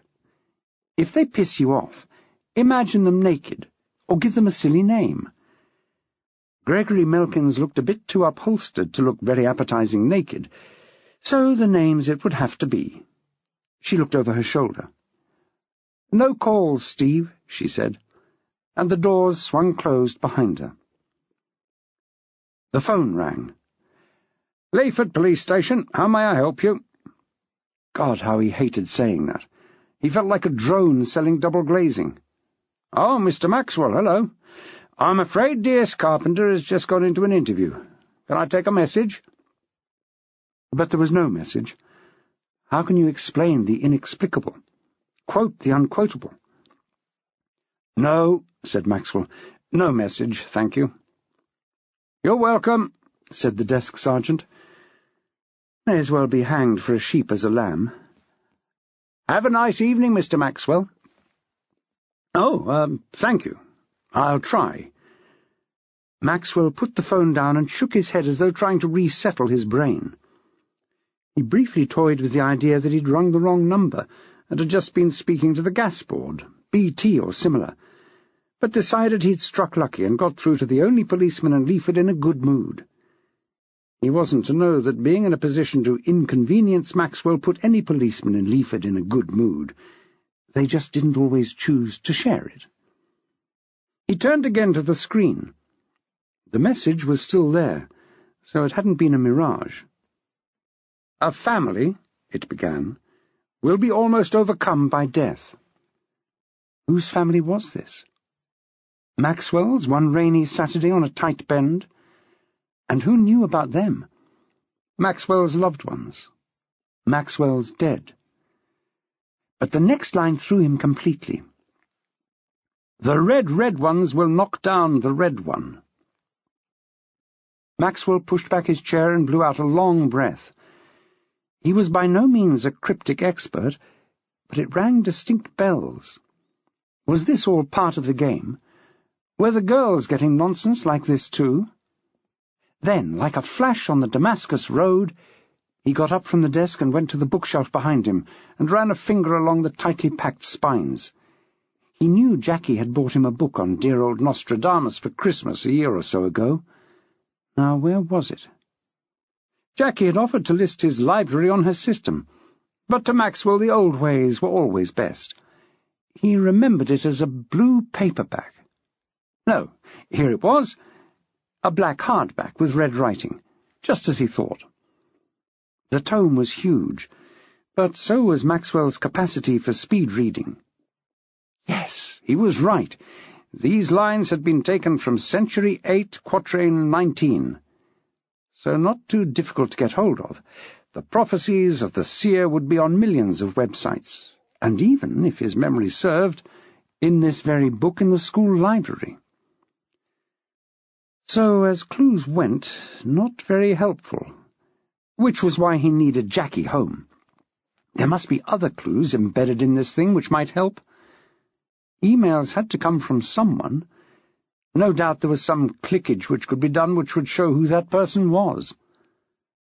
But it was no good mulling over that. He didn't want to mess about with it in case he deleted it altogether. It had been known to happen, and to better men than he. Bernard Ryan, though not one of the better men of whom he was thinking, had once deleted the entire school's record of every child that had ever been through its doors with one uninformed keystroke. Maxwell wasn't going to risk a similar happening. But he was awaiting his moment to shop the incompetent bastard to the Mail on Sunday. The best thing to do, he decided, was to pour a nice large Southern Comfort, check on Nolan, and go up into the attic to work on his latest project, the half-finished figure of Private John Swiney of the 17th Lancers. He went into the kitchen to pour the drink and wash up their pizza-smeared plates. He topped up Metternich's bowl while he was at it, and then went to the top of the stairs to switch on the outside light for Jackie when she got home. He looked down to the half-glazed door at the bottom. This time of the year, with the blossom just breaking on the trees that lined Columbine, was one of his favourites. The streetlights gave odd shapes to the most mundane things. For example, it sometimes looked as though someone was waiting just outside the door.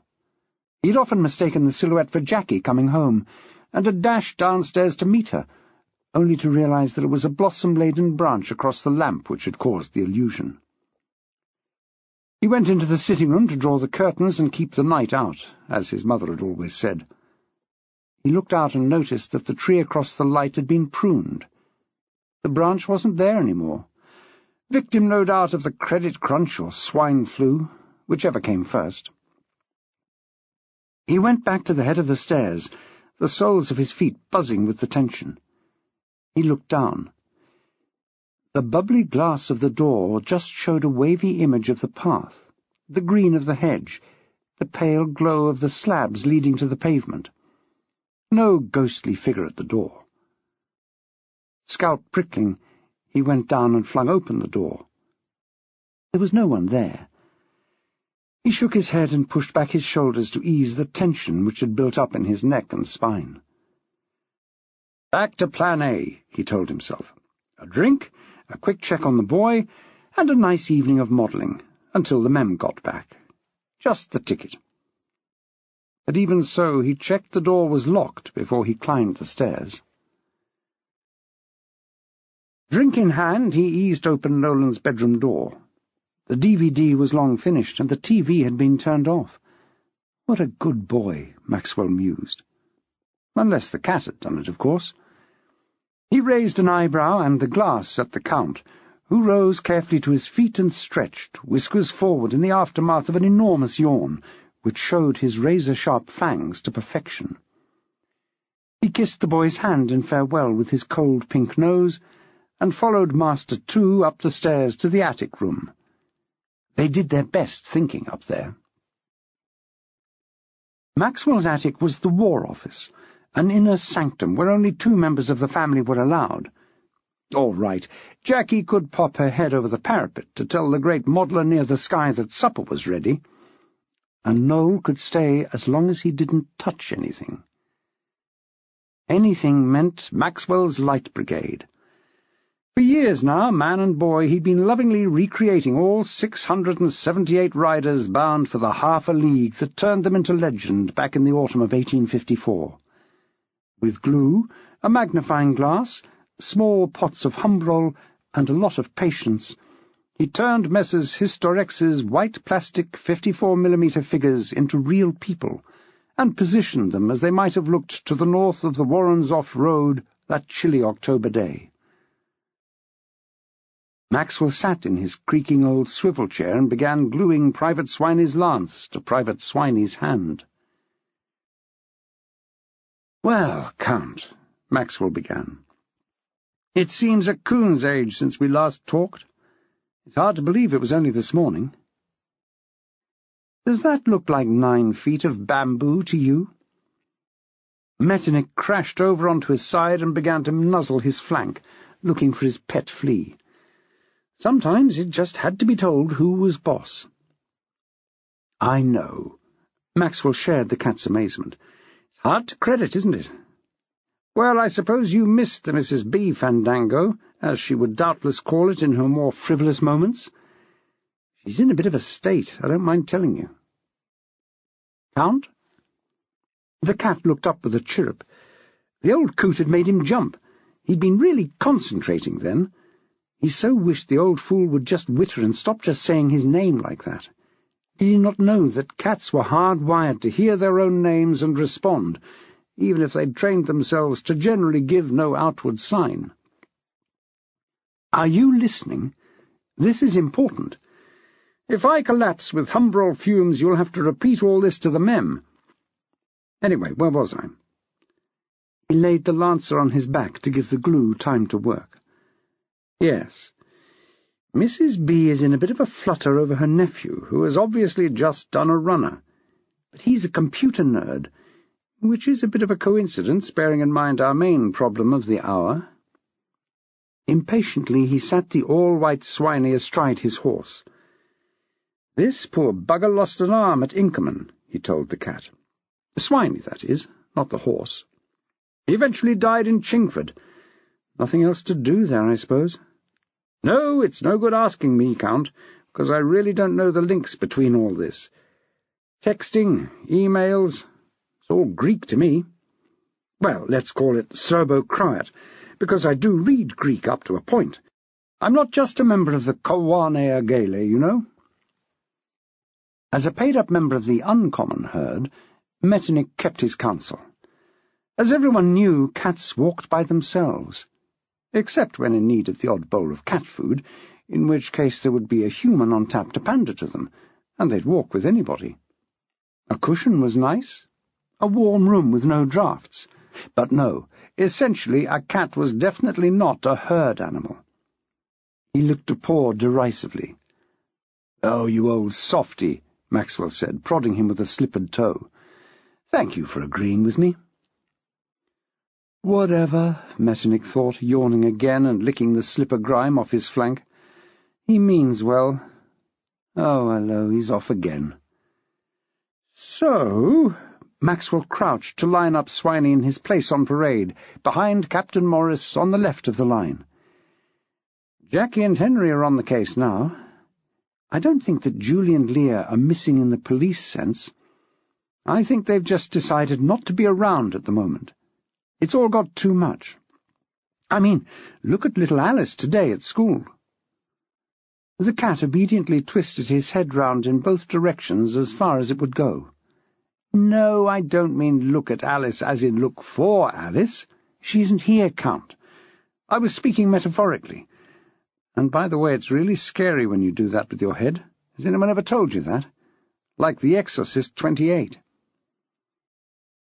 Metternich lay back and closed his eyes to the smallest slit. That way he might shut the old fool up, but could still watch for any movement in the shadows and possibly kill it.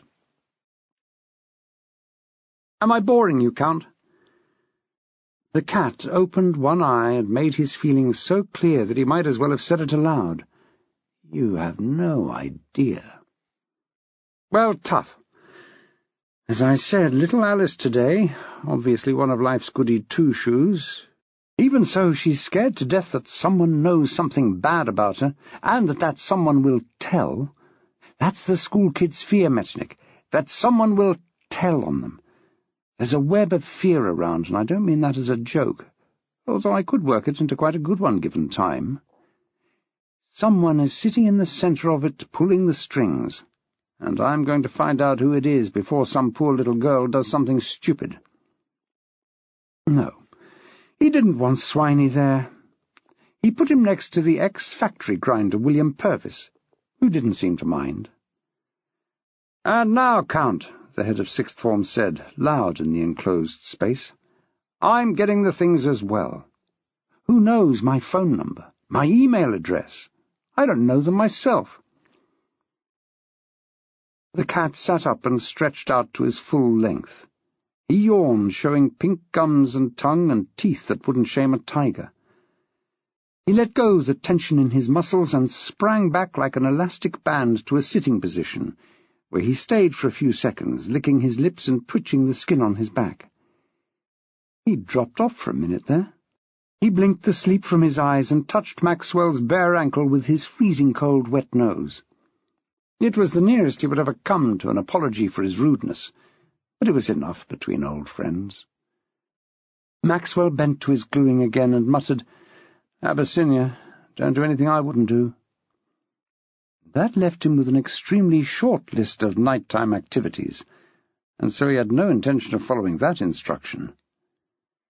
The cat pattered down the stairs, checking on the boy on his way through.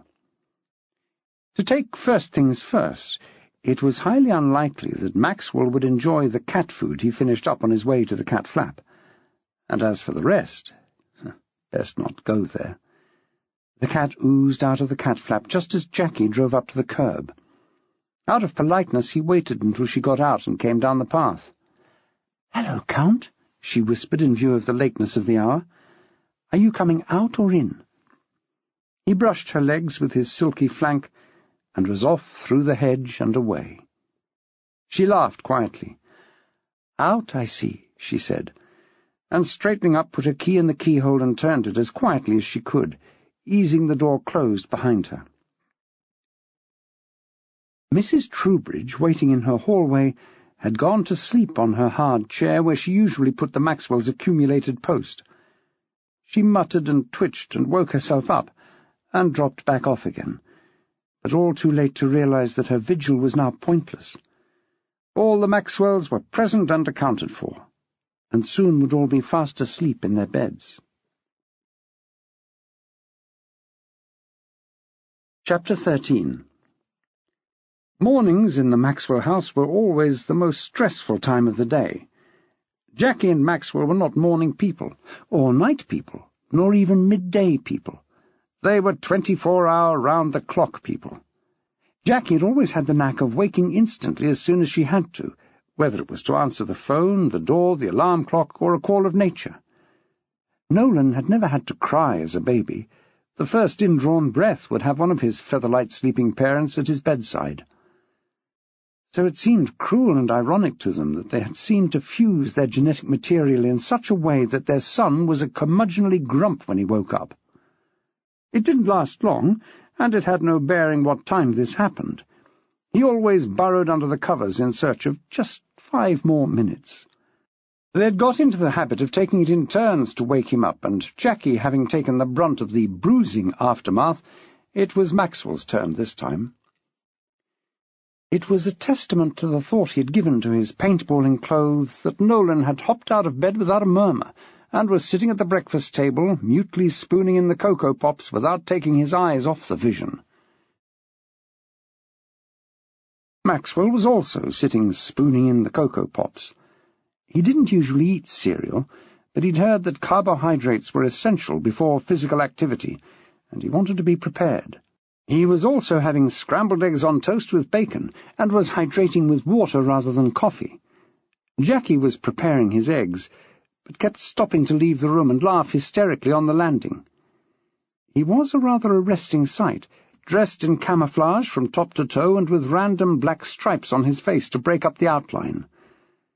The black lines were to have been shoe polish, but Jackie said, between hiccups, that it might make him come out in a rash, so he'd compromised with eyeliner.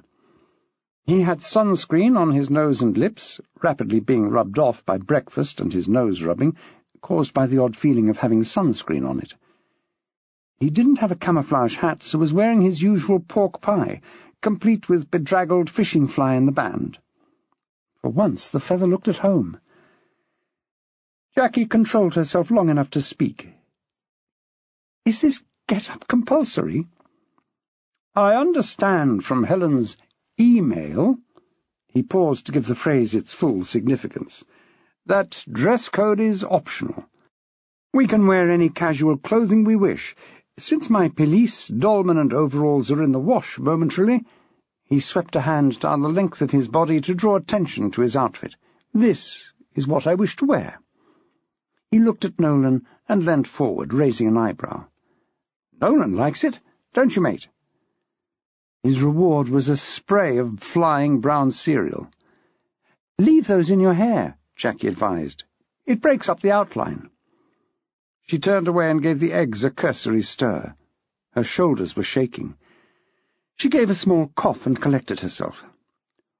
"Why did I not know about this until this morning?" she asked. "A reasonable question," he said, buttering some toast to fill the gap before the bacon was frazzled enough. "I didn't know until last night." "No, that's not quite right. I should have known, but it came in one of Legs's email memo things ages ago, and I didn't read it.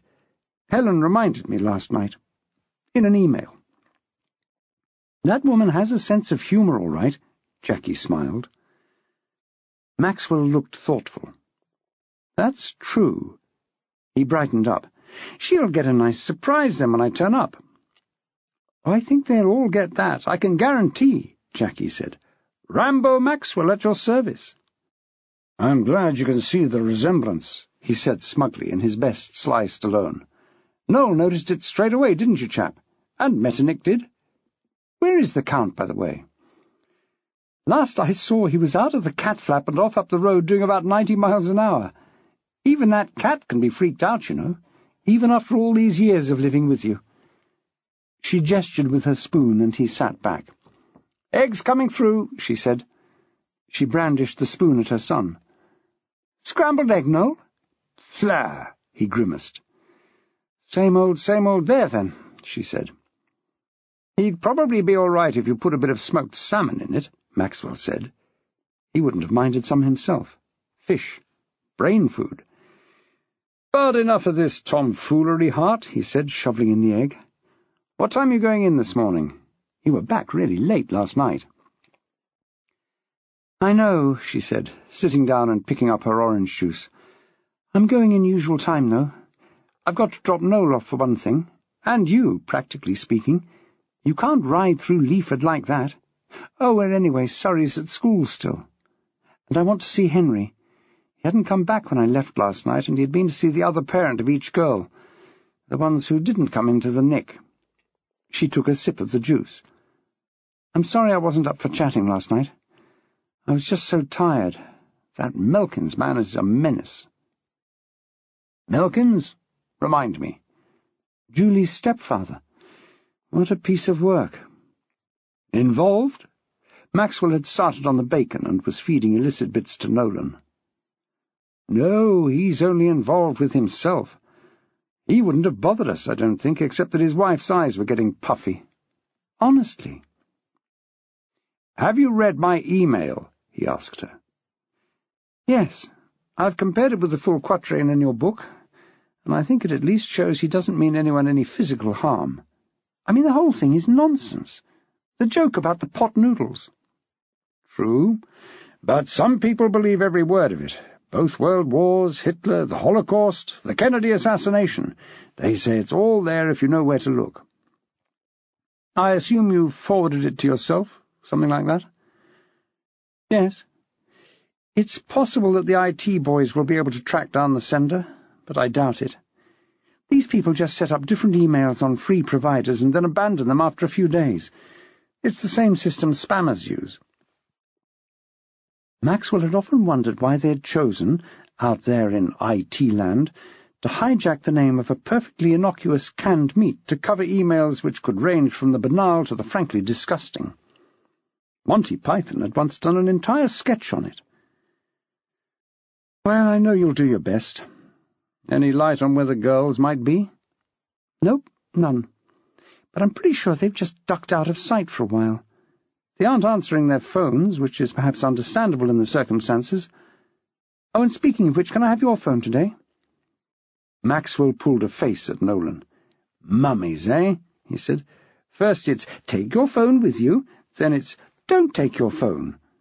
Where do we chaps stand, Nolan looked at his mother and raised his shoulders one by one in a rather inept shrug. He wasn't taking sides. "I'll watch it for texts, you nit," she said, swiping with the dishcloth at his head. "Anyway, you'd only get it all painty." "I'll have you know, madam," he said, adjusting his webbing belt, "that I do not intend to get one single drop of paint on me. I will be the last teacher standing, you can rely on that. Well, me and Walter Willis." "Yes, well, if you insist.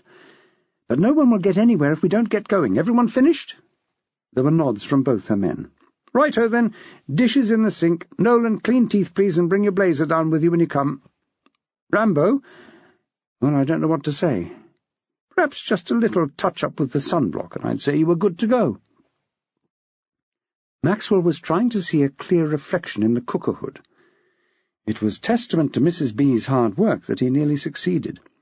It was the high gloss that reminded him. "Oh, heart of my heart, did I ask you to check for Mrs. B? Her missing nevy, I mean?" "Yes, you did," said Jackie, shrugging into her jacket and simultaneously wiggling a foot into a shoe. Maxwell always admired her ability to multitask. He found that unless he concentrated, he was likely to put both legs down one leg hole, a tendency he had bequeathed to his son. "I'll look into it, Max, if I have time. It all depends on whether the girls have turned up. I must stop trying to put them in one pigeonhole. They might not be together, even." "No, but I bet they are," Maxwell said. "And thanks for checking for Mrs. B. She's in a right state." "Bless her," said Jackie fondly. She and the cleaning lady had struck up a rapport. Jackie could find it in her heart to be fond of Vlad the Impaler if he cleaned her toilet, but she had a genuinely soft spot for Mrs. B. "I will check, but I don't think I'll be able to tell her much she doesn't know already, as family." Family. There was that word again, Nostradamus's word, reaching out from the grave. He sketched a kiss at her. Somehow he didn't think she would appreciate a print of his camouflage on her cheek at this late stage of the morning. The kitchen door swung back and Nolan appeared in the doorway. His shining morning face was beautifully adorned with black. "Ta-da!" he crowed, throwing his arms wide and bending one knee. All in all, it wasn't a bad Al Jolson for one who had only ever known PC. Keeping a straight face, but only by a whisker, Maxwell said, "Don't you da-da me, young man. Upstairs and wash that off and report back as soon as possible and as shiny as a new pin. You'll make Mummy late." Nolan stamped a foot, but only half-heartedly, and went to do as he was told. Jackie dropped her voice and kept the laugh quiet too. "Ta-da, indeed," she said, and poked Maxwell's brown and green shoulder. "That's your fault, that is." "Don't make me laugh," Maxwell begged. "My eyeliner will run." They had managed to regain their composure when the boy came back. "All right," he said, offering up one cheek at a time for inspection. "It's very boring." "Boring is good when it comes to school uniform," his mother said. "If you're good, we'll dress you up in full gear for tomorrow. If we can get Dad's bike back in time, we'll go for a bike ride and see if you can hide in the sand dunes. I bet we won't be able to find you for ages and ages." "Yay!" The child bounced up and down. "Way to go, Ma!" And he raced down the stairs. There was a crash as the door was flung open and a "Morning, Mrs. Two-Bitch," followed by galloping feet up the path. "Oh, good morning, Nolan," they heard her say faintly. "Are Mummy and Daddy at home?" "In the house," they heard from a distance. They looked at each other with horror. Not Mrs. Troubridge, not now, not when they were running so late. They took a deep breath and went down the stairs as quickly as possible without actually measuring their length in the hall. Jackie was out first.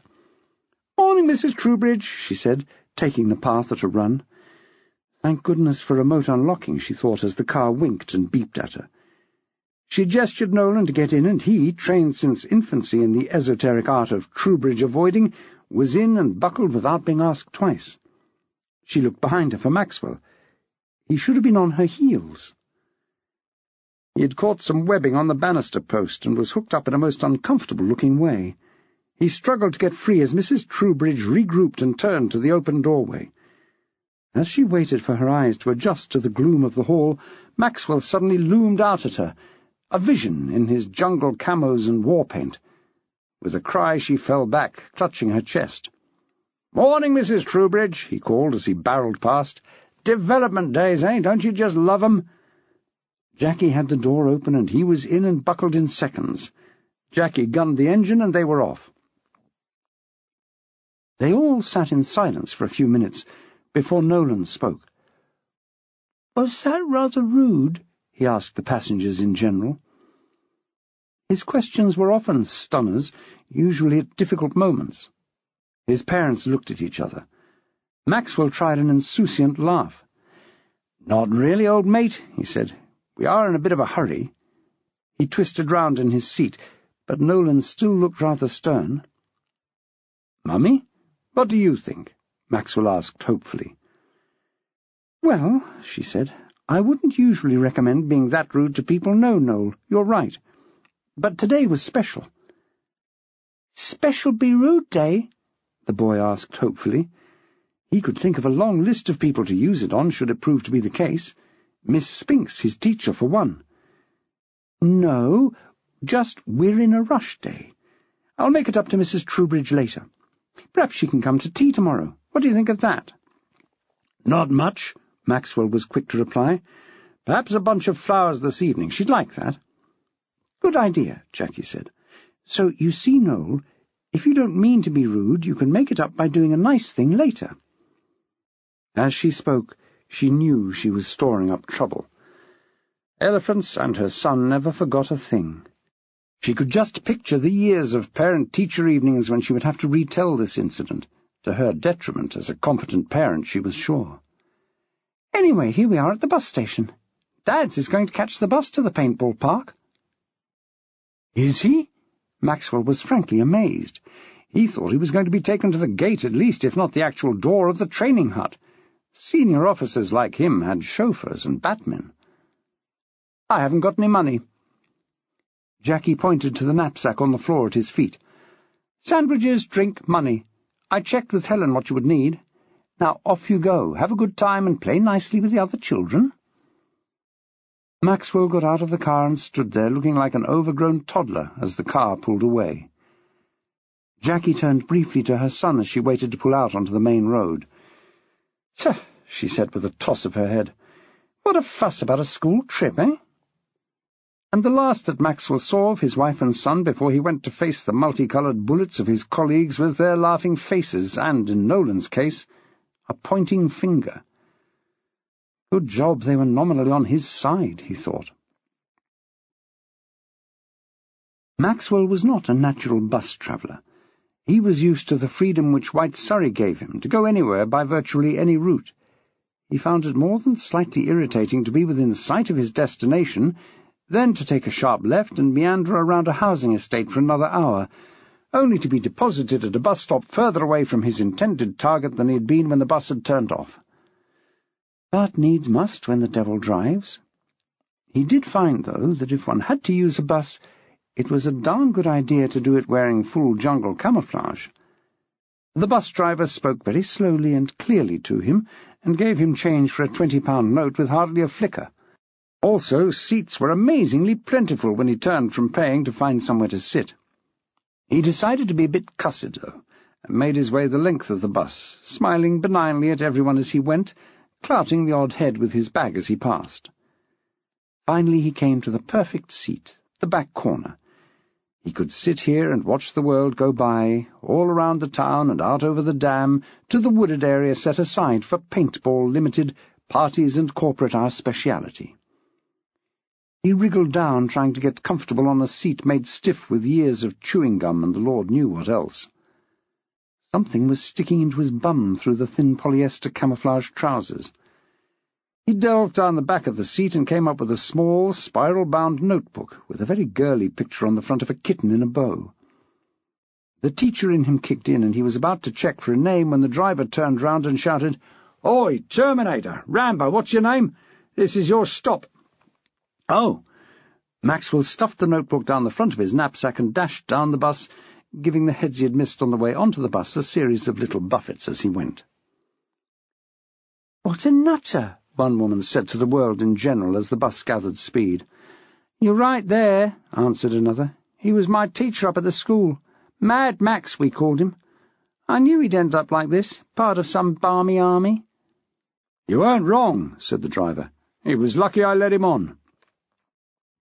Maxwell was standing at the bus stop waving gaily. "See?" said the first woman. "Nutter." Maxwell toiled up the drive to the reception hut of Paintball Limited. He was exhausted already. Perhaps this was some sort of test, this cruel gradient, to sort out the old men from the boys.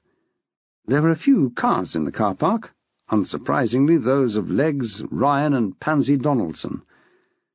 Sylvia Matthews was sitting in a faded canvas chair on the edge of the clearing and burst into hysterics at the sight of his camouflage gear.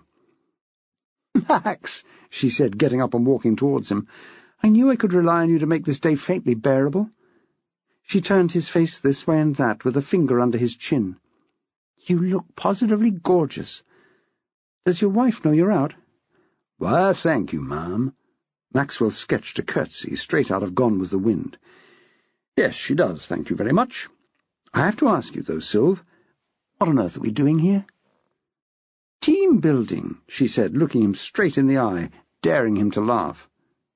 "Team building? What team? Legs has demolished almost every team in the school that was working well." "Ah."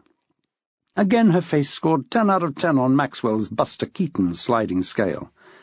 "That's why we have to build some more." "Didn't he get rid of people to save money?" "Correct." She smiled, but it was the smile of a crocodile. "But since taking on—" She glanced behind her and, seeing nothing, continued, "Mrs. Donaldson, that saving went west. I suppose he doesn't care any more. Anyway," she made an expansive throwing-away gesture, "new financial year, what the hey?" "Sylvia," Maxwell admonished, "you're being very cynical." "Who, me?" she asked. Then, "Shh, we're no longer alone." Maxwell turned and saw the big three approaching from the reception hut. In fact, he mused, Pansy Donaldson was the big three on her own. The other two were just for decoration. Diamond opened his mouth to say something, but he was beaten to it. "Mr. Maxwell," the woman boomed, as though they were 3 miles away, not 3 yards. "I looked everywhere for you yesterday afternoon. Where were you?" "Pansy, dear thing," the great man gushed. "I had no idea. Where did you look?" "All over your floor. I asked your class, the one you should have been teaching." She paused for effect, but no one spoke. "And they said you'd gone out." "Little tinkers," Maxwell chuckled. "That's year 12 for you. They meant I'd gone out to get some books from the library, I expect. The Corn Laws. Tch, you have no idea how many corroborative texts you need to teach those well. If I left them to their own devices, the little dears would merely Google everything and copy it all down from the aptly named Wikipedia." He smiled, and was amazed to see the corner of Legs Diamond's mouth twitch in sympathy. "Well, I won't call you a liar, Mr. Maxwell," she said. "That's good," he said, voice dripping ice. "Otherwise you may find yourself hearing from my solicitor." Not that Maxwell had one, of course, but Pansy didn't know that. "Steady on, Max," Sylvia said out of the corner of her mouth. Pansy Donaldson was rocked, but not beaten. "As I say, I will not call you a liar, but I will be watching you, mark my words." "Ah!" Diamond cried, desperate to change the subject. "Here come the others." A whole flotilla of cars was making its way up the rutted drive, packed to the doors as the staff of Leaford High School took carpooling to new heights. Pansy Donaldson metaphorically rubbed her hands together. She looked forward to refusing a good 80% of the mileage claims on Monday morning. A motley crew soon stood in front of the reception hut. Some had followed Maxwell's thinking and were wearing fatigues, or at least really, really old leisure clothes, including one rather distressing turquoise tracksuit being worn by Paul Moss, Maxwell's head of history. Paul had been a young man when he started at Leaford, but the gruelling demands of AFL had turned him into a wizened prune. The head of sixth form sidled over to him, an interrogative eyebrow raised high. I know, Moss said. It was a moment of madness. I'll say no more. I should think not, Maxwell agreed, then bounced up and down excitedly. Can I be on your team? Can I? I understand that Pansy has allocated teams already. Oh, well then, Maxwell said. Goodness knows where she will have put me. Digging latrines has got my name all over it. Bernard Ryan was clapping his hands together for quiet. It appeared that he'd been doing it for some minutes, but no one was taking any notice. Hush! Maxwell shouted, and made almost everyone jump. Sorry, chaps, he said to the staff, but poor old Bernard here has been trying his best to make you shut the hell up. He gestured to Ryan. Off you go then, Bernard. Band of brothers it was not. Thank you, Max. Yes, I have these health and safety sheets which the company's asked us to read. I will be needing your signatures and your names printed at the bottom before we're issued with our paint guns. If you'd all like to just get one of these—" He handed a pile to Pansy Donaldson. "Yes, that's right, pass them round. Has everyone got a pen?" "No," came a voice from the crowd. "We were told to come in old clothes or something we didn't mind being spoiled, and not have anything sharp in the pockets." "Yes, that's right," came from several quarters. The situation had all the potential to turn ugly. Yes." Bernard Ryan patted his pockets helplessly. "Why don't we form an orderly queue up to the reception desk?" suggested Maxwell. "Like payday in the real army. And while we wait to get to the front, read this paper, and then we can sign it when we get there. Then they can give us the guns and we can come out here and form into teams." "Great idea," said Paul Moss staunchly, noting that Maxwell had just given everybody Alastair Sim's Miss Fitton straight out of St. Trinian's. And it had worked. Reverting to infant school, everyone dutifully queued up, and with only a few sets of lips moving, mostly among the CDT and PE staff, proceeded to read the health and safety instructions. Maxwell was, as if by right, at the front of the queue.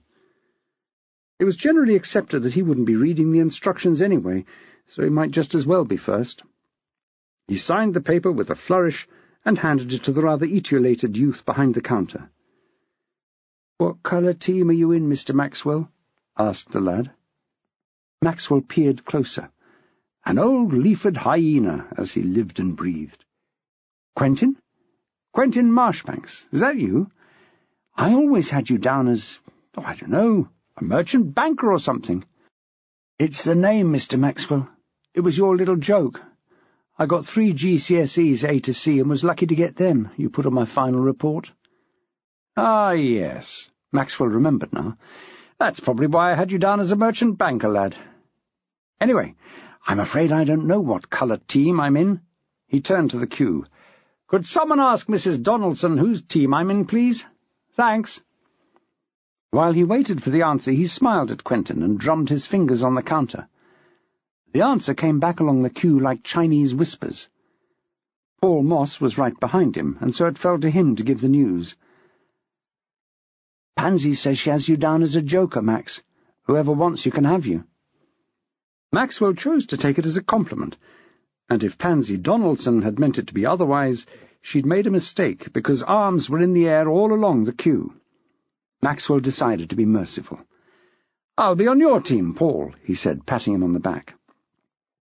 Paul Moss leant round and told the lad behind the counter, "That'll be green then, Quentin."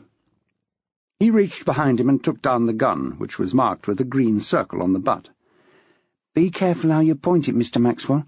Don't aim at the head. Don't shoot at less than a 10-foot range. Always wear your own goggles. The rules are that if you're hit, you're out. When you've hit someone, stop shooting." "Quentin, lad, surely these rules are all on the piece of paper I've just signed." "Yes, Mr. Maxwell, but—" He wanted to say that Maxwell clearly hadn't read the sheet, but somehow the words wouldn't come. "Sorry, Mr. Maxwell." "Next." "Hello, Mr. Moss." "Quentin, how's things?" "Mustn't grumble, Mr. Moss. Green, was it?" And so it went on for the poor, hapless lad until all the staff of Leaford High School were tooled up and ready to go. Paul Moss clung to Maxwell as his name suggested. The old bugger may be slow on the turns, but he was a military historian, and tactics were second nature to him. He also led a charmed life, as became obvious as the head of sixth form downed his first victim minutes after Quentin blew his start whistle. Bill Grogan was head of PE, a first-class lout who had put the match into macho, but he looked decidedly under par with a splodge of green ooze where his belt-buckle might have been. "Na-na-di-na-na, Bill," Maxwell chuckled, and rolled into the damp bracken to his left, Moss flinging himself down too. "Jesus, Max, I didn't hear him at all." The Generalissimo tapped the side of his nose. "Precisely," he said. "It's all done by sense of smell. Which team is Pansy in?" He checked his gun. "Headshots may be banned, but in her case I'll make an exception. Besides, it'll miss her brain by miles." "No team known to man, Max," the head of history told him.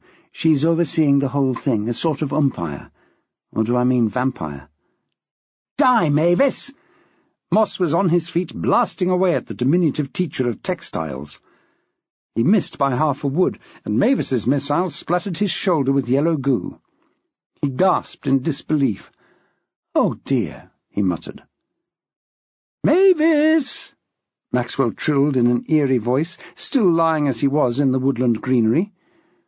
"Who's that?" she hissed, frantically looking to left and right, and seeing no one but a rather crestfallen Paul Moss wiping his turquoise top.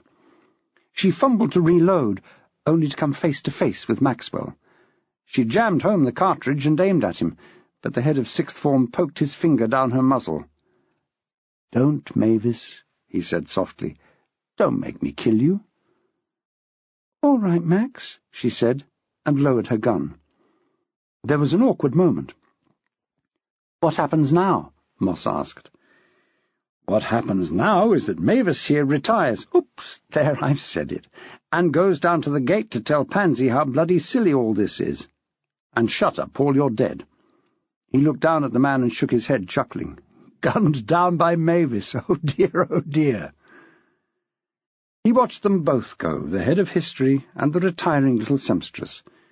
She was apologizing for spoiling his nice blue top, and Maxwell could have sworn he heard the R-word as they reached the bluebells. Now he knew he was on his own. So much for team building. Maxwell knew these woods well. Apart from being lovely, green, and deep, he used to wander here often, lonely as a cloud, before Noel, before Jackie, before Metternich, and certainly before Paintball Limited had got their clutches on it. He crawled towards the ditches he knew lay away to his right, his rifle cradled in his arms like everybody did from All Quiet on the Western Front to the Thin Red Line. It had to be said, he made Lou Ayres and Sean Penn look like amateurs. Peering above the tall grass, he had a clear view of the car park, the entrance gates, and Sylvia's first aid centre. The Florence Nightingale of Leaford High had fixed a rough Red Cross flag above her car. Bless. One by one, the damned and the dead who were Maxwell's colleagues drifted back, covered in paint, to the disapproving clucks of Pansy Donaldson. Out of luck, out of the game of life. He could see her clearly, and drew a bead on the woman's head, much as he had once drawn a beard on her photo in the staff room. But this was no enemy at the gates. His gun didn't have Joseph Fiennes' range. He'd have to get closer. A curly blonde flashed across his vision. Sally Greenhow, head of special needs, could still turn heads, and she turned Maxwell's now. He hadn't had time to notice it before, but she was green by team as well as by name, one of his own. She hit the bracken feet from him, but too far away to risk calling out. Maxwell could see the crouching figures of Mike and Ned, the IT nerds, moving out of the undergrowth towards her, like the ghost and the darkness. "Beware of the geeks, Sally, my love," he whispered to himself, and risked a hand in the air. Mike spun towards him, but held his fire. Maxwell rolled sideways, scraping his cheek on the rough bark of an oak. He waved at Sally and held up 2 fingers, pointing in Ned's direction. Happy, simple soul that she was, Sally just waved back. Ned's scarlet shot hit her in the chest as she tried to run backwards, and he beamed in triumph as she shouted, "Bugger!" IT 1, Special Needs 0. But Maxwell, of course, was a public schoolboy, bred in the fine tradition of cruel revenge and petty spite. He popped up out of the grass like the guards at Waterloo and watched as Mike's scarlet whistled past his arm. "Mike," the head of sixth form said, "and me a sitting duck." He strode forward, fully aware that his gun was empty, and laid a friendly hand on the lad's shoulder. "It seems to me you 2 boys don't know the rules." And as Ned opened fire on him, Maxwell hauled Mike in front of him, and a scarlet stain spread over the geek's back. Suddenly there was a scream. It hadn't come from Mike, dead though he was, nor from Ned, appalled at having gunned down his oppo. Sally Greenhow was silent, and Maxwell hadn't screamed like that for years. Chapter 14. The scream seemed to hang in the air for far longer than normal physics would dictate. Depending on their personalities, the staff of Leaford High School either froze in their tracks or ran towards the sound. Maxwell dumped Mike unceremoniously and ran.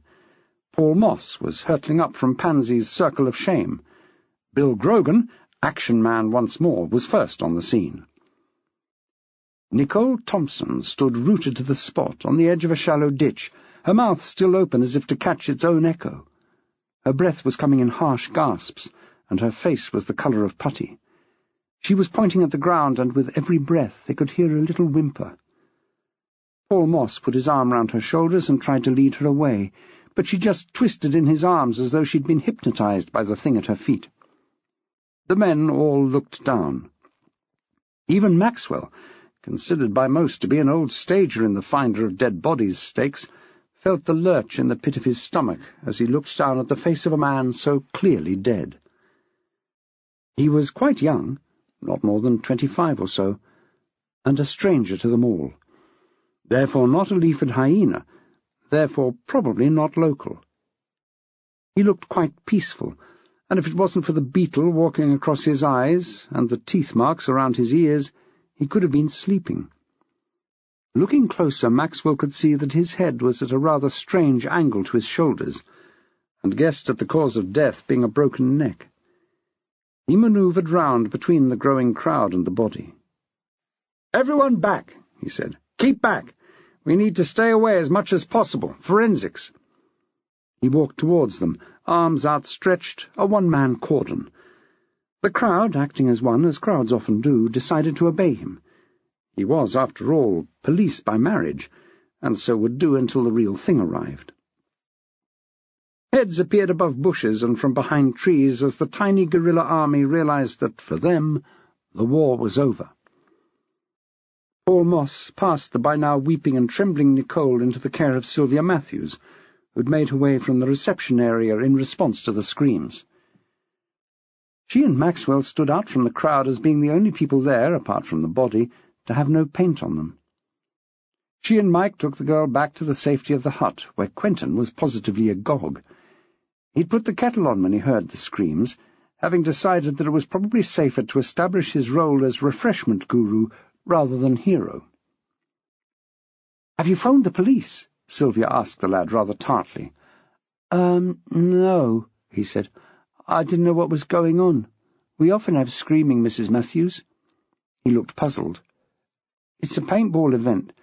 People get excited." He had to admit to himself that this woman, quite tasty if a bit old for his own personal predilection, she must be all of 47, didn't look excited. In fact, she looked like shit. "I'll phone now, shall I?" "I think you should," Mike said. "There's a dead body out in your woods." "Somebody's died?" Quentin was horrified. His heart was in his mouth and going 19 to the dozen. In his panic, his brain was suffering from tunnel vision. Did he get everyone's signatures on the health and safety policy? Had they all signed their proper names? He knew what teachers were. Had one of the buggers signed in as Mickey Mouse? Oh, God, why had someone died on his shift? "Calm down, for heaven's sake, Quentin." Sylvia Matthews could recognize incipient hyperventilation at 1,000 paces. "It's a dead body, not a dead punter. Unless, of course, he's from a previous group." She raised an eyebrow. "We always count people in and out, Mrs. Matthews. He can't be left over from another time, and anyway, surely people would look for him, wouldn't they?" He was picking the phone up and putting it down in an agony of indecision. He should ring his boss first. But how would that look to the police? Would it look as though Paintball Limited had something to hide? Had Paintball Limited something to hide? Oh, God! Oh, God! He felt the phone being taken from him, and firm hands on his shoulders bent him over until his head was between his legs. He heard a voice from above his head. "Just breathe, Quentin. Nice deep breaths now. 1, 2, 3, 4, 5. Go on, as slow as you can. That's it. Now out. 2, 3, 4. Just keep going. That's the ticket. Good chap." Sylvia remembered Quentin as a bit of a vomiter when he was in Year 10, a veritable martyr to panic attacks. She could do without that right now. She turned to the IT bloke standing beside Nicole. "Mike, ring the police, will you?" 999? Good question. Where are we now? Paintball Limited? Mike didn't know what else to say. No, I mean, where are we? Are we still nearer to Leaford than anywhere else? I'd rather keep it local. Makes it easier for questioning afterwards. Mike wasn't a Leaford hyena. He wasn't even Leaford born and bred. Like many of his kind, he kept abreast of everything except what mattered. Surfing, always surfing that net, and yet missing the things which would affect him directly.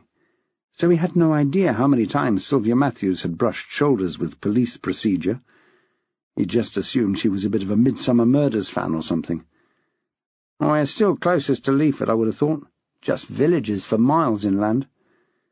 "Fine, 999 it is then," she said brightly. Nicole made a slight whimpering noise and jumped convulsively and started to cry. "Ah, that's better. She's coming out of her shock. Perhaps you ought to have an ambulance as well," she said over her shoulder to Mike, who was giving directions to the emergency services. "That's right," she heard him say. "Police and an ambulance. In fact, make that 2 ambulances." He put the phone down and came over, putting a hand on Nicole's shoulder. He dropped his voice and mouthed to Sylvia, "I thought 2. One for her and him, and one for, well, you know." "Good idea," said Sylvia. "Hold on to her. I'll check on Quentin." She felt like a ping-pong ball bouncing between the two. Who'd be a school nurse? Maxwell and Legs Diamond were standing by the body, the head teacher with his back resolutely turned, spattered with yellow paint as it was. Ryan and Paul Moss had marshalled the other staff back to the car park, where they were standing in disconsolate groups waiting for the inevitable arrival of the police. From the high ground it looked faintly like a fire drill at school. Some were so covered in paint as to be virtually unrecognizable, and standing around without the thrill of the chase, were beginning to realize just how painful paint pellets could be when they made contact with a delicate area. Personal scores had been settled, vendettas pursued, and no teams whatsoever had been built. Maxwell, standing shoulder to shoulder with Legs, would have loved to take the opportunity to remark that, for the price of a Kit-Kat and a 5-minute sit-down, he could have told him what the outcome would be, but it seemed inappropriate. Diamond shuffled his feet in the damp grass, looking down at the crushed violets and primroses on the bank. "Do you recognize him, Max?" he asked. "No," Maxwell said. "He's not one of ours, if that's what you mean." Diamond bridled. "I like to think I can recognize my own staff, Max," he snapped, "and the students, especially by this time of the school year." Into Maxwell's head came an unbidden picture. It was the entire cohort of Year 9 girls, and they were all standing with their weight on one leg, with their arms folded at the waist, and with one voice they were all saying, "Oh, please!" He shook his head to rid himself of it and smiled faintly at Legs. "Naturally, Headmaster. I wasn't implying to the contrary. I think what I meant was none of ours in the past, as in an alumnus of the school." His grin was an exact facsimile of the last thing many a solitary surfboarder sees on the Great Barrier Reef just before being bitten in half. "No one would expect you to remember all of the students who've passed through." Diamond looked at him sharply. Maxwell was famous for never forgetting a face. What was the man saying, as such?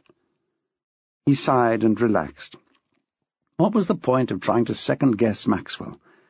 It could only come round and bite you on the arse. "Sorry, Max." He passed a paint-encrusted hand over his face.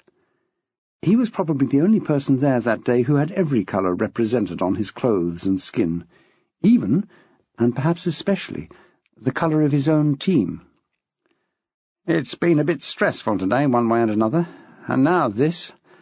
The police, the missing girls, just everything, really." He paused and rather disconcertingly put out a hand and clutched Maxwell's sleeve. In everything they had gone through together there had been very few examples of actual touching, and it showed, perhaps more than anything else, the depths he had plumbed. Maxwell was surprised. It wasn't often Diamond got to an idea before he did. "Do you think there's a link between him and the girls, then?" he said. Diamond shook his head. No, of course there isn't. I was just counting my blessings." He gave a short, mirthless laugh. It was true that Legs Diamond was way down on the list of Maxwell's favourite people. In fact, had that list been written down in 5 columns on a sheet of narrow, faint A4 paper, it was unlikely that he would be on the first page at all. But Maxwell's sympathy button could be pressed by almost any of God's creatures, and so he said, "Look, Headmaster, there's no need for us both to be here. I don't mind waiting by myself. Off you go and help with the staff. I expect they could do with a bit of guidance about now. The police will be here soon, anyway." It would have been nice if Diamond had at least made a pretence at wanting to stay, but he was off down the slope like Eddie the Eagle, calling over his shoulder, "Are you absolutely sure, Max? That's very good of you." In a matter of seconds, Maxwell and the dead man were alone together. The head of sixth form looked down into the dead face. "Who are you, I wonder?" he said to it. He filled in time by practising his Sherlock Holmes techniques. He looked at the clothes. Chain store, cheap end, he would guess. He who was by no means a fashionista.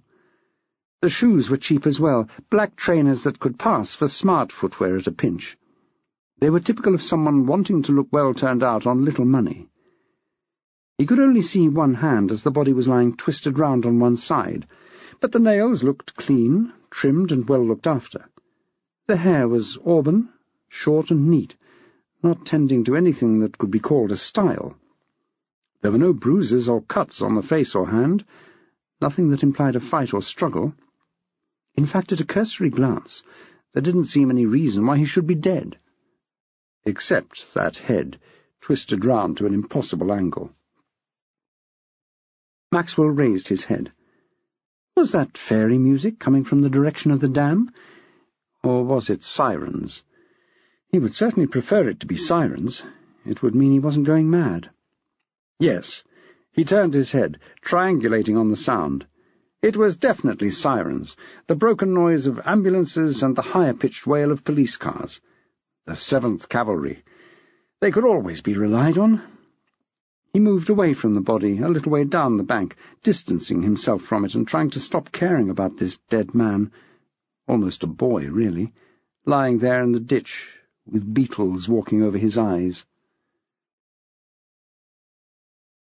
At Leaford Nick, Jackie had the surprise of her life waiting for her when she signed in at the desk. The desk sergeant, in formal tones, said, "Detective Sergeant Carpenter, you have someone to see you." He indicated with the smallest imaginable nod of his head the chair in the corner of the foyer. His eyes said, "A bit of lowlife over there. Do you want me to get rid?" Jackie turned to follow his indication and saw, to her surprise and delight, Maisie, slouching in such a way as to show that she didn't have to be there. She just thought she might drop in. "Thank you," Jackie said to the desk man. "I was expecting Miss Wilkins. Maisie, would you like to come up to my office?" "Yeah," the girl said, and bending forward and not taking her hands out of her pockets, slumped herself upright and stood by the doors, waiting for Jackie to be buzzed through. It wasn't a comforting thought that she seemed to know the drill. They climbed the stairs in silence, Jackie's court shoes tap-tapping, Maisie's Doc Martens shaking the building. Jackie opened the door to her office, sniffing for lingering kipper, but thankfully the plug-in air freshener had taken control. "Nice," the girl remarked, flinging herself into a chair. "Thank you," Jackie said. "I haven't had it long. It's nice to have a bit of privacy." "Humph," snorted the girl. "You're not wrong. She goes through my pockets, my bag, my phone, everything. She comes in while I'm asleep and just, like, looks at me." Jackie resisted the urge to ask how she knew if she was asleep. She wanted to tell her that all mothers looked at their sleeping children, whether they were 1 day, 1 year, 10 or 20 years old. It was a comfort thing that this human that you had made was still alive, still well, and that you hadn't broken it or mislaid it. It was an instinct that was as old as the first 2 cells that ever joined together back in the primeval ooze. But Maisie wasn't going to believe that. It was snooping, pure and simple. "It's because she went through your phone that you're here," Jackie reminded her. "Other girls are in a bad way about this, Maisie. 2 are missing, we think, because of it. We've got to catch who's doing this texting, emailing and stuff, because it'll have serious consequences soon, if it hasn't already." The girl looked thoughtful. When her face was in repose, and if you looked past the piercings, the make-up, and the residual truculent expression, Maisie was actually quite a pretty girl. She wouldn't welcome that information, Jackie thought, but she'll be grateful one day when she takes all the metal out and becomes a swan. Assuming the holes heal up, and assuming she doesn't leave it so late that all her tattoos have dropped with gravity and become a series of demented lines and whorls instead of the no doubt rather distressing images they were intended to be. She looked up. "Okay," she said. Without the whine, her voice was quite pleasant, and the intelligence shone through. "You can have my phone if you want. I'll just need it back tonight, yeah? 'Cause my boyfriend will be ringing when he gets off work. I'm getting like 20 of these things a day. I just delete them. They don't bother me." "What kind of things do they say?" Jackie asked. "Mostly they know what I've done, things like that."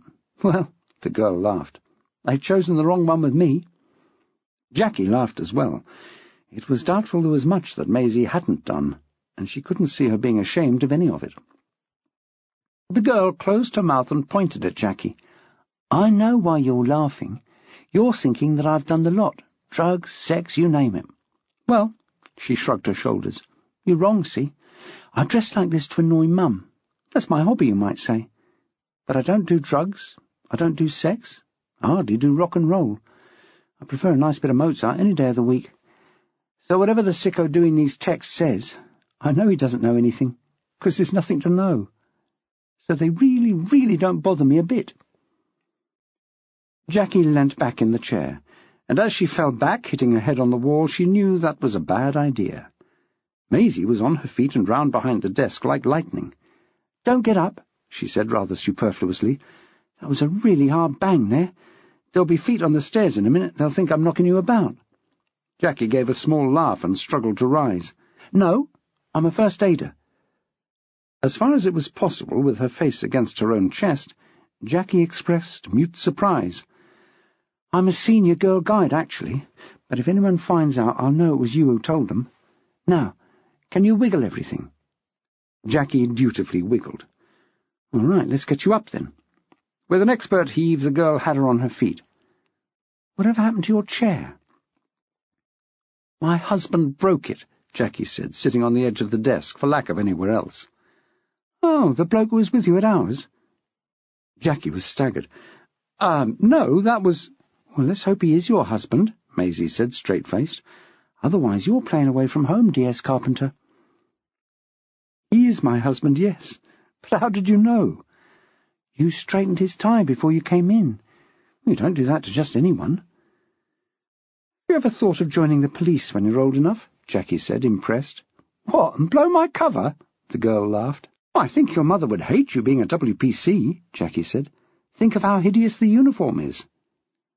Oh, you've got something there, Maisie agreed. I'll think it over. Jackie cricked her neck back into place. To get back to your texts, then, are you on any networking sites? The usual, the girl said.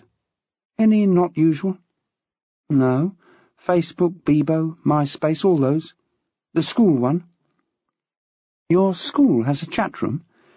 Yeah, we've got a really great IT department. They've set it up. You can only use it on the school intranet, but it's great if you missed anything, stuff like that. Good essays get put up on the notice board. It's good. I thought you were a famous truant. Maisie laughed and ducked her head. Part of the image. I'm there most days. And you can chat on the school site? Oh, yeah. We've all got logins that disguise us. It's fun because you don't know who anyone is. You can chat to someone in another year, that kind of thing. No one knows. You can literally be chatting to the person next to you in class and neither of you would know. Has anyone talked about the texts? No. I didn't know anyone else was having them. It's not like I've got loads of friends. Except in the chat room. Well, yeah. I'm good with words when I can write them down. What's it called, this intranet site? Oh, it's a bit naff, really. We log into www.itsgoodtotalk.school.uk. We can only access our own school, though. So other schools have these things? Never thought about it. Suppose. Jackie made a note. Well, thanks for coming in, Maisie. Keep in touch. Jackie's phone rang. Excuse me while I answer this. Carpenter, hello. She jumped down off the edge of the desk. What? Oh, hello, Steve. She hoped she sounded calmer than she felt. Yes. Thanks for letting me know. Yes, I'm on my way. She looked up at Maisie, her eyes dark with worry. Look, I'm sorry. I'll have to go. I'll see you out. The girl got up and reached out to touch her arm. D.S. Carpenter, what's the matter? You look terrible. Despite the rings, swords, and various other piercings, despite the laddered tights and the purple Doc Martens, Jackie felt oddly at ease with this strange girl. I've had a bit of a shock. My husband was off paintballing today. Bit long in the tooth, isn't he? The question was out before the girl realized how rude it sounded. Yes, I suppose he is. He hasn't noticed, though. Well, there's a report of someone dead at Paintball Limited. She suppressed a sob. No details. I'm sorry, Maisie, I've got to go. Oh, I'm coming as well, the girl said. My Quent works at Paintball Limited. Jackie was about to say, so, he's not likely to have keeled over with a heart attack, is he? But something in the girl's face made her stay silent. Here was someone who didn't open up willingly. Her Quent must be something pretty special, Jackie decided. Okay, she said. Let's go, but if anyone asks... The girl mimed zipping her lips. Or at least Jackie hoped she was miming. They made for the stairs, and this time their feet drummed in perfect time until they reached Jackie's car. Maisie was still shutting the door as it barreled away. Up on his hill, Maxwell felt distanced from the hullabaloo below. He could see the cars and ambulances as they swept into the drive from the road, but they were invisible once they reached the car park. He wondered why they needed 2 ambulances. Someone being overzealous, he supposed. He noticed Henry Hall's car just a few minutes after the 2 squad cars. He had to chuckle. Henry would have jumped at this chance to get his teeth into a proper crime. He would have been chafing at the bit following leads on the missing girls, who Maxwell was still convinced were mislaid rather than missing. He could hear the car doors slamming and voices coming his way. Then, out of the corner of his eye, he saw Jackie's car taking the turn into the drive on what looked like 2 wheels. He was surprised to see her, especially with a passenger. Surely she was too busy for this. Never mind, she would doubtless tell him all about it later. He heard a shout. "Max! Mr. Maxwell! Where are you?" Oh, for goodness sake. Surely someone was bringing the police up to the spot. They couldn't be that squeamish, not even Legs. "Up here! Follow the path round to the left. I'm at the top of the bank." Through the undergrowth came Henry Hall, followed by a phalanx of policemen in Indian file. They stumbled and crashed about as they came. Yul Brynner and Bert Lancaster they certainly weren't. It was as if a herd of elephants were drawing closer. "Over here!" he waved, and Henry waved back. Finally, puffing and panting, the police squad were lined up on the bank. "He's down there," Maxwell pointed. "I kept people back as well as I could, but I wasn't first on the scene, sadly." "No," Hall said. "I've left someone down there interviewing her. She's badly shocked. Well, they both seem to be." "Both?" Maxwell was pretty sure he hadn't missed anyone up here on the bank. One of the policemen consulted his notebook. "Quentin Marjoribanks." "That's Marshbanks," Maxwell said automatically. "Oh, damn." The policeman scrubbed out the name with the rubber on the end of his pencil. "He spelt it for me as well." "No, Oh, never mind." Maxwell decided that least said was soonest mended in this case. He turned to Henry. "Quentin wasn't here at the time. How's he involved?" "Oh, I don't think he is," Hall said. "He just got a bit over-involved." "Ah, yes, that's Quentin," Maxwell said. "I'll just go and join the others, shall I?"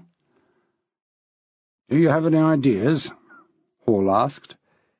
It sounded as though the words were being ripped out with red-hot pincers. "I can't say that I do, no," Maxwell said, "except that I don't know him, which is unusual around here. Most locals his age have been leaford hyenas at some stage in their school career." "I take it you haven't touched the body?" The statement came out as more than half a question. "No, I haven't. And you can take it that if I haven't, then none of the other squeamish lot will have done. Although if you're thinking in terms of DNA, I wouldn't be surprised if you find traces of Nicole Thompson's. She was screaming and gagging fit to burst." "Good point." Hall gestured for his note-taker to take a note. "Anyone else get near?" "Only to glance down and back away. But we've been all over these woods today, ducking and diving." He suited the actions to the words. "Some people may have been near without realizing it." "Well, we'll check for paint," Hall said. "That'll help pin people down." "It depends how long he's been here, though, doesn't it?" Maxwell asked. "It's the beginning of the paintball season," said Hall. "I have to interrupt you there," Maxwell said. "Do you mean to tell me paintballing has a season? Like grouse?" "I think it simply means that people don't tend to do it when the weather is cold," Hall said. "After Easter is when they get busy. So, in fact, you lot are the first punters this week. And I'm sure your wide reading and even wider experience would have told you already that he wasn't in place as early as last week. Wednesday, to be precise, when the management level of Leaford Tyres were here on a team-building exercise." "There's a lot of it about," Maxwell muttered. "On another subject altogether, I'm surprised you've got Jackie in on this one." Hall looked suitably bewildered. "I haven't." "I just saw her car," Maxwell said. "And if, as you may suspect, I am not too good on car makes and models, I would recognize my lovely wife's driving anywhere." "She does have a certain flair," Hall conceded, "but really I haven't called her in on this one. She has enough to do on this other matter." He suddenly realized that the rest of the team might not understand about Maxwell, and exactly where they all stood vis-à-vis him knowing every fart that flew. As he spoke, there was a crashing in the undergrowth. "Unless we're having a spot visit by David Attenborough and a couple of rogue silverbacks, we'll have our explanation in a very few seconds." The bushes parted, and Jackie stood there, twigs in her hair and smears of various paint on the front of her best jacket. "Peter Maxwell," she snapped as best she could when so out of breath. "I come over here, driving like a maniac." Maxwell and Hall exchanged a fleeting glance. "And I find you fitted well talking to Henry. How dare you scare me like that? Well—" The whole wood held its breath. The wrong word now could be fatal. Maxwell stepped up to the plate. "Darling, I'm so sorry." He extended a hand and pulled her the last few feet up the slope. "It was thoughtless of me. I wouldn't worry you for the world." He put his arm round her and gave her a peck on the cheek. "Look at you," he said fondly, "all painty.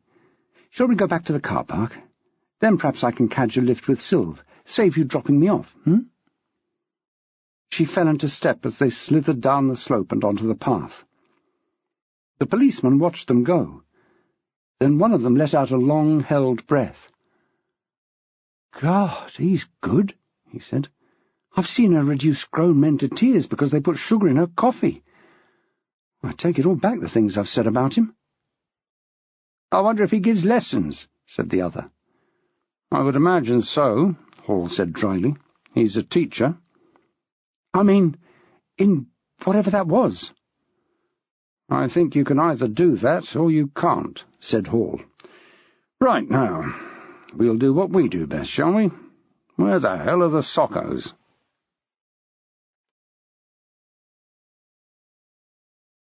Chapter 15. On the short walk down the slope to the car park, Jackie reflected on recent events. She accepted that she'd overreacted, that she shouldn't have blamed Maxwell for something he hadn't even known he'd done. Hadn't done, if she was being brutally honest. She knew that he knew that it was her fault for not checking first. But the mad old bugger had put his life on the line before. He was a risk-taker, and she had to live with it. The apology had been a calming-down exercise. She now had two options. She could yell at him for condescending to her and agreeing that he was in the wrong, or she could just pretend the last 10 minutes had never happened and take it from there. By the time they were with the others, she had chosen option 2, and would stick to it through thick and thin. One ambulance had discreetly withdrawn to the edge of the car park. It was unlikely to be used any time soon. Forensics would take ages. But ambulance drivers are used to being called by people who spent too much of their leisure time watching CSI, and so took these kind of calls in their stride.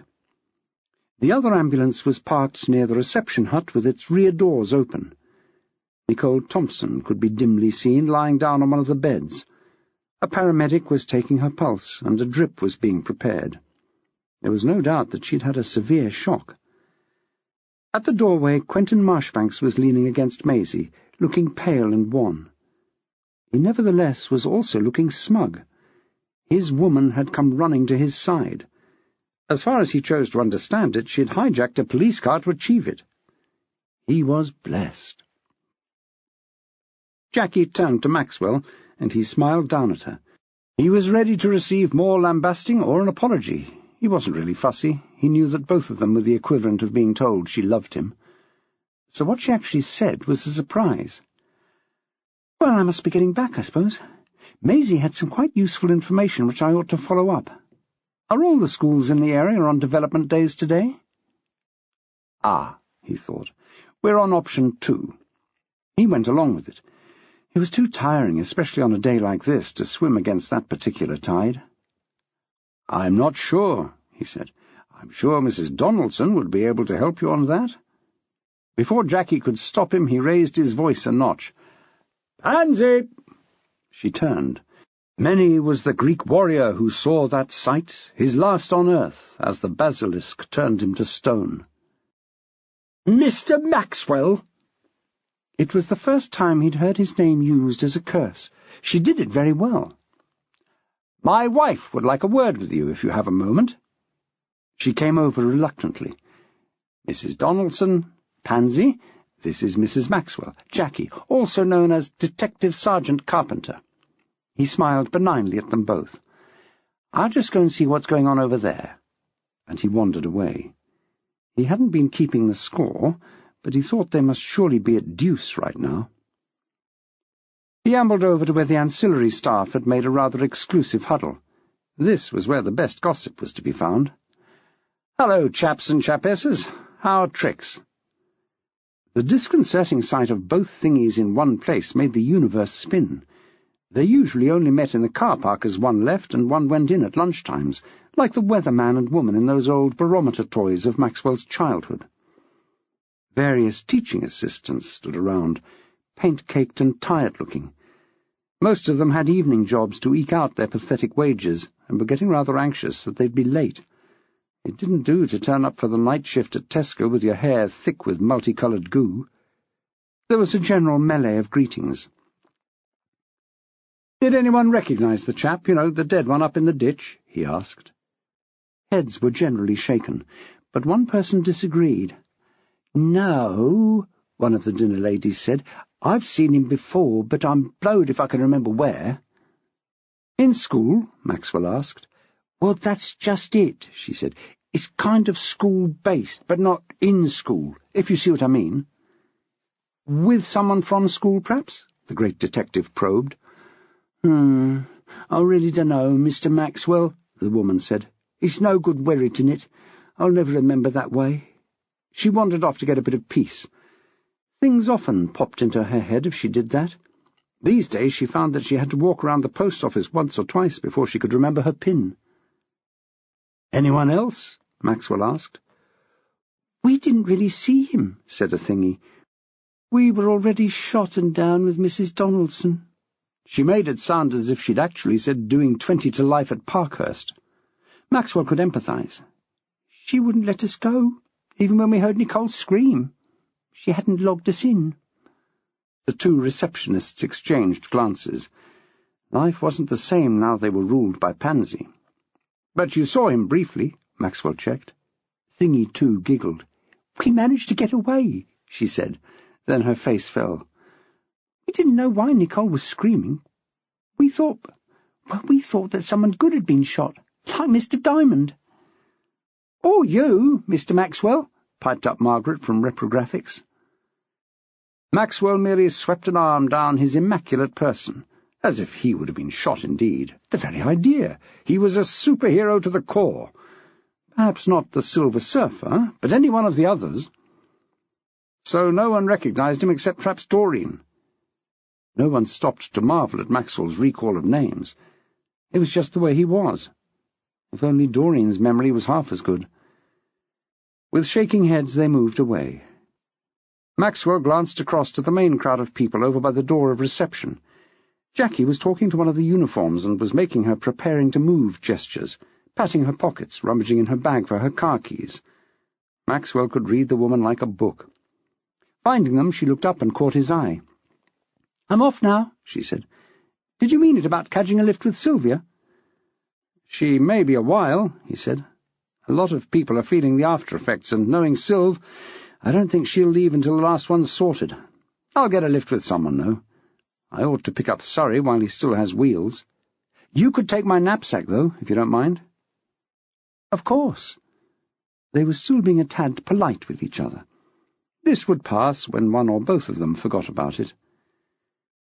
He went over to the pile of bags near the door and moved them aside until he found his. As he picked it up, he remembered the notebook he'd found on the bus. "I suppose I ought to hand this in," he said to her, pulling it out of the front pocket. "What is it?" She looked at it, albeit upside down. "Where did you find it?" "On the bus."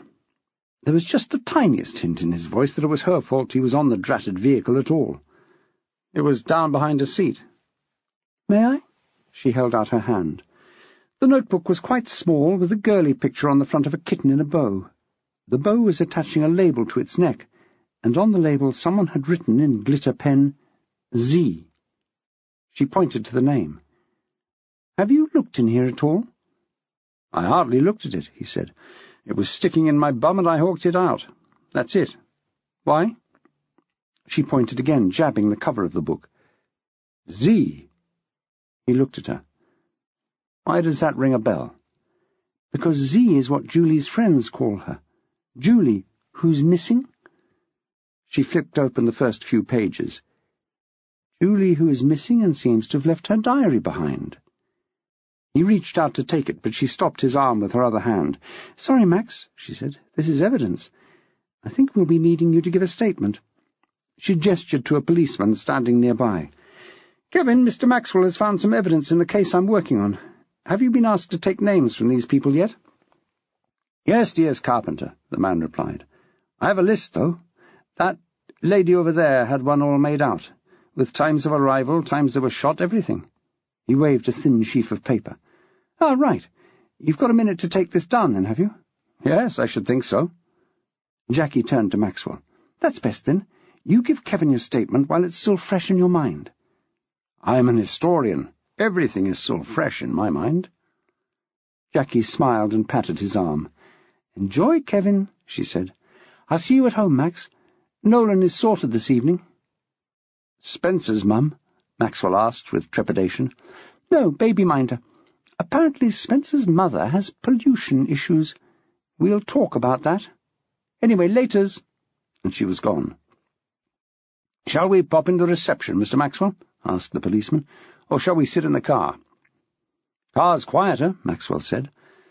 And besides, there was often a police radio left switched on. It was wonderful how much information you could pick up that way. Jackie resisted the temptation to open the diary in the car. It really had to go to forensics. They had a way of opening books page by page, collecting anything that fell out. It was a moot point, though, whether it would be of any help. This notebook had been down the back of a bus seat, possibly for weeks, but hopefully only for one day.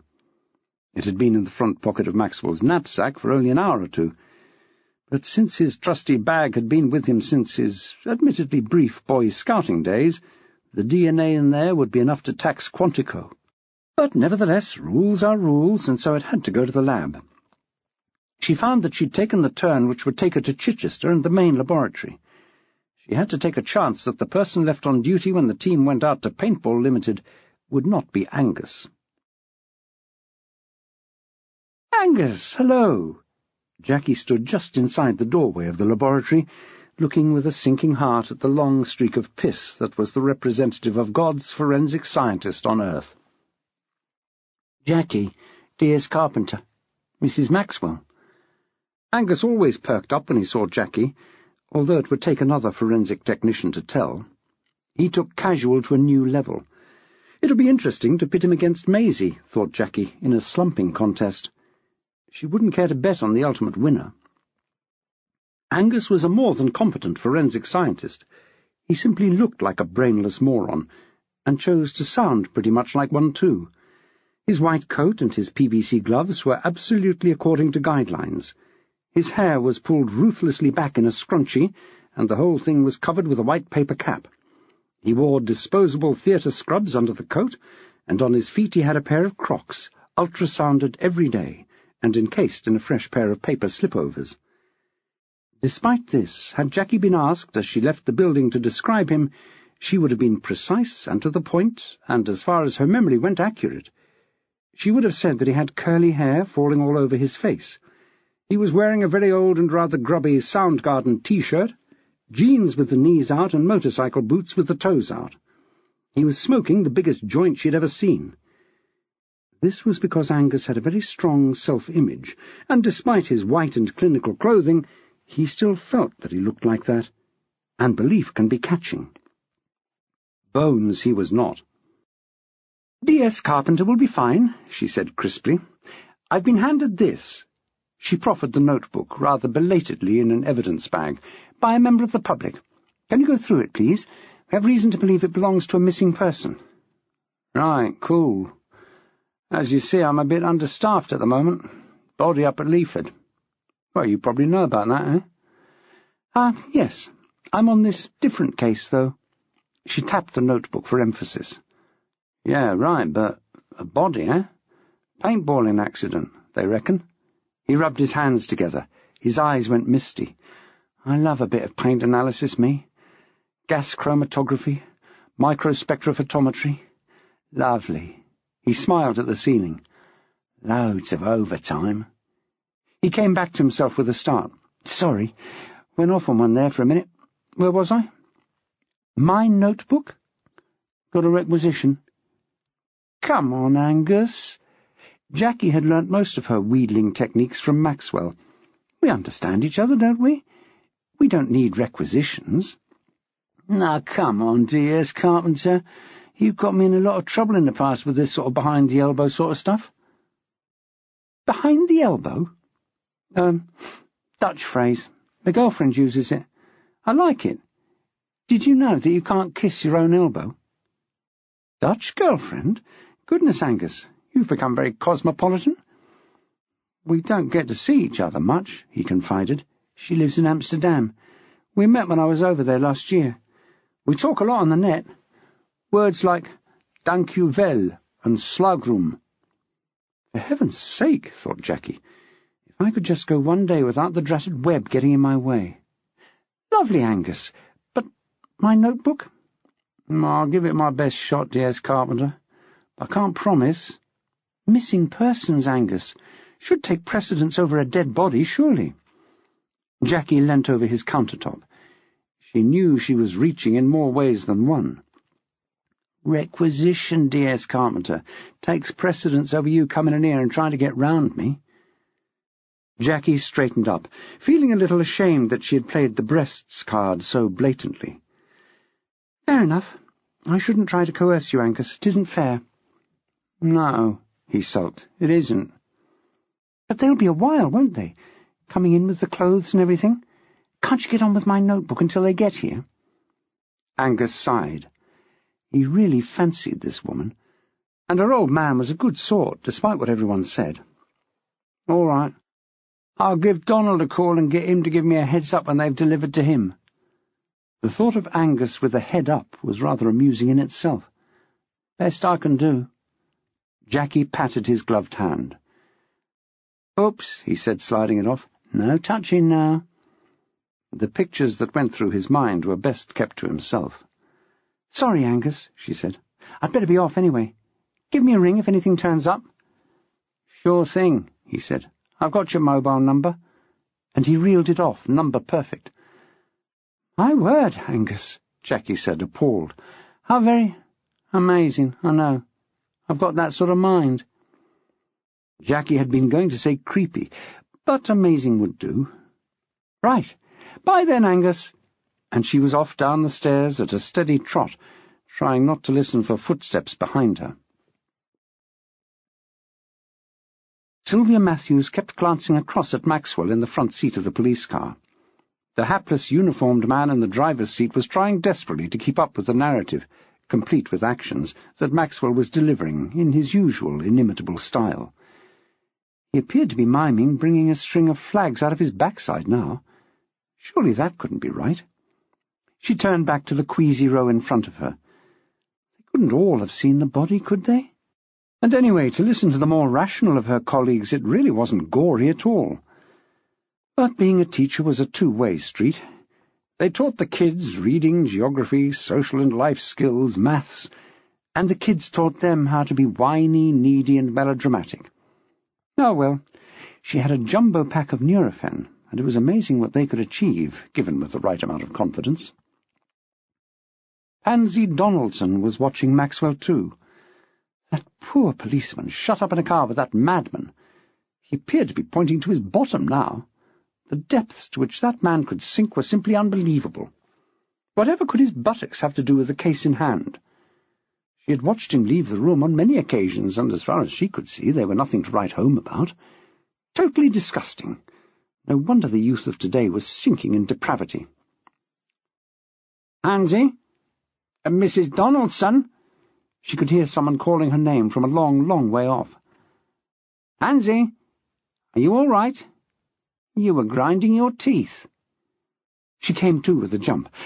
"I'm terribly sorry, Mr. Diamond. Miles away. It has turned into quite a day, hasn't it?" Diamond was staggered at the woman's take on life. Quite a day? Yet again his school was embroiled in some seedy crime scene. Yet again Maxwell seemed to know more than simply being on the spot would really explain. One of them would have to go soon, or Diamond knew he would be booking a one-way ticket to the funny farm.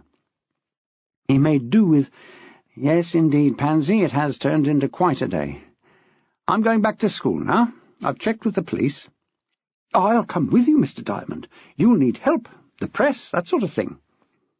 He passed a weary hand over his face. "I'd just like some time on my own, Pansy, to tell you the truth. Perhaps you can go and visit Nicole in the hospital. See how she's doing? Would you do that for me?" She couldn't recognize a brush-off if it bit her on the leg, thought Helen Maitland, overhearing the exchange. But if the result of that was an afternoon blissfully pansy-free, then she was all for it. She stepped forward. "You're looking rather peaky, headmaster." He flinched. Maxwell seemed to be catching, rather like swine flu or the moronic interrogative. "Can I give you a lift? I brought half the PE department with me this morning. I'm sure they'd be happy to drive your car back to school for you." Legs looked across to where the PE staff were seeing who could hang upside down from a tree for longest without losing consciousness. They had more paint on them than 7XP after an interactive art class. The space not taken up with paint was covered in mud. His car was a BMW with beige leather seats. Pansy, hearing Helen's offer, was looming nearer. Filthy seats versus Pansy. Pansy versus filthy seats. "What a kind offer, Helen," he said. "I would like that, thank you." He fished out his keys, and she took them over to the PE gang, who whooped and jumped in the air, crashing stomachs together and giving each other extravagant high fives. Bill Grogan got the keys and would be driving. Diamond groaned, but he was still confident that he had made the right decision. Helen glanced across at the police car. Maxwell was clambering out and saying a few last words to the policeman. She called him over, and he came at a loping run, close to the ground, looking left and right. "It's all right, Max," she said. "It's only me. You can relax." He looked crestfallen. "It's the clothes. I just don't seem to be able to shake it off." "I'm just giving Mr. Diamond a lift back to school," she said brightly, doing the best Joyce Grenfell Maxwell had heard in a long time. "Would you like to join us?" She tried to ignore the sound of two grown men who should have known better giving vent to instantly suppressed groans. Working together was bad enough. Travelling together was beyond the pale. "I'd love to," he said. "I'd love to," said Diamond, just that second later. "Right then. My car's over there. If you'd like to let yourselves in, I'll just let the police know we're going." "No," Maxwell said. "You two get in the car. You know how hopeless I am at all this clicking business. Give me a good old-fashioned key you can turn, that's what I say. I'll just tell the DCI we're going." And he walked off normally, to Helen's relief, to where Henry Hall was standing with a small clutch of constables. "At DCI Hall," he said formally. "Mr. Diamond is feeling unwell, and Helen Maitland and I are going to take him back to school, if that's acceptable." It wasn't really acceptable for anyone to leave the site with an unidentified body hovering over them, so to speak, but Hall was always glad to see the back of Maxwell. He would often enough have to engage the man's brain, but he preferred to do it where there was no one else to see. "That's absolutely fine, Mr. Maxwell," he said, keeping it equally formal. "We may have to be in touch later." "I quite understand," Maxwell said, and only just resisting the urge to salute, went back and got in the back of Helen's car. "Let's go, then," he hissed in the manner of a bank robber in a getaway car. Helen released the handbrake and eased slowly away from her parking space. "Leaford High, then," she said. It was halfway between a statement and a question. "I need to pick up Surrey," Maxwell said. "But then I'll be off home, Headmaster, if I may. I've got to pick up my emails at home." The two people in the front of the car turned round to stare at him, in Helen's case much to the detriment of basic road safety. He gestured her to turn back before she would respond. "I expect that surprises you, but I'm not as much of a dinosaur as you all seem to think. I'm perfectly adept at surfing the superhighway," he said, hoping he'd got at least one of the phrases right. "Well done you," Helen said. She'd believe it when she saw it. She changed the subject. "Did I hear that Doreen thought she'd seen the dead guy somewhere before?" she asked Maxwell. "She said so, yes. But I think we all know the general standard of Doreen's short-term memory." "Yes," Diamond piped up. "Every morning she brings me coffee, milk, 2 sugars and a Snickers bar." "Every morning?" Helen said. "That's good then, isn't it? If she never forgets." "I'm borderline lactose intolerant, and a single peanut could kill me," Diamond said. "My digestion's never been the same since the incident." He could never bring himself to refer in any more detail to the mass attempt on the lives of his staff by means of poison. It was true that he'd never been the same since, but then he hadn't really been the same before. "Perhaps it's really a cunning attempt on your life, Headmaster," said Maxwell from the back. "I'm sorry, Max, if I don't laugh," Diamond said. Maxwell wondered why he was bothering to apologize just this one time. What about all the million others when he'd failed to crack a smile?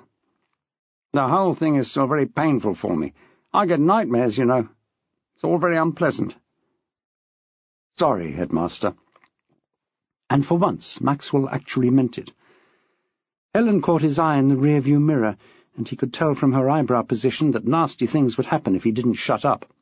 The rest of the journey went by in silence, broken only by Maxwell's sighs as he thought of something he knew he would be better off keeping to himself.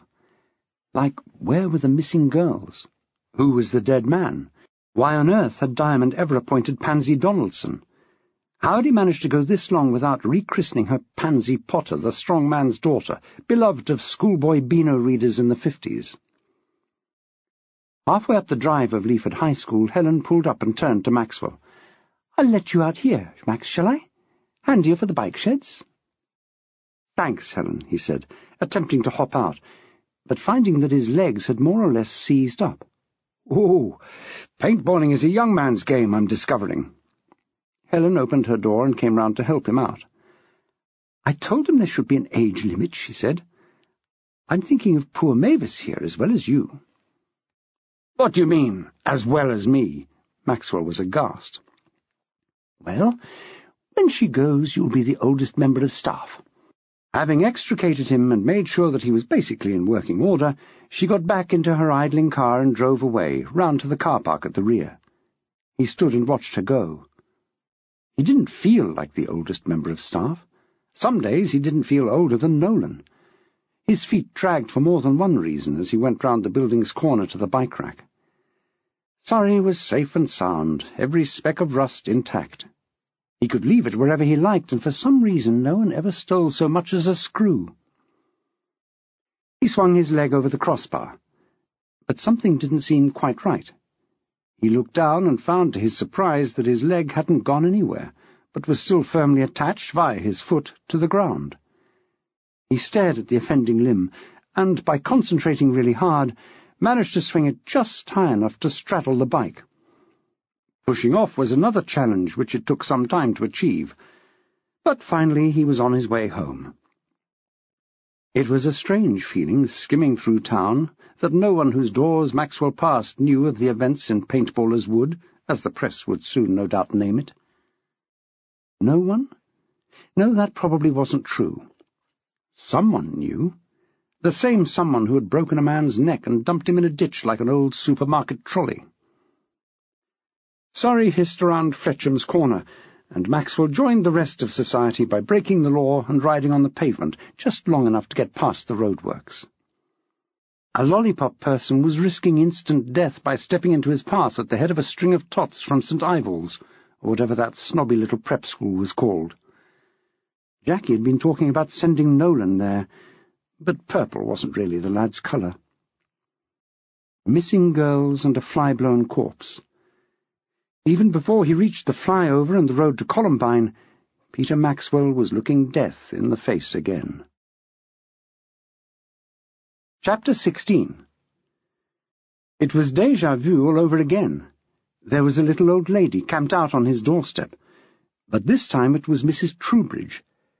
She clambered to her feet when she eventually focused on him, using the hedge for leverage as he wheeled Surrey to a halt. "Mr. Maxwell," she said accusingly, "I was beginning to think you were trying to avoid me." Maxwell managed to look shocked. "Mrs. Troubridge, I am hurt and amazed." He was certainly amazed. As far as he could see, they had been very successful in avoiding her. "Perhaps it's just me," she said doubtfully. "Here's your post, by the way." She handed over a mangled sheaf of envelopes. "Mostly junk mail. But I'm sorry, Mr. Maxwell. I digress. I've been very stressed since yesterday, as you can imagine. Not to say significantly out of pocket. Children eat so much, don't they?" Mrs. Troubridge's non-sequiturs usually came straight out of left field, but this was odder than usual. Had Nolan been popping round for midnight snacks? Had she found footprints in the butter? He decided to ignore his instincts and actually chase this particular intellectual hare. "What children, Mrs. Troubridge? Nephews? Nieces?" "No, Mr. Maxwell." Her little brow was furrowed at his stupidity. "The girls were staying with me. Well, I couldn't leave them outside, could I? I know it's officially spring, but really the weather can be so treacherous. And you were so busy yesterday, what with that business with your cleaning lady. Problem with wages, was it? Something of that nature?" "No, Mrs. Troubridge, no. But these girls—" "Who are they?" "Oh, they talk so quickly, Mr. Maxwell, and mumble as well. It's so hard to understand what they say, and—" "Mrs. Troubridge!" Maxwell bellowed in her ear.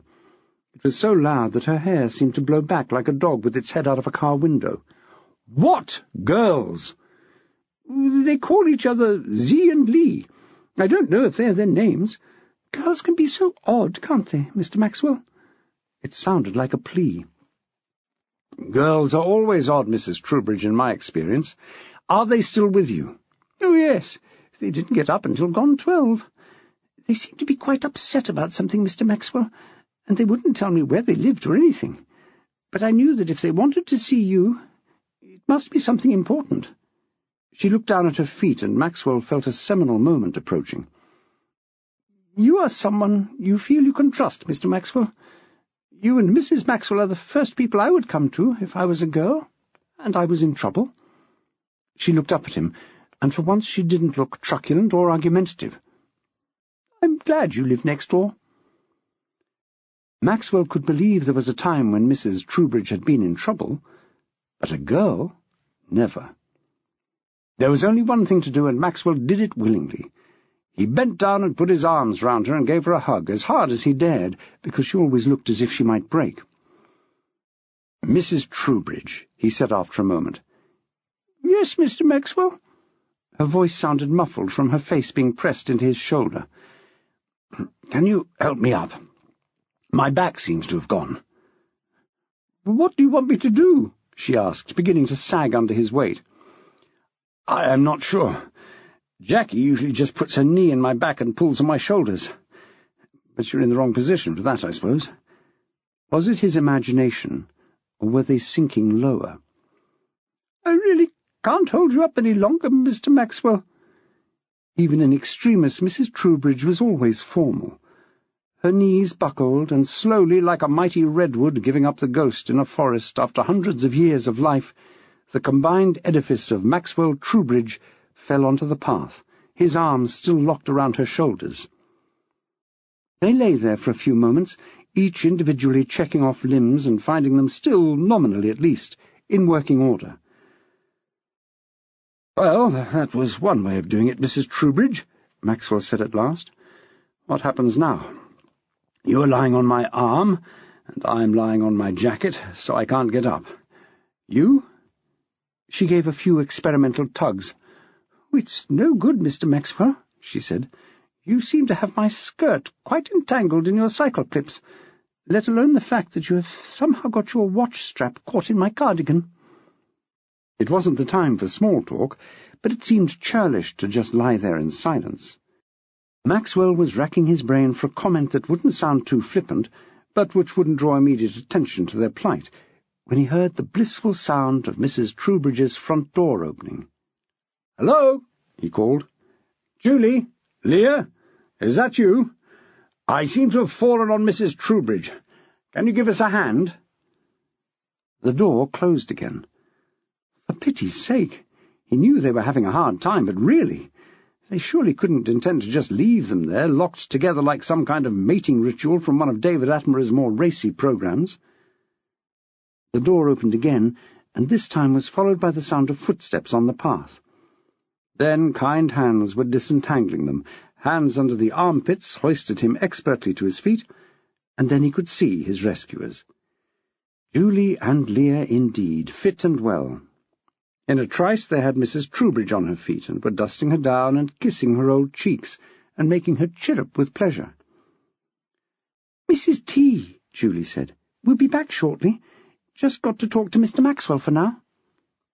"You're an angel," Leah said, giving her a gentle squeeze. "We won't forget this, honestly." "Oh, girls," she twittered, "it was nothing, really. Nothing your own grannies wouldn't have done." There was a moment's pause while they both pictured their grannies. They shook their heads in unison. "Nope," Julie said. "Our grannies wouldn't have done this. Just you, Mrs. T. You're a doll." She tottered away down Maxwell's path and up her own, looking a little dishevelled, but otherwise none the worse for wear. The girls turned to Maxwell, who was holding himself up as best he could by leaning on the door frame. It was against all the rules, but he would have to lean on one of these girls while the other opened the door. Perhaps if he just eased himself over to one side, it would be enough. "Can you see the keyhole?" he asked through clenched teeth. Leah peered round behind his shoulder. "Just about," she said. "Where are your keys?" "In my pocket," he said. "The one halfway down my leg." This was a relief. At least anyone seeing her forage would not get the wrong idea. "Oh, got it," she said. "Right, brace yourself, Mr. Maxwell. We're going in." The key refused to turn. "Is this the right key?" she asked. "There's a knack," he grunted. "Lean over to the left. Pretend you're left-handed, that's the secret." "You'll have to lean over a bit more, Mr. Maxwell," the girl said. "OK, there, that's got it." The door swung open. "In we go." "Can you get up the stairs, Mr. Maxwell?" Julie asked. "I have a method," Maxwell said, trying to move his mouth only slightly so as not to jar his back. "It's not pleasant viewing, though. Best plan is if you go upstairs and put the kettle on. I'll join you as best I can." The girls went reluctantly up the stairs, glancing back anxiously at Maxwell as he slid down the wall until he reached a stair about 4 up the flight. Leaning on the wall and bracing his back, he edged up the stairs as though negotiating a snow chimney halfway up an alp. He'd get there, by hook or by crook. Perhaps a crook would help under one arm. Perhaps a Stanner stairlift. The girls went into the kitchen and started making tea. The mug was steaming on the coffee table when Maxwell arrived, hot and sweaty from K2. "Thanks, girls. I need that now." He leant forward as much as he dared and picked up the mug in both hands. "Ah, the cup that cheers but doth not inebriate." "That's tar water, Mr. Maxwell," Julie said. "Background to the Industrial Revolution. Year 9. "You lovely girl," Maxwell said approvingly. "But I shouldn't be pleased with you, all things being equal. Where the hell have you been? They've practically had the dogs out." Only now had he remembered to haul off his hat. The cycle clips would have to wait. "But we haven't been gone long," Julie protested. "I thought people had to be missing for over 24 hours before the police took any action." "An adult, yes. Even a teenager, if they're the disappearing kind. But you two, one of you misses the dentist, the other leaves her young sister in the lurch.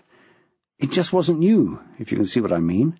"Oh, that's ridiculous," Leah exploded. "I made sure my mum would be there for Annalisa. She promised." Silence from the other two said more than words. "Oh, don't tell me. I know I shouldn't trust her, but you have to sometimes, you know." "I didn't even remember the dentist," Julie said, "so I certainly didn't do that on purpose." "So," Maxwell said, leaning back gingerly, "neither of you meant to disappear in a sheet of fluorescent sparks. You just meant to slide into the background for a while." "That's right," Leah said. "We left our phones on the bus, but we pushed them to the side of the back seat, so probably they haven't been found yet." "You didn't by any chance leave your diary, did you, Julie?" Maxwell asked casually. The girl went white. "I've lost my diary," she said, her voice deep with tension. "I found it," he said. "It was down the seat on a bus I was on this morning. No phones, though." "You didn't read it, though, did you?" she asked anxiously. "I didn't have the time. And in fact, as soon as I knew it was a diary, I wouldn't have read it anyway. But I'm afraid I have bad news. I gave it to my wife, who, as I understand, is handing it in to forensics."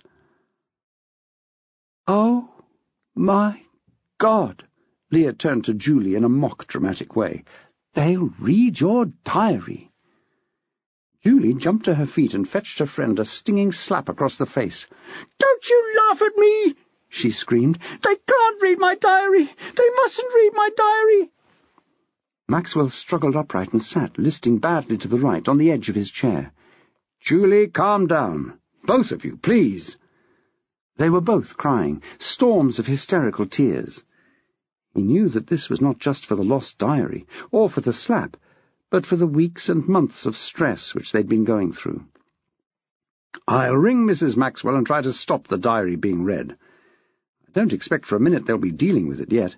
They found a dead body up at the paintballing centre this afternoon, and that'll be taking precedence." He winced and eased himself into a more comfortable position. "Is that why you're dressed like that?"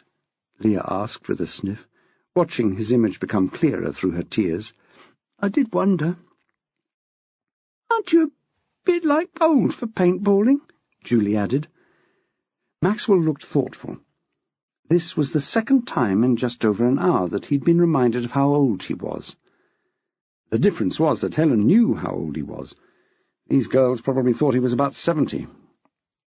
"I didn't think so before I went," he said finally.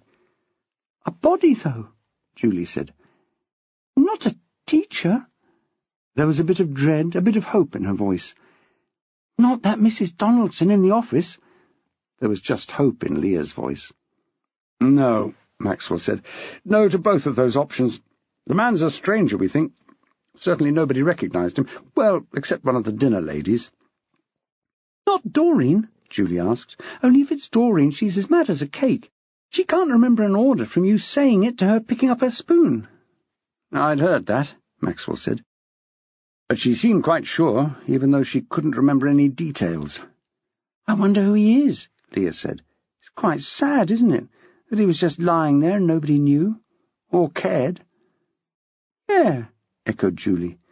"I wonder who he is."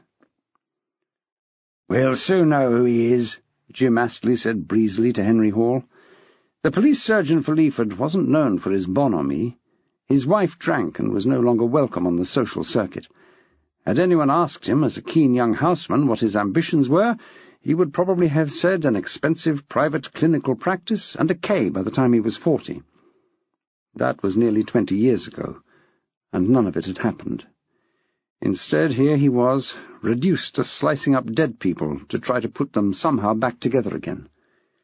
He was standing in the anteroom to the post-mortem suite, and was gloving up prior to getting up close and personal with John Doe. "Donald's in there now, doing the fingerprints. We'll run those through the system, and we'll be sure to come up with the answer." "You seem very sure that he'll be in the system," Hall said. It was his experience that most dead bodies were just dead bodies. They weren't wanted criminals, famous people, or even someone who once did a bit of shoplifting. They were just a person who happened to be dead. "He is," Astley said smugly. The doors crashed back and Donald squeezed through. His years of McDonald's and KFC had made him twice the man he once was, and the scrubs had an upsetting gap at the back where they didn't quite meet. Several feet of pale and meaty Donald were on view. Hall tried not to look. "Tell Mr. Hall why we know our man is in the system, Donald." "You tell him," Donald said sullenly. "It was only me that noticed after all." "Oh, he's got one on him this afternoon, and no mistake," Astley said, quite fondly, as if Donald was a slightly recalcitrant pet. "Well, Donald noticed, when he stripped our chap off, that he had very few bumps and bruises, which, to be honest, had me surprised. It's not easy to break someone's neck and not at least bruise an arm or anything. But I digress.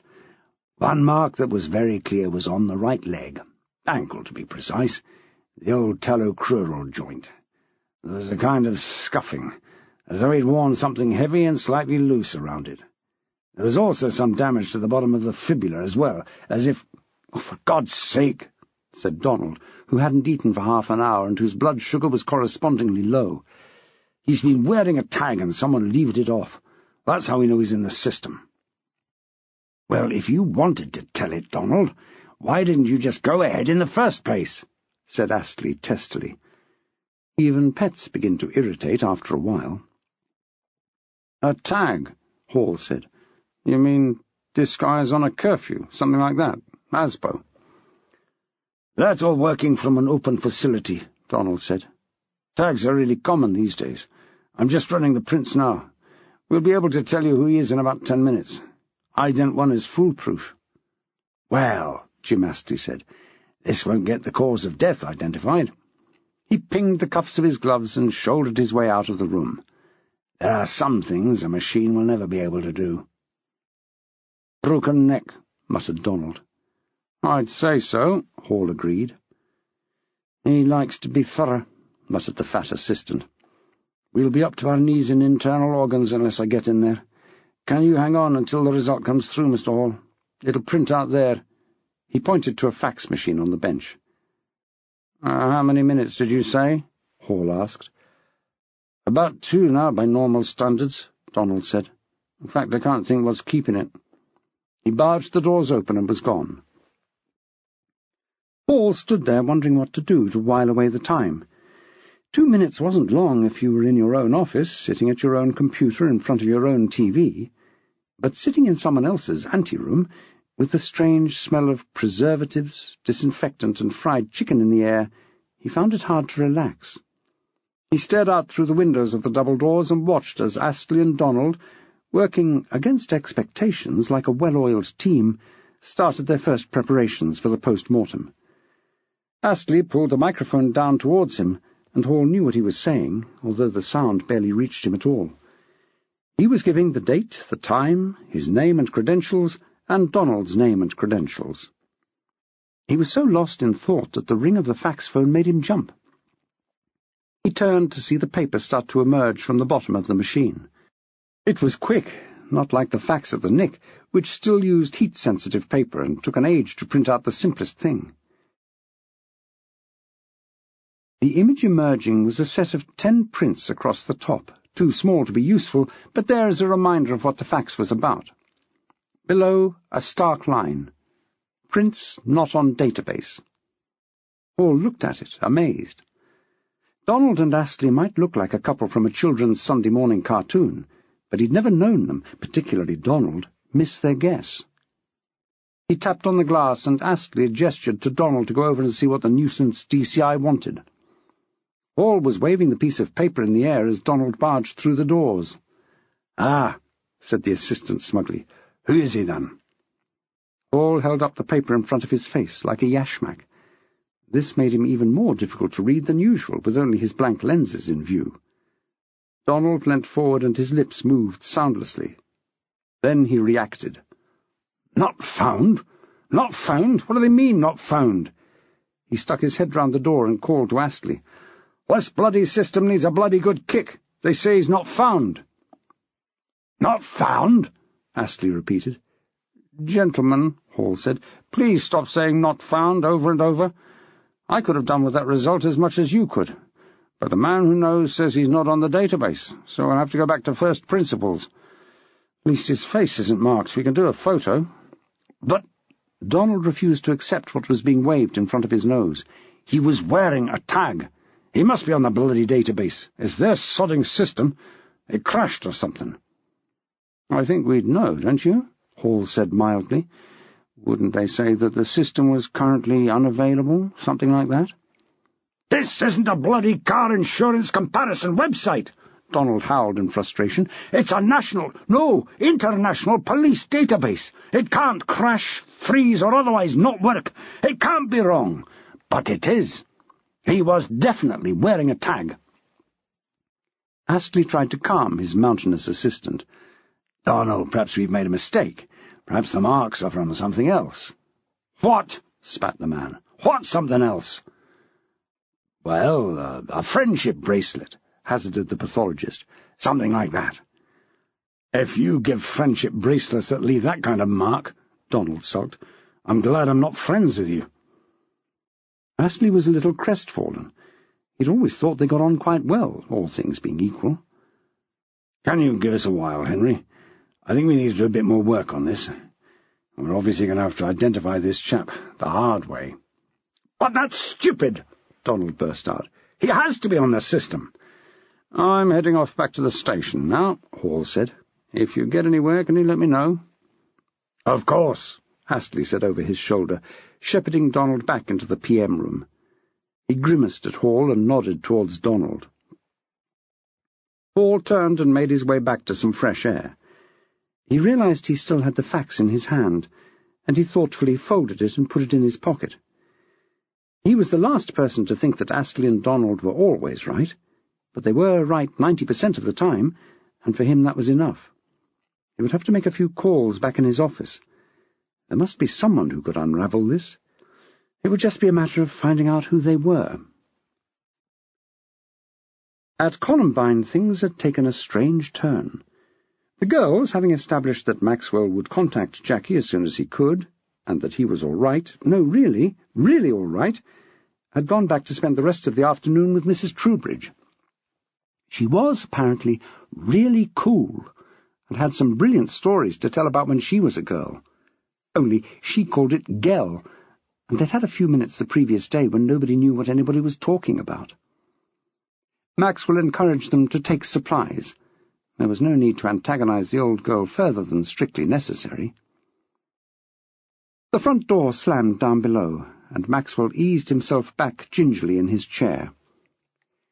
Just a few minutes, perhaps, not sleeping, just resting his eyes.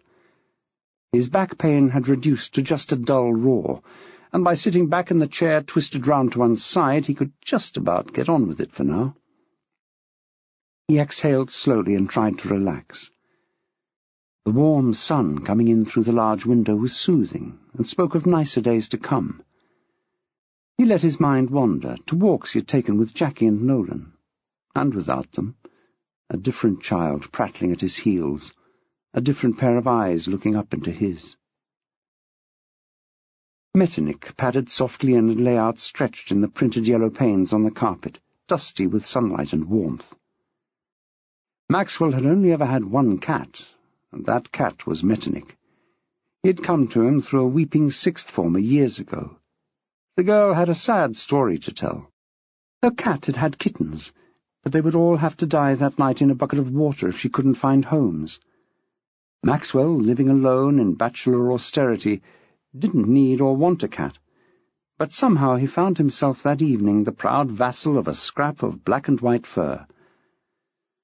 It was only when the cat had Maxwell's heart firmly under its pink and white hand — Maxwell could never call it a paw, especially when the Count was listening — that he discovered that the kitten scam was played out every year, and almost every member of staff with a kind heart had a sibling of Metternich's ruling their house.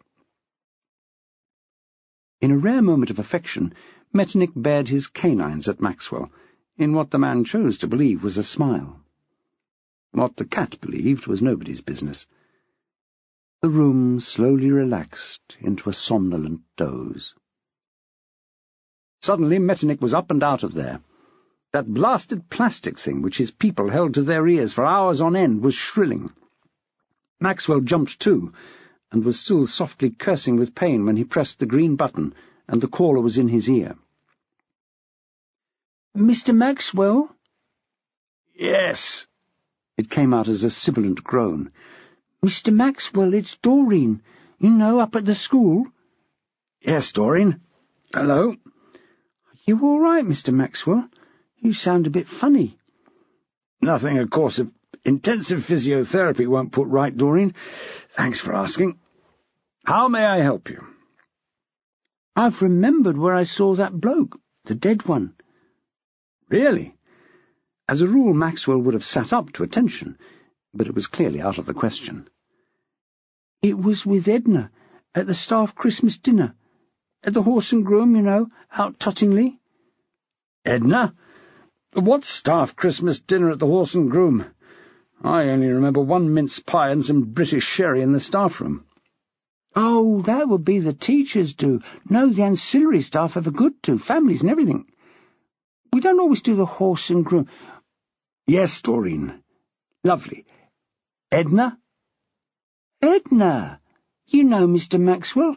Edna! Your cleaner at school." "Oh, Mrs. B." Yes, that's right. We call her Edna, of course." "On account of that being her name. Yes, fair enough. Who is he then, Doreen?" A sick feeling was beginning to form under Maxwell's ribs. "Well, that's the trouble, Mr. Maxwell. I can't really remember. In fact, thinking about it, he might not have been with Edna. Perhaps he was just sitting next to her. Was his name Colin? That's right, Mr. Maxwell. However did you know that? I remember, because it was like that black bloke, that general in the war sometime. I can't remember which one. Colin, like that. Not Colin, like we'd say. Edna's sister always was a bit posh. Not that I've met her that many times. I remember... That was rather unlikely, given Doreen's usual form, but Maxwell was never impolite, except on purpose. "Doreen, you've been amazing. I'll let Mrs. Maxwell know straight away. But can I ask you something?" "Yes, Mr. Maxwell?" Doreen sounded nervous. She'd just about emptied her head for the moment. "How did you get my number?" "Oh, Mrs. Donaldson has everyone's number on her database." "I dare say she has, but how did you get it?" "It's pinned up on the wall in the office. Haven't you ever noticed it? On that big board along one wall?"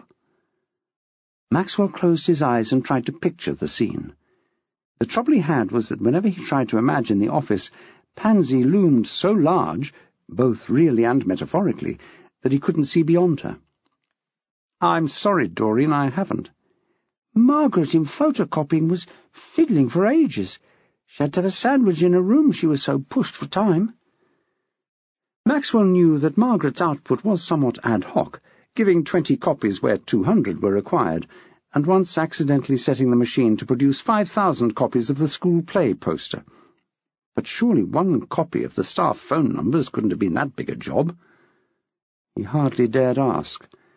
His brain was beginning to lay down tracks, and he didn't want to catch the train that was running down them.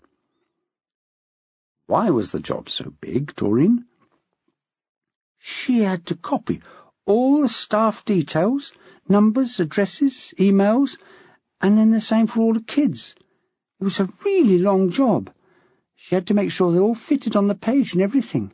Mrs. Donaldson wanted them big enough so she could see them without getting up. Takes up a whole wall.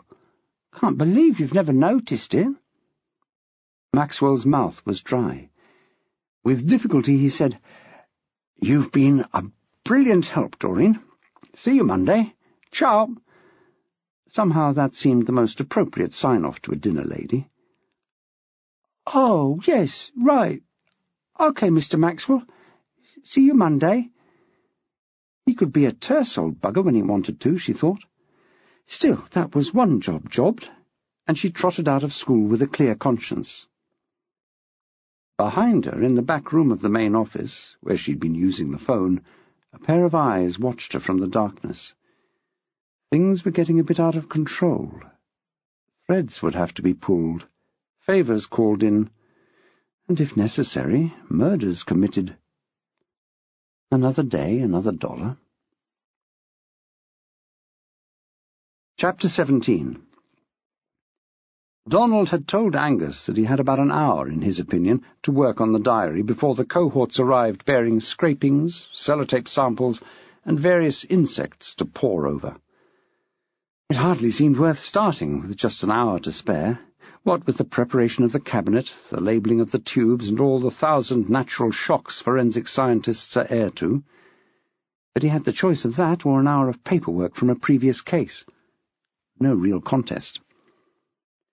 Angus gave the case a number, one which he had taken out of circulation some time before to give him wiggle room for occasions just such as this. He printed out a whole load of barcode labels and moved over to the cabinet, slightly pressurized to keep what was in there, and keep his own dandruff out. He opened the diary at the first page. The outside was so compromised now that it wasn't even worth addressing. He swung the lens across so that he could pick up any visible objects before he swabbed the page. He liked this kind of work. In his own life, outside in the world, there could be no bigger slob than Angus. He liked his friends, he liked his drink, he liked his baccy to be wacky, but here, in the cool, calm quiet of the lab, he could let his mind wander into the realms of the other Angus, sent to save the world. That bit of him was soaring over the rooftops when something caught his eye and brought him down to earth with a bump. It was hard to scan a page of writing without sometimes focusing on the writing. It was rather untidy, often leaving the lines, and the ink was smudgy as if it had got wet.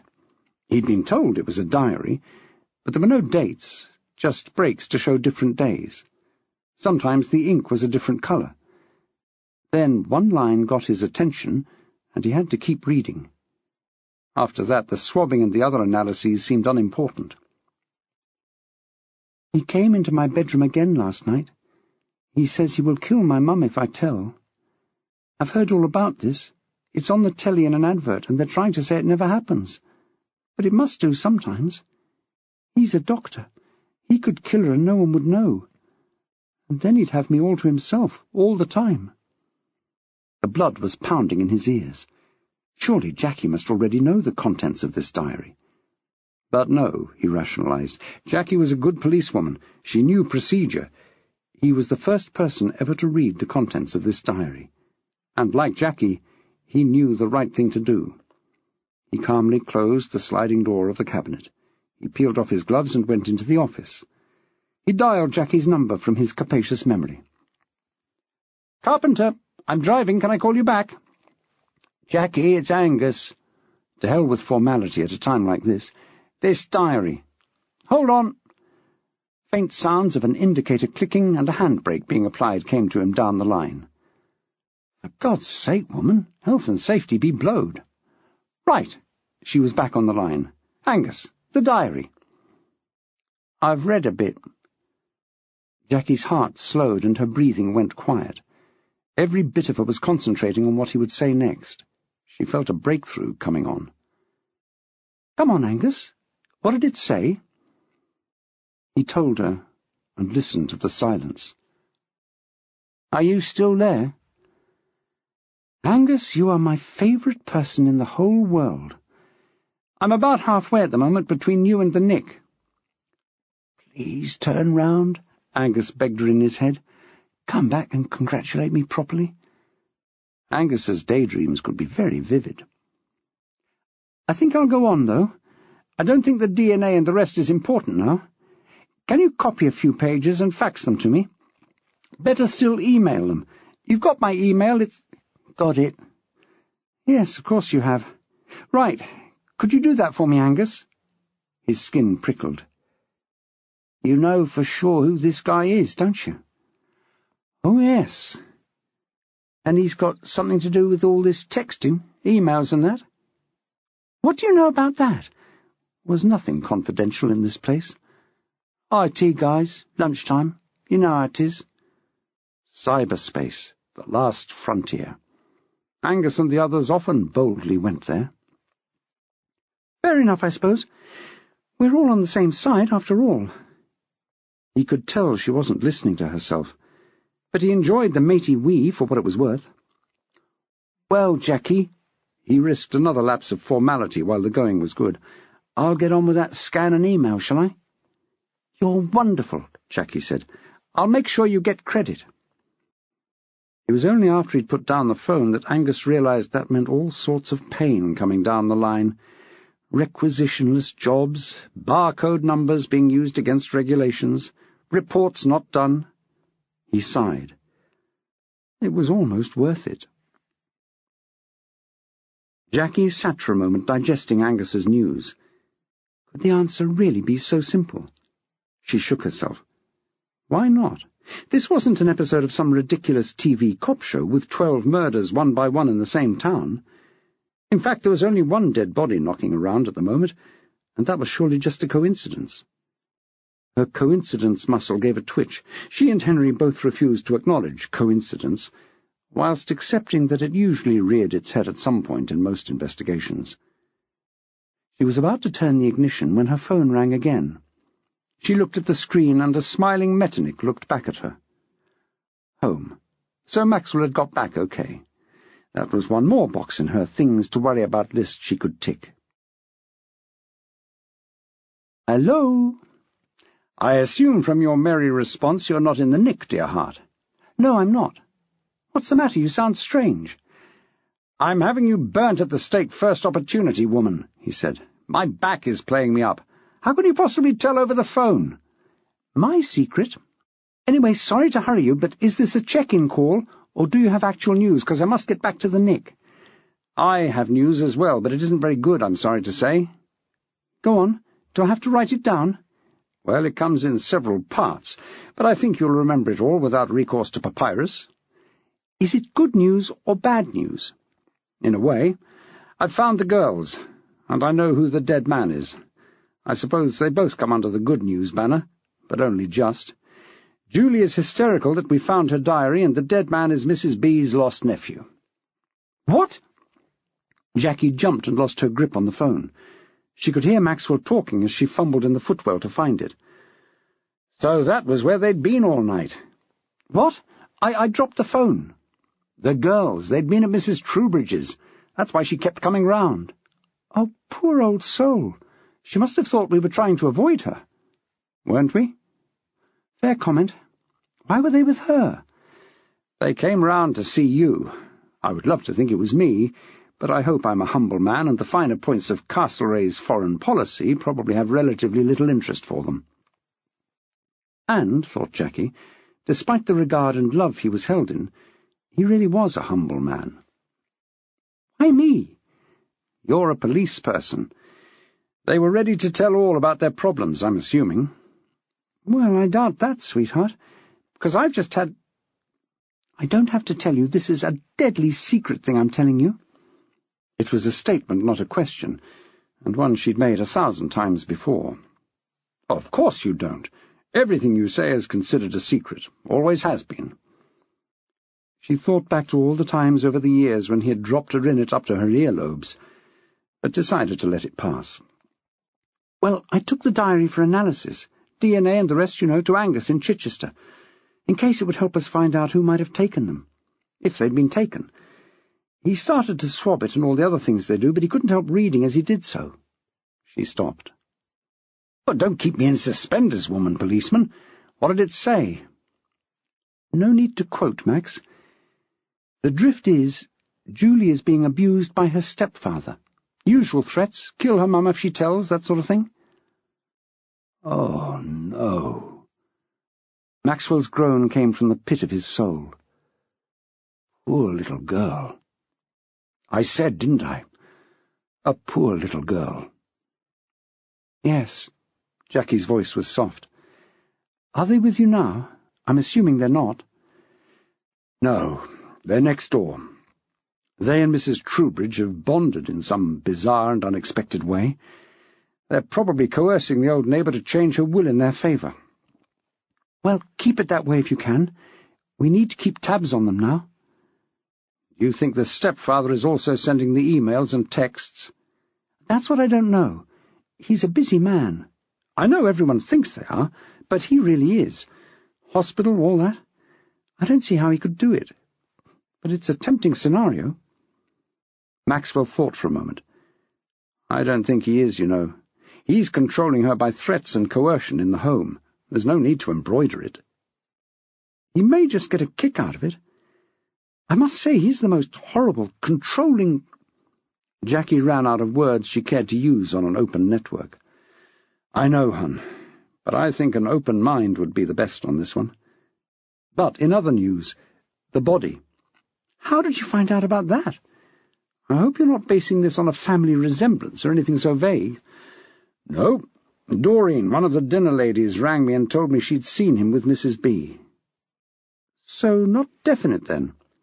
Doreen's lack of mental acuity had had the Maxwell dinner table in hysterics many a time. He gave a small chuckle. "I know, poor old Doreen. But no, I think she may have it right this time. I mean, think about it. Colin goes missing. A man resembling him turns up dead in the area. He'd been holed up with Mrs. B before he got caught for this particular crime." "Which was?" "Oh, some computer thing, I gather." "Max, for heaven's sake, computers, I... Didn't you put two and two together?" "Why ever should I?" He was rather nettled. "The damn things are everywhere. I might just as well suspect the guy who comes to mend the dishwasher. That's all done by microchips now." "Oh, I'm sorry." She wiped her hand over her face. "It's been a long day. Too much information. I'll get back to the Nick and find Henry. He's in charge of the murder investigation. He'll probably be in touch. Can you stay at home for a bit?" "I'd be hard-pressed to do anything else, dearest. I can only move my legs if I watch them. My back has seized up completely. I fell on Mrs. Troubridge earlier. It could have been quite unpleasant." "No, it was quite unpleasant." "Max, you're wittering. Fell on Mrs. Troubridge, indeed. I'll ring you later." And she was gone. Maxwell put the phone down on the arm of his chair.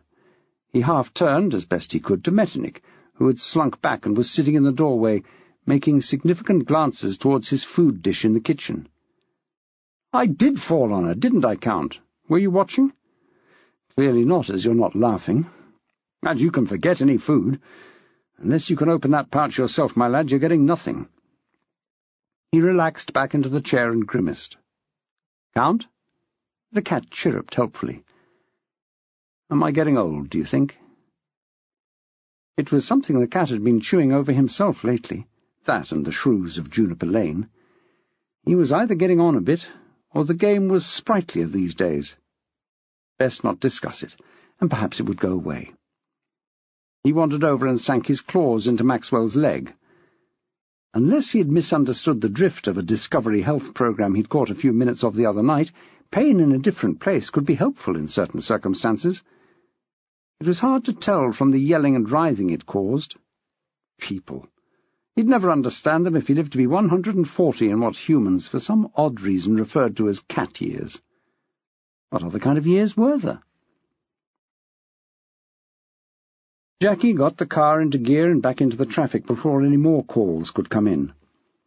She was only about 20 minutes away from Leaford Nick now, given a following wind, and she had a lot to share with Henry.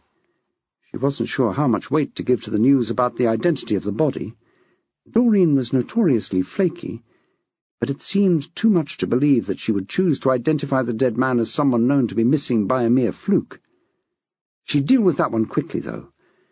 She was so looking forward to dragging that pompous pig Melkins in on child sex abuse charges that she really wasn't too bothered about anything else. If it cleared up the text abuse as well, so much the better. Before she realized it, she was at the Nick. The Doblo wasn't exactly a Ferrari, but it covered the miles okay, and there was more room for the accumulated Maxwell rubbish in the back.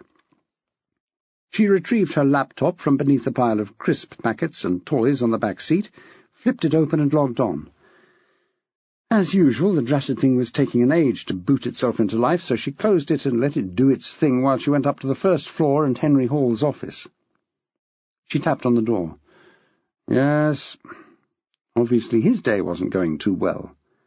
She stuck her head in and saw that he had loosened his tie. This was usually a sign that a case was solved. So why the long face? "I've got a bit of news that you might be interested in, Gov," she said. "Oh, make it good news," he said. "I'm a bit fed up with the other kind."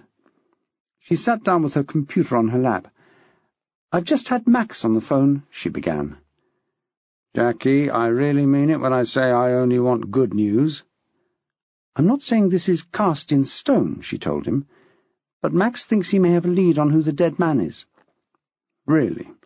And is that because he has an unusual birthmark in the shape of a ferret which turns out to be a gravy stain? Something like that?" "Have you had a hard day, Henry?" Jackie asked kindly. He did something totally unexpected and took off his glasses to rub his eyes. "No worse than usual. I'm sorry to be rude, but Astley and his performing gorilla have rather annoyed me today. First they say they'll identify the guy in no time because he was wearing a tag at some time. Then it's, "Oh, sorry, we can't identify him. His prints aren't on file." They just don't provide the service these days. DNA won't be ready for days, and when it is, it's only any help if it's on file, and if his prints aren't on file, well, you can see where this is going. He put his glasses back on and tightened his tie knot.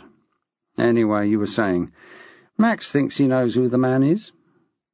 "It's not that he knows, but that someone who thinks they recognize him has been in touch. And I have to say, Henry, that your talk of a tag has made my short hairs rise a bit. This man we're talking about has absconded from an open prison." Hall leant forward. "What? When?" "Last weekend, as far as I can tell. He's the nephew of our cleaning lady, and she asked me— well, she asked Max— So she hasn't identified the body as such? No, but someone who knows her, one of the dinner ladies at school, was at the paintballing and saw the man's face. The dinner lady was at the paintballing? Henry was intrigued in spite of himself. It was some team-building thing. Legs, the head teacher, wanted all the staff to go to. So how does the dinner lady know you're cleaner? Mrs. B works up at the school as well. So why wasn't she paintballing? Good question. Too much common sense, I expect. Anyway, Doreen, the dinner lady, went away and thought about it, and then rang Max and said that she thought it was Mrs. B's partner for the Christmas dinner. A while ago. 4 months, Gov, that's all. I know Doreen's not the brightest noodle in the wok, but she can remember that far back. I'll look into it. Henry pushed himself back from his desk and then paused. Your computer's blinking. Oh, yes, sorry. I have some more news. The girls have been found safe and well. Where? Don't tell me. Max knows where. She sat silently. Well? You said don't tell you. You mean they really are at your house? Paul hadn't really expected that to be the answer. No, they're next door with Mrs. Trowbridge.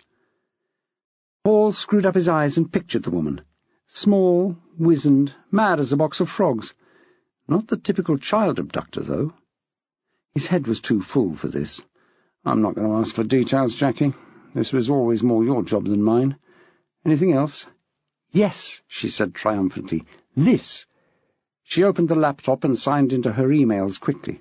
She turned it round so that Hall could see the screen. Hall adjusted his glasses. The varifocal idea was still not second nature. He read out the email. A family will be almost overcome by death. The red ones will knock down the red one. He looked up at Jackie. Should I recognize this? Jackie jumped up and went round behind his desk. Sorry, she muttered. Wrong email. That was one that Max got at home. I forwarded it to myself for later. This is the one I meant to show you. She stayed behind him to read over his shoulder. Angus had attached the scans separately, and when they were opened, the two read silently as Hall scrolled down the page.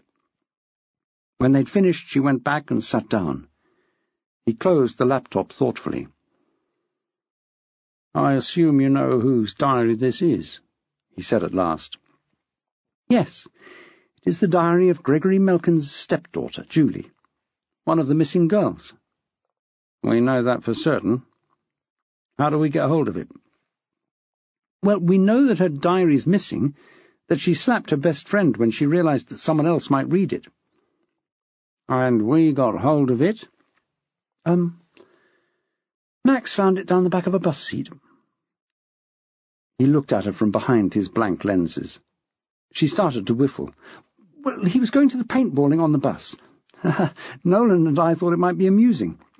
Well, he found this and gave it to me. At the paintballing. She started to run out of steam. When I was there. Yes, why were you there? And with some vampire girl or something?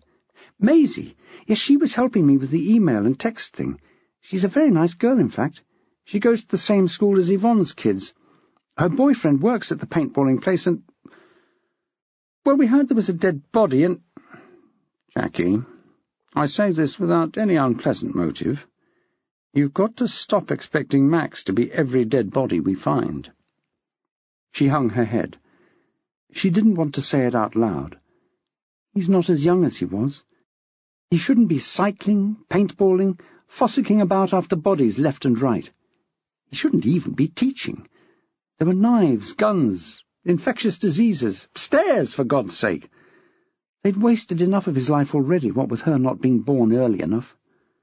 She wanted to have as much of the rest as she could. She just said, I know, Gov. Not to worry. I do understand. And oddly enough, he did. He had seen that the maddest teacher in town had made his favourite sergeant happier than even the laughing policeman, and so, if only for that, he liked the man. The find has good provenance, at least. It wasn't some drunk foraging in a bin. But even so, it's not enough for an arrest. We'll have to get prints or something of it. In hand, Gov. She realized that perhaps she should have wrapped that statement up a bit. She had clearly circumvented normal procedure. "Angus?" Hall raised an eyebrow. "He tries to be helpful," Jackie muttered. "Wait for Prince," Hall said. "Give Angus a call and say I will requisition in retrospect." Jackie couldn't help Maxwell springing into her head. She heard him say, as a retrospective of his own, in full Michael Palin mode, "Nobody expects the Spanish requisition." She tried to concentrate on her boss. "When you have definite identification that the diary is hers, perhaps you could ring your neighbour and ask Julie to describe it, just to be sure. When you have definite identification, we can pull the stepfather in. Give him something to do over the weekend." He almost gave her a rare smile. "Well done, Jackie. And well done to Max. Meanwhile, I'll contact Jim Astley with the other news, and we'll see if we can give this body a name. Do you have your cleaning lady's number handy?" "I do, but—" Jackie looked at the clock. "You'll probably just catch her at Leaford High School. She'll be finishing up in about half an hour, so you'll have to be quick." She jotted the number down anyway and got up to leave. Hall handed her laptop across the desk. "That email Max had. Bit weird, isn't it?" "It is odd. He hasn't had any texts, today at least. I've been carrying his phone." "Texts?" Hall was yet again in the dark. "He's had just the one. We're not jumping into conclusions yet, especially now that we've found the girls. The email is from Nostradamus." "What, the pot noodle guy?" "No, not exactly. 16th century seer, got most things wrong. But various web loonies can find anything in his prophecies. You name it." "Oh, I know the kind of thing. And the world to an end shall come in Tumpty-Tumpty-Tumpty-1. One size fits all." "Exactly. It's quatrain 19 from century 8. "You seem to know an awful lot about it," he said without thinking. "Well, Max has got a book on it. Of course he has. Even so, it sounds— I can't quite put my finger on it. It reminds me of something." He shook his head. "Never mind. It'll either come to me or it won't." He reached for the phone. "Good luck with Mr. Melkins. Keep me in the loop. I'd rather like to be involved in this one." She went out, and as she did, heard Hall say, "Squad car to Leaford High School." What she didn't hear him say, because she'd closed the door, was, "Calm down, Dave. No, we're not going to arrest that mad bugger Maxwell." Chapter 18. Wheels were turning, but with glacial slowness. Angus was onto it, Astley was onto it, Donald was onto it. Then, as if everything hadn't got bogged down enough, the entire intranet system of the Leaford Nick gave a hiccup and a shrug and closed itself down. Anyone passing at that moment would have heard a whole building shout, "What?" at once, followed by the kind of profanity which the general public would prefer their policemen not to use. Evening all. It most certainly was not. And coppers the length and breadth of a south coast town were sticking pins into wax models of Bill Gates. Henry Hall had gone out to interview Mrs. B with the intention of getting an identification of the paintball body. He had caught her just as she was winding up the cord of her Hoover, going home at the end of another day moving the Leaford High filth from one spot to another. He had been gentle with her. He had sat her down. He had waited while she dried her tears. The description had made it pretty much a foregone conclusion, so that he felt able to give Astley and Donald a while to make her lost nephew a bit more presentable before she had to make the official pronouncement. Tomorrow would do. For today she had calls to make, arrangements. Colin's mother had to be got to Leaford somehow, put up in the spare room. She felt better with something to do. The only concession she made was to accept a lift home in a squad car. As long as she could sit in the front. Her neighbours were nosy bastards, and she didn't want to give them any more ammunition. She still wasn't sure who had shopped their coal into the fuzz in the first place. With nothing to do until the IT boys had done their bit, Jackie took the opportunity to go home, if not early, then at least in daylight. She picked up Nolan and got back to Columbine in time for supper. The lad was exhausted and fed up with his stitches. He stomped up the stairs and ignored the cat, always a sign that the best medicine would be a quick spaghetti on toast and bed. Maxwell was lying in a strange position in his favourite chair, but his eyes were open and moving, so no cause for alarm. "Hello, dears," he called. "Don't mind if I don't get up." He had gone to a good school.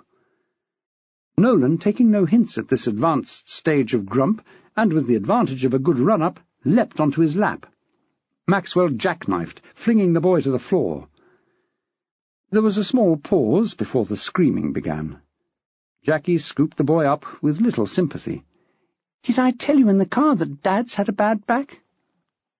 "Yes." The boy's face was set in injured pride mode. "So did I say be careful, not to hurt him? No jumping or gouging? No feet tickling and running away?" "Yes." The boy wriggled in her arms. "But I want to play." "Yes, mate," Maxwell said, trying to sit a bit more alertly. "I've hurt my back, you see. I fell on Mrs. Troubridge."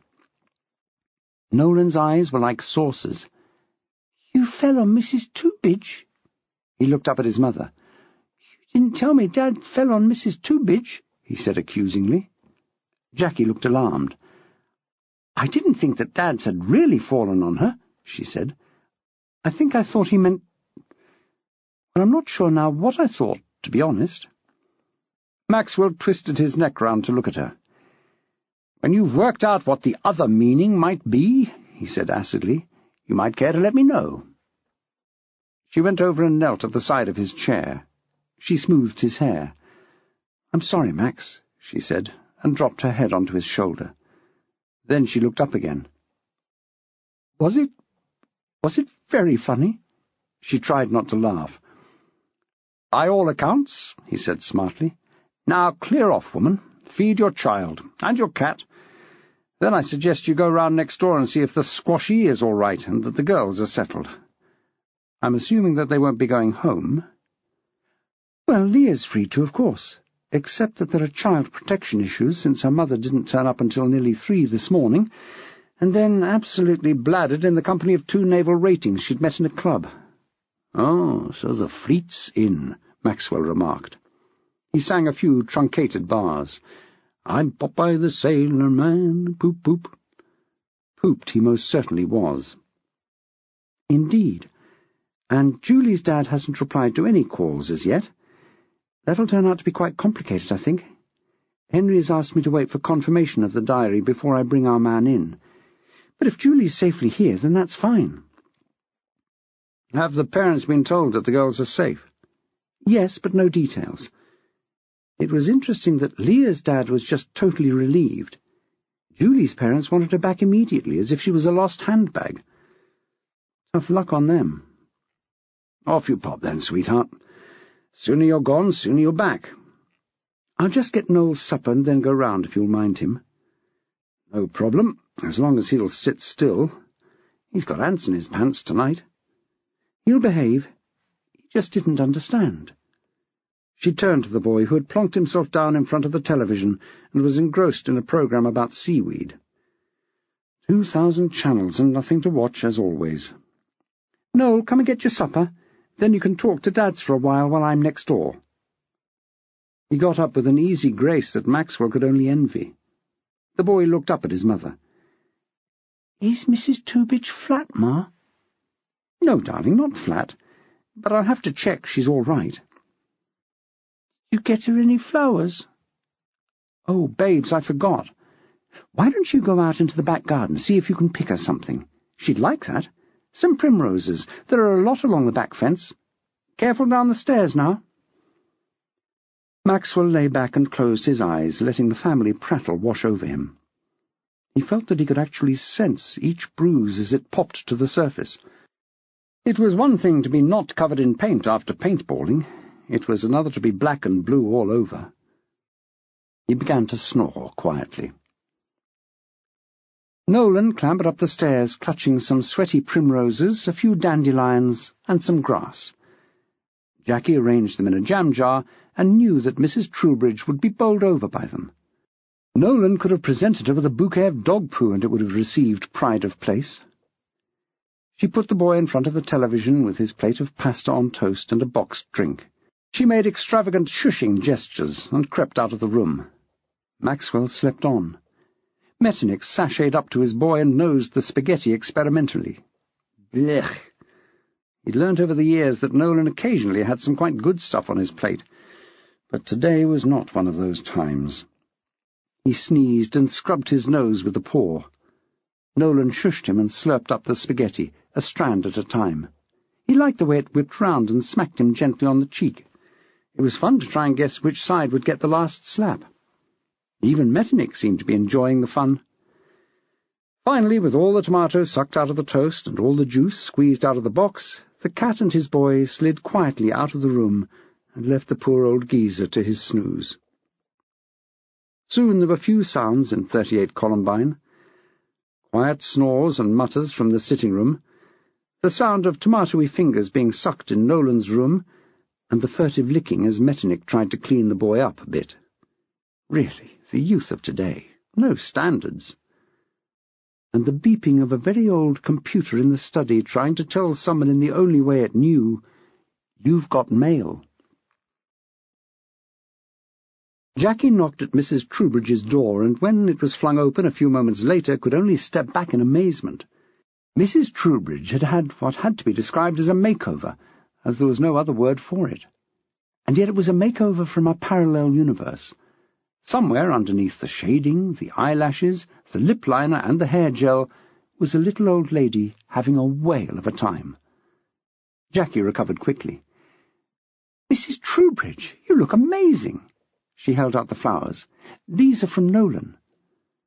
The old woman took them as though they were orchids, and inhaled deeply. "Primroses," she said. "The smell of spring, I always think. These and bluebells." She then stood in the doorway, waiting for Jackie's next move. "You haven't come to arrest the girls, have you?" she asked nervously. "Of course not," Jackie laughed. "But I would like a word with them, if I may. I've brought some biscuits and a few essentials. I know how girls can eat." "My word, yes," Mrs. Troubridge agreed. "But I'd like to see a healthy appetite on a girl. None of this faddy nonsense. Come in, Jackie, come in." She ushered her neighbour up the stairs. Jackie was always amused by the differences between her house and Mrs. Troubridge's. Once they must have been identical, but now they looked as though they'd been built in different centuries. Maxwell may be an historian, but his tastes in furniture ran to comfy and squashy, his taste in colours muted and earthy. Mrs. Troubridge preferred to live in an era in which her grandmother would have been comfortable. Huge dark-brown furniture loomed out of corners. There was a stuffed dog on the hearth.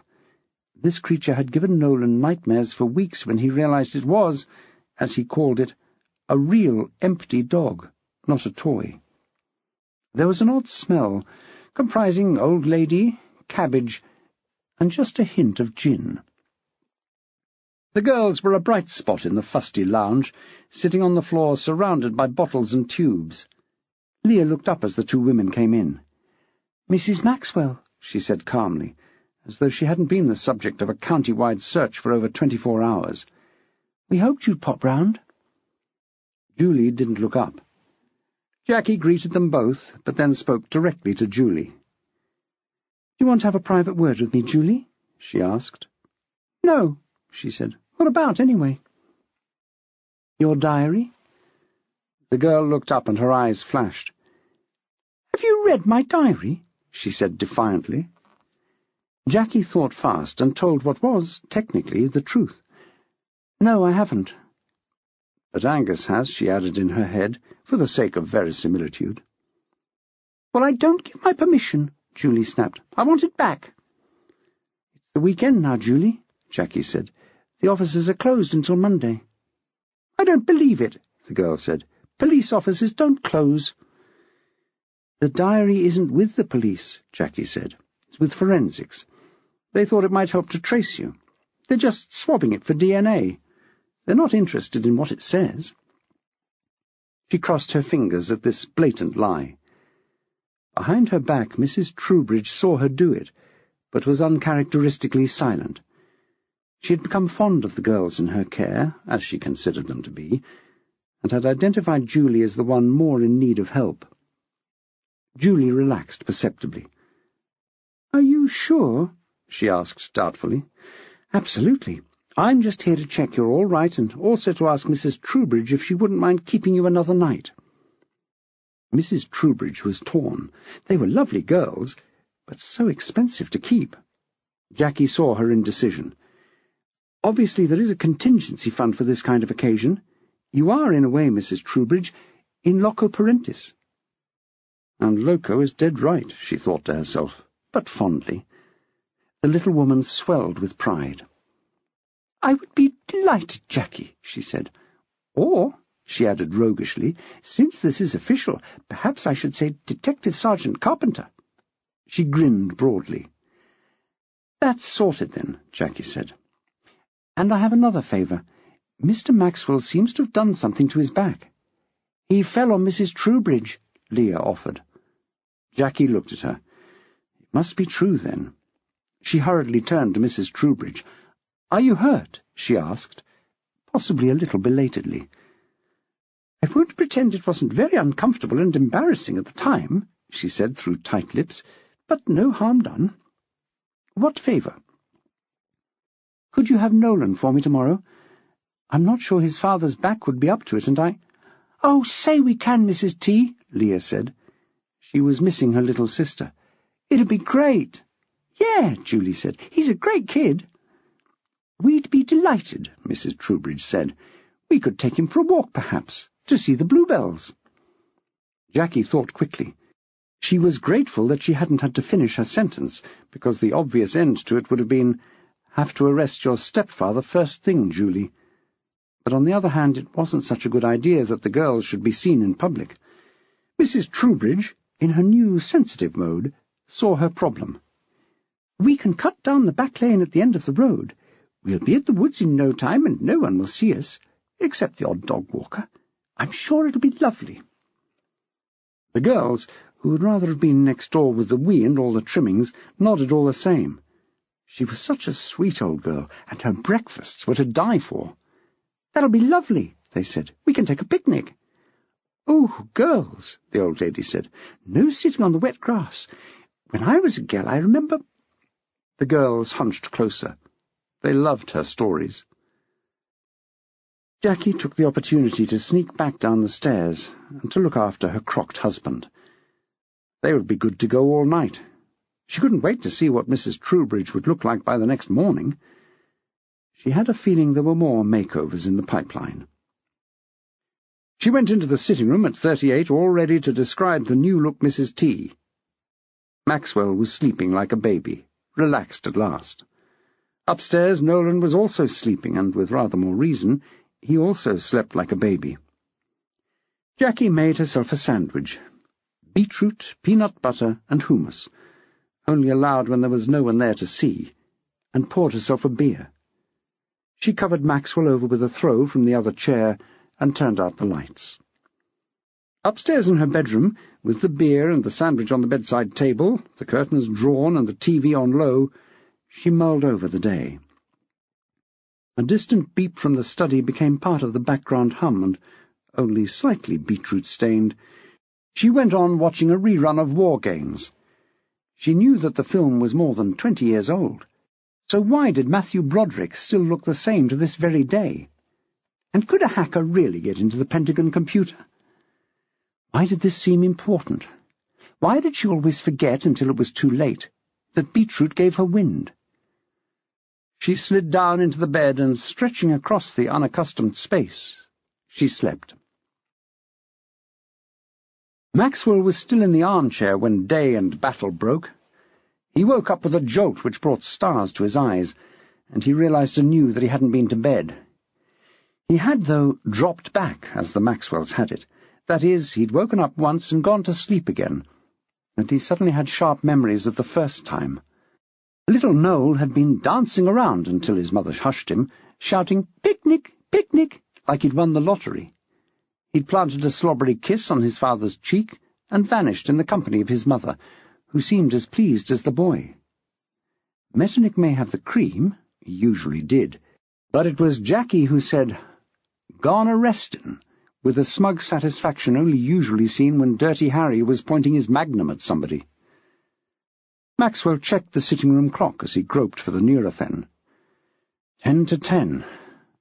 The bleeding time. On the telly they wore flak jackets and struck at dawn, smashing through front doors with those heavy metal things, while half the SWAT team watched the back. In reality, Jackie and Matt Carter, looking like a couple of Jehovah's Witnesses out on their Saturday morning swoop, ambled up the path to the house in question. "Mr. Melkins," she said, flashing her warrant card as he opened the door. "I'm Detective Sergeant Carpenter. This is Detective Sergeant Carter." "I know perfectly well who you are," Melkins told her. "Is there any more news?" "Oh, yes," said Jackie, wide-eyed. "The news is that I'm arresting you on suspicion of child abuse. Do you have a coat or a wife you'd like to bring? Sergeant Carter will read you your rights on the way to the station." Melkins' eyes darted fire. "I know my rights," he assured her. "I have the right to a lawyer." "And you have the right to remain silent. Let's start with that, shall we?" Jim Astley didn't do Saturday mornings. Whenever he could, and there was a Y in the day, he was to be found on Tottingley Golf Course, slicing little white things through the cloudless blue of a perfect picnic day. So it was Donald who did the honours at the morgue, dutifully pulling back the green sheet that covered the dead man. And it was he who saw the little, suddenly old lady hold her hand to her mouth and sway a little, until DCI Hall caught her and led her away. And it wasn't Colin Russell's mother who finally identified him on the slab. She had lost her nerve and had asked her sister to do it. It was Mrs. B, who did for the Maxwells, and up at the school. It must have been mid-afternoon when Maxwell's doorbell rang. The tablets had kicked in by now, and he could just manage the stairs. Love him dearly though he did. Please God, don't let this be Noel back already from the picnic. Otherwise he'd have forgotten all about Dad's back and demand endless renditions of Stop the Cavalry, complete with bouncing on the knees. He was relieved to see that it didn't look as if DCI Hall would relish the same treatment. "Henry," Maxwell said, "to what do I owe the pleasure?" "I've just come from the morgue, Max," he told him. "Don't tell me," Maxwell smiled. "You need cheering up." He ushered the man in. "Tea? Coffee? Yard of ale?" Maxwell still had enough flexibility in his spine to make a moderate sweeping gesture with his arm. "I'd offer you Southern Comfort, but I suspect you're on duty, and I'm not sure the sun's over the yardarm by very much." Hall declined it all and sat down. "What can you tell me about a Colin Russell?" he asked. Maxwell blinked. "I don't think I can tell you anything about him, can I? Who is he?" "Mrs. B said she told you all about him, and I wouldn't like to think that you're not helping police with their inquiries." "Oh, Colin! Sorry, yes, Mrs. B's nephew. I didn't know the surname. He is our corpse in the copse, then?" Hall nodded. "What exactly did Mrs. B tell you?" "She was a little less than coherent with me. Seemed to be speaking in sound bites." "Yes," Maxwell nodded. "You need practice to manage Mrs. B." Well, he dredged up the memories. Colin, sweet boy and apple of the family's eye and so on, was doing bird in Ford Open Prison, but he'd done a runner. Mrs. B, of course, wouldn't have it. Her Colin wouldn't do that sort of thing. "It looks as though she may be right, doesn't it?" Hall said grimly. "We're waiting to find out how long he'd been up at the paintball copse, but the money is on almost a week." "According to Mrs. B, he'd been missing since last weekend." "Well, forensics will confirm that for us." "What I don't understand, amongst many other things," Maxwell said, "was why you couldn't identify him. I mean, he does have a record." "Good point. It seems young Colin had a bit of a way with computers. He'd been put away for fraud, connected with some software he'd developed." "Yes, Mrs. B told me about that. No details, but he had taught her to use a computer rather well." He used a false name and sold the software rights to a load of different companies. One of them had CCTV. Also, and this is where he was unlucky, 2 of the managers from where he'd sold the rights happened to be golfing partners, and also a bit loose-lipped on the industrial espionage front. So they got him, banged to rights. But that means he has a record, surely. Prints, DNA, that kind of thing? I do watch TV, you know. CSI. The police procedural never lies. Well, it frequently does, Hall corrected him, but we won't quibble about that now.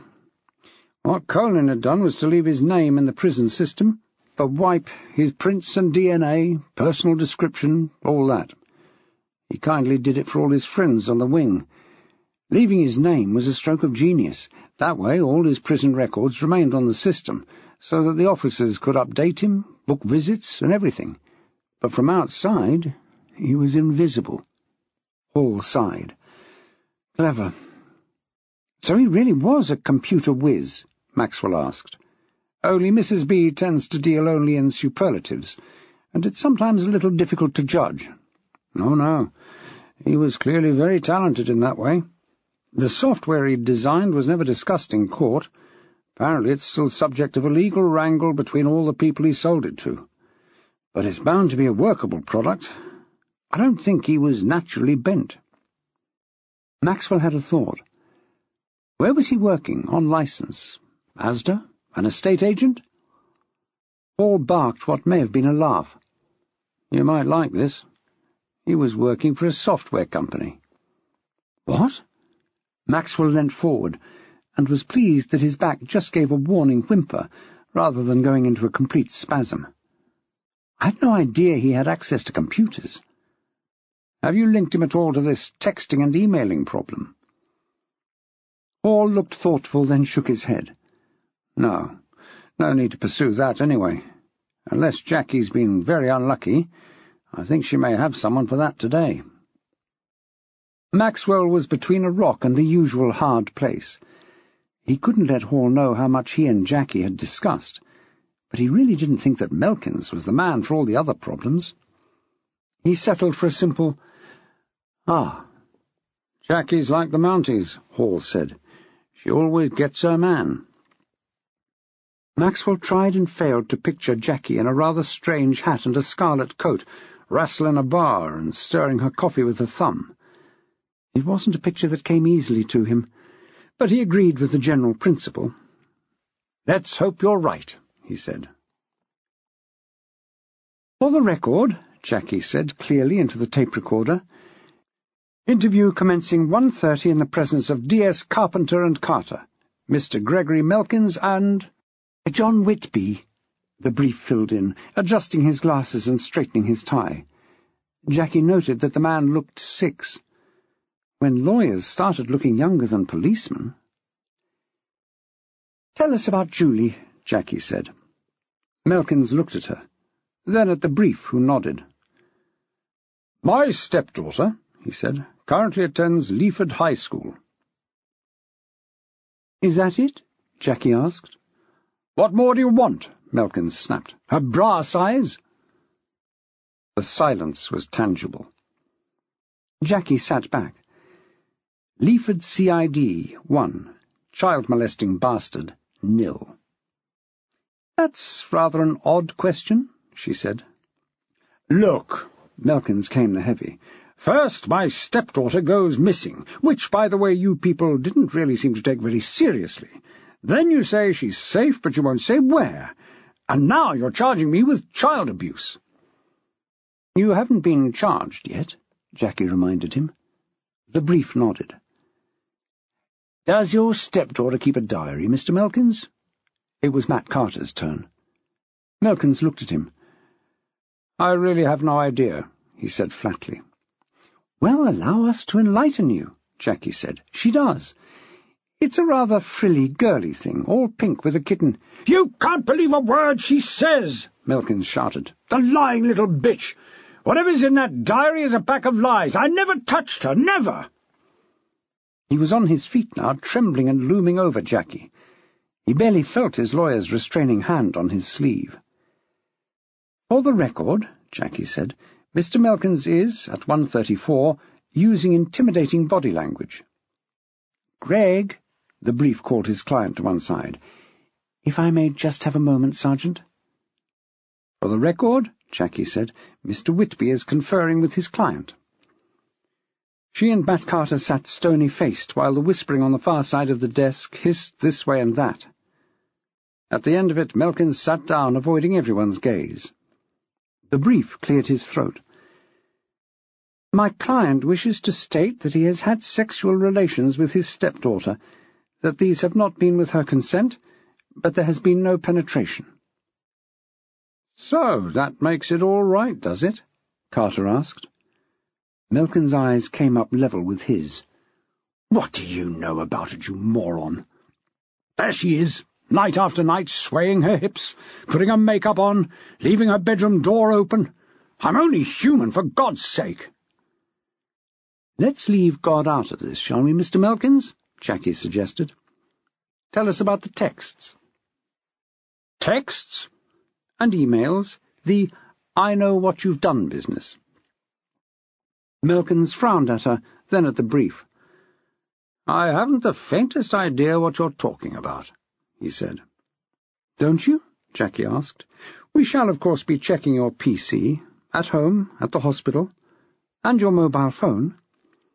The doctor threw the thing onto the desk with a clatter. "For the record," Jackie said, "Mr. Melkins has just volunteered his mobile phone." "I certainly have," he hissed. "I'll put my hand up to interfering with Julie, but you're not going to pin every unsolved crime on your books on me. Not by a long chalk." And there was something in the way he said it that made Jackie realize the interview was over, even before she spoke the words into the microphone. She should have been happy. She had a result.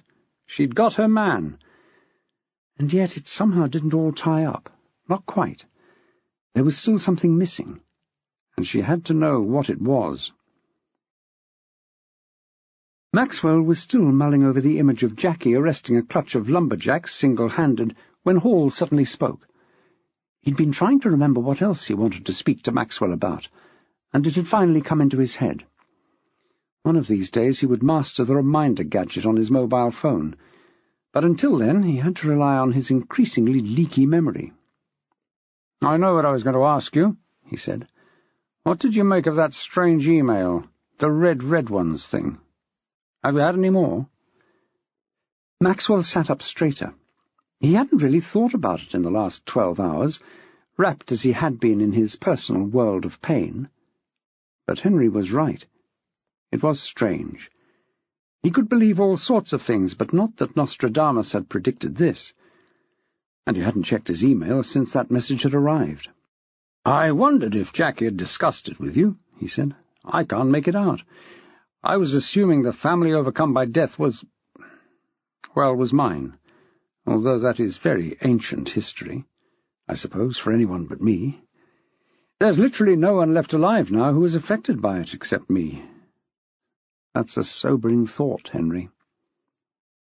They sat in silent contemplation for a moment of the passing of time, the fragility of human life. Henry had sat at the bedside of his dangerously ill wife within the past year. He had got her back, but it had been touch and go. He could only imagine how Maxwell had felt, still felt sometimes. Maxwell pulled himself back to the present.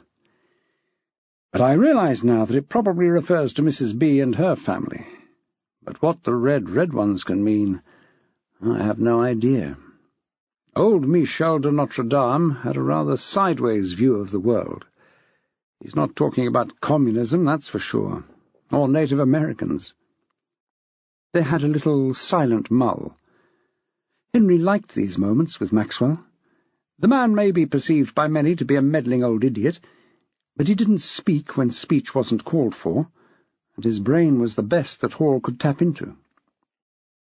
"Sorry," he said suddenly, making the DCI jump. "You asked if I had had any more. I haven't checked.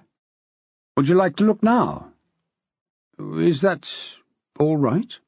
Hall was aware that Maxwell wasn't exactly a major player when it came to computers. "Henry, that was a nice thing to say," Maxwell said, reading his mind. But I'm not quite the total moron that people believe me to be. I can read my own emails. I can send them, too, pretty reliably. I don't like forwarding, attaching, all that stuff, but I'm fine on the basics. No, the problem here is me negotiating the stairs. But if you're willing to go at my speed, we'll manage. I'll tell you what would be a good idea. If you go into the kitchen and make us a drink. Everything's out on view, so you'll be all right, I'm sure. That way I can get a head start, and we won't have to make small talk while I take it a step at a time. Good idea, Hall said, who'd been beginning to regret his refusal of a drink when he'd arrived. Coffee?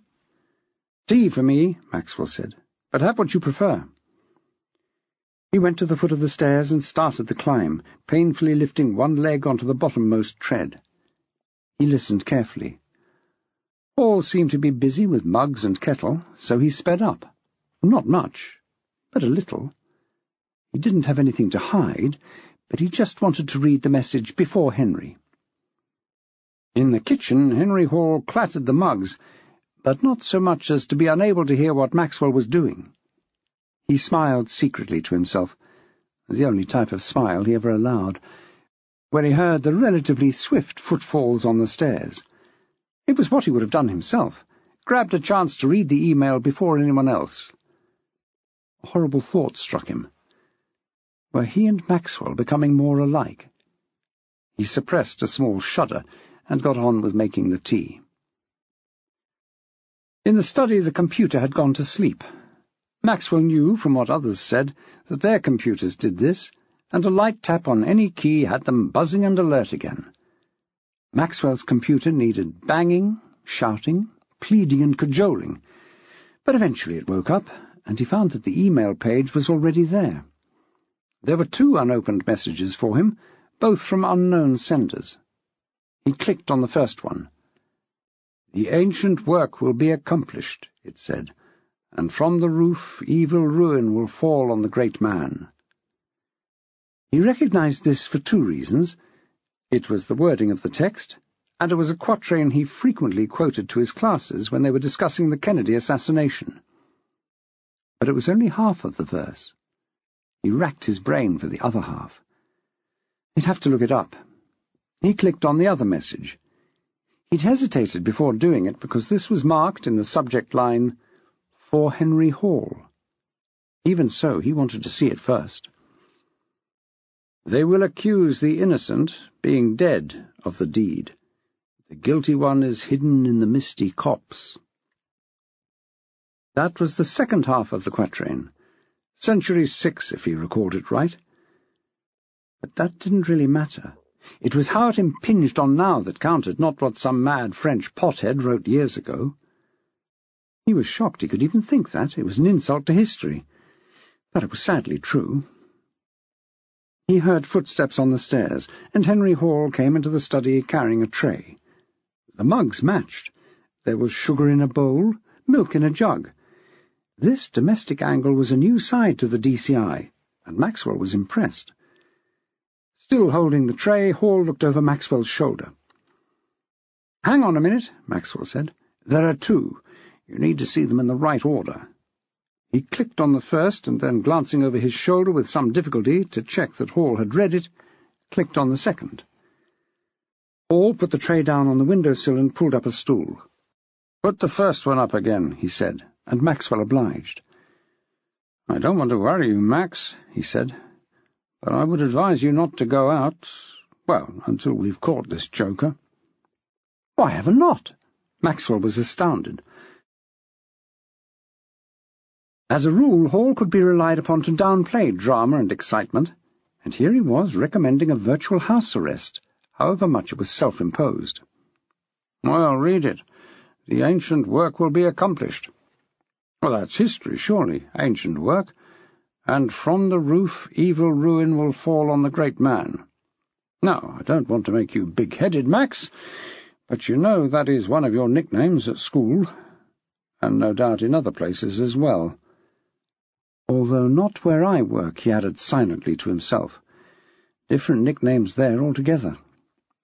"Henry, I'm blushing. Do you mean— Well, I assume you mean someone will, what, throw something at me from a roof? Drop something on my head?" Yes, I do. I do mean exactly that. But why? Hall prepared to count on fingers, but first he said, I know that lots of these things weren't planned, Max. It's just the usual case of you being in the right place at the wrong time. But our murderer doesn't know that. Our murderer and our texter, I'm beginning to think. Really? One person? One person or one group of people? He held up his thumb. You've been approached by a couple of the girls involved who then disappeared. Index finger. You turn up at the paintballing when the body is found. Little finger. Maxwell found it quite endearing that DCI Henry Hall, Leaford Nick Supremo, couldn't count on his fingers sequentially. The girls turn up at or near your house. Ring finger. Your cleaning lady turns out to be related to the dead man. Middle finger. Actually, I don't have anything for that finger. But you see where I'm going with this. Let's recap, Henry. Maxwell's thumb went into the air. Of course I was approached by the girls. I'm approached by girls. And may I add here for completeness, and to avoid any charges of sexism, or worse, by boys as well, all the time. It is my job. Index finger. I was at the paintballing with the entire staff of Leaford High School, all 4,000 of us, against my will. Middle finger, triumphantly held up. I didn't know the girls were next door for almost 24 hours, and anyway, isn't that just more of the thumb point? Ring finger. I know my cleaning lady is related to the dead man, but I had to be told by a dinner lady from the school. Pinky. And I do have something for this finger. Someone is having a bit of a poke at me because I stick my head over the parapet. I don't know who the murderer is. I don't know who the texter is, if they're one and the same or not.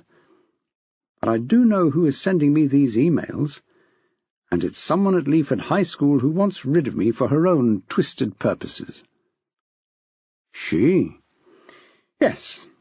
I'm almost certain it's either... Well, I'll get a bit more certain than almost before I name her, if that's all the same to you, Henry. But I'm being very uncivil. Let's drink our drinks, and you tell me who you think it might be. Hall passed him a mug of perfectly brewed tea. It would be a cold day in hell before he confided fully in Peter Maxwell, but he was prepared to humour him up to a point. Maxwell took a sip and raised an eyebrow in praise. Well, the DCI said, I think that the whole thing is linked, because Colin Russell was a computer geek, and the texter is a computer geek. Why? Maxwell thought he knew, but wanted to make sure that Hall was on the same track before making a complete idiot of himself. Well, it's just a feeling I have, Hall admitted. It's not easy to get phone numbers, mobile phones, that is.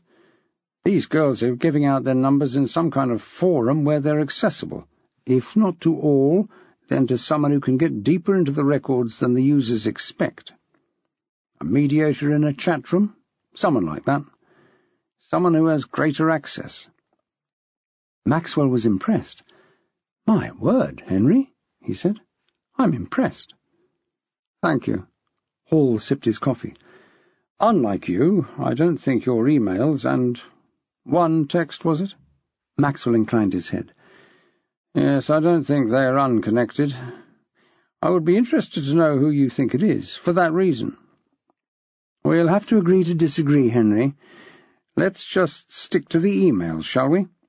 Perhaps we can dig something out using those. Hall recognized a brick wall when he walked into one. Right. Can you click on the first one? I need to get it absolutely right. The mail appeared on the screen, and Hall leant forward, pulling on his lower lip and humming quietly. I just can't... Suddenly he sat back and almost fell off his stool, coffee slopping everywhere. Sorry, Max. I've got it. I've got it. Maxwell was patting at the coffee pools on the essays waiting to be marked on his desk. It had probably improved them. He just hoped 11JLV would agree. Hall pointed at the screen. What is Colin Russell's hair colour? Well, poor lad. Ginger. The red one. Ah, and red ones? Maxwell needed more confirmation. Now, you won't know this, but did Jackie mention a colleague whose kids are getting texts? Well, the girl is. She did say... Yvonne Thomas, is that right? Yes. Hall didn't even bother to take up this blatant case of breach of confidentiality. Twins, they are. A boy and a girl, Josh and Amanda. Nice kids on the surface, but a bit weird, like twins sometimes are. Josh would do anything for Amanda, especially if Amanda's being targeted by some bloke, possibly with paedophile tendencies. He's a big lad, sporty, strong. Maxwell took a deep breath. Red hair? Red hair. Hall chugged back his remaining coffee. I've got to go, Max. I've got to get on with this now I've thought of it. Hope you don't mind. I'll probably have to bring Jackie in on this. You didn't have plans. You know better than that, Henry. The Maxwells don't have plans when the game is afoot. Sherlock Holmes. Maxwell helped Hall out of his confusion. Don't you worry. You go off and arrest the children of the damned. I'll see Jackie when I see her. I hope you don't mind if I don't see you out. You could be here for hours. Hall was already halfway down the stairs. Seconds later, Maxwell heard a distant slam as he left the house. Twirling gently in his old swivel chair from side to side, Maxwell clicked from one email to another. "Henry, my old mucker," he muttered to himself, "I really think you're barking up the wrong tree." Chapter 19. Saturday night in Columbine. The sun had just gone down on a pretty average, warmish, dampish, cloudyish, sunnyish British spring day. Nolan was in bed, full of more E-numbers than he had eaten in his whole life until this day. Metternich was having a last-minute groom before going out on what he euphemistically called the town. In fact, the overgrown bit along the footpath behind the houses where the valley voles were fatter. Mrs. Troubridge was also in bed. Girls' nights in were all very well, but at her age a few went a long way. So Julie and Leah were watching television in her retro lounge. The television had the tiniest screen and the worst reception that they'd ever seen, as well as, for some reason, only receiving 5 channels. More BC than BBC. They knew that next door, just through the wall, Maxwell was stretched out in front of a flat-screen, HD-ready, sky-receiving TV, and wished they had the nerve to go and hijack it. But they'd known Mad Max now for over 5 years, and knew their boundaries. Maxwell was loyally waiting up for Jackie. He was doing it in the comfort of his own bed, though. He hadn't spent many nights in a chair, and he had no intention of scoring 2 in a row. Possession was 9/10 of the law. These things could become a habit. He wasn't the kind of father who ignored his child, and so, even though his mind was full of other things, he had fed, amused, bathed, and bedded his one and only. He'd closed the door of the boy's bedroom with a feeling of a job well done. What Jackie would say the next day when she found that Nolan still had his trainers on, he would discover when the time came. Until then, he was satisfied with the job well done. He heard a click 2 floors below. This must be Jackie, home from the daily grind. Her footsteps on the stairs were slow and dragging, and Maxwell suddenly felt bad about being in bed while she had been working all day. He leapt gingerly to his feet and ended up meeting her on the landing. "Good day, hun." She shrugged. So. Put a child molester away, I hope. First stages of, anyway.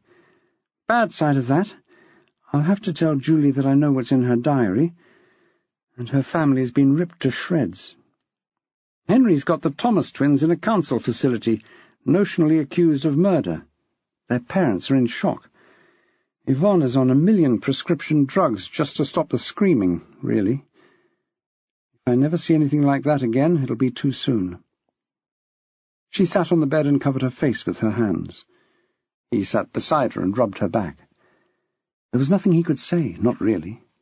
Telling her that he thought Henry was wrong wouldn't help at all. I kept seeing Nolan, that's the thing. She raised her head. Our little bloke, innocent as the day is long, banged up for something he couldn't possibly have done. Because they haven't done it, Max. Those kids wouldn't hurt a fly. He let out a long breath. Thank goodness for that. Now he could speak without getting the flak. I know, he said. I see why Henry might jump to that conclusion, but I think he's being led that way by the real killer. She looked up at him and scrubbed the tears from her eyes with the back of her hand. She looked like a tired and slightly grubby schoolgirl. How do you mean? Maxwell gave her a kiss on the nose. I'm going to run you a bath. You go and get a couple of drinks, and I'll meet you in the bathroom in a minute. She sighed and stretched. That sounds lovely. Candles? I'm afraid you've been reading too many lifestyle magazines, and what that bugger Johnny Depp, a.k.a. Inspector Aberline, was doing, soaking thus in from hell as he pursued Jack the Ripper, God only knows. Candles are rubbish in a bathroom.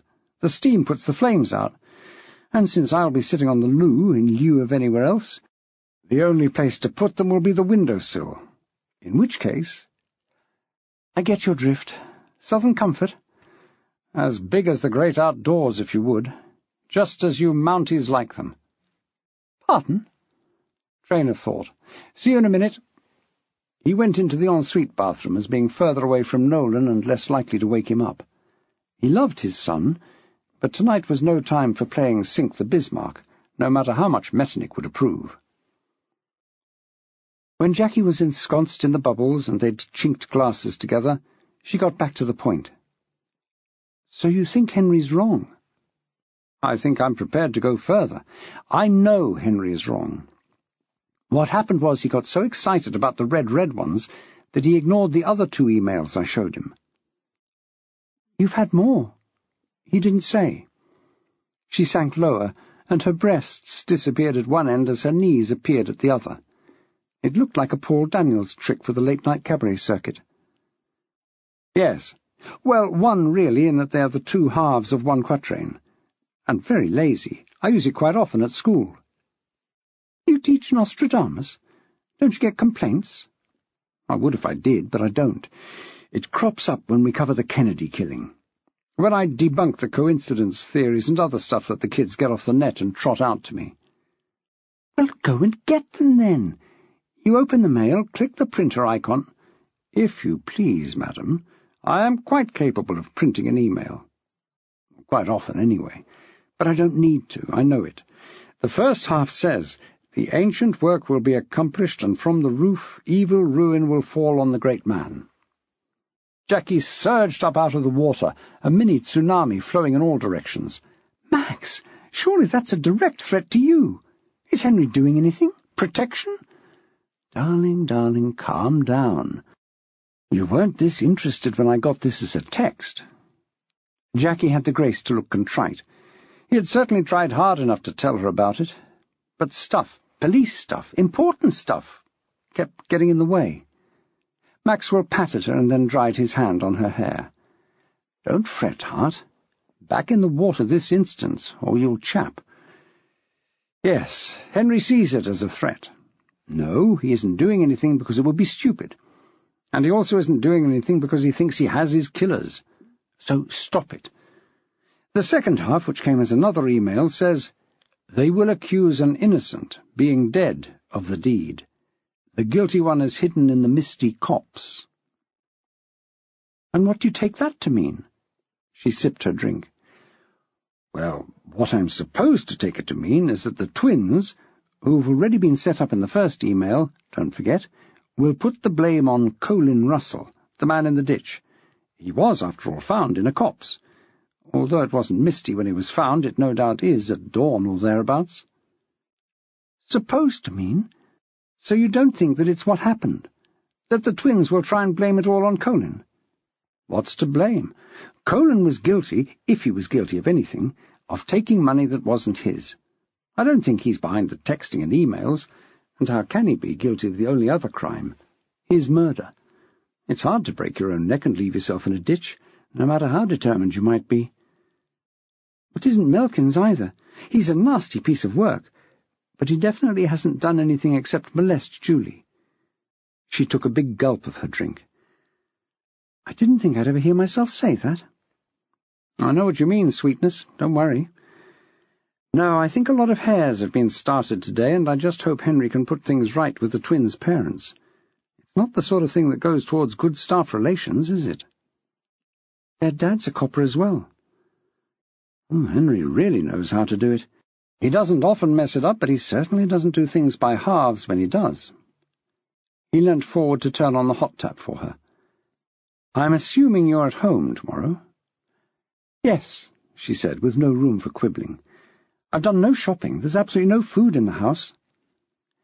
Why don't we take Mrs. Troubridge and the girls out for a little-as-you-can-eat carvery, only £3.50 at the Weasel and Ferret? I think we all deserve a treat. She flicked some foam at him. I think we all deserve more than a piece of string and a plastic Yorkshire pudding at the Weasel and Ferret, but I agree with the principle. That would be good. But a lie-in first, please. He stood up and reached into the airing cupboard for a big fluffy towel, one of the 42 she owned, and held it up for her to step into. Your wish is my command, O best beloved. He wrapped the towel round her. I would carry you to the bedroom, but you have to remember my old trouble. I can walk, just, she said, just making it to the bed. Swing my legs up for me, there's a thing. He did as she asked and went back into the bathroom for their glasses. I've put your pyjamas on the towel rail, he said. They're nice and warm. But answer came there none. D.S. Jackie Carpenter Maxwell was fast asleep. Maxwell counted them in at Columbine, and he counted them out at the Weasel and Ferret. They made a strange-looking family group, but Maxwell was strangely proud of his little brood as they trooped into the family dining area. Mrs. Troubridge was twittering with pleasure. It was years since she'd had Sunday lunch anywhere other than in front of her own television, and her festive mood had somehow rubbed off on everyone. If anyone noticed that Jackie was watching the roofline with more than usual zeal, they were too polite to comment. 6 roast dinners, leftovers in a moggy bag for the count, followed by 6 really still half-frozen toffee puddings later, and they were on their way back home. Scrabble for 6, won inexplicably by Nolan and with no help from anyone, except possibly Maxwell, followed, and a perfect Sunday was complete. No one mentioned phones or emails or anything electronic or otherwise cyber. Not even Jackie had noticed the car trailing them at a discreet distance. Not even Metternich had noticed the bushes rustle down on the footpath behind the houses. Maxwell officially absolved Leah and Julie from school the next day. Midsummer Murders on the telly in the bedroom, Maxwell spotting that the antique dealer did it within minutes of the opening credits finishing, brought the day to a proper close. Jackie closed her eyes on her world with the feeling that if she hadn't taken any steps forward, at least she hadn't taken any steps back. "Nolan!" Jackie was calling from the bottom of the stairs. "Don't make me come up there." "All right," he called back. "I won't." "You asked for that one," Maxwell remarked from his place at the kitchen table. "You have to learn to stay one step ahead. Don't ask any closed questions, and always be prepared for the answer you don't want." "All good interviewing techniques," she conceded. "And also damn fine strategy for dealing with Year 10, he said. "I've always said we do the same job." "If I did your job, I'd be in a straitjacket. And if you did mine, you would have retired by now." The words were out before she heard them coming. Maxwell took another bite of toast and chewed thoughtfully. The R word. It seems to be spinning around in the air at the moment. Whenever I see legs, I always feel it's what he wants to say next. I know Pansy and Nicole would like me gone. He gave her an assessing look. "And what about you?" She considered lying, and then decided that would be counterproductive as well as pointless. "I worry about you." "I know that. But do you want me to retire?" "May I plead the fifth on that?" "No." A one-word answer was so rare from her husband that she had to take notice. "All right. Since you ask, I would love to have you at home. I know you have a million things you'd like to do, writing, modelling, gardening." The last was just a hopeful addition, but it didn't get past him. "They say everyone has one book in them, so that might be true of me. The modelling can always do with a bit more time. I've ignored the gardening crack.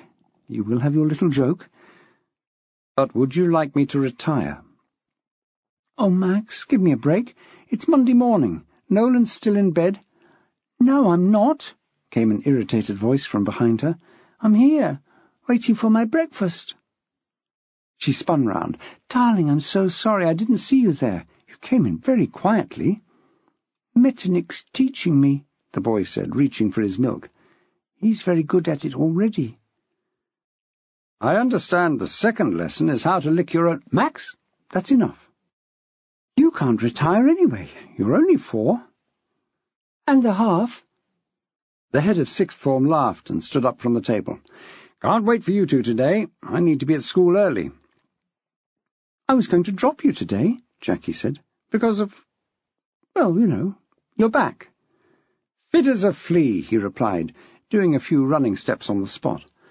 "I only miss doing the marathon because I'm so busy with marking. Anyway," he kissed his wife and son on their respective heads. "Time's a-wasting. Abyssinia." "Sinia," Nolan called, Cocoa Pops going everywhere. "Love you," Jackie said, but quietly. "Take care."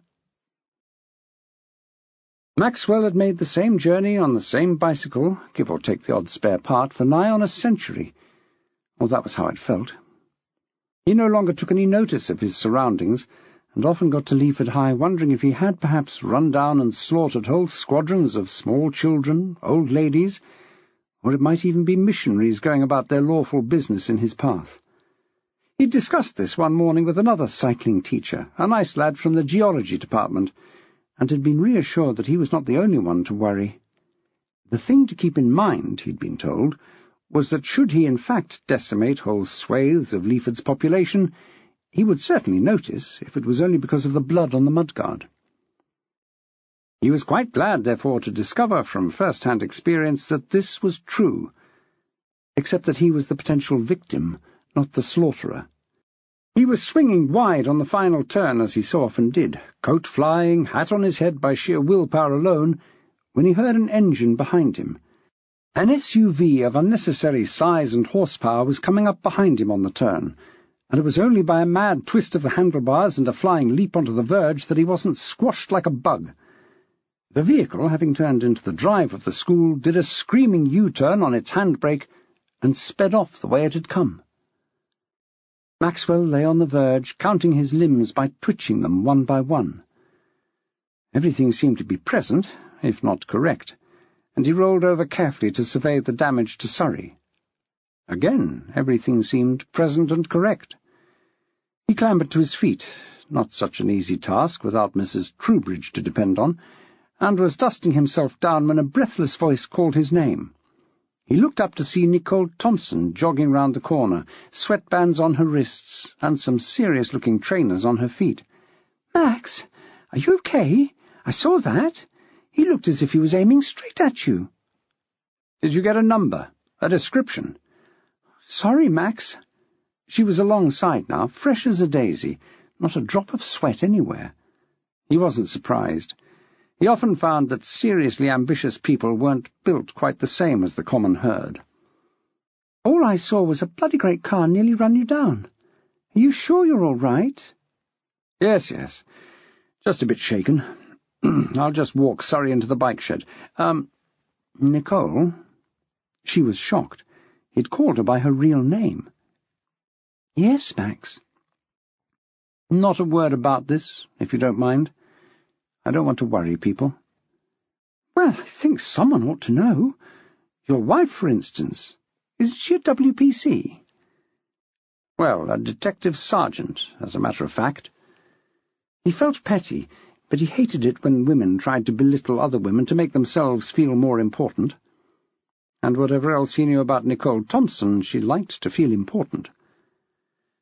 But you're right about the woman bit. No, really, she doesn't need to know.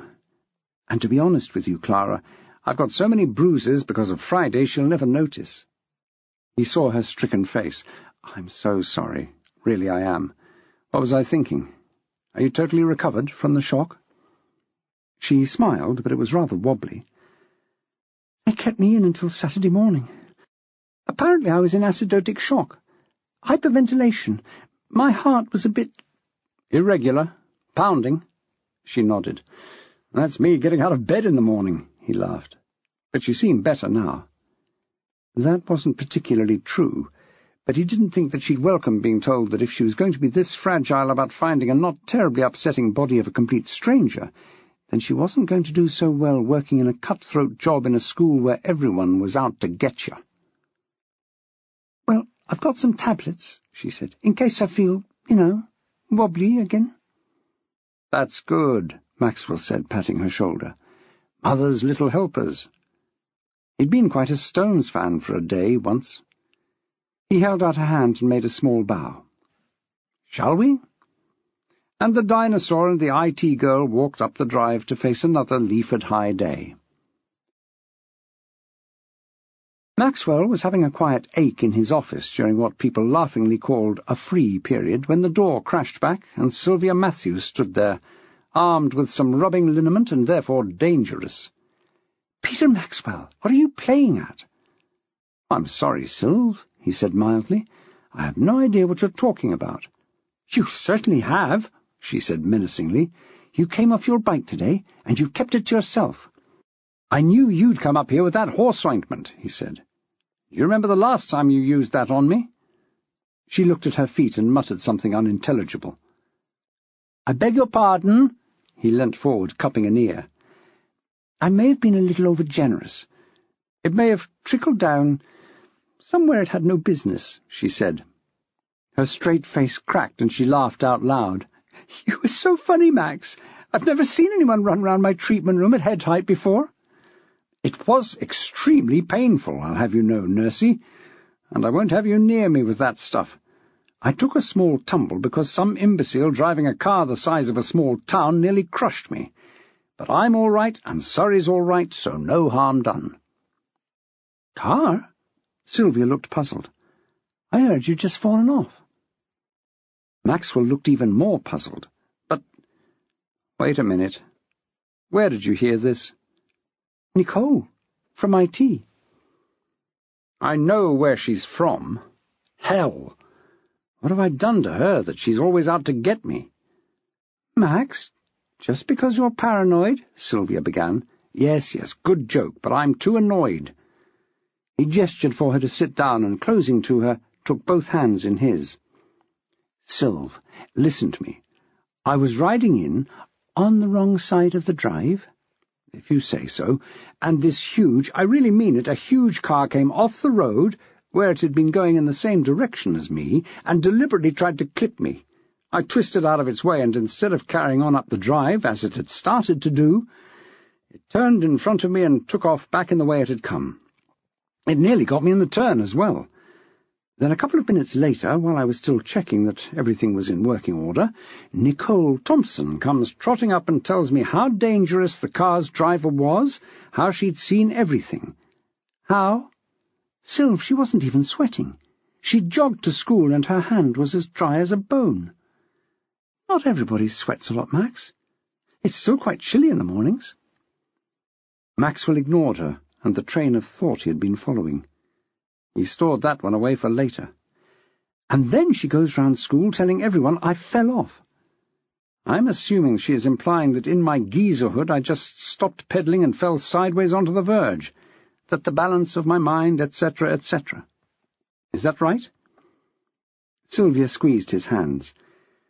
"Pretty much on the button, Max. I'm sorry. The woman's a bitch. I'll tell everyone." Maxwell hitched back in his seat, releasing her hands. "Don't bother, Sylv. Really. If people want to believe her, then they'll believe her. And they all know she's a bitch anyway. But whatever the reason for my hitting the deck, you can clear off with that stuff. I still get pain in wet weather." He adjusted himself, Frankie Howard to the life, and shooed the nurse away. She gave him a tap on the shoulder and left the room, waving as she went. He didn't look up. His head was full of threads, waving this way and that, and he was trying to make them all come together. He sent up a small prayer to Saint Fiacre, patron saint of knitters, and then went over to his desk. He fished under it and brought out his laptop and switched it on. While he waited for it to lurch into life, he pulled a pad and a pen towards him. In an historian's world, the old ways are best. He'd cross-hatched the page into columns. They hadn't got headings yet, but he felt better having something to work with. He was just about to start filling in some boxes when the phone rang. "Ahoy, ahoy!" Mr. Burns to the life. He hoped it was Pansy. It always annoyed her when he answered the phone in any way other than the guidelines she had printed out and glued to each desk. "It's me." Jackie, in the office, and therefore being eminently sensible, and also, to judge from the level of her voice, quite sneaky. "Art, how the devil are you?" He kept it light-hearted. If some busybody had seen fit to let her know about his fall off his bike, he wanted to scotch that little rumour before she got going. "Max, I'm going to ask you something which I'm pretty sure you won't know the answer to, but I'm going to ask you all the same." "Well, that sounds sensible, my little currant bun. Good use of everyone's time." There was a knock at the door, and he held the phone away from his face to call, "Come in." Alice stood there, tiny and frail-looking, and he motioned her to come in. "Sorry?" "No, just talking to Alice. Go on." "If you've got someone there—" "No, go on. I can still talk even though I'm looking at Alice." He smiled encouragingly, and she crept further into the room. "Have you heard of a site on your intranet called It's Good to Talk, where the kids can take part in chat rooms anonymously?" "Any reason?" "It's up and running in Maisie's school, which means the Thomas twins are part of it. I think it might have a bearing." "Oh, yes, good thinking. But you're right that I'm not the man to ask. Hold on." He pressed the phone to his shoulder. "Alice, do we have a thing called It's Good to Talk here at school?" The effect was electric. Alice jumped as though he'd hit her and ran blindly out of the room. He looked at her in amazement and slowly put the phone up to his ear. "I've just asked Alice," he said. "And?" "I think the answer is yes. Can I get back to you later?" "Max? Max? Are you there? What's wrong?" But the phone was down and he was on the warpath. Pansy Donaldson had heard the news from Nicole that the mad old bastard had fallen off his bike. Surely now Diamond would be getting rid of him. He was a health and safety issue now. Old people falling over all around the place. Students might fall over them. Bacteria might settle. They could be victims of swine flu. The school would have to be closed. She could hardly contain herself, such was her glee. Thingy found the whole thing most distasteful, especially when Pansy's dewlap started to sway. She rang Maxwell's number to warn him of the impending doom of a final visit from Pansy, but she was too late. The school manager, or seeker after world domination, as Maxwell preferred to think of her, had met the head of sixth form at the top of the stairs. "Mr. Maxwell!" She hailed him as though he was half a mile away, the odd errand-running child turning to stare at her. "Mrs. Donaldson. Not precisely the person I was looking for, but by God, in a pinch you'll do." "I beg your pardon, Mr. Maxwell?" She bridled and set everything a-sway again. "What can you mean?" "I'm going to clean up this town," he menaced. He had no physical characteristic in common with Lee Van Cleef, but to hear him you wouldn't know it. "You can start by going downstairs and taking that ridiculous wall of information down. You can then go outside and, careless of health and safety requirements, you can set fire to it."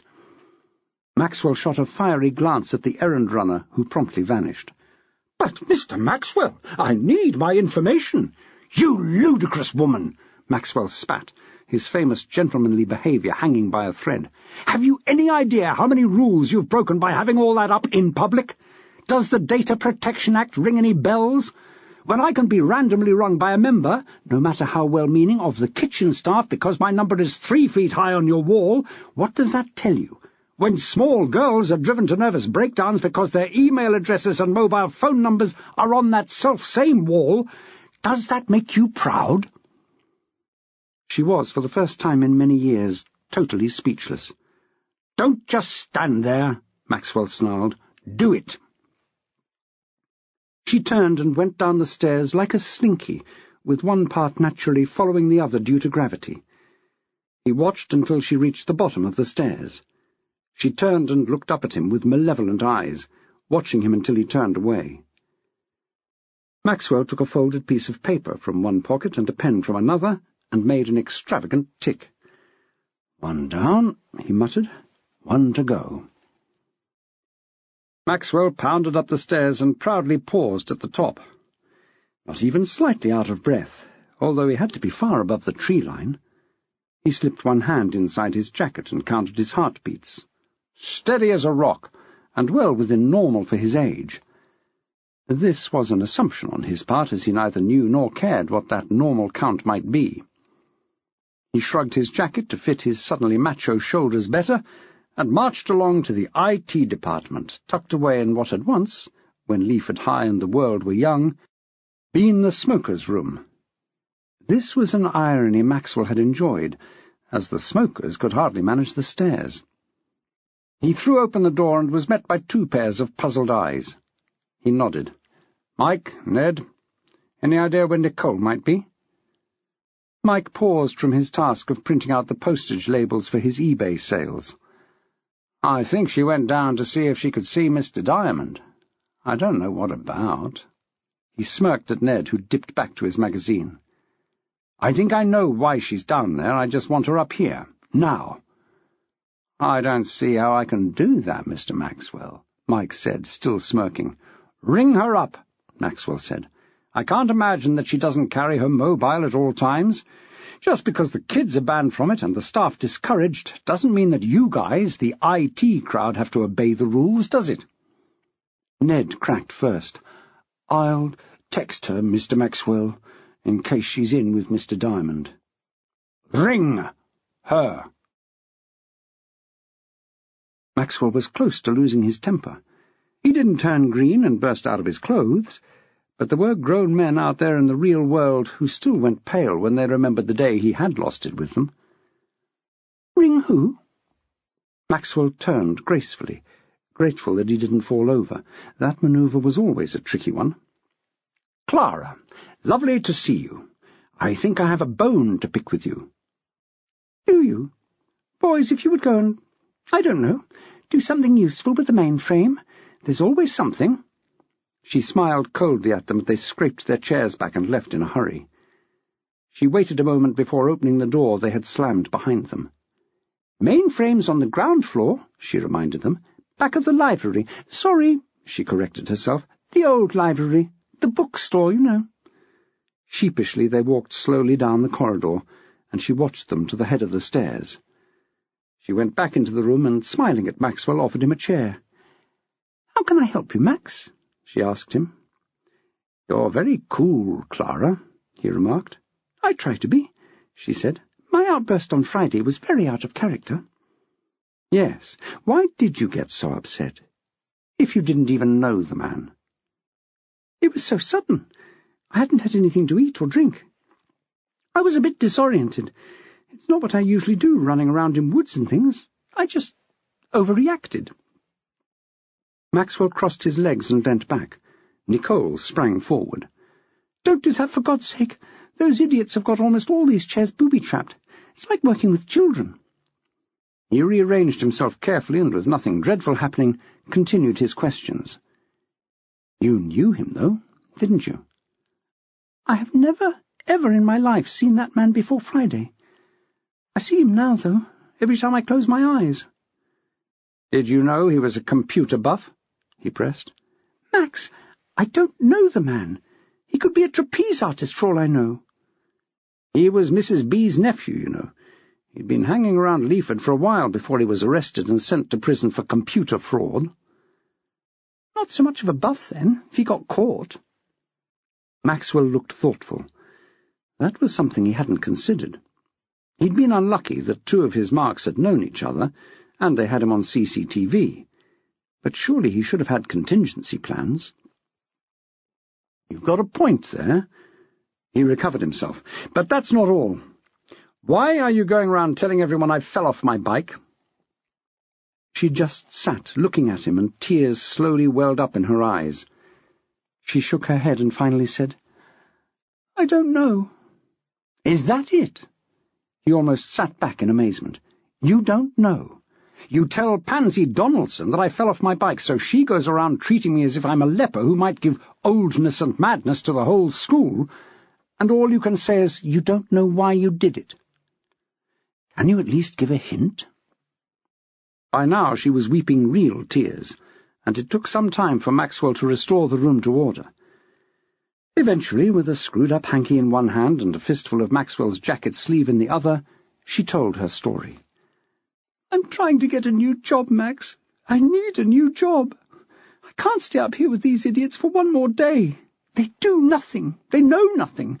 Every time I ask them to do something, I end up doing it myself. The only thing they ever took on when I asked them to was the internal chat room. It was invented by some guy at another school, I think it was. Anyway, I asked Ned to do that, and he seems to have taken it on board. It's working anyway.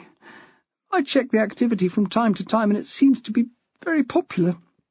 Not so much lately, but I think it'll pick up again after exams. But anyway," she gave a huge sniff, "I know there's talk of an HR job, and so I thought that if I showed an interest, in people's welfare, then perhaps— Max, I'm so sorry." And she threw herself into his arms in new paroxysms of tears. By bracing his legs at the last minute, Maxwell managed to prevent them both going over in an unseemly heap. He patted her, he made comforting little noises, and eventually he managed to reach over her shoulder and call Sylvia Matthews. Without going into detail, he managed to palm off the hysterical IT girl onto the matron and slip away. Cogs had been whirring, threads had been ravelling, and now the fabric was almost complete. Just a few more passes of the shuttle, and he would have the whole thing sewn up. Mavis would be so proud. He clattered down the stairs again, past his own mezzanine floor, and on through the foyer and past the dining room. A small huddle of cooks impeded his progress. He tried to dodge round them, but suddenly they were hanging from his clothing and asking him things. They were like piranhas, small and singly quite harmless, but powerful in a school. "Mr. Maxwell, have you heard?" one broke off from the mass. "About poor Doreen? We're having a whip round." His heart contracted in his chest. "What about Doreen?" His own voice seemed to come from terribly far away. "She was waiting for a bus this morning, and a car mounted the pavement. She's lucky to be alive. She's in Leaford General with 2 broken legs." "What sort of car was it?" He asked the question, but he knew the answer. Mad Max, what a character. They knew he was fond of all the staff, well, with some major exceptions, but he would come out with silly questions. "It was one of those great big things with bars on the front. Silly, I call it, in town." Maxwell dug in his pocket and hauled out a note. He pressed it into the nearest hand and dashed off down the corridor. Blimey! He might be mad, but 20 quid. That would make the final haul almost £21, if they were lucky. With an exceptional turn of speed, he hurtled down the long corridor across the back of the school. He heard snatches of lessons Doppler as he hurried past. He could see the double doors at the end of the corridor that marked in happier days where the library had once stood, hushed and cool, lined with books and filled with silent children. Now it was a ghost of a library, not even a learning resource centre. The librarian, or learning resource centrifuge, long gone, to finish her days shushing old men in the reference section at the main library in town, trying to get used to the long days and the residual smell of wee. He pushed the doors open and called. "Mike! Ned! Are you here?" There was no answer, but somehow he felt, in the dusty dark, that he wasn't alone. He twitched aside a blind at the nearest window and let in a shaft of light, which didn't quite reach across the room. He could see 2 huddled forms over by the mainframe cupboard, but they were still almost in darkness, and he couldn't see what they were doing. "Mike? Ned? Answer me!" "No." A husky voice answered him. "We don't want to talk to you, Maxwell. Go away." "It's no good, lads," Maxwell said. "I know what's going on. There are a few gaps. Can I try them out?" "Why not?" The voice was somehow odd-sounding, generic, no one's in particular. "Who am I talking to?" he asked. "Woo-hoo! You must be stressed," mocked the voice. "That was a really bad sentence. Don't you mean, to whom am I talking?" "That would be better," Maxwell conceded. "But I'm allowed a few mistakes, surely. We're all allowed that. I don't expect you meant to kill Colin. It just happened by accident, is that right?" "Nope," said the voice. And Maxwell suddenly understood. It was coming through a voice-changer. And the reason the silhouettes looked strange was because they were wearing troopers' helmets from the original Star Wars movies. "It was deliberate. He was rubbish. He could write any program you could imagine, and then he couldn't sell it to save his sorry life. The last one he did—" The laugh was horrible, metallic and harsh. "It would have made us millionaires. But poor old Col, he has to invent something that only crooks would want. Dodgy geezers. So we couldn't ask too much money. So we had to ask for it again and again. And we got caught. Well, he got caught. And now, of course, sod's law, the blokes that shopped us, they've come out of the woodwork, going through the courts to get the ownership. So we could have been legit after all." "But why kill him?" "Stupid sod. Did a runner from Ford and came here. Wanted to come clean all about it. Well, I'd found another use for him meanwhile, so he could bugger that." "So?" Maxwell saw the shoulders shrug under the bulky head. "I just twisted his sorry neck for him." "What had he invented?" Maxwell asked. "Only a program that could hack into anything you like. From the bank on the corner to the Bank of England. Weapons, money. You could do what you like." "And what do you do with it?" Maxwell could hardly stop himself from adding, "You dirty-minded little pillock." There was an evil-sounding chuckle. "I have my bit of fun, with all the girls and their little secrets. I've got them running. I'm doing it local for now. I like to see their faces when I'm out in town at a club. I like to think they're scared of me without knowing me. It's—" he gave a lascivious wriggle. "Good." "Look, Ned," Maxwell said. He thought it was time to make it personal. "I know it's you. Mike, you're safe. I'll help you." "Mr. Maxwell," said the voice, "how did you work out it was me?" "Not hard," Maxwell said, creeping closer and closer, not taking his eyes off the two. "You quoted from Nostradamus, and I taught you all about that when you were here at school. Then there's the time I put you in detention for bad grammar. And I know you never forgot that, so you picked me up on it just now. Then Nicole told me you ran the school intranet chat room. So, QED." "Ah, Mr. Maxwell, you're too clever for me."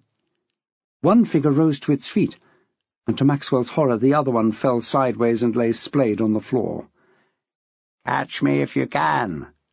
He dashed out through the fire exit at the back of the room, and Maxwell could hear his feet on the stairs. Maxwell gave chase, pausing as he saw the body at the open cupboard. He hoped he wouldn't live to regret it, but there was something about the position of the neck which told him that there was no point in stopping to check if he was alive. He tore up the first flight, but by the second was relying more and more heavily on the banister. By the top of the stairs his lungs were screaming for air, and he had to stop, hands on his knees, to try to force some breath down into his chest. He took the force of the blow across the back of his shoulders and went down as if poleaxed. Somehow he still had enough energy left to roll sideways so the next strike missed him and clanged onto the top step. He heard his assailant hiss as the vibrations travelled up his arms. The weapon clattered down the stairs as the pain made him open his hands and drop it. At least they were now equal, or as equal as two men could be when one was not exactly known for his sporting prowess and was 30 years older than the other. "Well, Mr. Maxwell," the voice grated through the helmet, "it looks like hand to hand. I'll let you get up. It's only sporting after all. Not like running you down in a car or anything." "That was you?" Maxwell said, struggling to his feet. "How did you manage that?" "Easy. Bike in the back, park down the road. I've been doing it all year. People tend to ask questions if you drive a £35,000 car on £9,000 a year." "Good point." Maxwell was walking towards his man, getting him further away from the head of the stairs. "And why the Nostradamus?" "Like you said," the voice calmly explained. "You taught it to us at school." "No, Mike, I didn't," Maxwell said. "I didn't start doing that lesson until Ned had left." "I'm not Mike," the electronic voice said. "I'm Ned." "Come on, Mike," Maxwell said, walking inexorably forward.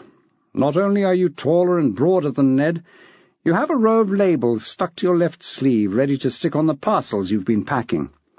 And it is, after all, Michel de Notre Dame, not Edouard. Take the helmet off now, there's a good bloke, and let's talk." Slowly the man raised his arms and pulled off the helmet. He stood there, a crooked grin on his face, his hair standing on end, with the headgear under his arm. "There's nothing to talk about, Mr. Maxwell," he said. "We're alone up here. I'm taller than you, fitter than you, younger than you. In a minute I'm going to rugby tackle you, and then toss you out of the window. Like the man says, evil ruin will fall on the great man. Well, the great man will fall. That's good enough. Then I'll be out of here into my nice big car and away. It's not as if I don't have enough money." He never even heard the whish of the laptop through the air as Pansy Donaldson prepared to bring it down on his head. And the rest was silence. "Pansy," said Maxwell as he stepped over the fallen murderer to give her as near to a hug as he could manage. "I never knew you cared." Chapter 20. "Max, what are you doing up there?" Jackie called up the stairs. "Supper's on the table." "Just coming," Maxwell replied. "Just sending an email." He looked proudly at the totally typo-free document on his screen. "Dear Mr. Diamond, I would be grateful if you could accept this letter as my official request for early retirement. I've given this matter a lot of thought, and, of course, recent events have rather tended to concentrate my mind. I do, of course, realize that further meetings will be necessary, but as tomorrow is the last day for requesting retirement for this school year, I have chosen to send it in this way. I hope you will find it acceptable, and I would like to thank you for what you have done. Yours sincerely, Peter Maxwell." Right, now what was next? Yes, check address. Diam O.J. at all the usual offices. Click. Send. The message disappeared as the logo of a little envelope faded into the background. Maxwell literally rubbed his hands together with the pleasure of a job well done. Early evening in Brazil is a beautiful moment. The sun kisses the tops of the mountains with a beautiful peach blush just before it sinks out of sight. Exotic birds call from the treetops, and the monkeys shout their raucous good-night calls from every bough. The smell of blossom and sun-warmed fruit fills the air. A lovely evening. Watch some bastard spoil it.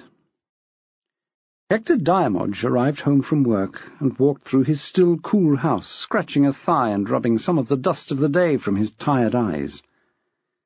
He tapped his computer into life and perched on the chair, waiting for his emails to load. Madre de Dios! More spam! If this Maxwell didn't stop sending him this English rubbish soon, he would have no choice but to report him to his internet provider. Hover over the delete icon. Click of the mouse. And that would be that. Until the next time. Midnight in Leaford is a beautiful moment, and at 38 Columbine, as Peter Maxwell cuddled into the warm back of his lovely wife, he smiled in his sleep. No more getting up early to go to school. No more marking. No more kids. No more.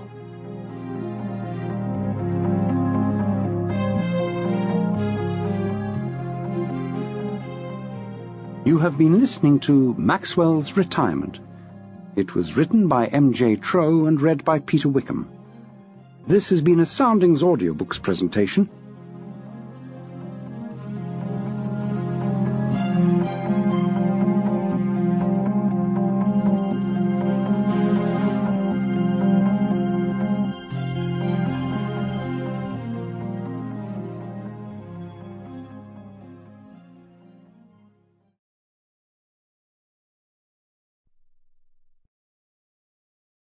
Audible hopes you've enjoyed this programme.